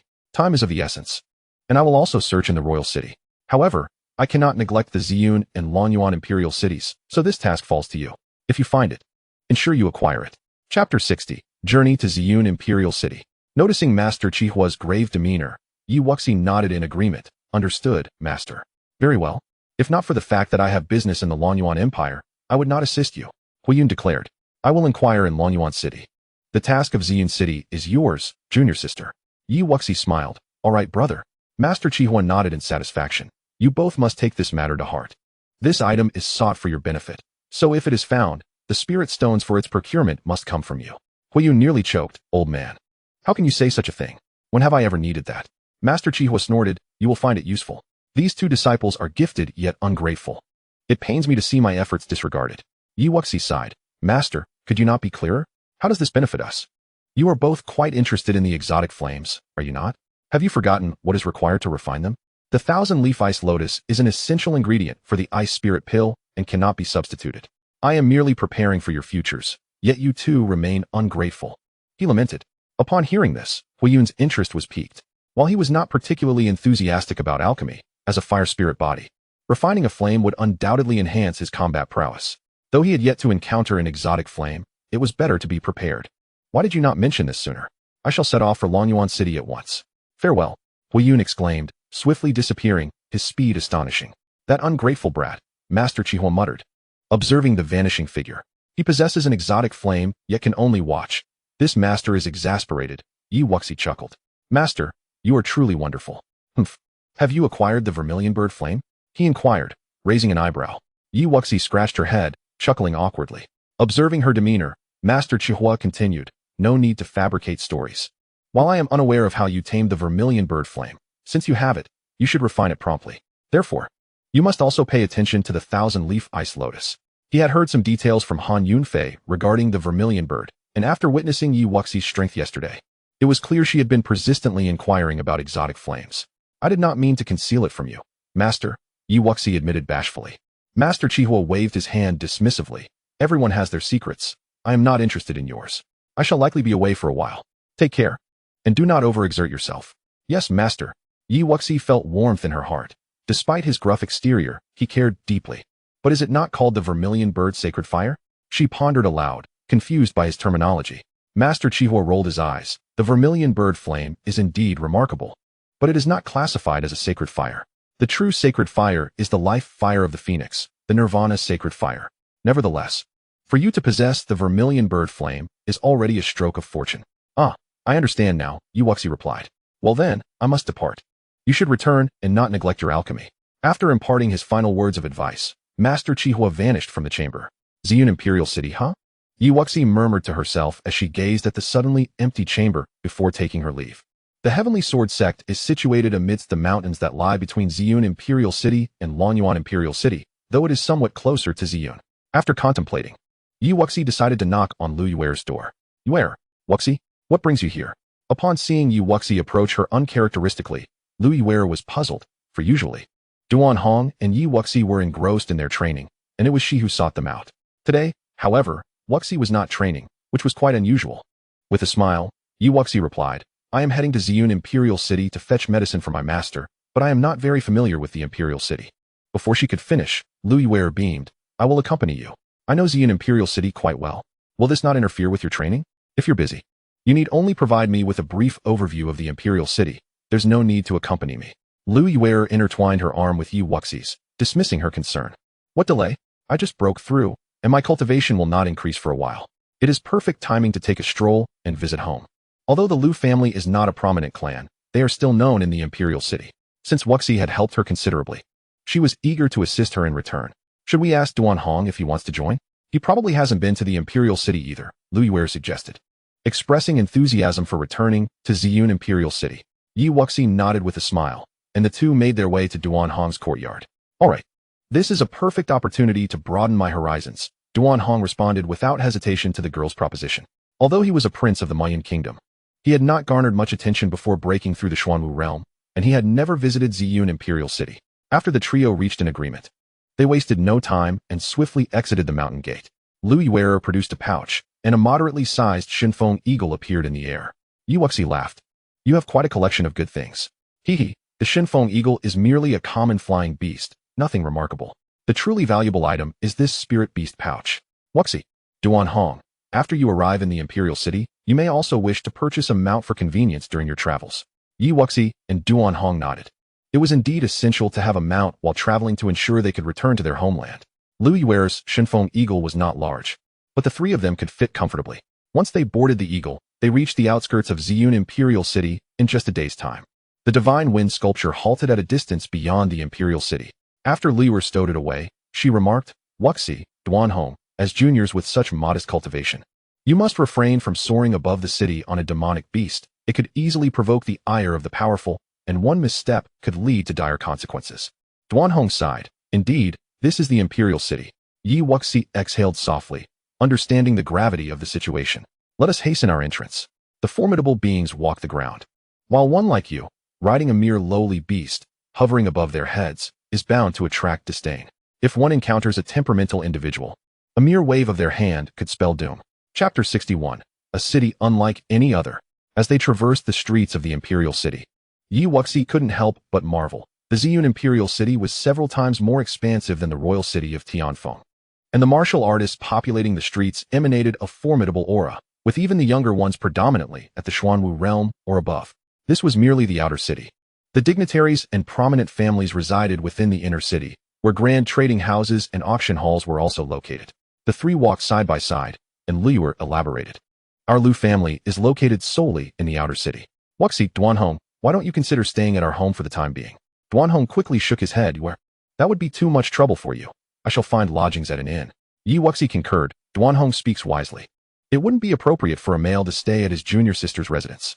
"Very well, then I shall accompany you to the inner city before returning home," Liu said, her disappointment evident. "Stop. Entry into the inner city requires a fee of 5 mid-grade spirit stones." As the trio approached the entrance to the inner city, they were halted by the guards. The rules of the inner city had always been stringent, and Liu was unfazed as she promptly produced 5 spirit stones to hand over. Yi Wuxi and Duanhong exchanged glances, wry smiles gracing their faces. Indeed, the grand city was unlike any other, requiring spirit stones even for entry. 5 mid-grade spirit stones equated to 500 low-grade spirit stones, a substantial sum for the common folk of small nations. However, neither of them was particularly troubled by the cost, and, after some light-hearted banter, willingly submitted their spirit stones.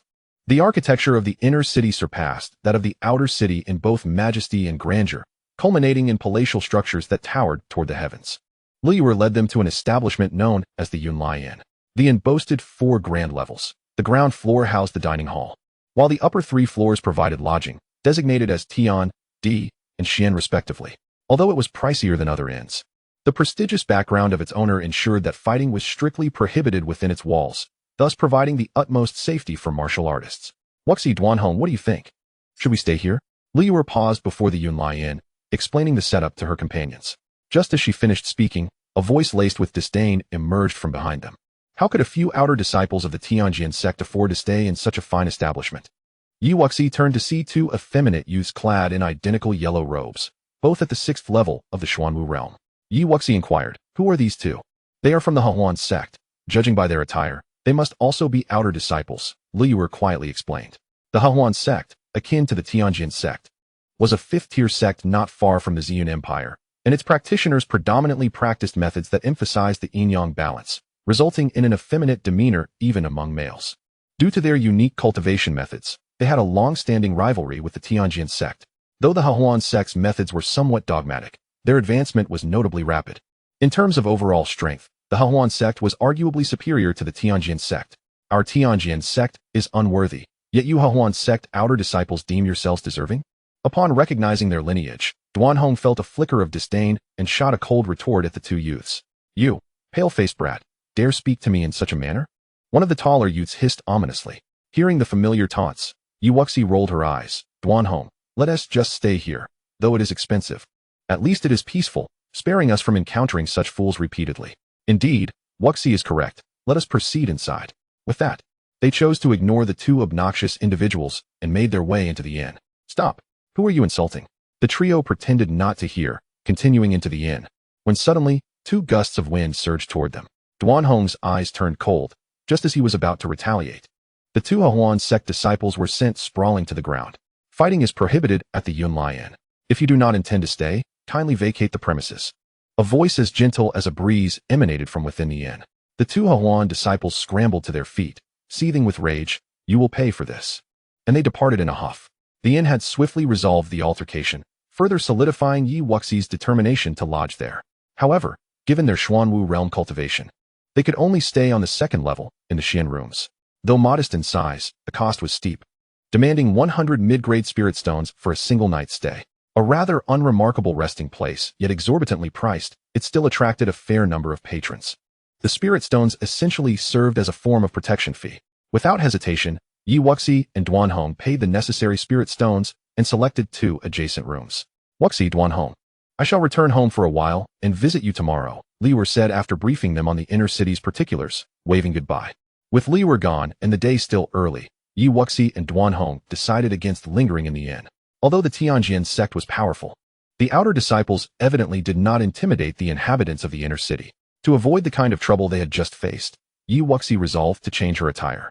Dressed in a flowing light blue gown and matching shawl, Yi Wuxi stepped out of her room, only to find Duanhong emerging from the adjacent room, now clad in a luxurious black brocade robe, clearly sharing the same sentiment. Duanhong's eyes gleamed with admiration as he chuckled. You bear a striking resemblance to when we first arrived at the Tianjin Sect during the testing phase. Seeing Duanhong's sudden transformation into a refined figure, Yi Wuxi smiled in agreement. Indeed, though often labeled as a pretty boy, Duanhong was not conventionally handsome, but rather had a sharp, cool demeanor. His usual gentle and scholarly aura, combined with his white attire, often misled others into perceiving him differently. Following Liuer's guidance, they made their way to the front of the Zijin Pavilion, which resembled the Zij Pavilion of Tianfeng Kingdom, comprising both a trading house and an auction hall. The largest auction house in the imperial city belonged to the Zijin Pavilion, yet auctions were not held daily, prompting Yi Wuxi to explore the trading house first. As she admired the majestic Zijin Pavilion, Yi Wuxi stroked her chin, pondering whether the Zij Pavilion bore any relation to this one. Duanhong, does your Mayan kingdom have a Zij Pavilion as well? Duanhong nodded. Perhaps they are affiliated. The maid at the entrance, noticing the imposing presence of the pair, quickly approached them. May I inquire what items the esteemed young master and miss are seeking? I can guide you both. With a smile, Yi Wuxi replied. I am here to procure a specific herb for my master. The maid's eyes brightened. The Pill Pavilion is located this way. Please follow me. Chapter 62. The location of the thousand-leaf ice lotus. Under the maid's guidance, they arrived before the Pill Pavilion. The maid inquired cautiously. May I ask what grade of spirit herb you seek, miss? Heaven grade. The maid's eyes widened in astonishment as she hurriedly replied. The young lady may be disappointed. The apothecary pavilion only possesses spiritual herbs of the earth grade and below. Those of the celestial grade are exceedingly rare, and if they were available, they would invariably be auctioned. Yi Wuxi furrowed her brow. Is that so? May I inquire when the next auction will be held? The maid further explained. Are you in a hurry, young lady? Indeed, we have a celestial grade auction scheduled in 5 days. However, it is by invitation only. Without an invitation card, one cannot enter unless they are a formidable figure. The auctions held by the Zijin auction house vary in scale. The smaller ones have fewer requirements. But items in this celestial grade auction are particularly precious, with such events occurring only occasionally every few months. If they do occur, there will be prior announcements inviting individuals of standing. Yi Wuxi felt somewhat bewildered. The old man had not mentioned any of this. Duanhong quietly inquired on her behalf. We are disciples of the Tianjin Sect. May I ask how we might obtain an invitation card? Will the items for auction be disclosed in advance? The auction house only reveals the grade of the items, not their specifics. As for the invitation cards, it is considerably easier for you two as disciples of the Tianjin Sect. As long as you can prove possession of sufficient spiritual stones or have a recorded master in the Zijin Pavilion, you may gain entry. May I ask who the master mentioned by the young lady is? Without a moment's hesitation, Yi Wuxi replied, Master Qihua. Does the Zijin Pavilion have any record of him? If there truly exists a xianxia ice lotus, without a powerful backing, given her cultivation level, even if she were to win the auction, it would be difficult to safeguard it. By invoking the old man's name, she could avoid numerous troubles, although she was uncertain if the old man's reputation was indeed noteworthy. Ah, so you are a disciple of Master Qihua. Please, follow me. The maid's expression shifted to one of respect. Yi Wuxi was slightly taken aback. It seemed the old man's name truly held weight. Apparently, Master Qihua was not merely boasting about his status in the outside world. The maid led them into a grand hall, where she promptly knocked on a door and conveyed their arrival. Moments later, a middle-aged man clad in a deep purple robe emerged, fixing a smile upon Yi Wuxi. I recall that Master Qihua only accepted Fire Cloud as his sole closed-door disciple. May I ask who this young friend is? The status of a rank Wang alchemist is not to be trifled with. Even the Zijin Pavilion must show respect. Should Master Qihua casually concoct a few high-tier pills for sale at their pavilion, they would reap considerable profit. Naturally, they would extend courtesy to the disciples of Master Qihua. But this courtesy is generally reserved for his closed-door disciples. I am Wuxi, a recent disciple under Master Qihua. He has temporarily gone to the dynasty to attend the alchemist conference and has sent Fire Cloud and me to run some errands. Wuxi replied with a gentle smile, realizing that Master Chihua's reputation indeed did not come without merit, as people only recognized his closed-door disciples. The middle-aged man scrutinized her for a moment before replying with a smile. Ah, so it is young friend Yi. I am by Nan, an elder of the auction hall. What specific herbs does Master Qihua seek? If the Zijin Pavilion does not have them, I can assist in the search. With his cultivation level, it was easy for him to discern whether Wuxi was being deceitful. Since her identity posed no issues, he naturally extended her some favor. Master Bai, may I inquire if there will be a xianxia ice lotus at this auction? Bai Nan shook his head in resignation. Not at the moment. But with several days left before the auction, some rare items may unexpectedly surface. I can also help disseminate the information. Many distinguished individuals will be attending this celestial-grade auction, and perhaps they might possess such items. Wuxi clasped her hands in gratitude. Then I appreciate your assistance. Master Bai? Not at all. Here are 2 invitation cards. You 2 young friends may come and have a look in 5 days. Bai Nan smiled. Thank you, Master. Wuxi and Duan Hong accepted the cards without hesitation. Even if the xianxia ice lotus was not available, they could still witness the grandeur of the auction. Who knows? They might find something else they need. However, I must remind you both that the Zijin Pavilion accepts spiritual stones and items for exchange, but we do not extend credit. Although there are many fine items, their prices are not low. If you are interested, you should prepare at least 20,000 mid-grade spiritual stones. What price would a xianxia ice lotus fetch at auction? Wuxi frowned. She had only a total of 10,000 mid-grade spiritual stones, which was insufficient. Bai Nan responded with a smile. Since this herb is sought by Master Qihua, should it become available, I can take the liberty of selling it directly to you for the market price of 20,000 mid-grade spiritual stones, bypassing the auction. Thank you. Please inquire on my behalf. Wuxi maintained her calm facade, though internally, she was in turmoil. The old man had instructed them to raise their own funds. Yet she simply did not have such wealth. Wuxi managed to hold her composure until they exited the Zijin Pavilion, then sighed heavily. Alas. Duan Hong, with a hint of amusement in his eyes, remarked, short on spiritual stones? You know my financial situation, right? No worries. If Wuxi needs it, I can lend you some. He offered. Unacceptable. I must earn my own. Wuxi suddenly became invigorated. Duan Hong, observing her spirited demeanor, chuckled softly. You're not thinking of going to that martial arena you were mentioned, are you? Indeed. Now that you are an alchemist, you can certainly concoct some pills for profit. Duan Hong raised an eyebrow in inquiry. Wuxi chuckled. True, but I can only currently refine yellow-grade pills. To make a profit, I must rely on quantity. With little time left before the auction, it's faster to head to the martial arena. Very well, let us venture to the martial arena, Duan Hong nodded. The Tianfeng martial arena was established by 3 powerful families of the Xian Empire and was located at the eastern end of the inner city. The 2 soon arrived at the arena's entrance, where the towering walls of the Tianfeng martial arena loomed high, reaching a height of 100 zhong, an awe-inspiring sight. Of course, entry to the martial arena was not free. A fee of 20 mid-grade spiritual stones was required. Such is the nature of large cities. One must always pay in spiritual stones. Wuxi lamented, before she and Duan Hong paid 40 mid-grade spiritual stones and entered. Upon witnessing the scene within the martial arena, both Wuxi and Duan Hong were taken aback. The arena was divided into 9 zones, each featuring a massive platform. Surrounding each platform was a circular grandstand, with numerous rows of seats capable of accommodating thousands. At that moment, every battle platform was engaged with warriors in combat, while throngs of spectators cheered from the stands. And betting booths were crowded with eager onlookers. The 9 platforms corresponded to the realms from Xuanwu 1 to Xuanwu 9. Amidst the raucous and fervent atmosphere, Wuxi and Duan Hong made their way to the 3rd zone. Chapter 63. Rules of the Martial Arena. The platform in the 3rd zone corresponded to the cultivation level of Xuanwu 3. Wuxi and Duan Hong found 2 seats in the 3rd grandstand. In the martial arena, the more consecutive victories one achieves, the greater the spiritual stones earned.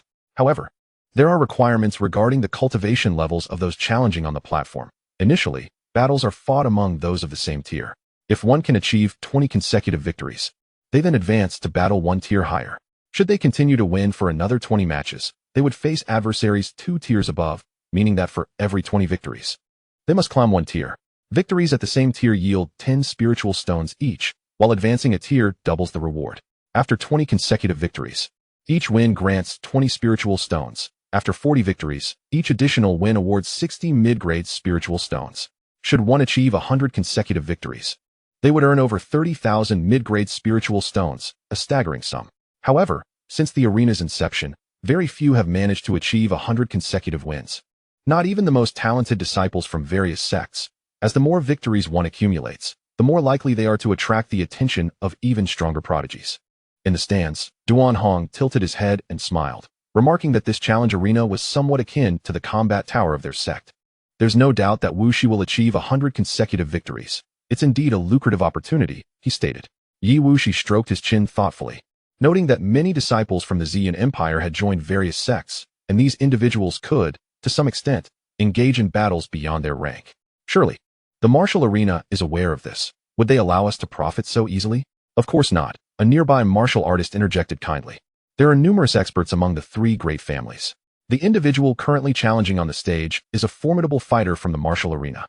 If you accumulate too many victories, they will dispatch an appropriate expert to thwart you. Achieving 100 consecutive victories is no simple feat. Yi Wuxi and Duan Hong nodded in acknowledgement, expressing their gratitude for the information.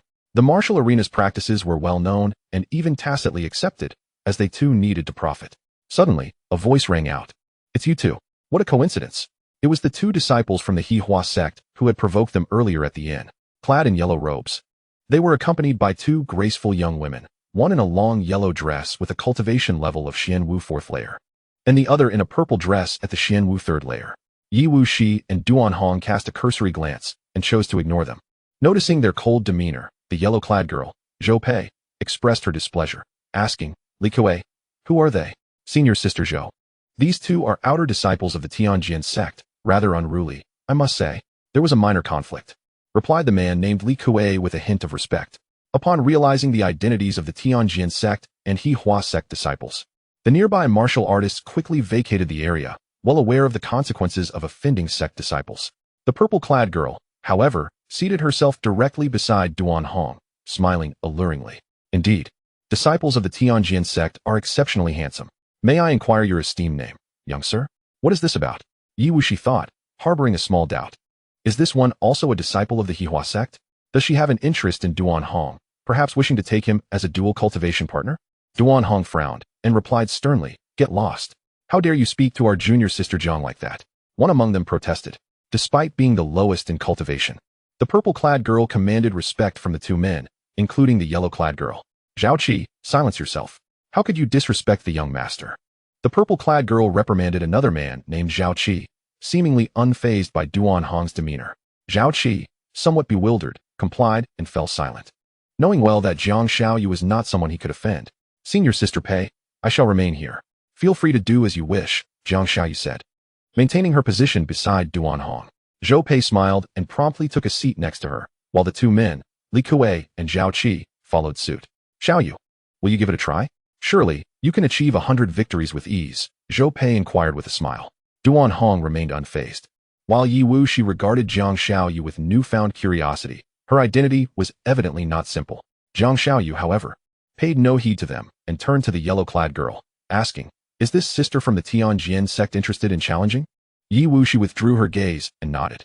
At this moment, on the third stage, a young man with a cultivation level at the peak of the Xianwu 3rd layer ascended, exuding a powerful aura. Lumu Sect, Confronting, who wishes to come forth for guidance? The young man proclaimed, surveying the crowd. Disciples of Lumu Sect are quite formidable. Winning 5 matches should pose no problem. I shall place my bets, someone in the stands remarked, as the powerful Lumu Sect was a notable 6th grade sect. The martial artists in the stands quickly rushed to place their bets on Confronting. Each bout allowed for wagers. But the martial arena's rule dictated that the odds for the chosen fighter's victories were 3-1. Although the odds were not in their favor, the thrill of the game enticed many.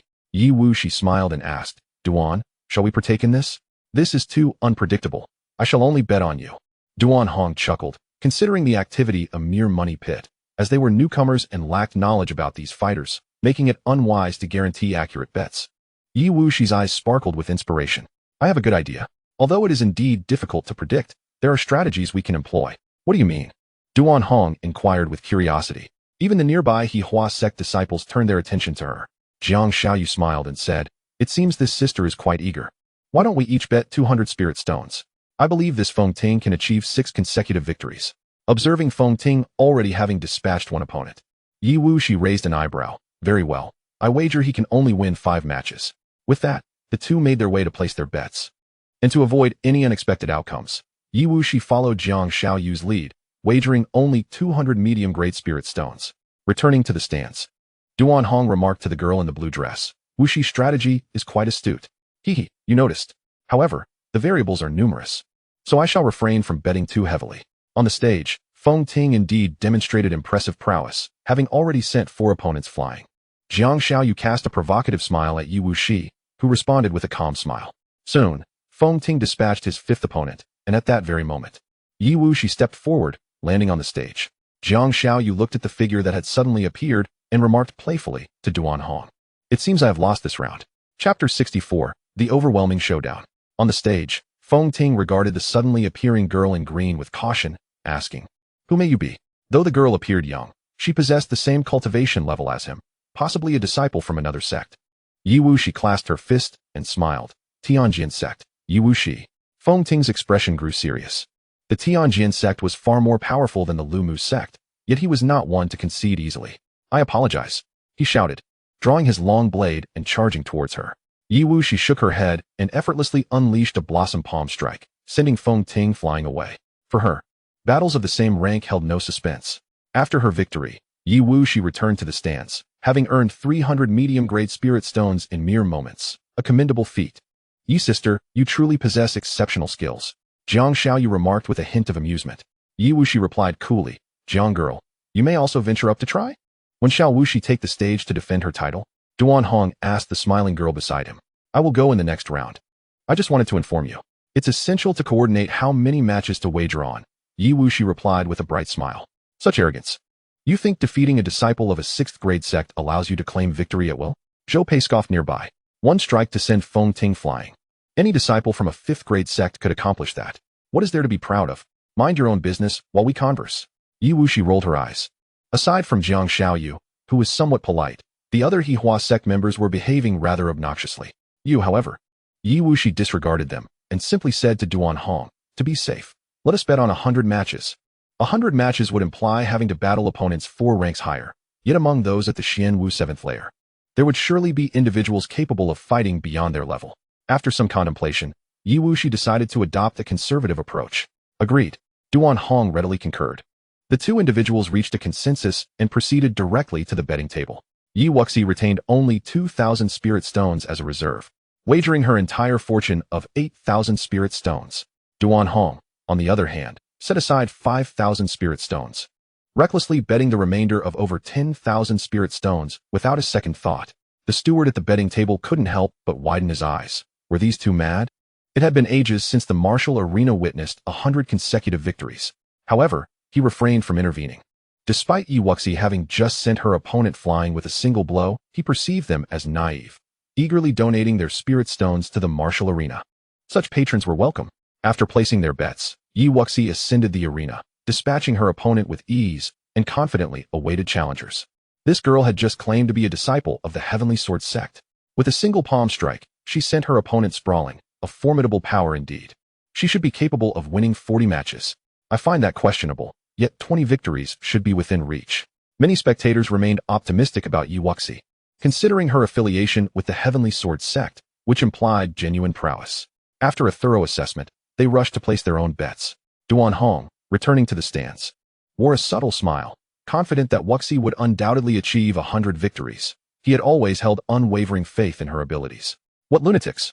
Aspiring for 100 consecutive wins. What a lofty dream! Scoffed several disciples from the Harmonious Pleasure Sect, having witnessed the substantial stakes the two had just wagered. Xiaoyu, why not take action? We could place some bets ourselves and help these Heavenly Sword Sect disciples face reality. If you step onto the stage, she might not even win a single match. Zhou Pei jested, complimenting her younger sister, well aware of the terrifying strength she possessed. Let's observe for a while. Jiang Xiaoyu replied thoughtfully. She felt confident in her own abilities, yet she could discern that Duan Hong and Wuxi were not brash individuals. Perhaps Wuxi truly possessed remarkable skill. After a brief wait, Wuxi finally encountered her first adversary. I am Lu Shan. Don't think just because you're a sect disciple, you can surpass us loose cultivators. The challenger was not from the younger generation, but rather a middle-aged man. Make your move. Wuxi replied without raising an eyebrow. His bravado suggested he was a regular at the martial arena, eager to defeat sect disciples to validate himself. Lushan sneered and thrust a powerful punch. Yi Wuxi remained steadfast, executing a falling blossom palm that sent him crashing down. As the first bout concluded effortlessly, Yi Wuxi commenced her winning streak. Second match, victory. 10th match, victory. 19th match, victory. Each of the 19 battles concluded with a single palm strike that sent her opponents flying. Meanwhile, the expressions of the harmonious pleasure sect disciples soured. Xiaoyu, are you not going to intervene? Zhou Pei inquired anxiously. Noting that Yi Wuxi was on the verge of engaging in battles beyond her tier, leaving Xiaoyu with no chance to compete, Xianxiaau pondered for a moment. I shall refrain from stepping in. If she reaches 60 victories, then you may give it a try. While defeating opponents of the same tier was not particularly challenging, she sensed that Yi Wuxi was not as simple as she seemed. Observing the calm demeanor of the man beside her, she felt that if she entered the arena, she might very well encounter defeat. On the stage, Yi Wuxi faced her final opponent of the same tier, a handsome young man. I am Yang Qingshan of the Xuan Sect. Your winning streak ends here, young lady. The youth spoke with great confidence. Oh, it is Yang Qingshan, a fellow disciple of the 5th grade sect. This should be quite the spectacle. Additionally, being a direct descendant of the Yang family, his strength was certainly commendable. It seemed likely that Yi Wuxi would falter. The spectators erupted in exclamations. The Yang family was a prominent lineage in the imperial city. Although Yang Qingshan was not yet widely known due to his youth, he was far from insignificant. Is that so? Just make your move. Yi Wuxi chuckled lightly, bemused by the penchant for idle chatter among her challengers.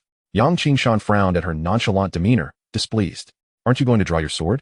The Heavenly Sword sect was indeed the closest 5th grade sect to the Xian Empire, yet regrettably, he did not practice swordsmanship, opting instead for the more distant Yuan sect. Not yet needed. Yi Wuxi replied with a smile, conscious of the numerous matches ahead and keen to conserve her energy. Such arrogance. I hope you maintain that bravado after your inevitable loss.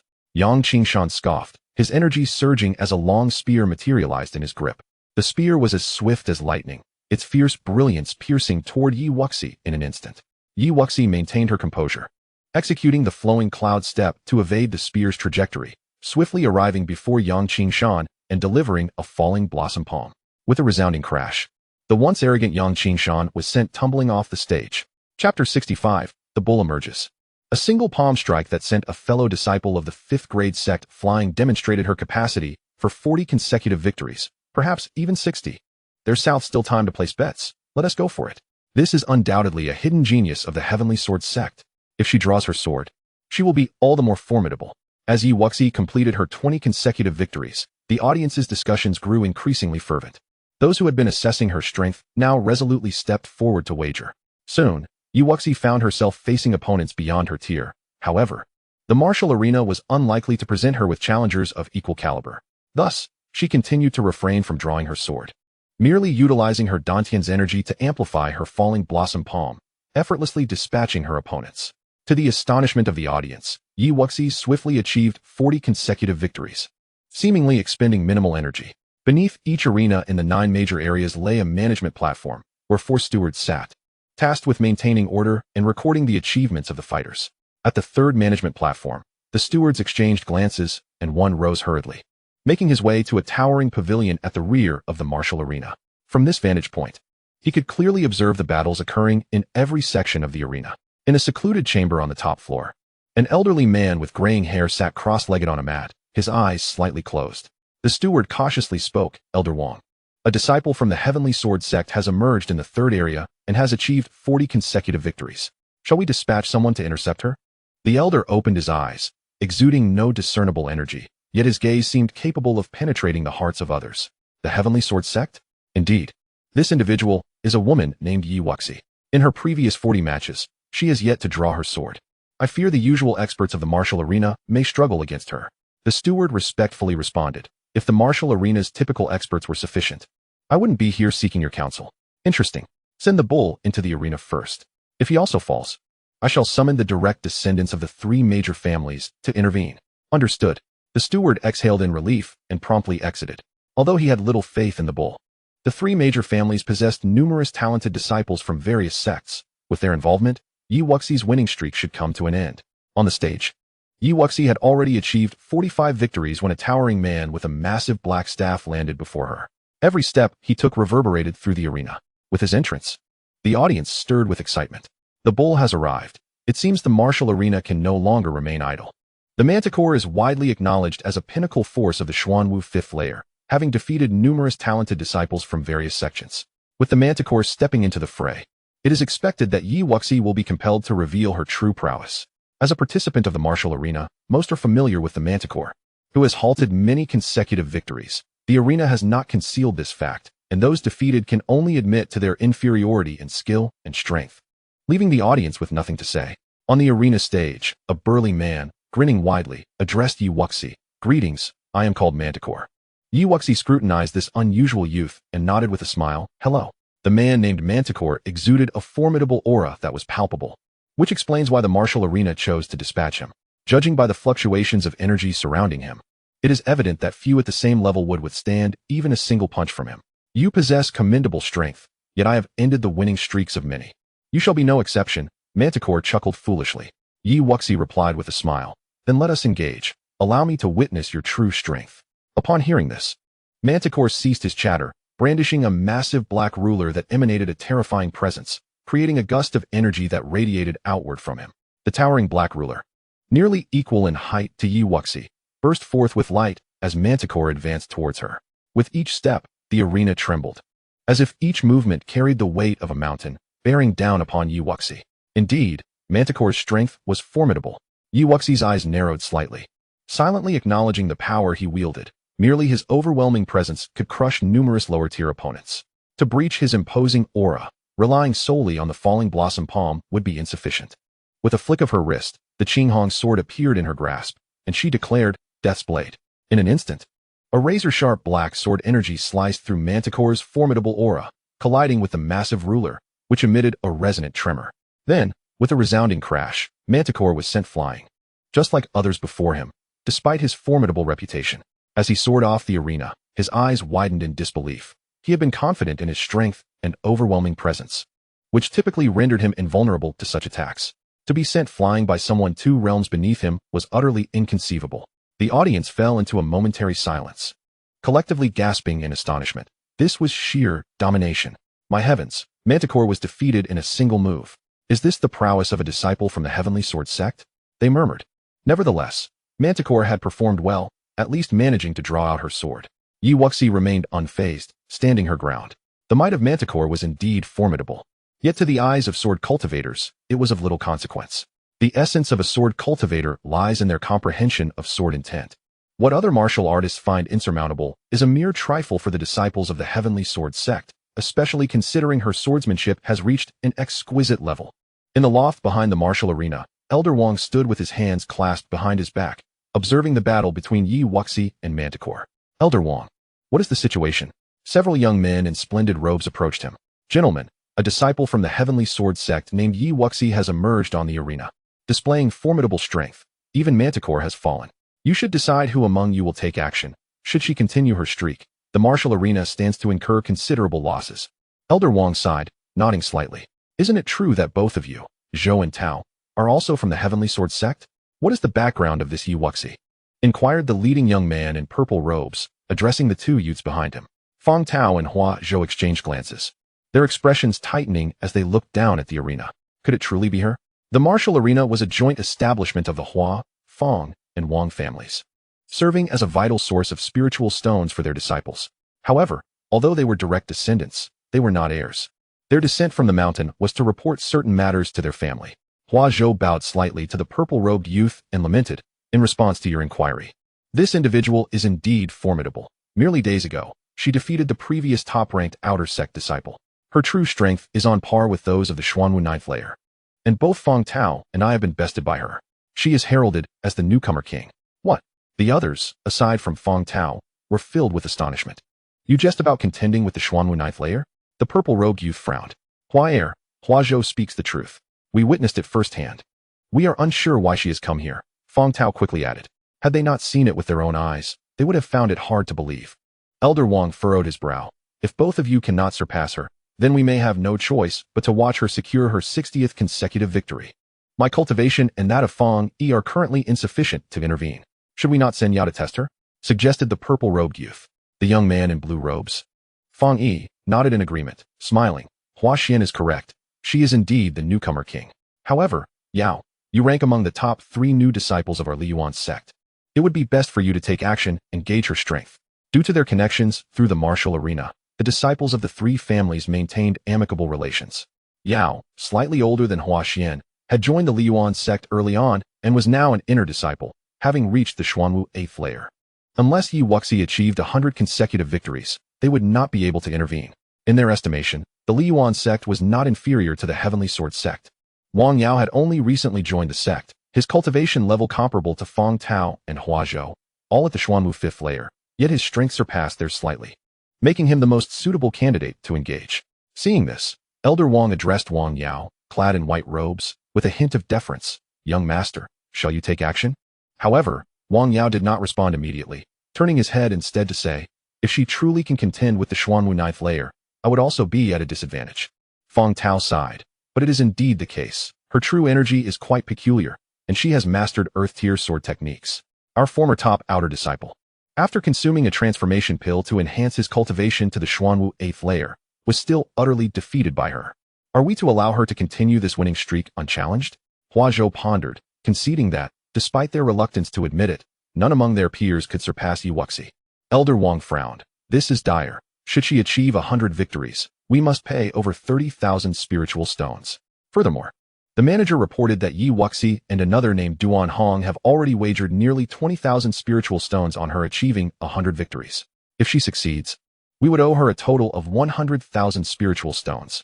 Gentlemen, we must devise a strategy. Upon hearing this staggering figure, Hua Xian and the others could not help but furrow their brows. Feng Tao expressed his frustration. If only we had returned a day earlier, we could have avoided such significant losses. Feng Yi suddenly suggested, she is on the verge of her 60th consecutive victory. Let us attempt to persuade her to rest for a day. With the ongoing auction, there are numerous talented disciples from various sects in the city. Perhaps one could balance her out. Elder Wang nodded. Indeed, even if there are none, we can orchestrate matters to ensure she cannot arrive. On the arena stage, Yi Wuxi effortlessly sent another Xuanwu 5th layer opponent flying, marking her 60th consecutive victory with ease. A manager suddenly leaped onto the stage, smiling, greetings, Miss Yi. The rules of the martial arena state that upon achieving 60 consecutive victories, one may rest for a day and return to challenge again the following day. Would you like to pause your battles? Yi Wuxi raised an eyebrow, surprised by the humane aspect of the martial arena. She had been utilizing the most energy-efficient techniques all along. Certainly. However, there must be some form of documentation for this. Yi Wuxi ultimately acquiesced. For the subsequent battles would undoubtedly be more formidable than those preceding them. It was prudent to adjust oneself to the optimal state before returning, thus ensuring a greater likelihood of success. A smile flickered in the steward's eyes as he handed her a small golden token engraved with 62 characters. Signed by the Tianfeng Martial Arena. My lady, on the day after tomorrow, simply present this token upon your return here, and the contest shall commence. However, it is imperative to clarify that should you fail to appear, your prior 60 consecutive victories will be rendered null and void. Yi Wuxi felt a twinge of suspicion, sensing that she might be stepping into a trap. Perhaps the arena intended to evade payment of her spirit stones. Noticing her doubtful demeanor, the steward hastily reassured her. Rest assured, my lady, the Tianfeng Martial Arena has existed for an extensive period, and its rules are transparent. They would not tarnish their own reputation. Should you harbor any disbelief, feel free to inquire with any martial artist at random. Indeed, her modest winnings were likely inconsequential to the arena. Accepting the small golden token, Yi Wuxi gracefully returned to the spectator stands, greeting Duan Hong as she did so. Duan Hong, puzzled, inquired, what were you discussing just now? Aren't we continuing the match? Yi Wuxi waved the golden token playfully, replying, we can take a day's respite and return the day after tomorrow. Yet, she still sought confirmation from the seasoned martial artists surrounding her, and upon receiving their affirmative responses, she felt reassured. Brother Duan, why not join in the fun? Let us see how you fare first. I have no spirit stones to wager at present. To go now would be a monumental loss. Duan Hong chuckled, shaking his head. Clever of you. I almost forgot that detail, he added with a grin. Humph, you'll be the one crying come the day after tomorrow, interjected Zhou Pei with a scoff. Overhearing the banter between Yi Wuxi and Duan Hong, raising an eyebrow, Yi Wuxi retorted, whether it be laughter or tears. You shall ascertain for yourselves on the day after tomorrow. There is no need for senior sister Zhou to intervene personally. I shall take the stage myself. Yi Wuxi, you can dream on about your consecutive victories, Li Kuei sneered. Very well, I shall await your arrival. With that, Yi Wuxi and Duan Hong turned to exit the martial arena. dismissing the absurdity of it all, remaining silent until now. Zhang Xiaoyu observed their departing figures and finally spoke in a measured tone. As fellow disciples, I advise you to refrain from embarrassing yourselves on the day after tomorrow. You are no match for her. Zhou Pei, perplexed, replied, why would Xiaoyu bolster her confidence? I acknowledge she possesses some strength. But can she truly surpass us by such a margin? Indeed, even if we falter, senior sister Zhou is the foremost disciple of the Xuan Sect. How could she possibly lose to a mere third-level Xuanwu? Li Kuei and Zhao Qi shared similar skepticism. Zhang Xiaoyu chuckled softly. In any case, I have said my piece. Whether you believe it or not is up to you. I shall take my leave now. See you on the day after tomorrow. The news of a disciple achieving 60 consecutive victories at the Tianfeng martial arena spread swiftly throughout the inner city. As the number of martial artists in the city surged, many began to anticipate the upcoming bouts, with numerous individuals planning to witness the martial arena's events on the day after tomorrow. As Chapter 67, Drunken Immortal Brew, unfolded, Yi Wuxi strolled through the inner city, her brow furrowing in concern.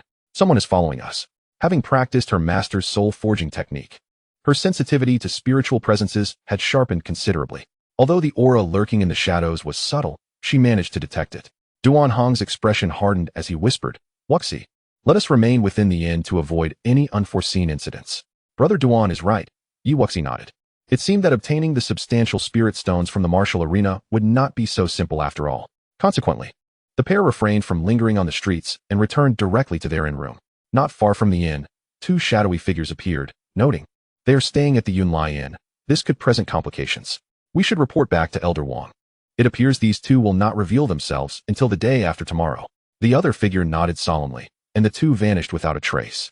Once inside their room, Yi Wuxi produced 1,000 spirit stones, arranging them around her as she activated the chaotic 5 elements technique, drawing in the energy with fervor. The spiritual energy from the heavens and the spirit stones surged towards her, causing the 5 true qi whirlpools within her to gradually expand. Meanwhile, in the uppermost tier of the Tianfeng martial arena, 3 formidable middle-aged men had gathered. Are you suggesting that Yi Wuxi and Duan Hong possess some secret treasures? The head of the Hua family inquired, his brow furrowed in contemplation. Indeed, during our trial, we encountered a newly emerged Zhuke. Our newly initiated disciples were no match for it. Yet Yi Wuxi's exhibited combat prowess was truly alarming. We suspect that she and Duan Hong may have defeated the Zhuke and acquired a significant number of treasures, Hua Zhou affirmed. However, she has now taken Master Qihua as her mentor, so we should tread carefully, Fong Tao replied in a grave tone. All of this remains speculative. Let us not assume they truly defeated the Zhuke. Even if they did, with Master Qihua present, any rash actions on our part could lead to catastrophic consequences. The Wang family head remarked, his brow knitted in concern. Fong family head pondered, does old Wang oppose taking action? Wang family head nodded. So much time has passed. Even if they did acquire something, they have likely already used it. Moreover, those treasures may not even hold value for us. It would be unwise to risk offending Master Qihua. That individual's strength is beyond the combined might of our 3 families. The Hua family head mused for a moment before conceding. Old Wang raises valid points. Let us set aside the matter of treasure for now. However, should the martial arena truly allow her to continue her winning streak, what should we do? If we intervene on the day after tomorrow, it will be apparent to any discerning observer. Several disciples from the Xuan sect intended to take action, including their external sect's top disciple. It was unlikely that Yi Wuxi could prevail against so many talented individuals.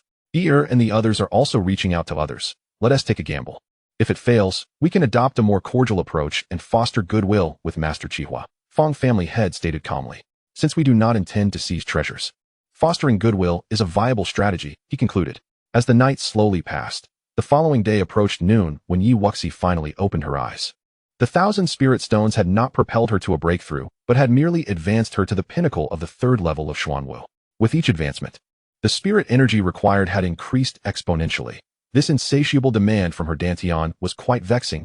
Yi Wuxi sighed softly. Since the little tree returned from the secret realm, it has been dormant. I must procure some celestial materials to nourish it, she murmured, gazing at the still small tree at the center of her Dantian. Wuxi Duan Hong. A familiar voice called from outside. Yi Wuxi and Duan Hong simultaneously opened the door to find the excited Lu Yuer. Yi Wuxi shook her head. Yuer, what has you so elated? The trio descended to the inn's first-floor hall and found a spot, ordering 2 jars of fine wine and delectable dishes. Lu Yuer then pouted. Why didn't you two wait for me before heading to the martial arena? I missed the chance to place my bets. Yi Wuxi chuckled awkwardly. It was a spur-of-the-moment decision yesterday. You should still have time to place your bets tomorrow. Time. Your 60 consecutive victories and the news of you betting on 100 consecutive wins have spread like wildfire. Many have rallied behind you. And the betting station at the martial arena has closed. Fearing losses, Lu Yuer lamented, resting her chin in her hand with a sigh. Is it truly that serious? Surely those individuals can't be betting alongside us, Duan Hong remarked, astonished. It's my fault for neglecting to inform you. The martial arena was jointly established by the Fong, Hua, and Wang families. Fong Tao and Hua Zhou are from these two families. Indeed, those two have also descended the mountain, and your situation is now common knowledge within the inner city. As I made my way here, many were discussing this matter. Lu Yuer continued, they have deliberately bestowed upon you the title of an unbeatable genius. You must be aware of their intentions. On the day after tomorrow, you will likely face numerous other sect geniuses. Yi Wuxi felt rather speechless. All she desired was to earn a few spirit stones. Yet it proved to be an arduous task. Gentlemen, your dishes have arrived. Please enjoy, the waiter suddenly exclaimed. 2 jugs of wine and several plates of leopard meat amounted to a total of 300 medium-grade spirit stones. Gazing at the spread before her, Yi Wuxi felt a pang of discomfort in her stomach and even entertained the thought of running an inn like this herself. Was there truly any distinction between this and robbery?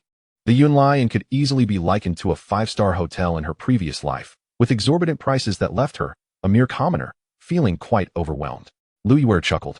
This is no ordinary wine and meat. You shall see for yourselves. Duan Hong filled their cups and took a sip, his eyes lighting up in surprise. Indeed, it was unlike anything he had tasted before. Yi Wuxi, still somewhat skeptical, took a sip herself. As the liquid flowed down her throat, she felt a subtle essence of spiritual energy coursing through her meridians. This wine contains spiritual energy? She inquired, raising an eyebrow in astonishment. Indeed, this drunken immortal brew is the establishment's signature drink. Now you understand why it is so pricey. Although the spiritual energy is scarce, it is better than nothing. Duan Hong remarked. It truly lives up to its name. He then tore off 2 legs of leopard meat and handed them to the 2 women. Thank you, Brother Duan. Yi Wuxi and Lu Yuer wasted no time in digging in. After finishing their meal, Yi Wuxi felt a warm sensation spreading within her, which piqued her curiosity. Duan Hong raised an eyebrow. It seems your strength has increased slightly. Indeed, this is made from 2nd-tier crimson blood leopards. Regular consumption is beneficial for enhancing strength. Though our portion is rather minimal, Lu Yuer replied with a smile. The proprietor behind this spiritual wine and beast meat is no ordinary individual. Yi Wuxi said with a grin. Although the improvement is negligible after just 1 meal, as Lu Yuer said, it's better than nothing, and it satisfies cravings. The owner is certainly making a sound profit. After their meal, Yi Wuxi had no intention of wandering about and returned to her room to prepare for the competition the following day. After all, if truly gifted individuals showed up, she might find herself at a disadvantage. In her room, Yi Wuxi chose not to enhance her cultivation, but instead practiced the soul forging technique. Recognizing that a powerful sense of perception could be advantageous in combat, sitting cross-legged on her bed, she perspired profusely, as if enduring immense suffering. The soul technique was notoriously difficult to master. Although it was merely a high-tier yellow soul technique, the training method was akin to self-mutilation. The essence of the soul forging technique lay in the repeated cutting and condensing of the soul, allowing it to be refined through relentless trials. As night fell like a gentle stream, Yi Wuxi pushed the soul forging technique to minor success before finally succumbing to sleep. The next day, as the sun gradually ascended, Yi Wuxi donned a sky-blue long dress and strolled leisurely out of her room. Lu Yuer had already arrived at the inn early, and after calling for Duan Hong, the trio made their way toward the Tianfeng martial arena. Along the way, they encountered no obstruction, which surprised Yi Wuxi. She had anticipated that the arena would secretly send someone to intercept her, but it seemed her concerns were unfounded. Wuxi, if you manage to secure 100 victories today, you shall become renowned, Lu Yuer exclaimed, linking arms with her in excitement. Fame is not necessarily a blessing. My sole aim is to earn spirit stones, Yi Wuxi replied. Shaking her head, what do you have to fear? You are a disciple of Master Qihua, and with Huiyun as your brother, no one in the Ziyun Empire would dare to challenge you. That old man certainly wouldn't care about my well-being. Besides, I am not particularly close with Brother Huiyun. Yi Wuxi smiled, adding, while I have gained a powerful ally, it does not mean I can rely on him at all times. I have my master, and he has his. Duan Hong chuckled. Indeed, it is wise to remain cautious. Duan brother, would you be interested in alchemy? I could introduce you to that old man. Yi Wuxi inquired with a grin, knowing Duan Hong possessed considerable affinity for fire attributes and talent that would undoubtedly make him a competent alchemist. No, that endeavor is time-consuming and laborious. With you around, Why should I expend the effort? Once you become a high-level alchemist, you can casually provide us with some pills. Duan Hong replied with a smile. Yi Wuxi rolled her eyes. You make it sound as though they are mere candies to be consumed freely. However, I assure you I will not forget the two of you when I can concoct them. Yet, she couldn't help but feel perplexed. Why did both Brother Huiyun and Duan Hong dismiss alchemy as a waste of time? After learning it herself, she found it neither taxing nor burdensome, and in fact, her vital energy had improved significantly. How strange. As they conversed, they soon arrived at the martial arena, which buzzed with excitement, particularly in the third battle zone, where the stands were already filled with spectators. The front rows were occupied by disciples from various sects who had come upon hearing the news, while behind them were the offspring of prominent families from the imperial city. Some wandering cultivators could only find seats in the distant stands. Upon approaching the throng, Yi Wuxi felt a wave of astonishment wash over her. I hope I do not falter today, she mused, suddenly beset by doubts. Luiwei shook her fist. What are you saying? Go. Even if you falter, it is merely a loss of spirit stones. Duan Hong remarked nonchalantly. Yi Wuxi raised an eyebrow. I was jesting. Faltering is out of the question.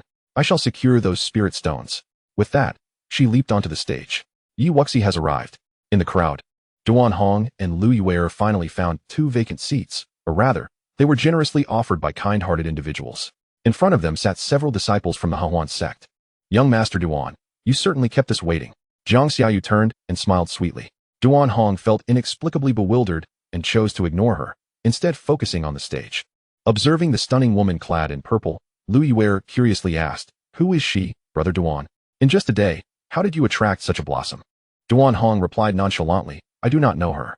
Xianxiaau remained undeterred, smiling. You will gradually come to know me, young master.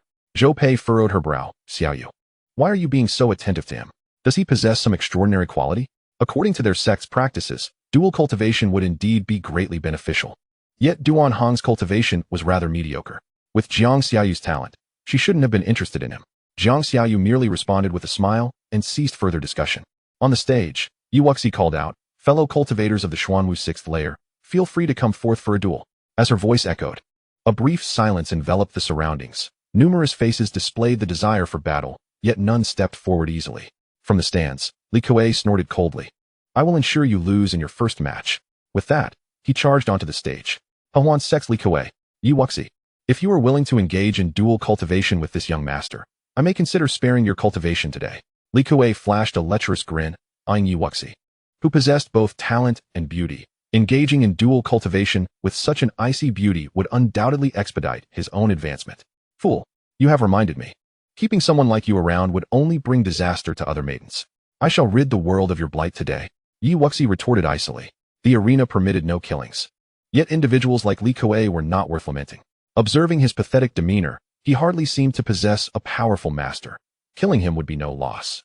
I will make you pay, Li Kuei bellowed, an aura of pale green true energy surging around him as he lunged toward Yi Wuxi, delivering a powerful palm strike. Flower-promoting palm. A wave of black palm wind, intertwined with green true energy and imbued with an eerie aura, surrounded Li Kuei, rendering him ominous in appearance. Outlandish. Yi Wuxi sneered coldly. Summoning her Qinghong sword, she activated both her Dantians without hesitation and swung the sword.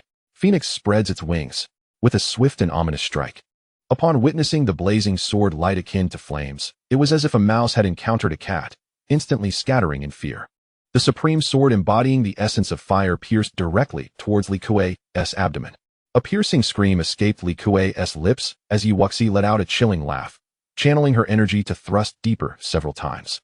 Another heart-wrenching cry echoed as Li Kuei's vital energy erupted uncontrollably, and in the blink of an eye, his cultivation was rendered null, transforming him into a mere shell of a man.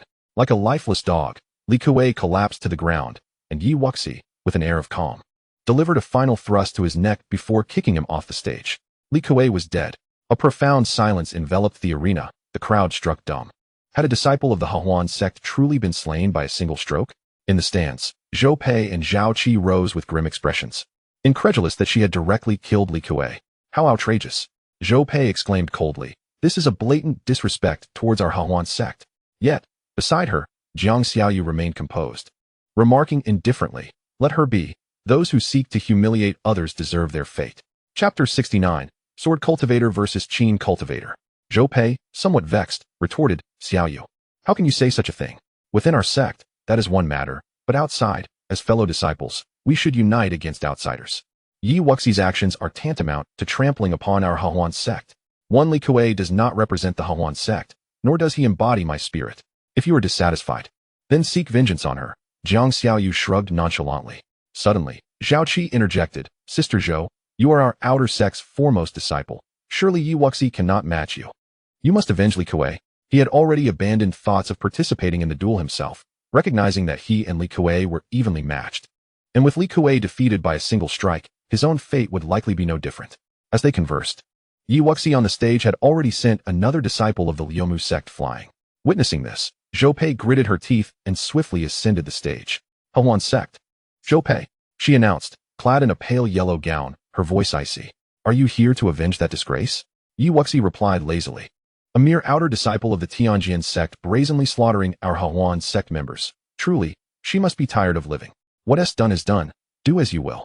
If you wish to fight, then fight. If not, be gone. You will pay a price for this, but as you are a disciple of Master Qihua, if you admit defeat, I shall spare you. Zhou Pei added coldly. Oh, Yi Wuxi's indifferent demeanor caused Zhou Pei's face to turn pale with anger. No longer wishing to waste words, she summoned a beautifully ancient long qin that appeared before her. A qin cultivator, is it? Yi Wuxi's interest was piqued. Look, that is Zhou Pei, the foremost disciple of the Xuan sect. Surely Yi Wuxi's winning streak must come to an end now. She acted rashly in killing Li Kuei. The disciples of Xuan sect will not let her off easily. The leading disciples of various fifth-rank sects were no ordinary figures. They were already recognized as geniuses, and this spectacle was merely the beginning. On the stage, Zhou Pei distanced herself from Yi Wuxi. Her body enveloped in a soft blue aura as she began to pluck the strings of her qin. As her fingers danced, countless ethereal blades of spiritual energy interwove before her, forming a formidable sound barrier that enveloped her and the qin. Zhou Pei's eyes were fixed intently on Yi Wuxi as she strummed the strings, unleashing a melody that filled the air, a melody of chaotic existence. With a delicate utterance, the music surged, becoming increasingly frantic, causing Yi Wuxi to momentarily lose her focus, as if she had vanished into a desolate and barren realm. Not only Yi Wuxi on the stage, but even the onlookers with lesser cultivation found themselves entranced, their eyes glazing over for a fleeting moment. However, Zhao Qi and Jiang Xiaoyu in the stands remained unaffected, clearly familiar with Zhou Pei's abilities. Yi Wuxi resolutely maintained her focus, quickly breaking free from the illusion. Her eyes narrowing as the Qinghong sword appeared in her grasp, moving with a gentle flick. Soaring through the 9 heavens, the sword tip flickered as if ignited by flames, unleashing a barrage of crimson sword energy that tore through the sound waves, annihilating the incoming musical blades. The onslaught of musical blades was swiftly obliterated. Yet Zhou Pei remained unfazed, her delicate hands continuing their motions as she softly intoned the second movement, the collapse of heaven and earth. Around the stage, it seemed as if a storm of qin blades had arisen, converging from all directions, descending upon Yi Wuxi with fierce intent. Zhou Pei indeed possesses formidable skills. I cannot afford to delay, Yi Wuxi thought, secretly admiring her opponent's prowess. Employing the Luyin Shuyu step, she vanished from her original position. Feathers of the Phoenix. An awe-inspiring sword aura shot skyward, effortlessly shattering the surrounding sound barrier. Like a resplendent phoenix, the magnificent sword light surged towards Zhou Pei, piercing through her defensive sound barrier and creating a breach. Zhou Pei's eyes narrowed as she swiftly retreated several steps, her movements becoming more urgent. The third movement. The fracture of mountains and rivers. With a soft command, the music took on a weighty tone, its momentum akin to that of Mount Tai, distorting the very air around it, saturating the arena with an overwhelming aura of destruction. The spectators' gazes sharpened. The Xuan sect truly surpassed the Tianjin Sect as a fifth-rank sect, and the strength of their foremost disciple was indeed superior to that of many inner disciples from other sects. Sister Zhou has indeed cultivated the melody of chaotic existence to such a level. How can Yi Wuxi possibly withstand this? Zhao Qi exclaimed, his face alight with excitement, envisioning the moment Yi Wuxi would be sent flying, blood spilling from her lips. Jiang Xiaoyu murmured, it is impressive, yet still lacking for victory. Behind them, Lu Yuer commented, Zhou Pei is quite strong. She seems to have surpassed Zhang Haonan by a significant margin. Duan Hong nodded slightly, reminding them that there were always stronger individuals beyond their own ranks, and being the best in one's sect did not equate to invincibility. However, in this martial arena, the use of medicinal pills was prohibited, so unexpected twists were unlikely. Although Zhou Pei was formidable, she still lacked the means to defeat Wuxi. Feeling the oppressive weight of the Qin's melody akin to mountains collapsing, Yi Wuxi steeled herself, channeling power from her two Dantians. Her long hair danced as the sword intent of fire and wind erupted forth without reservation, unleashing another strike. The same sword strike, yet imbued with even greater might. The sword's essence surged forth like the wind, instantly breaking through the pressure of the Qin's melody, accompanied by an inferno of flames, charging towards Zhou Pei. How could this be? The sound barrier before her shattered in an instant, the razor-sharp sword energy causing Zhou Pei's blood to surge violently. Only after being pushed back a full mile from the stage did she manage to halt her retreat, gently wiping the blood that trickled from the corner of her mouth. Staring at Yi Wuxi, who remained unscathed on the stage, disbelief clouded Zhou Pei's mind. How could the same sword strike suddenly possess such overwhelming strength? Lu Yuer clapped her hands in excitement. I knew Wuxi was the strongest. Haha. The expressions of Elder Hua Xian and others observing from the lofty pavilion were complex. Hua Zhou sighed helplessly. Brother, we were right. Even the top disciples of other sects are no match. Moreover, she hasn't yet revealed her true strength. Feng Tao added quietly. Hua Xian declared solemnly, if one is insufficient, then let two face her. It's never easy dealing with sect disciples. I refuse to believe she can sustain her Xuanwu third layer energy for long. Wu Yiwei also agreed to step in, and should he falter, he would proceed to arrange a wheel battle. I refuse to believe she can endure for so long. Feng Yi nodded in agreement. Chapter 70. The duel between swordsman and bladesman. Zhou Pei returned to the viewing platform with a complex expression, gazing at the serene Jiang Xiaoyu, and inquired, how did you discern her strength? Jiang Xiaoyu smiled gently. It was merely intuition. However, Zhou's sister, your prowess is commendable. There is no need for such despondency. Do not condescend to comfort me. A loss is a loss. Zhou Pei forced a smile and turned her gaze back to the arena, her eyes devoid of the earlier disdain. In the front row of the viewing platform, a man clad in black attire, brimming with martial intent, stepped onto the stage amidst a cacophony of voices. As the figure of the black-clad swordsman wielding a long blade ascended the arena, a momentary hush fell over the crowd before discussions resumed. It is the dominant blade, Wu Yiwei. Today, this does not resemble a contest of martial prowess, but rather a trial among various sects. If Yi Wuxi can triumph over the outer sects first of the Liyuan sect, even if she does not achieve 100 consecutive victories, she will have cause for pride. On the stage, the robust youth with the black long blade cupped his fists towards Yi Wuxi, declaring, I am Wu Yiwei of the Liyuan sect. I humbly seek your guidance. Yi Wuxi of the Tianfeng sect. Yi Wuxi reciprocated with a polite smile. Engaging in combat with courteous individuals always lifted her spirits. Far better than facing those of inferior character. Miss Yi, your swordsmanship is exceptional. I admire it greatly. I have wielded the blade since childhood and consider my skills commendable. Hence my title as the dominant blade. Recently, I have devised a unique blade technique which I have yet to demonstrate. You shall be the first to witness it. Yi Wuxi nodded in acknowledgement, and in unison, her long sword and Wu Yiwei's long blade materialized in their hands. A gesture of mutual respect in this clash between swordsman and bladesman. Forgive my impertinence, Miss Yi, Wu Yiwei exclaimed, his voice resonating with vigor as his true energy surged forth, the black long blade emanating a chilling sharpness, radiant and dazzling, as it cleaved toward Yi Wuxi. This strike was a paragon of speed, the weighty blade intent seemingly capable of shattering legions, transforming one strike into a myriad of blades, each shimmering with formidable might. Even a bladesman possesses realms, and Wu Yiwei had achieved a consummate mastery. Within this seemingly simple strike lay countless subtle variations. Yi Wuxi, with a flick of her wrist, responded with a sword strike that surpassed the dominant blade in swiftness. In the duel between bladesman and swordsman, the contest was more a matter of their comprehension of blade and sword, and both refrained from employing ostentatious techniques. The azure sword and the black long blade clashed continuously, producing a symphony of clanging metal, as the two engaged in a flurry of exchanges within a brief interval, having already crossed swords hundreds of times. With each collision, Yi Wuxi's understanding deepened. With sword in hand, her heart was solely focused on the sword. Having attained new insights, Yi Wuxi's eyes brightened as she halted her swift strikes, saying, Thank you. Wu Yiwei also ceased his movements, their gazes locking. Miss Yi, I have 4 blades. I humbly request your guidance. This bout evidently endowed not only Yi Wuxi with newfound comprehension, but also ignited the fighting spirit within Wu Yiwei, who gripped his long blade tightly. Please. The blade energy surged forth, unfurling like an unquenchable tide. As Wu Yiwei uttered these words, an overwhelming wave of blade energy filled the void, bearing down upon Yi Wuxi. With a sweep of her long sword, she unleashed a torrent of sword energy.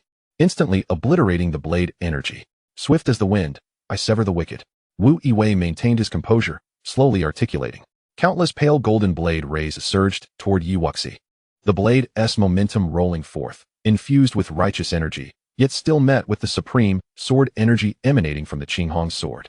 Brilliant as the white rainbow. Pure as snow, Wu Yiwei continued to wield his long blade, unleashing unmatched blade energy, imbued with a chilling ferocity, fearlessly descending. At this moment, Yi Wuxi narrowed her eyes slightly and countered with a sword strike. Wu Yiwei indeed lived up to his title as the dominant blade. This self-created technique bore a potency nearing that of the high-grade profound tier. As the blade light dissipated, Wu Yiwei remained unfazed. Shouting, blades of 100 feet pierced the heavens. With this declaration, a colossal wave of blade energy surged skyward, the fearsome blade light causing the air to vibrate, etching scars upon the ground. The clash between the two left the audience on the viewing platform in a profound silence, unable to fathom that this was merely a contest of martial prowess. On the balcony above, 3 disciples of the Xuan Sect, Huaxian, Fengyi, and Wang Yao, observed this scene with complex expressions. He has indeed grown to such a realm, truly deserving of the title dominant blade, capable of creating such a formidable blade technique. After this battle, he should be admitted to the inner sect. Given the talent he has displayed, he will likely receive focused cultivation within the sect. On the viewing platform, Lu Yuer's side, they are all so formidable.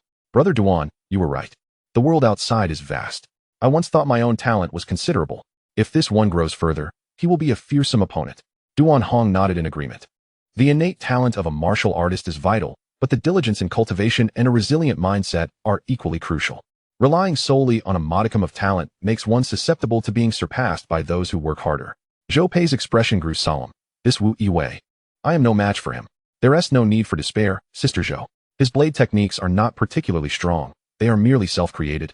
And while they might warrant pride, in our realm, the sword and blade displayed by those two possess a natural restraining effect on us.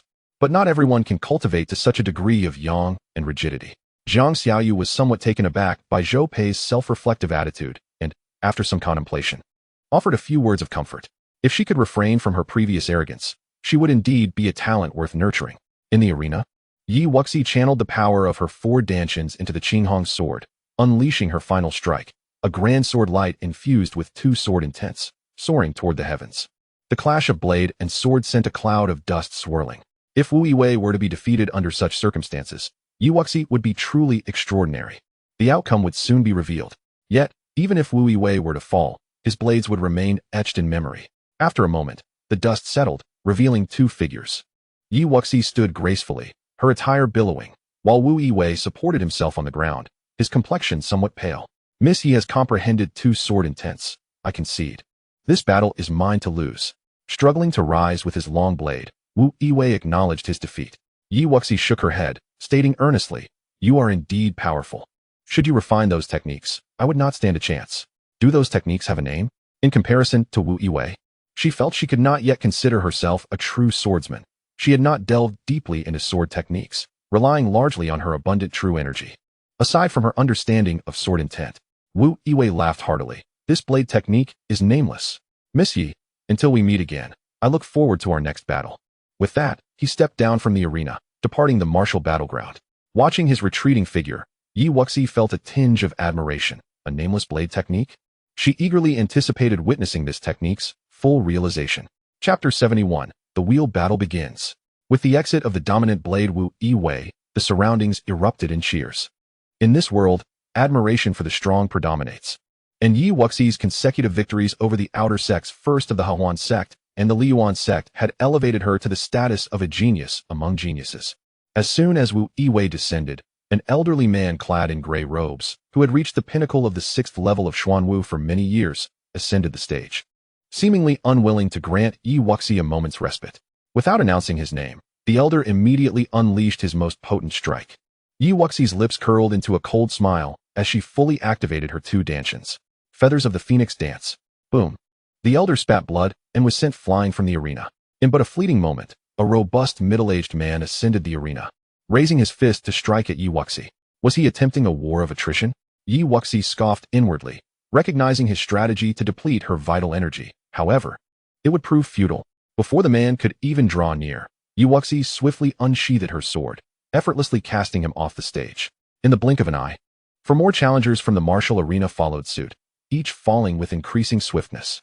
Observing Yi Wuxi's growing vigor, the members of the three prominent families in the loft felt an unsettling dread. This was truly terrifying. Stop wasting time. Let the next 10 come at me all at once.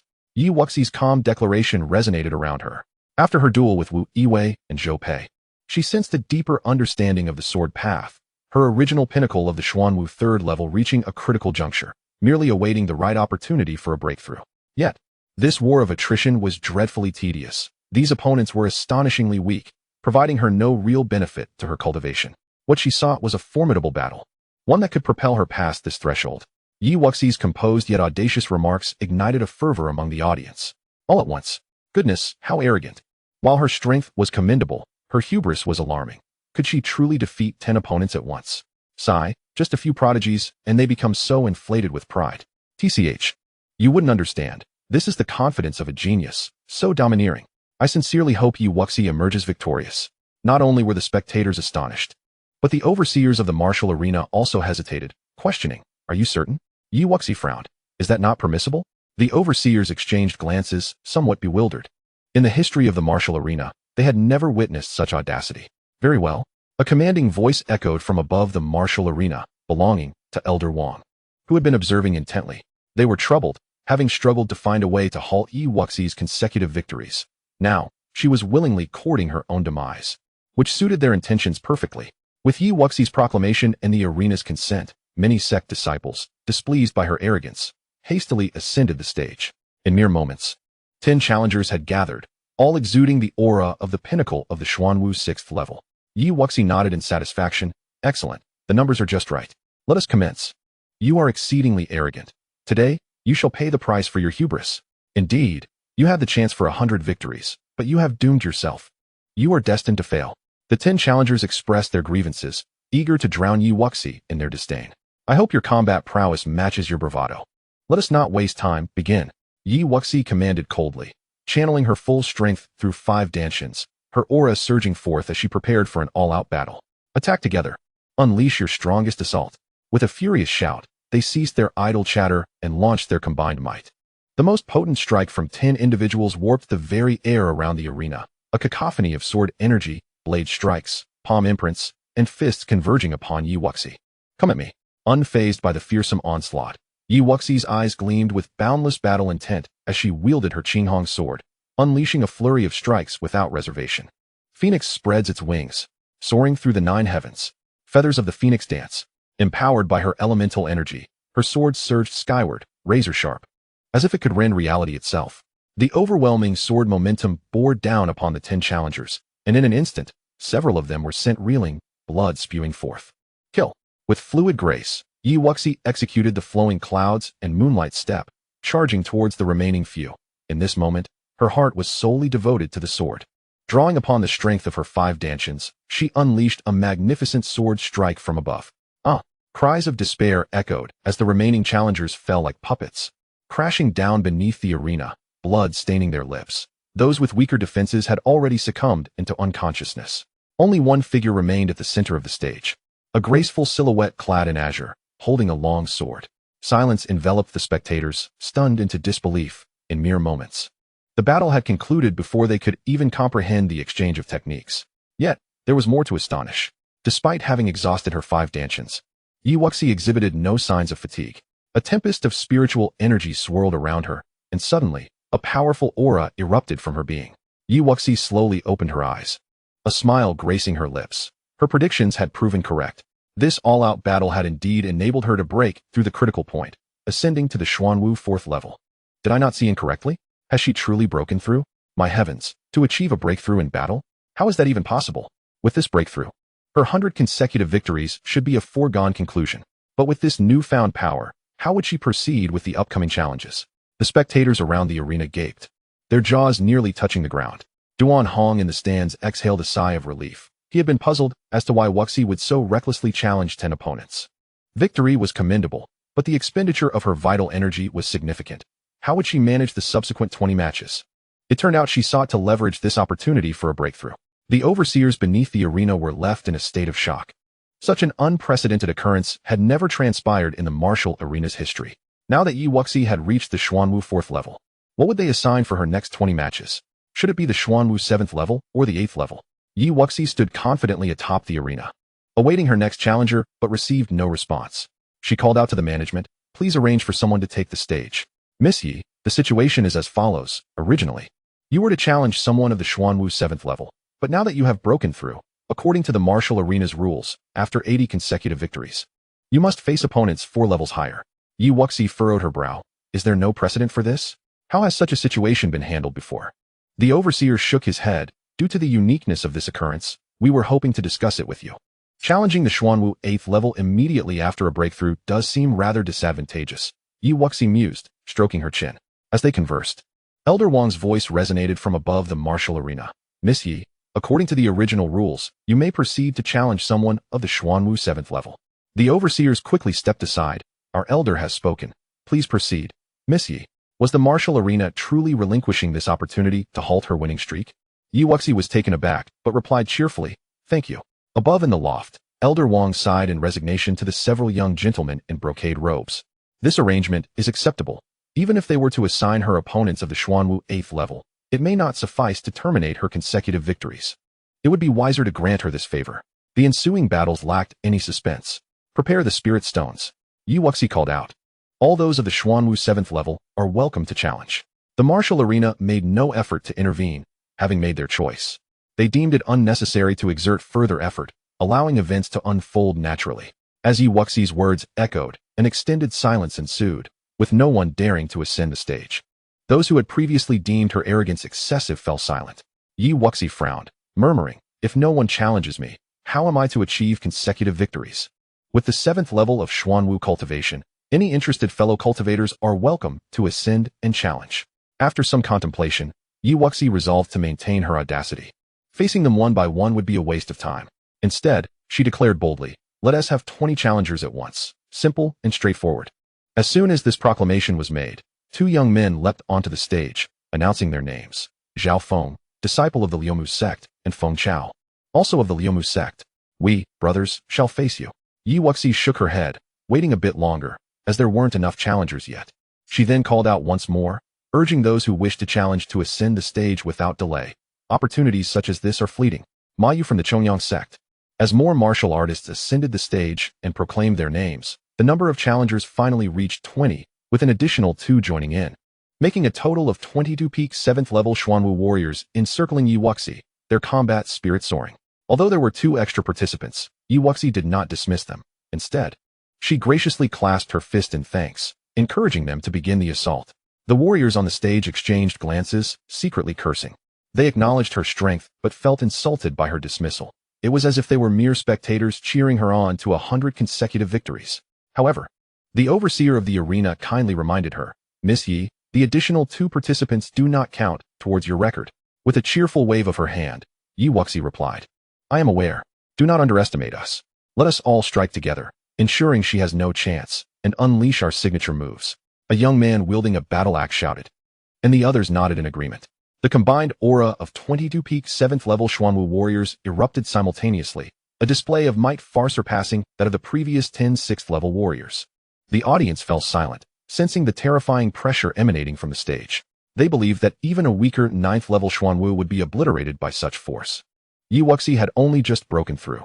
Could she truly withstand this onslaught? With a fervent spirit ignited within her, Yi Wuxi decided that in this final match, she need not hold back. A swift conclusion was all that was required. Channeling her energy through her 5 Dantians, with each swing of her sword, opponents were sent flying off the stage. Before long, only 10 remained on the battlefield, all disciples of various esteemed sections. "Everyone, for the final strike." A disciple from the Liumu sect shouted. In an instant, a new wave of overwhelming attacks surged toward Yi Wuxi. In a blink, she moved like lightning, seemingly vanishing from sight. Xuan Yin Mountains, though her form was unseen, her voice and sword struck true. A sword beam, akin to a fiery phoenix, swept toward the 10, and a thunderous explosion echoed as they were all sent crashing backward, blood spewing from their mouths. One sword defeated 10. The onlookers gasped. Was this truly the extent of Yi Wuxi's formidable prowess? As she executed this earth-level sword technique, Yi Wuxi returned to her original spot, her energy surging. no longer displaying her previous calm demeanor, yet victory was all that mattered.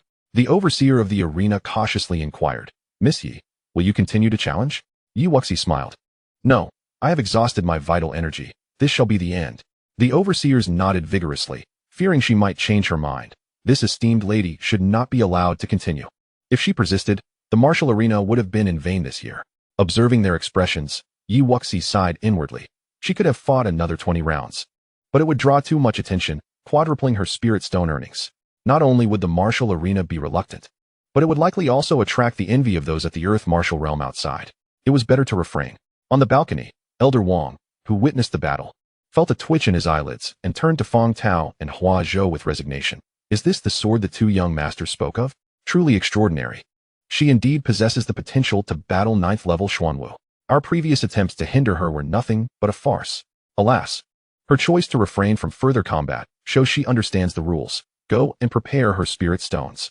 The overseer responsible for recording the results stated, "Miss Yi, your record stands at 100 matches, and your reward for 100 consecutive victories is 30,600 mid-grade spirit stones." Yi Wuxi's eyes brightened as she cheerfully inquired, "My companions and I also placed a wager on the consecutive victories. What of that stake?"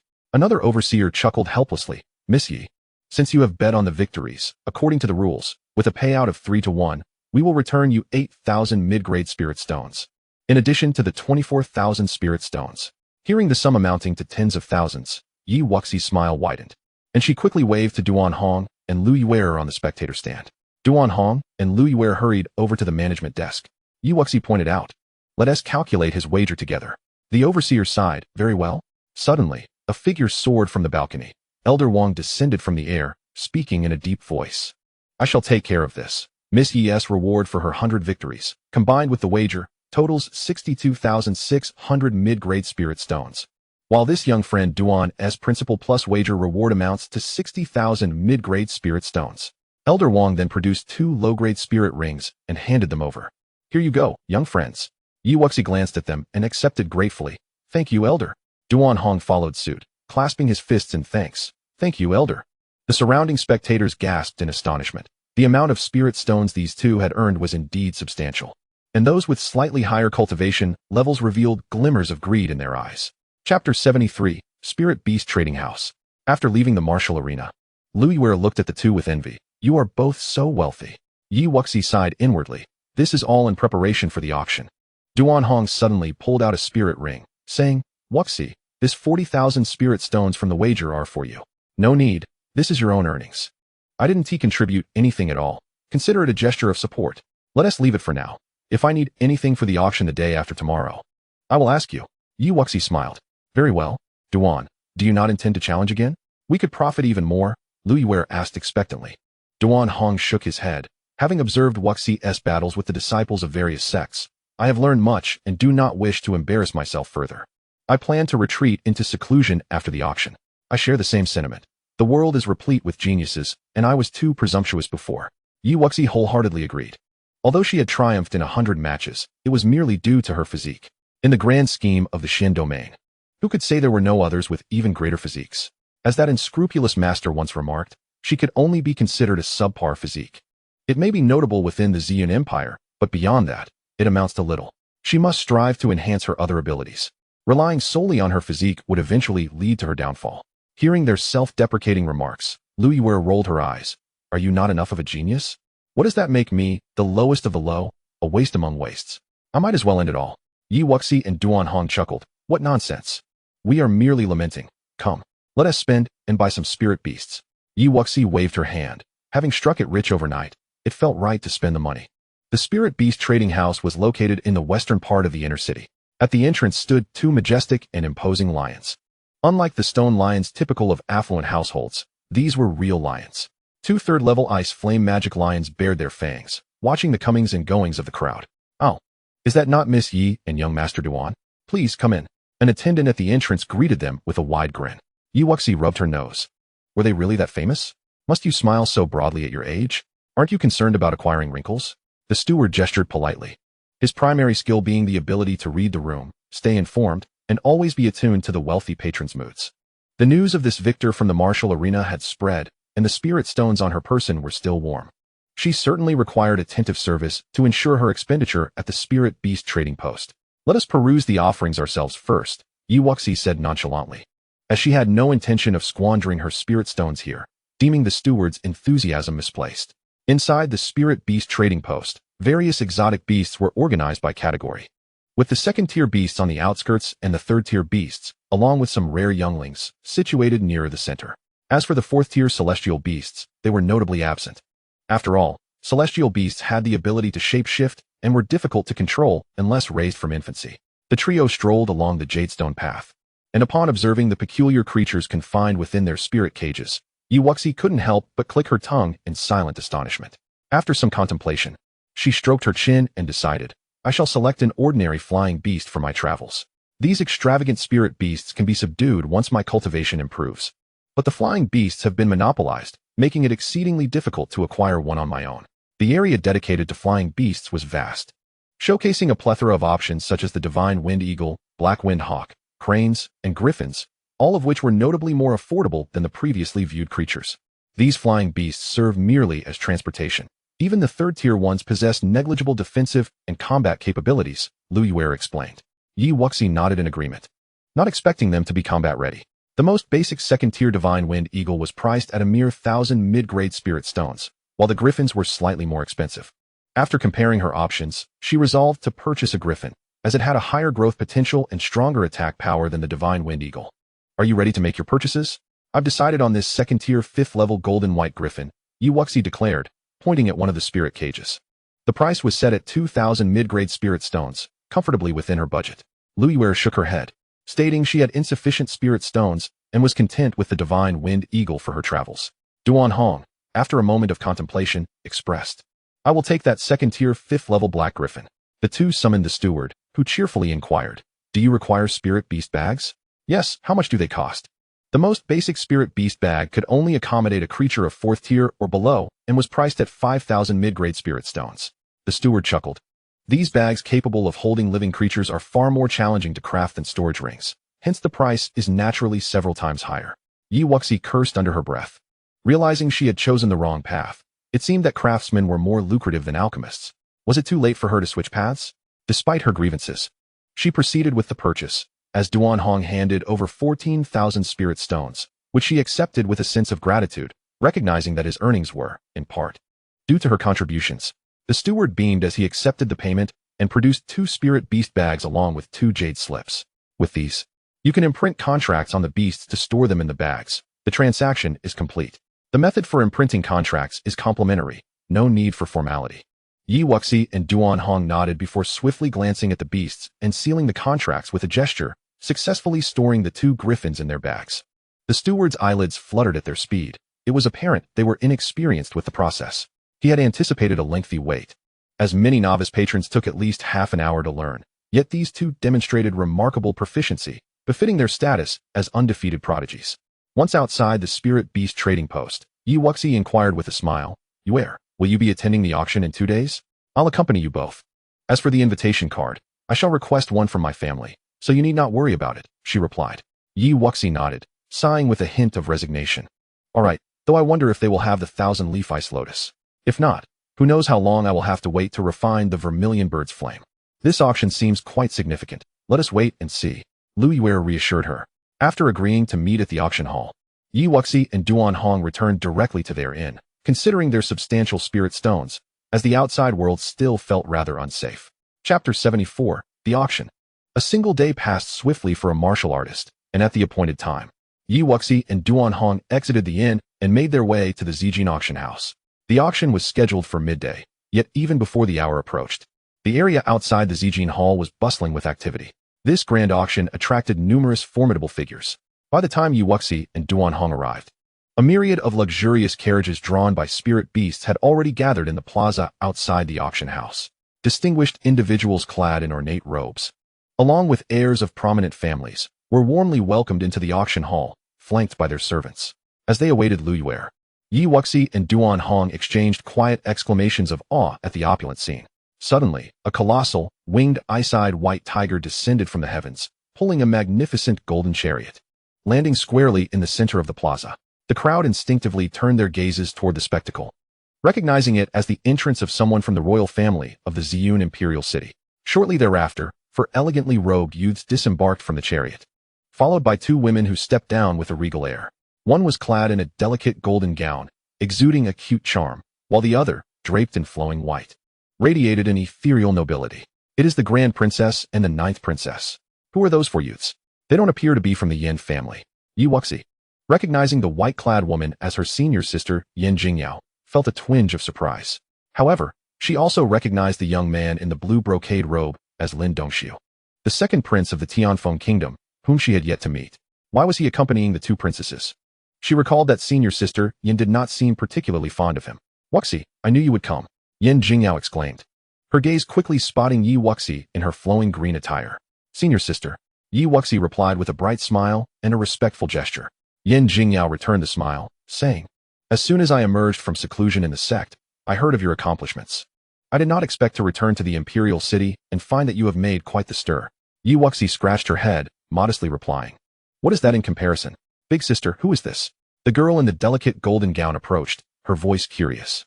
Yin Jingyao's demeanor shifted slightly, and rather than warmly introducing her sister, she turned to Yi Wuxi.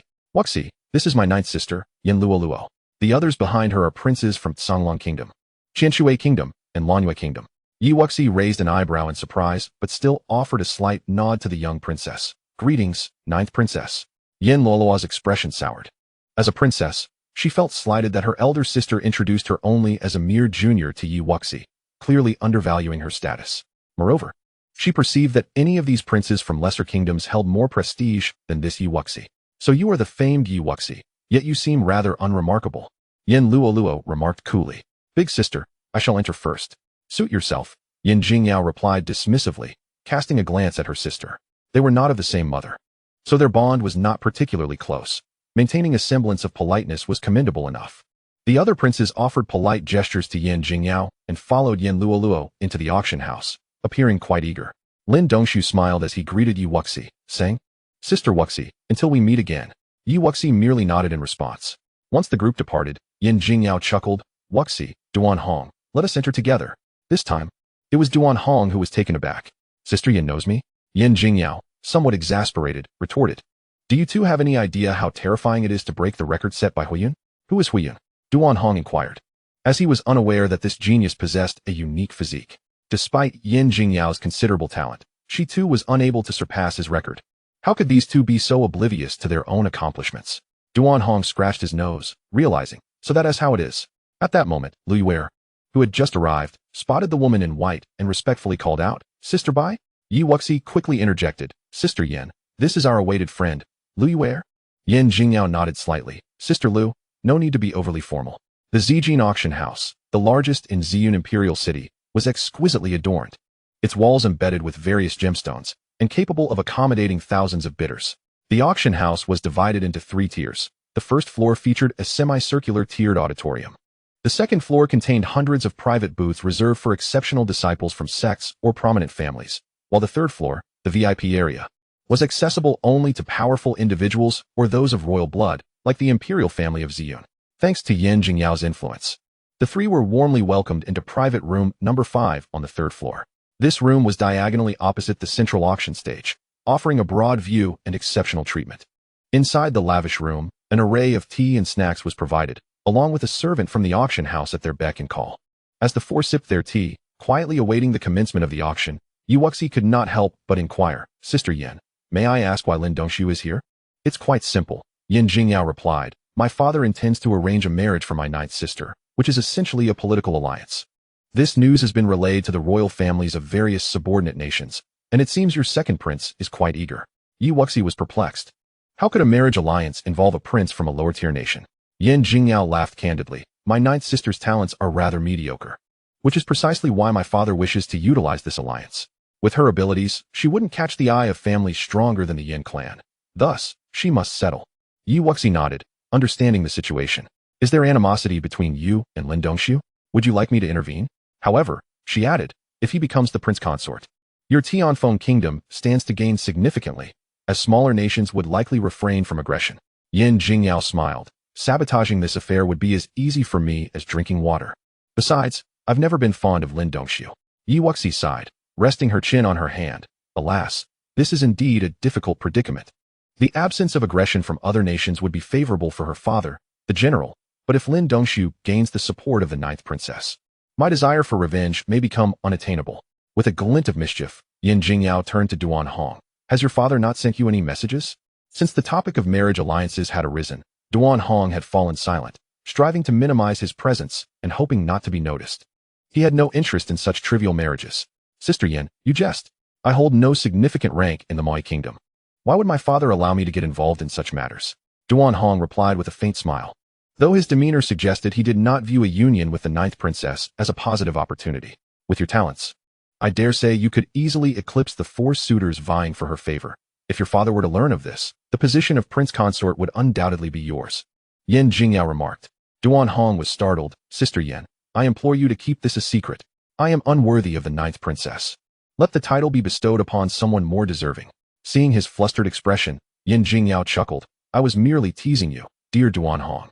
Your talents are far too valuable to relinquish to the ninth princess. If anyone is to become a prince consort, it should be a grand one, shouldn't it? Yi Wuxi and Lu Yuer exchanged amused glances, realizing that Duan Hong was indeed quite popular, as he had garnered much attention. Under the scrutiny of several women, Duan Hong nearly choked on his tea. Do you truly believe I am a pampered pretty boy living off others? Ha! It was just a jest. Why so serious? Junior brother? With a dramatic sigh, Duan Hong lamented. I beseech you all, please refrain from teasing me. I shall return home and devote myself to diligent training, vowing to become a better person and never emerge again. Who can endure being labeled a pretty boy? Suddenly, the central auction stage began to rise, elevating Tianfeng high, revealing a graceful woman clad in a white dress who gracefully descended from behind the curtains to stand at the center of the stage. The 4 of them focused their attention through the grand windows. This is Bai Ling. Do not underestimate her, despite her youth. She is a formidable figure at the earth level, possessing exceptional talent. Even I cannot claim to surpass her, Yin Jingyao explained to the others. Is she related to Bai Zhe, the auction house manager? One asked. Yin Jingyao shook her head. The Zijin Hall has an extraordinary background. The Bai family's connections are likely considerable. My father once investigated, but to no avail. Standing at the center, Bai Lingyer smiled gently, first explaining the auction rules and some introductory remarks before announcing. Today's auction features the 1,000-leaf ice lotus. Those willing to exchange it may gain priority in bidding. As she spoke, Bai Lingyer glanced casually toward the private room where Yi Wuxi and the others were seated. Yin Jingyao, somewhat astonished, turned to Yi Wuxi. Is the 1,000-leaf ice lotus what you seek? My master asked me to enlist the auction house's assistance in locating one. I didn't expect it to garner such respect. Yi Wuxi replied with a smile. Yin Jingyao, somewhat speechless, remarked, You truly have no idea of the status of a royal-level alchemist?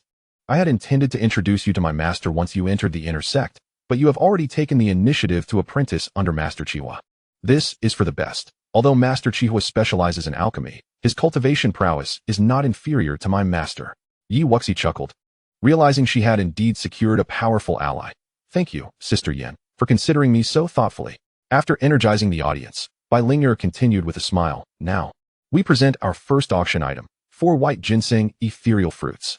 These spiritual fruits can allow Earth Martial Realm practitioners to enter a state of profound comprehension for 2 hours. I need not elaborate on their worth. The starting bid is 5,000 mid-grade spirit stones, with each subsequent bid not less than 100 mid-grade spirit stones. 5,100 mid-grade spirit stones. 5,500 spirit stones. 6,000 mid-grade spirit stones. As Bai Lingyer finished speaking, numerous bidders raised their white crystal cards to begin the auction. Yi Wuxi's expression shifted. This was indeed an upgraded version of the Baiyu spirit fruit, worth a considerable amount. Lu Yuer whispered, isn't it? Now do you see the value of the 10 Bai Ling fruits we previously fought for? However, since these were primarily beneficial for Earth Martial Realm practitioners, they held little use for them at the moment. Most of the bidders were talented disciples from the Earth Martial Realm, as those with average gifts would see little benefit from consuming them. 7,000 mid-grade spirit stones. Yin Jingyao unabashedly raised her white crystal card, the number 7,000 prominently displayed. Upon seeing this, the room fell silent, as none of the Earth Martial Realm practitioners dared to compete with this grand princess for the item. 7,000 spirit stones once. 7,000 spirit stones twice. 7,000 spirit stones thrice sold.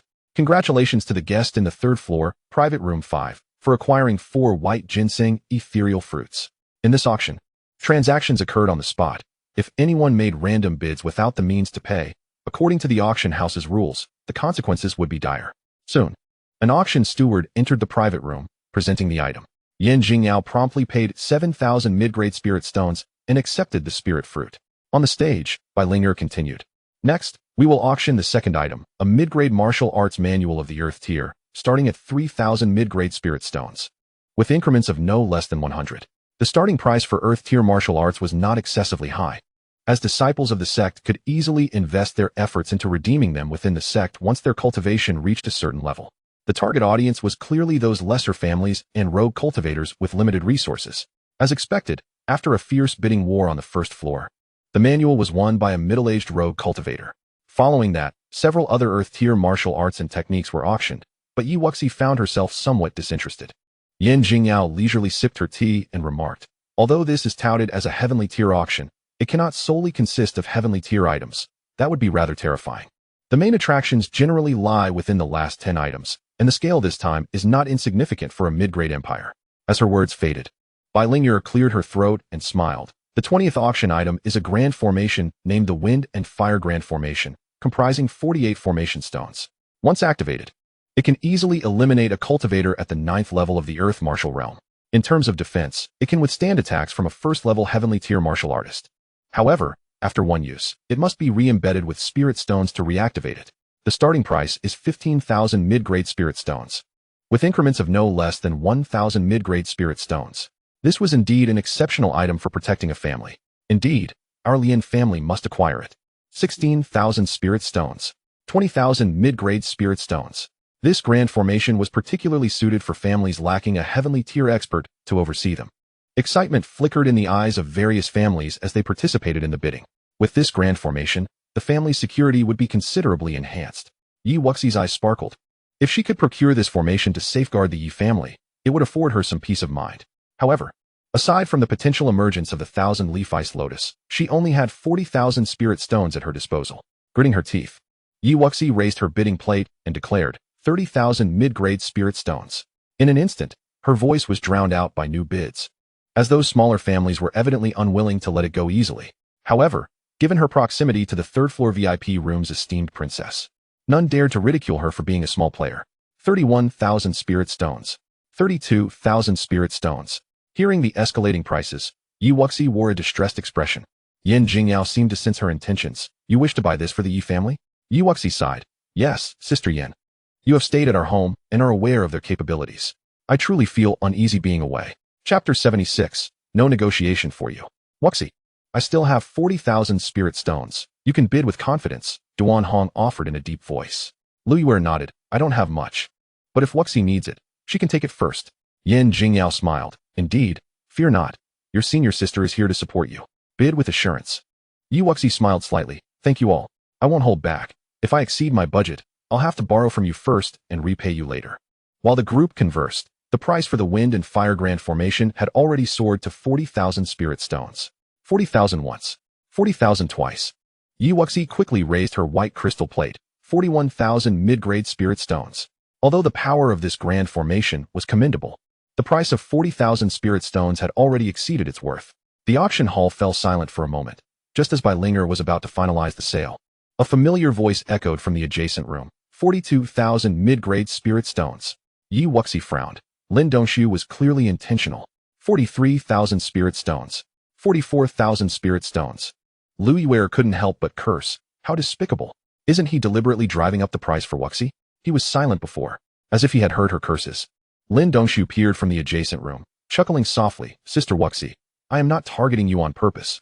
I am genuinely interested in this item. Yi Wuxi smirked. Oh, is that so? Then let us compete fairly. I also quite fancy this item, and I hope the second prince won't take offense. Lin Dongshu smiled gently. Of course. Sister Wuxi, just focus on the bidding without unnecessary worries. With that, he returned to his seat. Yin Luoluo raised an eyebrow. Are you certain she is determined to obtain this item? Lin Dongshu replied confidently. Her Yi family lacks any formidable experts. She should win the bid. The princess snorted. You all raised the price for this princess. I won't let Yi Wuxi have it so easily. Yin Luoluo sneered. The other young men in splendid robes exchanged helpless glances, their expressions filled with resentment towards Lin Dongshu, wondering why he provoked the 9th princess against Yi Wuxi, dragging them into the fray. The prince of the Blue Moon Kingdom cautiously interjected. 9th princess, The current price is already quite high. If she backs out, it will be challenging for us to secure it with our finances. Yin Luoluo frowned. You are all princes. Can you not afford this amount of spirit stones? The Blue Moon Prince scratched his nose. Our lower-tier kingdom mostly has inferior spirit veins, if you calculate the royal family's finances. We cannot even compare to these families in the imperial city, let alone being mere minor princes with limited authority. The key issue was that he did not wish to spend money for this willful ninth princess. The others, realizing his reluctance, quickly chimed in. Princess, if we fail, we can just pool our resources together. That sounds better. 45,000 mid-grade spirit stones. Wuxi raised her bidding plate once more. 46,000. 47,000. 48,000. With each of Wuxi's bids, different voices from the adjacent room echoed with counteroffers. Wuxi's smile widened. This was splendid. No one below dared to voice their bids. Evidently, the two private rooms on the third floor were locked in a contest, a celestial battle that they could not partake in. What is Yin Luoluo doing? Yin Jingyao squinted in displeasure. If it was initially Lin Dongshu's targeting, now those princes were also raising the price. She could not believe they were genuinely interested without Yin Luo's directive. Sister, it's fine. If they want to scheme against me, they must see if I comply. Wuxi displayed an innocent smile. Soon, the bidding for the Wind and Fire Grand Formation reached an astounding 58,000 spirit stones. 59,000 spirit stones. Wuxi shot a provocative smile towards the adjacent room before settling back down. Ninth princess, isn't that enough? A prince from the Songlong kingdom cautiously inquired. What do you mean enough? With my elder sister here, I am not worried about her affordability. You all continue to bid. With that challenging gaze, Yin Luoluo could hardly contain herself, sternly instructing the others. The Blue Moon Prince awkwardly nodded towards Yin Luoluo before gesturing to the others. I was unaware there would be an auction when I came out, so I did not bring many spirit stones. Please do not mind me. After all, this was suggested by Brother Lin. He should place the next bid. The prince from Qinshui Kingdom said with a faint smile. Did we not agree to take turns bidding? It should be Brother Shi's turn. Lin Dongshu looked at the prince from Songlong Kingdom with a warm demeanor. Seeing the group deflecting responsibility, Yin Luoluo scowled. Shi Haolang. It's your turn. Shi Haolang's expression shifted, but he could only comply and raised his plate. 60,000 mid-grade spirit stones. However, his voice lacked the usual vigor. Wuxi poked her head out once more, grinning cheerfully. Indeed, esteemed princes, your prowess is remarkable. As I find myself lacking in spirit stones, I shall reluctantly concede this grand array to you all. On the auction stage, Bai Linger exhibited a look of excitement. The grand array had been auctioned for 60,000 mid-grade spirit stones, far exceeding their expectations. 60,000 mid-grade spirit stones. Once, twice, thrice. Bai Linger hastened her speech. Striking the final note, 60,000 mid-grade spirit stones sold. Congratulations to the guest in the VIP room number 4 on the 3rd floor for acquiring the Windfire Grand Array. From the moment Wuxi finished speaking, several princes wore despondent expressions. Yin Luoluo retorted with irritation. If you don't want it, then don't. If I can't have it. This princess is still in high spirits. Shi Haolang, with a mournful countenance, added, Brother Yin, Brother Lin, we had agreed to contribute 20,000 spirit stones each. Wuxi. Splendidly done. Yin Jingyao praised with a smile. Now, I need not borrow money from you. This simplifies matters. But wasn't Wuxi quite fond of that grand array? Lu Yuer whispered. Let's wait and see. Perhaps there are other treasures yet to come. Wuxi replied with a smile. Yin Jingyao, however, raised an eyebrow. What is the concern?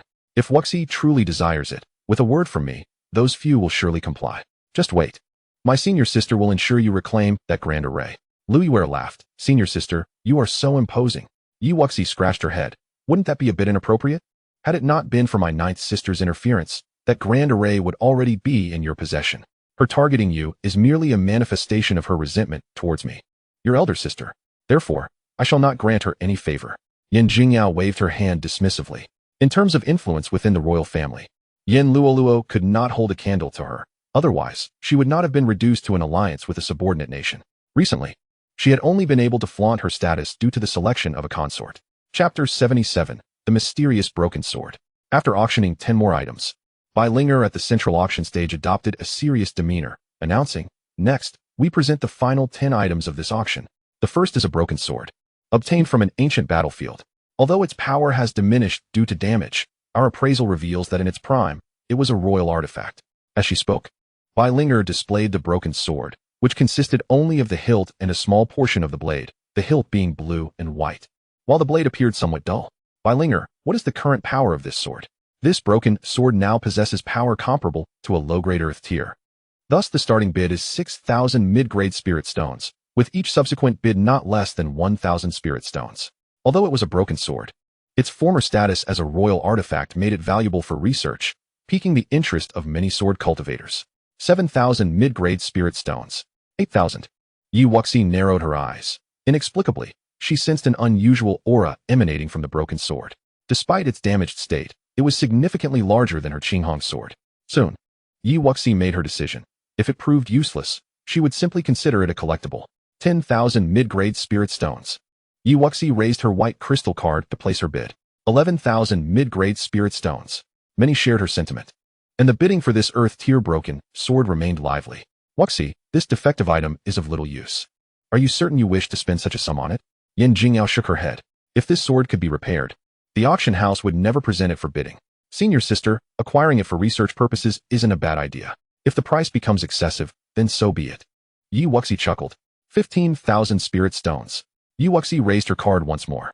Those wishing to buy it for research purposes shook their heads. For mere collection, it wasn't worth such a hefty price. Despite being comparable to a low-grade earth tier, the broken sword was utterly unusable. Linger quickly finalized the transaction, instructing the delivery of the broken sword. After Wuxi settled the payment, she held it in her hands for inspection, joined by Yan Jingyao and the others. This sword is indeed severely damaged, entirely unusable. The auction house truly knows how to profit. Selling such a defective item for over 10,000 spirit stones is akin to robbery, Yan Jingyao remarked, her lips twitching. Wuxi, however, remained unfazed. It's all right. It still holds collectible value. Her expression was calm, yet internally, she was stirred, for as she touched the sword, the little tree within her, which had long been dormant, began to stir inexplicably. Linger continued with a smile. Next, the second item is a heavenly tier secret technique. We cannot disclose its specific effects. The starting bid is 20,000 mid-grade spirit stones, with a minimum increment of 1,000. Excitement sparked in many eyes, including Yan Jingyao. Secret techniques were indeed rare treasures. Far more valuable than martial skills. Even the Tanjin Sect could hardly produce many. Unlike martial skills, secret techniques generally provided a temporary boost to a warrior's cultivation or combat power, albeit usually with side effects. 25,000 spirit stones. 30,000 spirit stones. The previously silent guests from the third-floor VIP room began to bid. Secret techniques were in demand even among sections. Wuxi turned to Yan Jingyao, senior sister. Aren't you placing a bid? Yan Jingyao shook her head. Those bidding just now are the leaders of several sixth-grade sects. Even I, as a royal princess, cannot compete with them. But didn't you mention our sect's limited resources? Why haven't we seen any fifth-grade sects participating? Patience, Yan Jingyao smiled. Just as she spoke, familiar voices echoed from adjacent private rooms. 50,000 mid-grade spirit stones. Xianxiaaudiobooks? Wuxi inquired curiously, spotting the figure at the window of room 7. It was indeed Xianxiaaudiobooks alongside a charming woman in her 30s. Yan Jingyao's eyes narrowed, quietly explaining, that is Su Muqin, the leader of the Xuan Sect, known as the Fairy of the Red Dust. Wuxi nodded. It seemed Zhang Xiaoyu's identity was not simple, explaining the deference shown to her by others. But where is our sect leader? Perhaps in secluded cultivation. The Liyuan sect hasn't sent anyone either. With the Xuan sect's master present, no one could contend. And the heavenly tier secret technique ultimately fell into Zhang Xiaoyu's possession. Linger cheerfully announced, the third item is a drop of early-stage 4th-grade Qi Jiao's essence blood, suitable for fire attribute warriors to refine. The starting bid is 15,000 mid-grade spirit stones, with increments of no less than 1,000. A single drop of essence blood held little value. Qi Jiao was not particularly rare. Many attendees displayed a lack of interest. A single drop would hardly benefit their bloodlines. 20,000 mid-grade spirit stones. 21,000. Unexpectedly, Duan Hong, who had been relatively quiet, suddenly expressed interest, raising his card to bid 25,000 mid-grade spirit stones. Yan Jingyao looked over curiously. Senior sister, I must caution you. Although this drop of essence blood has limited effects, being 4th grade, its energy is quite volatile. With your current cultivation, you may not be able to refine it. Thank you for the reminder, senior sister Yan. If the price is reasonable, I shall acquire it for future use. Duan Hong smiled. Yan Jingyao shook her head in exasperation. It seemed he was perpetually drawn to acquiring seemingly useless items, as if he had an abundance of spirit stones to spend. Wuxi, however, was not surprised. She had her suspicions about Duan Hong's physique, and this item might indeed be of significant benefit to him. After some bidding, The drop of essence blood was ultimately secured by Duan Hong for 30,000 mid-grade spirit stones, following the auction of several celestial-grade items. The most expensive among them was undoubtedly the Heavenly Spirit Pill, which granted peak Earth Martial Realm practitioners a 50% chance of ascending to the Heavenly Martial Realm, fetching an astonishing price of 150,000. Wuxi couldn't help but marvel at the value of alchemists, only to receive an unyielding eye roll from Yin Jingyao. The leap from the earth to the heavenly level was a qualitative one. Many individuals spent their entire lives unable to touch that realm. In the Ziyun Empire, those who reached the heavenly level were regarded as formidable experts, and an enhancement of 50% probability was enough to drive anyone to madness. Bai Linger smiled as she announced the final highlight of the auction, a water elemental essence crystal, starting at 40,000 mid-grade spirit stones. 50,000 mid-grade spirit stones. Su Mukin, the leader of the Xuan Sect, immediately raised the bid by 10,000 spirit stones. The crowd's expressions tightened, hesitating to call out a bid, for this red dust fairy was not someone to be trifled with. 60,000 mid-grade spirit stones. A voice from the last private room on the third floor showed no fear of the sect leader and boldly raised the bid by another 10,000. 70,000 mid-grade spirit stones. After the red dust fairy raised the price, a cold smile appeared on her face. Blackwater King, do you think you can compete with me? Are you tired of living? 80,000. The Blackwater King was unfazed by her intimidation and continued to bid. Curious, Wuxi inquired, what is this essence crystal? Yin Jingyao replied with a smile, don't ask. This item is still far beyond our reach. It is something only those at the kingly level would utilize. The red dust fairy has yet to attain that status, yet this item would be immensely beneficial to her. Although the Blackwater King is a rogue cultivator, he is a formidable martial king and not easily intimidated by the Xuan Sect's reputation. 90,000. The red dust fairy's expression soured as she glared. 100,000. The Blackwater King scoffed. You think you can intimidate me? That little girl has the 1,000-leaf ice lotus. The priority bidding still stands, right? Wuxi's heart leaped with joy. The 1,000-leaf ice lotus had finally made its appearance, but this essence crystal seemed incredibly precious. Bai Linger smiled. At our Zijin auction house, our words hold weight. If the Blackwater King truly possesses the 1,000-leaf ice lotus, this essence crystal will be yours, but you still need to pay 100,000 mid-grade spirit stones. The Blackwater King agreed without hesitation, no problem. Afterward, he provocatively glanced at the red dust fairy, who, with a flick of her sleeve and a cold laugh, departed with xianxiaaudiobooks. The auction concluded, and Wuxi considered herself to have made a modest gain.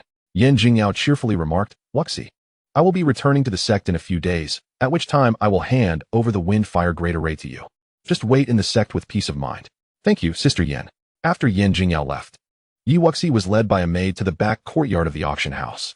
Bai Nan and Bai Linger awaited her. Bai Linger appraised her with a smile.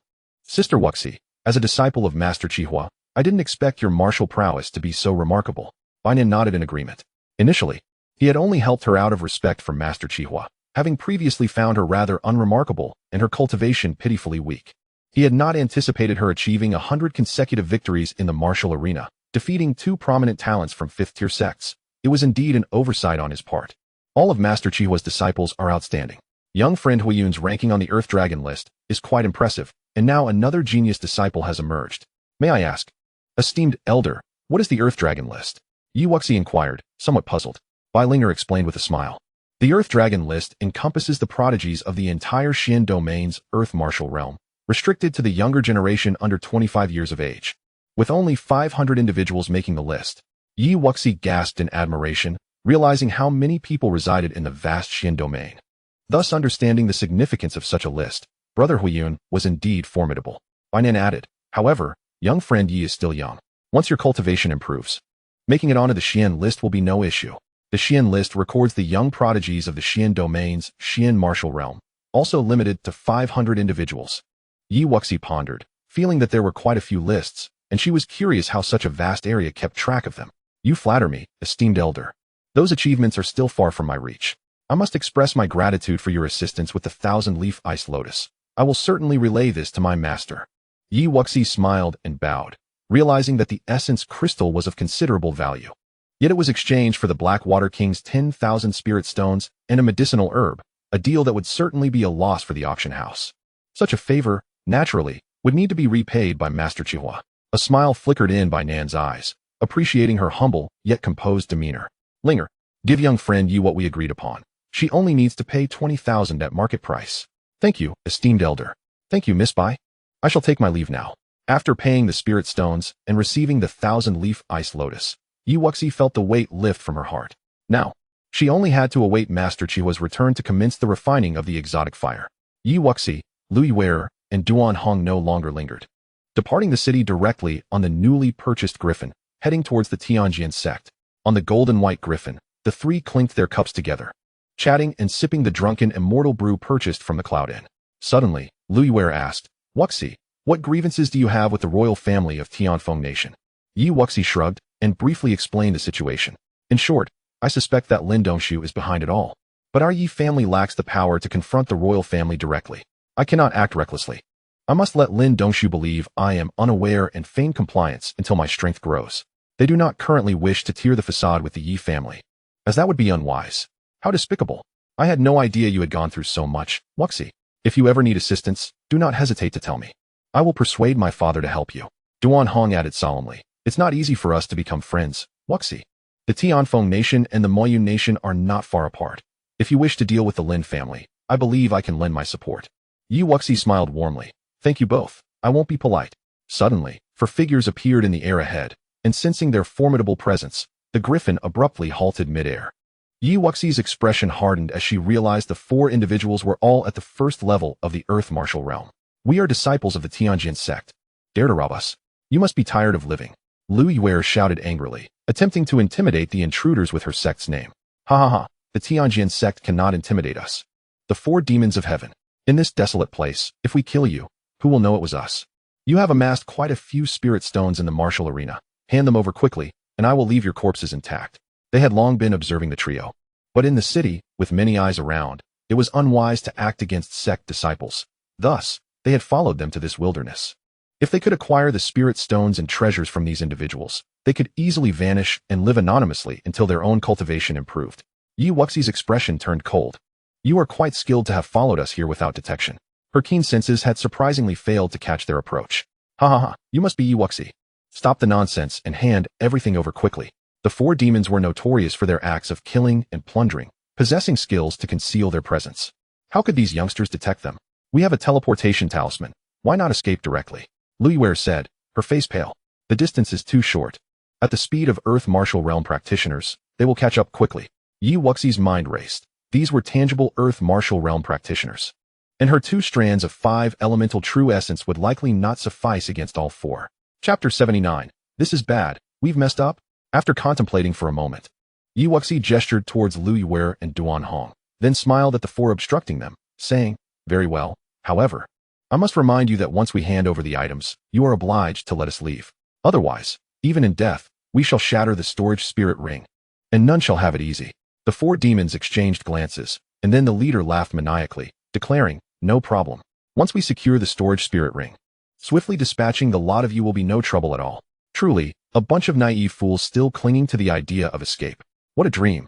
With a faint smile, Wuxi replied, then simply send 2 of your members to collect it, while the others should retreat a good distance. Otherwise, we cannot assure our safety. The 3rd and 4th members moved back, and once Wuxi could no longer see them, she waved the ring in her hand and smiled.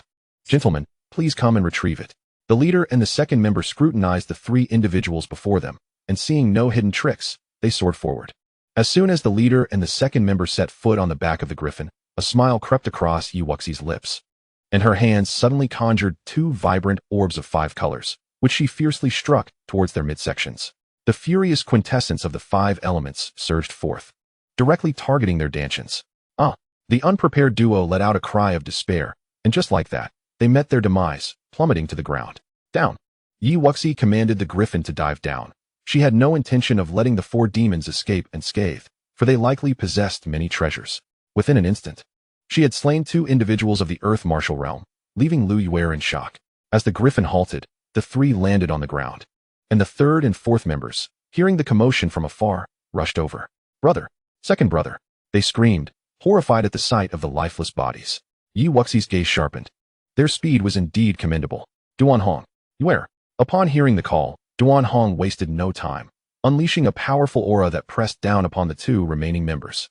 The 4 demons typically dealt with scattered cultivators and had never encountered such a potent energy. Under the overwhelming pressure, they froze momentarily. What is happening? The low-grade Earth-tier shadow sword appeared in Yi Wuxi's hand, her expression calm. Seizing the moment of their hesitation, she channeled her 5 Dantians and unleashed a strike. Cloud hidden. Phoenix cry. With the elegance of stepping on flowing clouds, Yi Wuxi moved with the swiftness of lightning, appearing directly before the third member. Her magnificent sword light descending with fervor. A crimson mark appeared on the third member's neck, his eyes wide with disbelief. He hadn't even had the chance to retaliate before collapsing lifelessly. At the same time, Duan Hong felt a surge of vitality igniting within him, launching himself into the air and striking down at the fourth member. Heavenly Seal. Oceanic waves. Lu Yuer's blue energy surged forth, following up with a grand sword strike aimed at the fourth member. However, their timing was slightly slower than Yi Wuxi's, allowing the fourth member to react just in time, hastily conjuring a barrier of true essence. Although he managed to mitigate some of the damage, he was still significantly wounded but remained alive. He's not dead. Duan Hong, pale-faced, landed on the ground and realized the gravity of the situation, quickly retreating with Lu Yuer. The fourth member retrieved a pill, consuming it as he hovered in midair, roaring, "I will have you dead. Run." Having failed to slay the fourth member with their attack, Lu Yuer cried out anxiously, "This is a disaster. You all must escape." Yi Wuxi commanded, gritting her teeth as she hastily took out several recovery pills and swallowed them. Fortunately, her recent breakthrough meant she could utilize her Earth-tier sword techniques without exhausting all her energy. Lu Yuer stomped her foot, abandoning the thought of sending a teleportation talisman. "None of you shall escape." The fourth member growled coldly, unleashing a torrent of true essence power from his palms towards the trio. Duan Hong positioned himself protectively in front of Lu Yuer, summoning a top-tier Xian spirit sword, infusing it with pale red energy. Wrath of the Flame God. The red sword aura slashed against the 2 palm strikes, but the true essence power of someone at the Earth Martial Realm was not so easily countered. With a thunderous roar, Duan Hong and Lu Yuer were sent flying, blood spurting from their mouths. Yi Wuxi swiftly deflected one of the attacks with her sword and retreated rapidly, witnessing the scene with Duan Hong and feeling her teeth clench in frustration. "Fourth member, I'm not playing with you any longer. Farewell."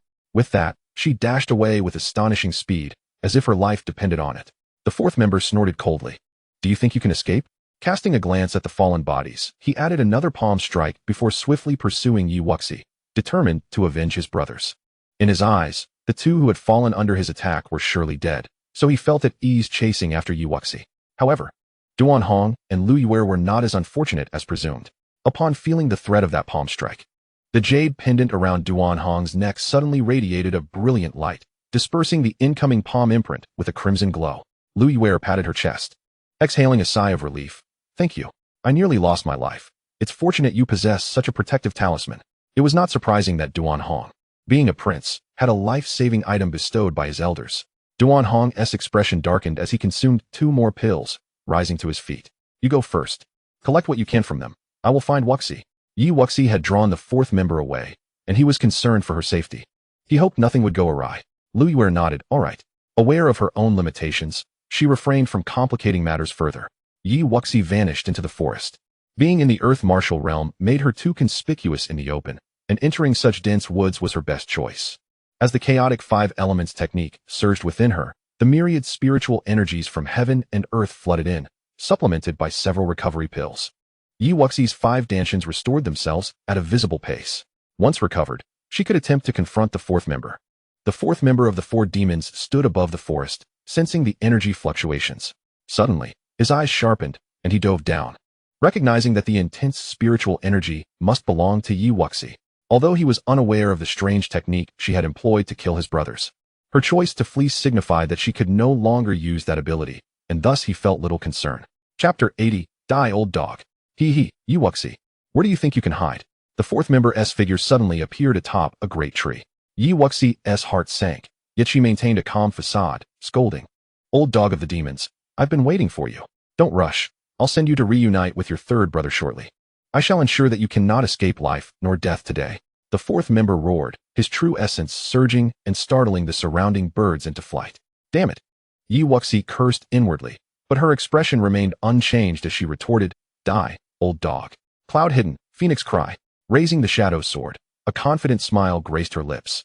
The fourth member, poised for a grand display, noticed a flicker in Yi Wuxi's eyes. This technique was the very one that had slain his third brother. She could still wield it. In a flash of thought, he retracted his offensive and instead conjured a protective barrier of true essence in front of him. A technique capable of killing his brother was not to be underestimated. Wuxi chuckled, fool.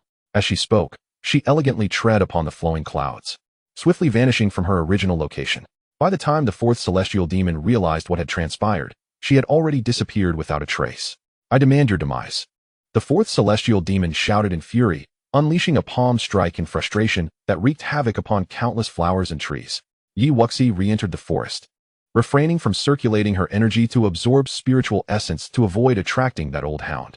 However, her true energy had only recovered halfway, rendering her incapable of wielding her sword techniques effectively.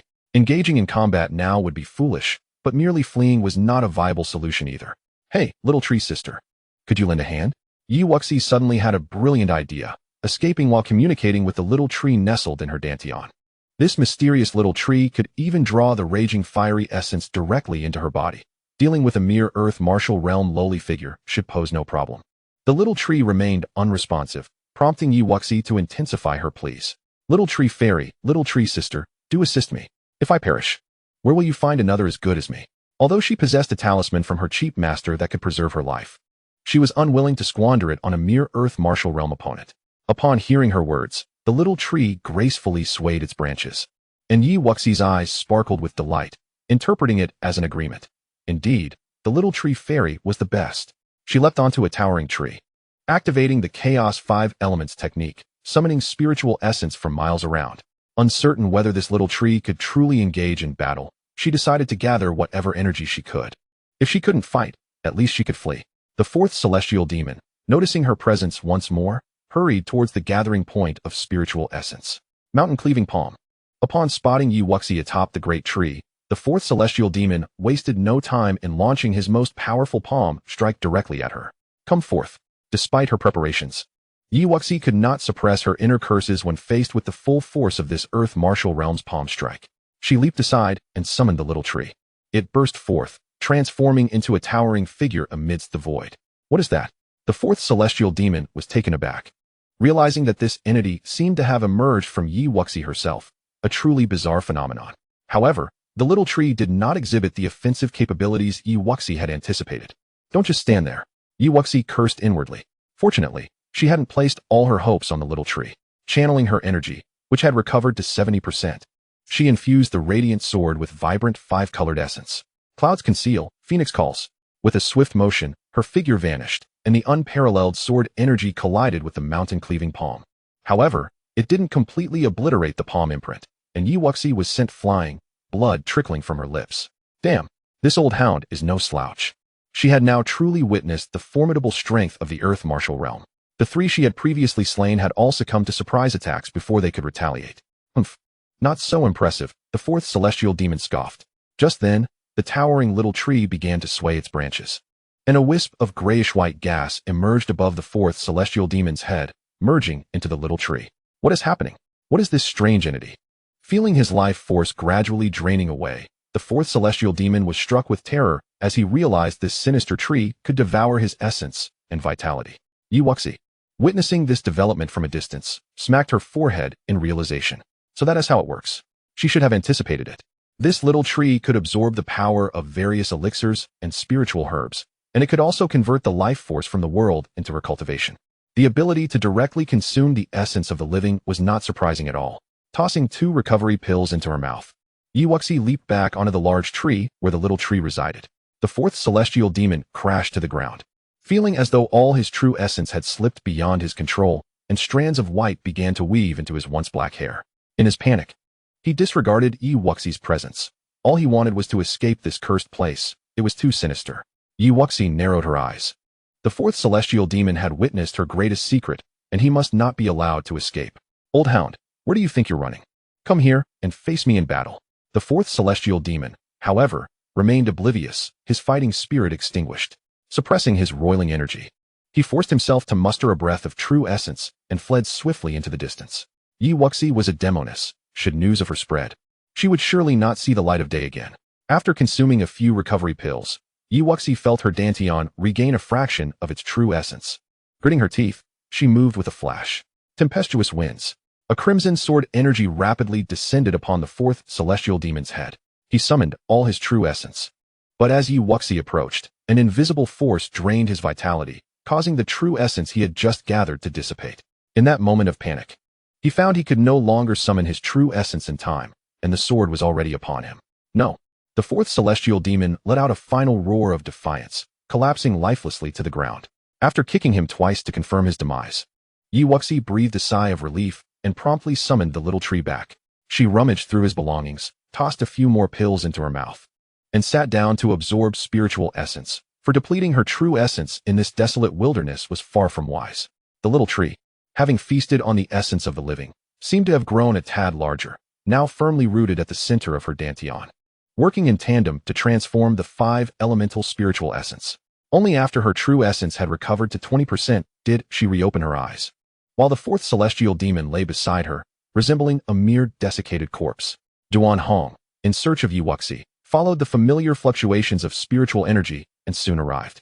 Chapter 81. Fusion of sword techniques. After delivering another kick to the fourth celestial demoness corpse, Yi Wuxi noticed Duan Hong's figure materializing. "Brother Duan, what brings you here?" Duan Hong glanced at the lifeless body on the ground and shook his head.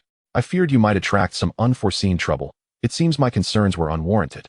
Yuer has already departed. Let us return as well." Yi Wuxi nodded in agreement, and the two of them mounted the griffin, heading back to the Sky Sword Sect. Fortunately, their journey encountered no further complications. However, due to the delays, their return to the Sky Sword Sect was not until the following day. After handing over the possessions of the other 3 to Yi Wuxi, Lu Yuer retired to her own quarters to cultivate. Once back in her room, Yi Wuxi examined the fourth celestial demon's spoils and couldn't help but sneer. What a farce this 4 heroes is. Such meager wealth.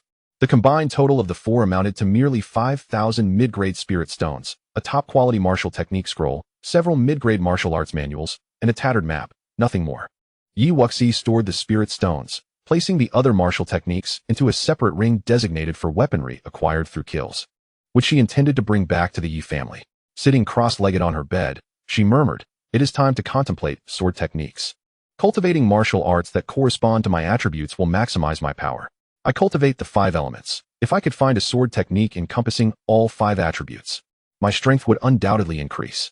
Yet, as her chief master had mentioned, the inheritance of the 5 elements Dao body was rare, making the quest for a 5-attribute sword technique exceedingly difficult. However, Wu Yiwei's self-created blade technique had indeed provided her with considerable inspiration. Lacking a traditional inheritance, she could entirely create a sword technique that harmonized with her own attributes. Although the Fengwu Jiuxiao sword was powerful, it ultimately belonged to the fire element and did not seamlessly integrate with her 5 elemental true essence. Perhaps she could experiment with fusion sword techniques. Determined, Yi Wuxi set off towards the martial arts pavilion. In the sword technique pavilion's swordsmanship area, Yi Wuxi surveyed the shelves with intent, seeking a water-based sword technique to experiment with today. "You shall do."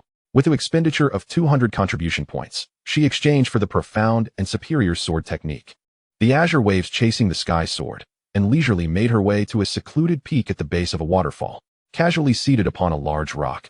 She listened to the sound of flowing water, immersing her spirit in the newly acquired sword technique. The azure waves chasing the sky sword comprises 3 forms. The first form, torrential descent, features swift and forceful sword moves, striking with the intensity of a waterfall cascading down 3,000 feet. The second form, chasing waves and flying flowers, presents an elusive sword play, akin to gentle rain nourishing the earth. Though as soft as flowing water, it conceals boundless power. The third form, azure wave strangling kill, unleashes a ferocity reminiscent of a tempest, each strike imbued with overwhelming force, attacking in an incessant torrent. Having etched the 3 forms into her mind, Yi Wuxi drew forth her Qinghong sword, wielding it in rhythm with the flowing water before her. As dusk deepened, the sword energy surged around the cliff base, the splashing water incessantly drenching her as her strikes quickened. For several consecutive days, Yi Wuxi remained at the cliff base, ultimately refining the 3 sword forms to a minor accomplishment. Yet she knew this was insufficient. On the 12th day, Yi Wuxi stood atop a massive boulder over the creek, gazing at the waterfall cascading downwards, and suddenly closed her eyes. The essence of fire embodies destruction, burning fiercely and consuming all, hence its formidable attacks. Conversely, the essence of water resides in gentleness, yet gentleness does not equate to weakness. The principle of using softness to conquer rigidity lies in the relentless flow of water. Just as the waterfall begins as a mere drop, gradually transforming into a river, it gains immense impact after plummeting 100 feet. This exemplifies the process of accumulation. The power of water building towards a release. The essence of water should embody softness and resilience, its attacks being supple yet potent, capable of breaking through all defenses. Suddenly opening her eyes, Wuxi's sword flickered, and she casually slashed towards the waterfall, unleashing a stream of sword energy.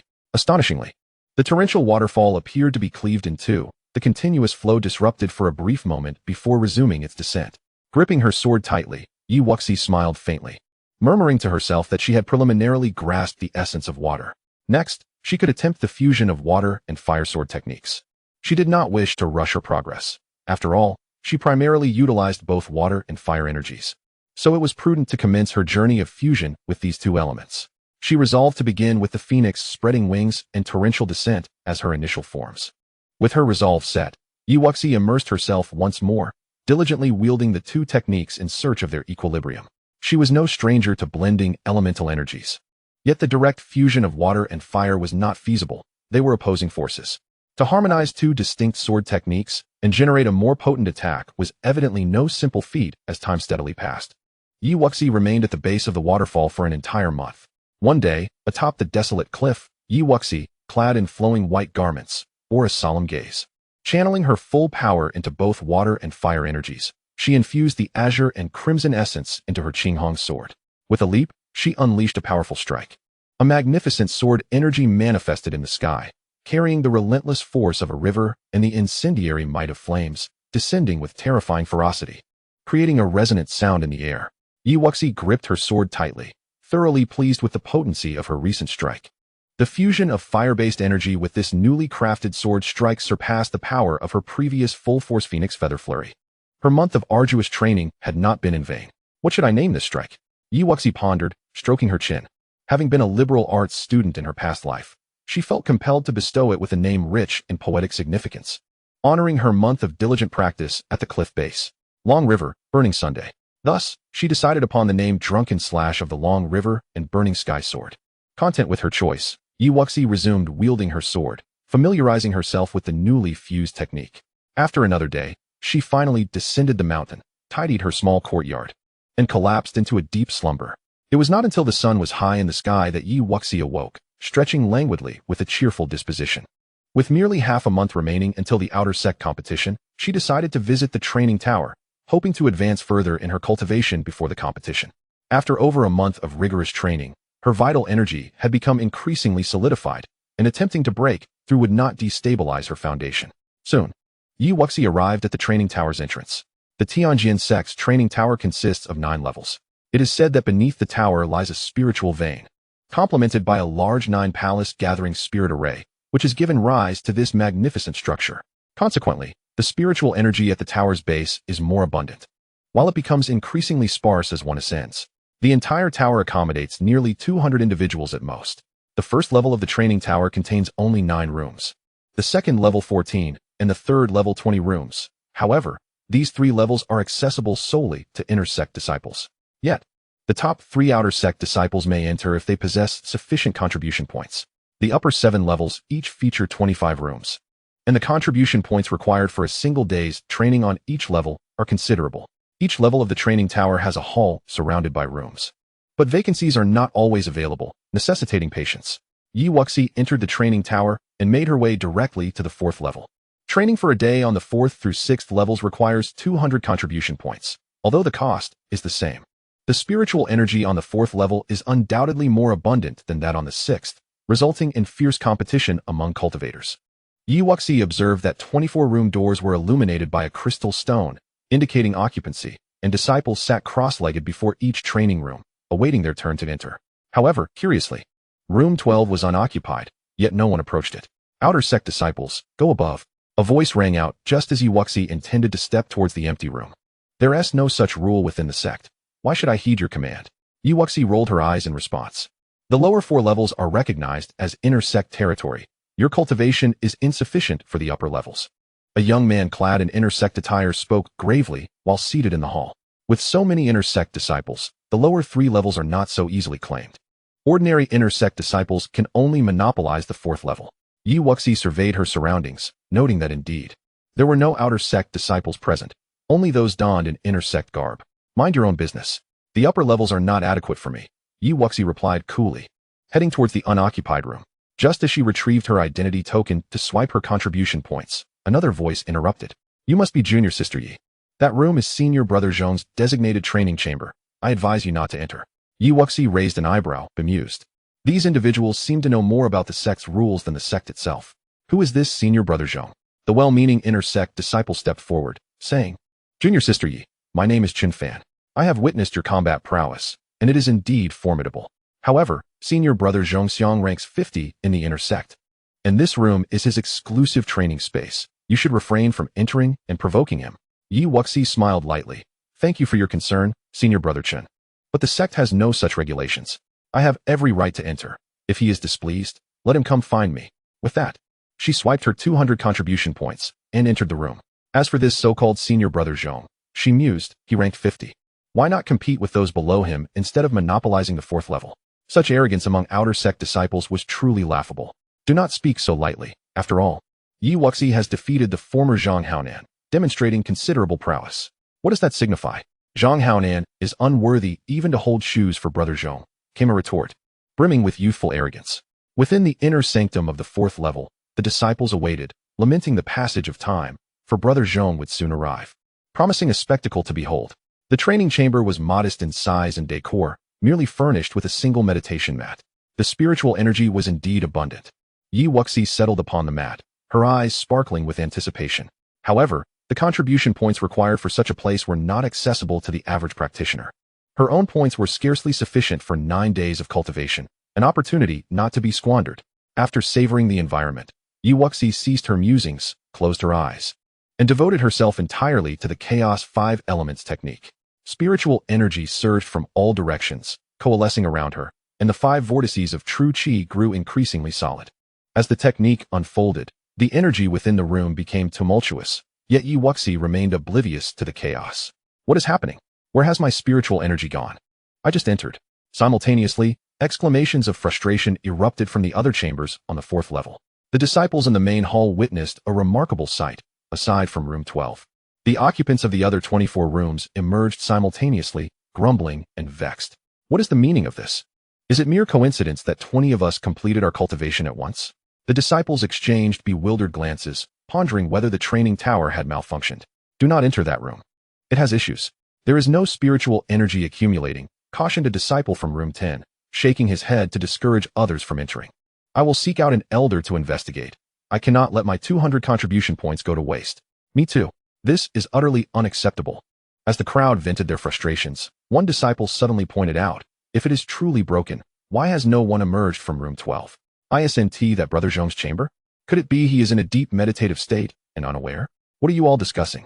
At the staircase's bend, a tall figure appeared before the gathered disciples. Brother Zhong, what are you doing here? Who is in there? The disciples who had just exited the training room were perplexed. Following their gaze towards the illuminated room 12, Zhong Xiang's expression darkened. Who is inside there, that my words are disregarded? That person is the outer sect's new champion, Wuxi. Did no one inform her of the rules? Zhong Xiang's visage darkened further. I had given her a warning.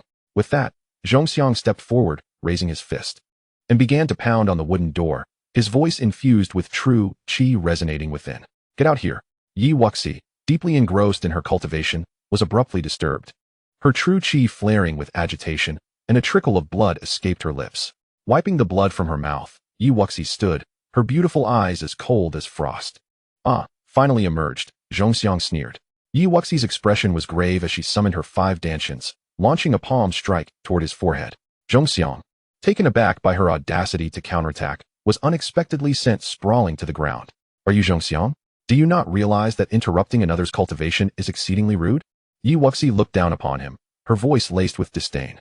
Seeking death, how dare you ambush me? Zhong Xiang, feeling humiliated, scrambled to his feet and drew his great sword, aiming it at Wuxi. Fear not. Today, I shall reduce you to nothing. Wuxi's lips curled into a cold smile as she unsheathed her Qinghong sword, ready to unleash a strike, eager to practice her newly acquired sword technique. Stop. Just as their attacks were about to collide, an authoritative voice resonated through the chamber. Elder Gu. Upon recognizing the newcomer, the disciples on the 4th level hurriedly bowed in respect. Should you wish to fight, do so elsewhere. This is a training room. and you must not disturb your fellow disciples. Elder Gu, clad in the garb of an inner sect elder, spoke firmly. Understood. Yi Wuxi's gaze sharpened, and she offered a slight bow. Chapter 83. An invitation to a life and death duel. After halting the confrontation between the two, Elder Gu proceeded to inspect each room. The formation on the 4th level is intact, and the array in each room is functioning normally. Are you certain there was no spiritual energy just now? After his examination, Elder Gu inquired with a stern expression. Yi Wuxi raised an eyebrow. No spiritual energy? The energy in her chamber had been quite ample, yet she chose not to argue. Accepting the situation as it was, there truly was none. We cannot possibly conspire to deceive you. The other disciples echoed, equally perplexed. Strange. You may re-enter, if issues persist. We shall address them then. Elder Gu, what about our contribution points? A disciple asked cautiously, having only just entered. Surely, these points cannot be lost without cause? Elder Gu surveyed the group, noting their earnest expressions. Before responding, the contribution points will be returned for now. Please present your identity jade tokens. Joy erupted among the disciples as they hastily retrieved their tokens. Yi Wuxi, feeling fortunate at the unexpected benefit, also produced her token.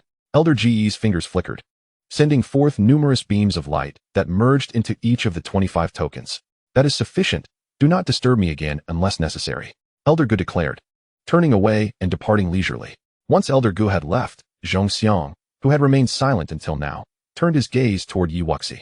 Do not think that just because you have taken a master and an alchemist, you are above others. In this sect, personal strength speaks volumes. Are you willing to engage in a fair duel with me?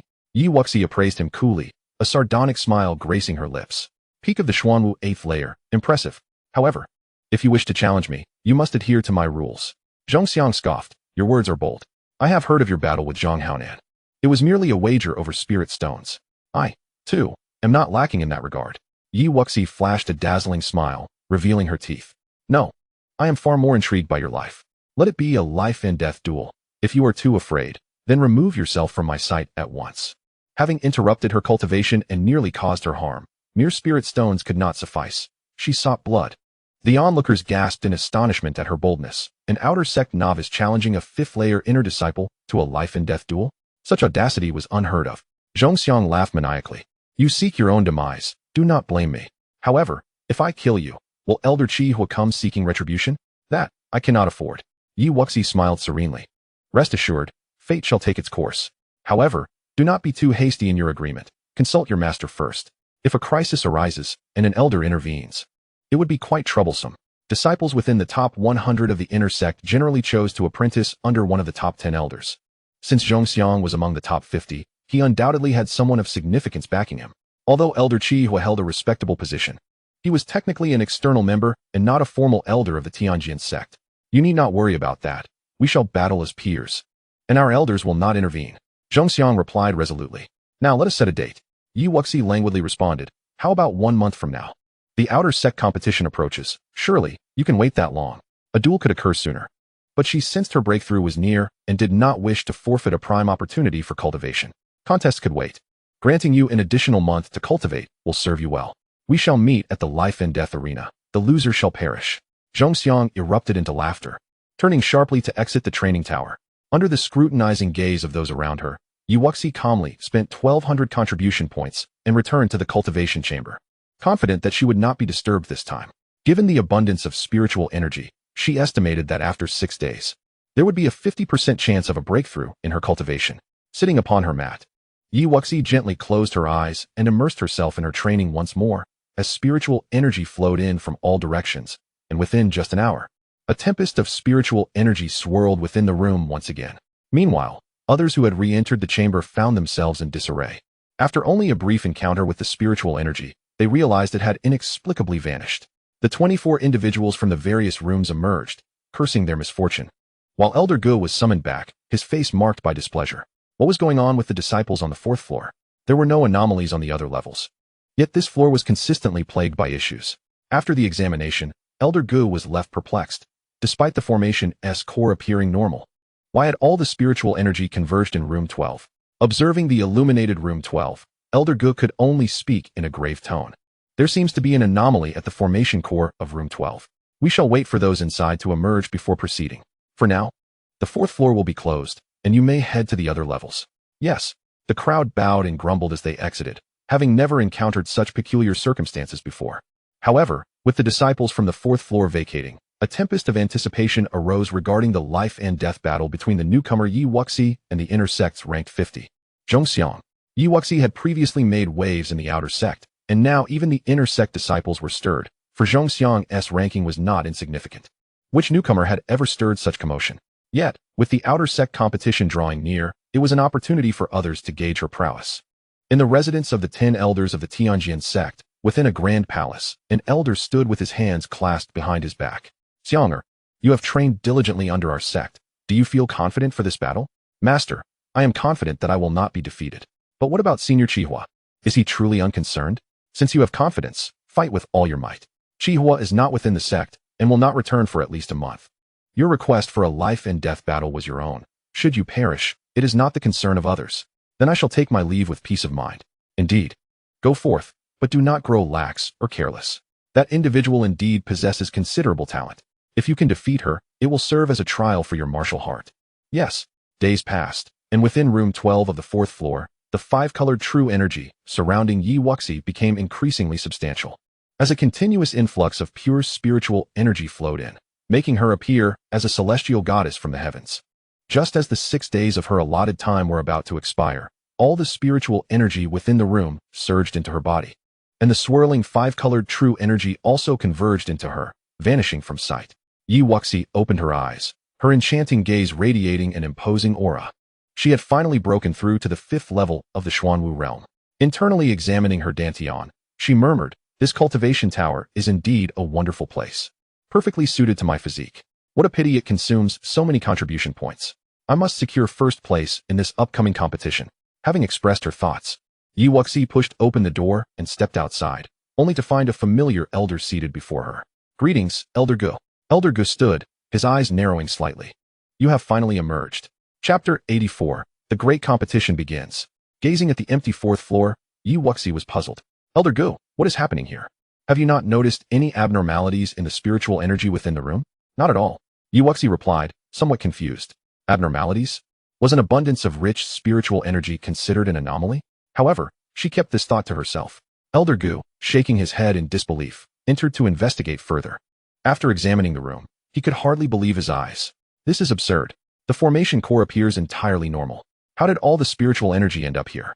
Observing the elder standing dumbfounded, Yi Wuxi hesitantly spoke. "Elder, if there are no further instructions, I shall take my leave." Elder Gu waved his hand dismissively. "Go ahead." "How peculiar," Yi Wuxi mused, shaking her head as she returned to her quarters. The outer sect square was not crowded.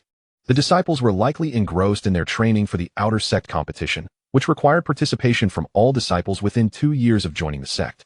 With only a few days remaining, Yi Wuxi refrained from practicing any other techniques. With her current cultivation at the 5th level of the Xuanwu realm, she could simultaneously store 4 types of 5-element true essence. Although the sect posed minimal danger, it was prudent to always be prepared with life-saving measures. As for the competition, the highest-ranking outer sect disciple was only at the 6th level of the Xuanwu realm, making her current cultivation level akin to playing with children. Sitting cross-legged on her bed, sweat poured down Yi Wuxi's face. After 5 days of relentless effort, she had successfully condensed 4 types of 5-element true essence. However, when the last type finally took shape, she collapsed, falling into a deep slumber. Had she not practiced the soul-refining technique, her original spiritual power would have been insufficient to sustain such continuous condensation. The following morning, 9 chimes resonated throughout the outer sect. The outer sect competition has commenced. Yi Wuxi rubbed her eyes, tidied herself, and pushed open the door. "Wuxi." Both Lu Yuer and Duan Hong stood in the courtyard, awaiting her arrival. Yi Wuxi glanced at their auras, her eyes sparkling. "You both have made breakthroughs?" Lu Yuer had reached the 5th level of the Xuanwu realm, while Duan Hong had ascended to the 6th level. "Yes, I spent all my contribution points in the cultivation tower, and even consumed a pill to achieve this breakthrough." "Wait, that is not right." Lu Yuer's excited expression suddenly faltered. "Wuxi, you've reached the 5th level of the Xuanwu realm." Lu Yuer stuttered, recalling that Wuxi had not broken through for long.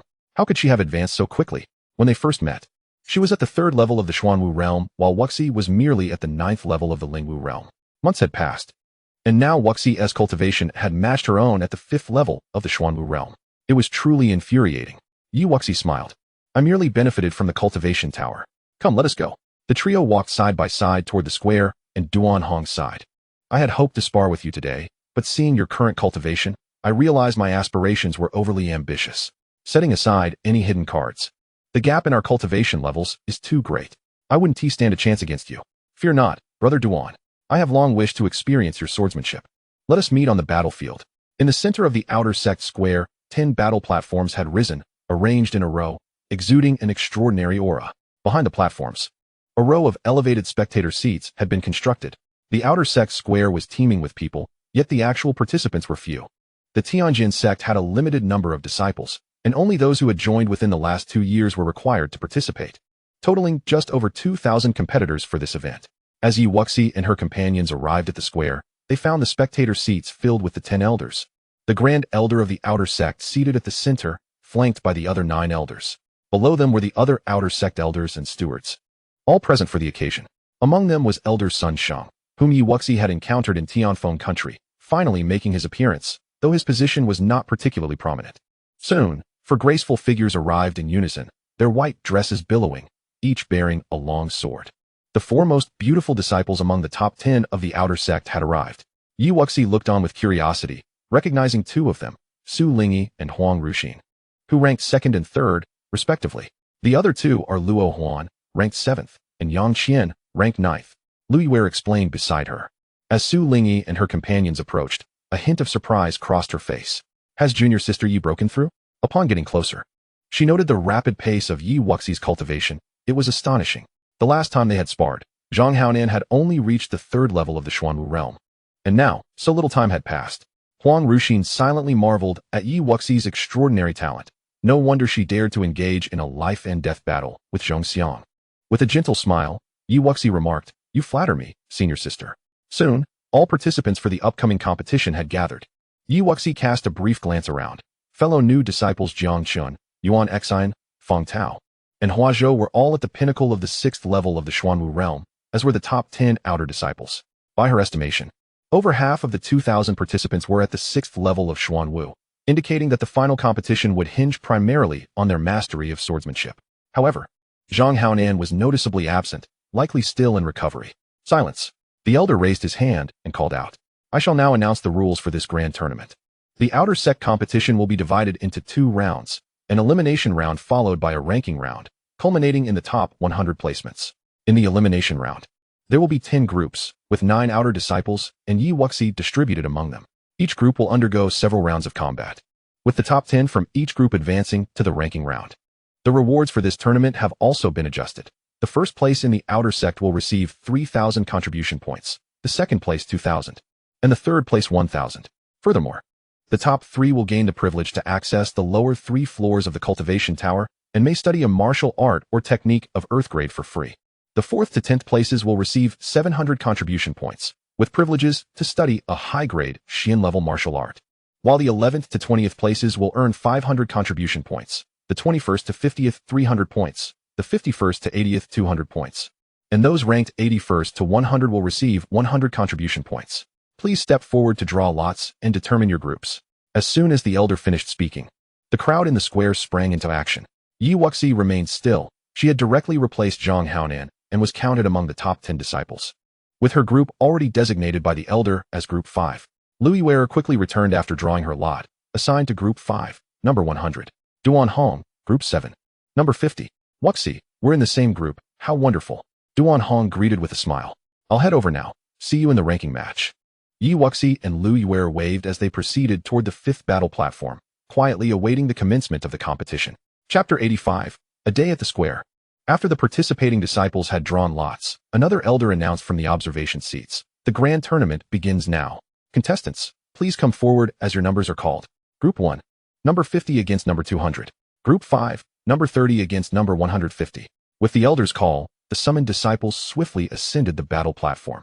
Lu Yuer turned her head, exclaiming in resignation, "I'm up." Wuxi cheered, "Go, go." Each group consisted of about 200 disciples, leaving only 10, making the competition quite fierce. The most unfortunate were those who directly faced the top 10 outer sect disciples. Simultaneously, on the 10 battle platforms, flashes of sword light illuminated the air, accompanied by the sounds of clashing blades. Wuxi focused intently on the 5th platform, her heart racing for Lu Yuer. Number 30 in Group 5 was also a female disciple, a previous year's participant who had now reached the 6th level of Xuan Wu. How would Yuer fare against her? On the 5th platform, Lu Yuer composed herself, slightly bowing.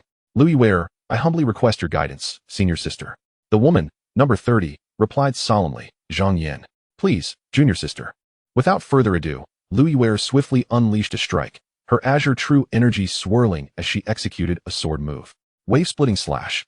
Zhang Yin countered with her own sword strike, effortlessly nullifying Lu Yuer's sword energy.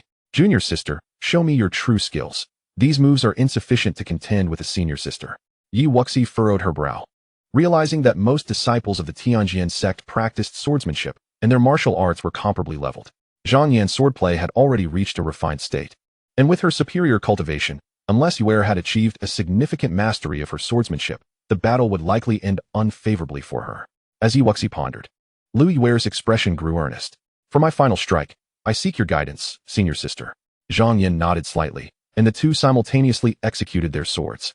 Tsunami of azure waves. A tempest erupted as their sword forms collided in the air. After a brief moment, Zhang Yan's expression turned complex.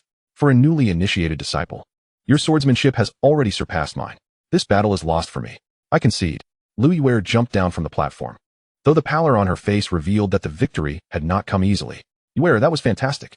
You've reached a significant level of mastery. You've eased my worries. Yi Wuxi encouraged her. Lu Yuer beamed. Hee, I saved the Bai Yuling fruit until now, which has significantly advanced my sword technique. The bouts within each group varied in pace, swiftly leading to the elimination of many participants. In Group 5, it became number 1 against number 200. Yi Wuxi ascended the platform with a relaxed demeanor, while her opponent's face turned ashen, realizing his misfortune in encountering this prodigious newcomer. I concede. The man at number 200 said, bowing his head. With Zhang Haonan incapacitated, I shall not humiliate myself further. Yi Wuxi raised an eyebrow. Why not test your skills with a few moves? After all, you're also at the 6th level of Xuan Wu. No need. The man smiled faintly and leaped down from the platform. Yi Wuxi shook her head in disbelief. Was this tournament too effortless? Continuing her matches. It came as no surprise that her opponents promptly conceded, as she remained the most at ease on the platform. While the other top 9 disciples had to at least put forth some effort, the final 10 from Group 5 were soon determined. With Lu Yuer barely securing her place in the ranking matches thanks to her mastery of swordplay. Interestingly, Group 7 saw an upset as the previously ranked 10th Li Yang faced Duan Hong and was swiftly eliminated. As all 10 groups concluded with their top 10, the sky had darkened. The ranking matches will continue tomorrow, the elder announced, clearing his throat. Yi Wuxi returned to her courtyard, feeling rather speechless. She had expended no true energy today. It felt like a mere stroll in the square, a complete waste of time. As night fell, the familiar bell tolled. And Yi Wuxi, Lu Yuer, and Duan Hong found themselves once again in the square. This time, however, the observation area was populated by several young figures clad in intersect attire. From a distance, Yi Wuxi spotted Xiang among them. Xiang had evidently noticed her too, a provocative smile curling at his lips. Yi Wuxi's eyes glinted as she made a slicing motion across her throat with her hand. Provocation? Who couldn't he play that game? It was clear he sought to gauge her strength, but he would find no easy access. Cough, cough. Based on your performances yesterday, we elders have preliminarily assigned rankings to each of you. Today's ranking matches will follow a low-to-high challenge system. If you succeed in a challenge, you will replace the opponent's rank until you are defeated. The defeated will have 3 opportunities to challenge those ranked higher, and may choose to forfeit or face elimination to determine the final rankings. Now, please come forward to collect your ranking numbers. Yi Wuxi stroked her chin, finding the rules quite appealing. Clearly, the many elders present yesterday had not been idle. The disciples stepped forward to claim their numbers, and Yi Wuxi received number 1. Duan Hong, number 10. Lu Yuer, number 98. Why is there such a vast difference? Lu Yuer pondered silently. The challenges were divided into 2 platforms, the top 50 and the bottom 50, commencing from the lowest to the highest.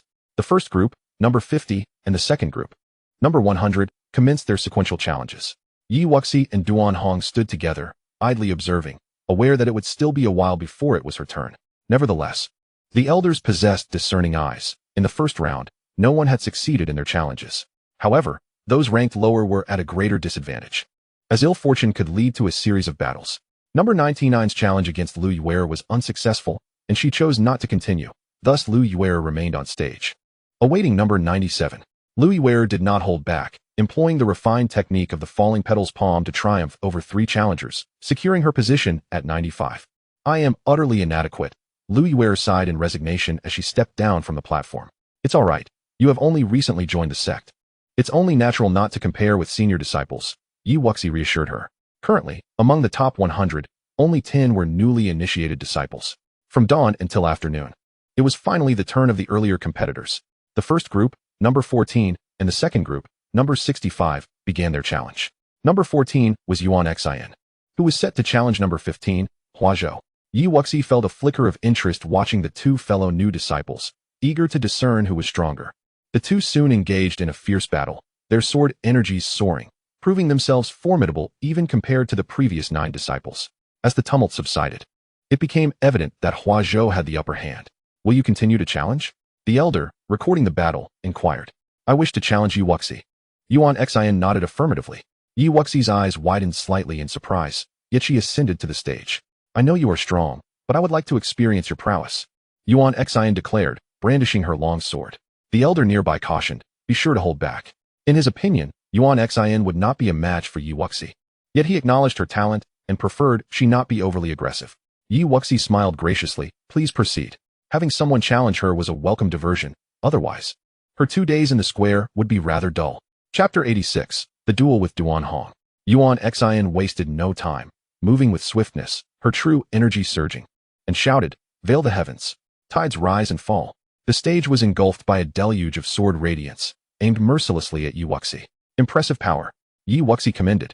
Channeling energy from her 2 Dantians, she raised her hand and executed the falling petal's palm. Instantly, the blue sword energy dissipated without a trace. Yuan Xian's expression shifted, her eyes reflecting a mix of emotions. You have grown stronger. Now, Yi Wuxi could easily neutralize her attacks without even drawing her sword. Her progress was astonishing. Yi Wuxi shrugged. Do you wish to continue? I concede. Yuan Xian chose not to pursue further challenges, leaving her rank at 14.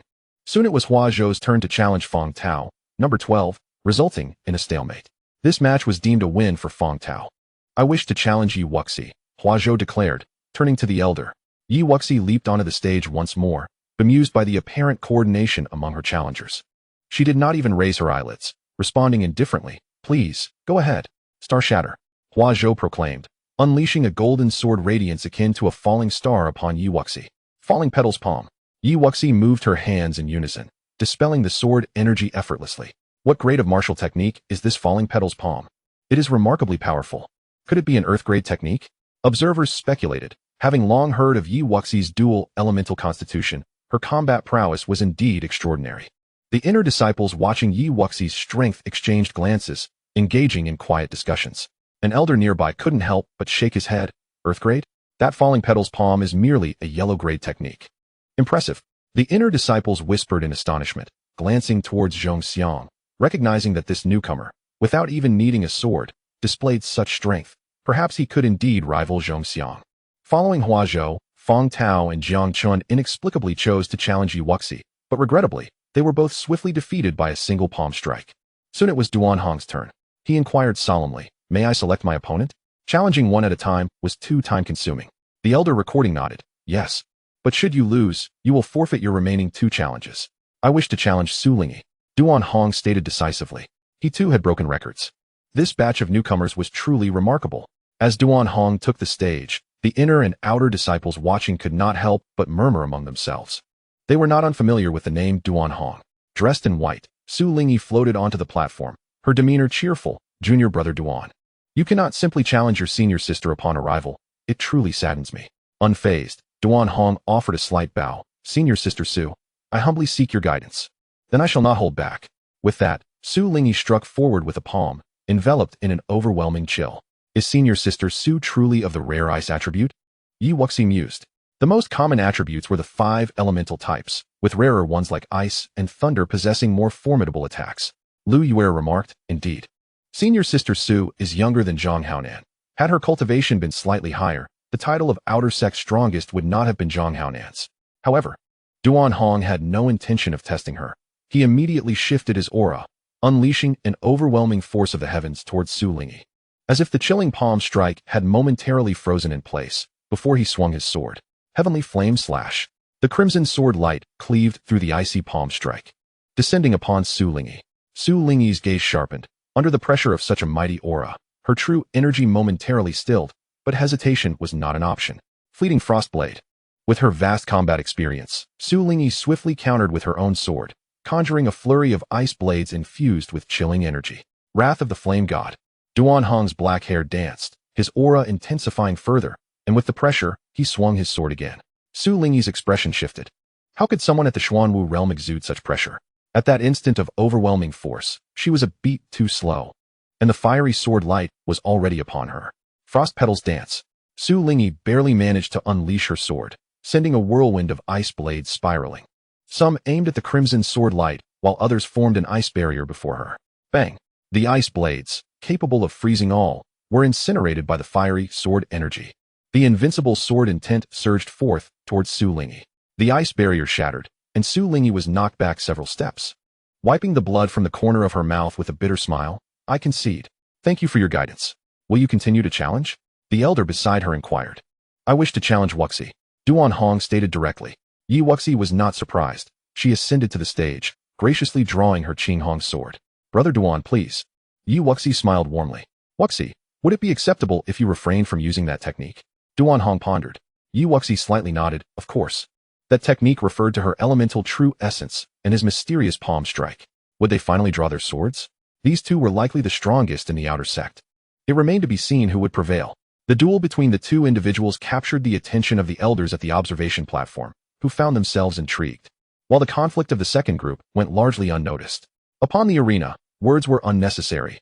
As Duan Hong's aura surged, his ebony hair danced wildly, unleashing a familiar, overwhelming force that bore down upon Yi Wuxi. Despite her prior preparations, it was only by experiencing it firsthand that she recognized the sheer terror of that oppressive momentum. She estimated that, merely relying on this formidable presence, Duan Hong could easily surpass 1 or 2 ranks in battle. With a soaring ambition, Yi Wuxi activated her dual energy centers to launch the first strike, wielding a sword imbued with destructive power that cleaved through the oppressive intent of the heavens. Against Duan Hong, hesitation was not an option. Any faltering would leave her vulnerable to being overwhelmed by his force. As she executed her blazing flame slash, Duan Hong mirrored her action, unleashing a strike of his own, a wisp of grayish-white energy emanating from above, its pressure cascading relentlessly towards her. With phoenix feathers in flight, the sword energy coalesced into a singular point, piercing through the oppressive intent. In an instant, Yi Wuxi flashed forward, arriving before Duan Hong, her crimson blade descending from the heavens. Duan Hong retreated sharply, erecting a sword barrier that dismantled her assault with precision. They both halted in unison, and Yi Wuxi raised an eyebrow, aware that Duan Hong, having grasped a sliver of sword intent through the white jade spirit fruit, was now only a layer below her. Despite her reliance solely on the power of her 2 energy centers, it seemed increasingly difficult to secure victory against him. Wuxi, I know you haven't exerted your full strength. Recently, I have also comprehended a new sword technique. How about a final strike? A hint of resignation flickered in Duan Hong's eyes. Had Wuxi unleashed her 5-colored true energy, he would have been defeated long ago. Coincidentally, I have recently devised a new sword technique as well. Yi Wuxi smiled faintly. Originally, this technique was intended for Zhongxiang, but considering Duan Hong was a friend, she felt it necessary to display some of her prowess, lest it appear disrespectful.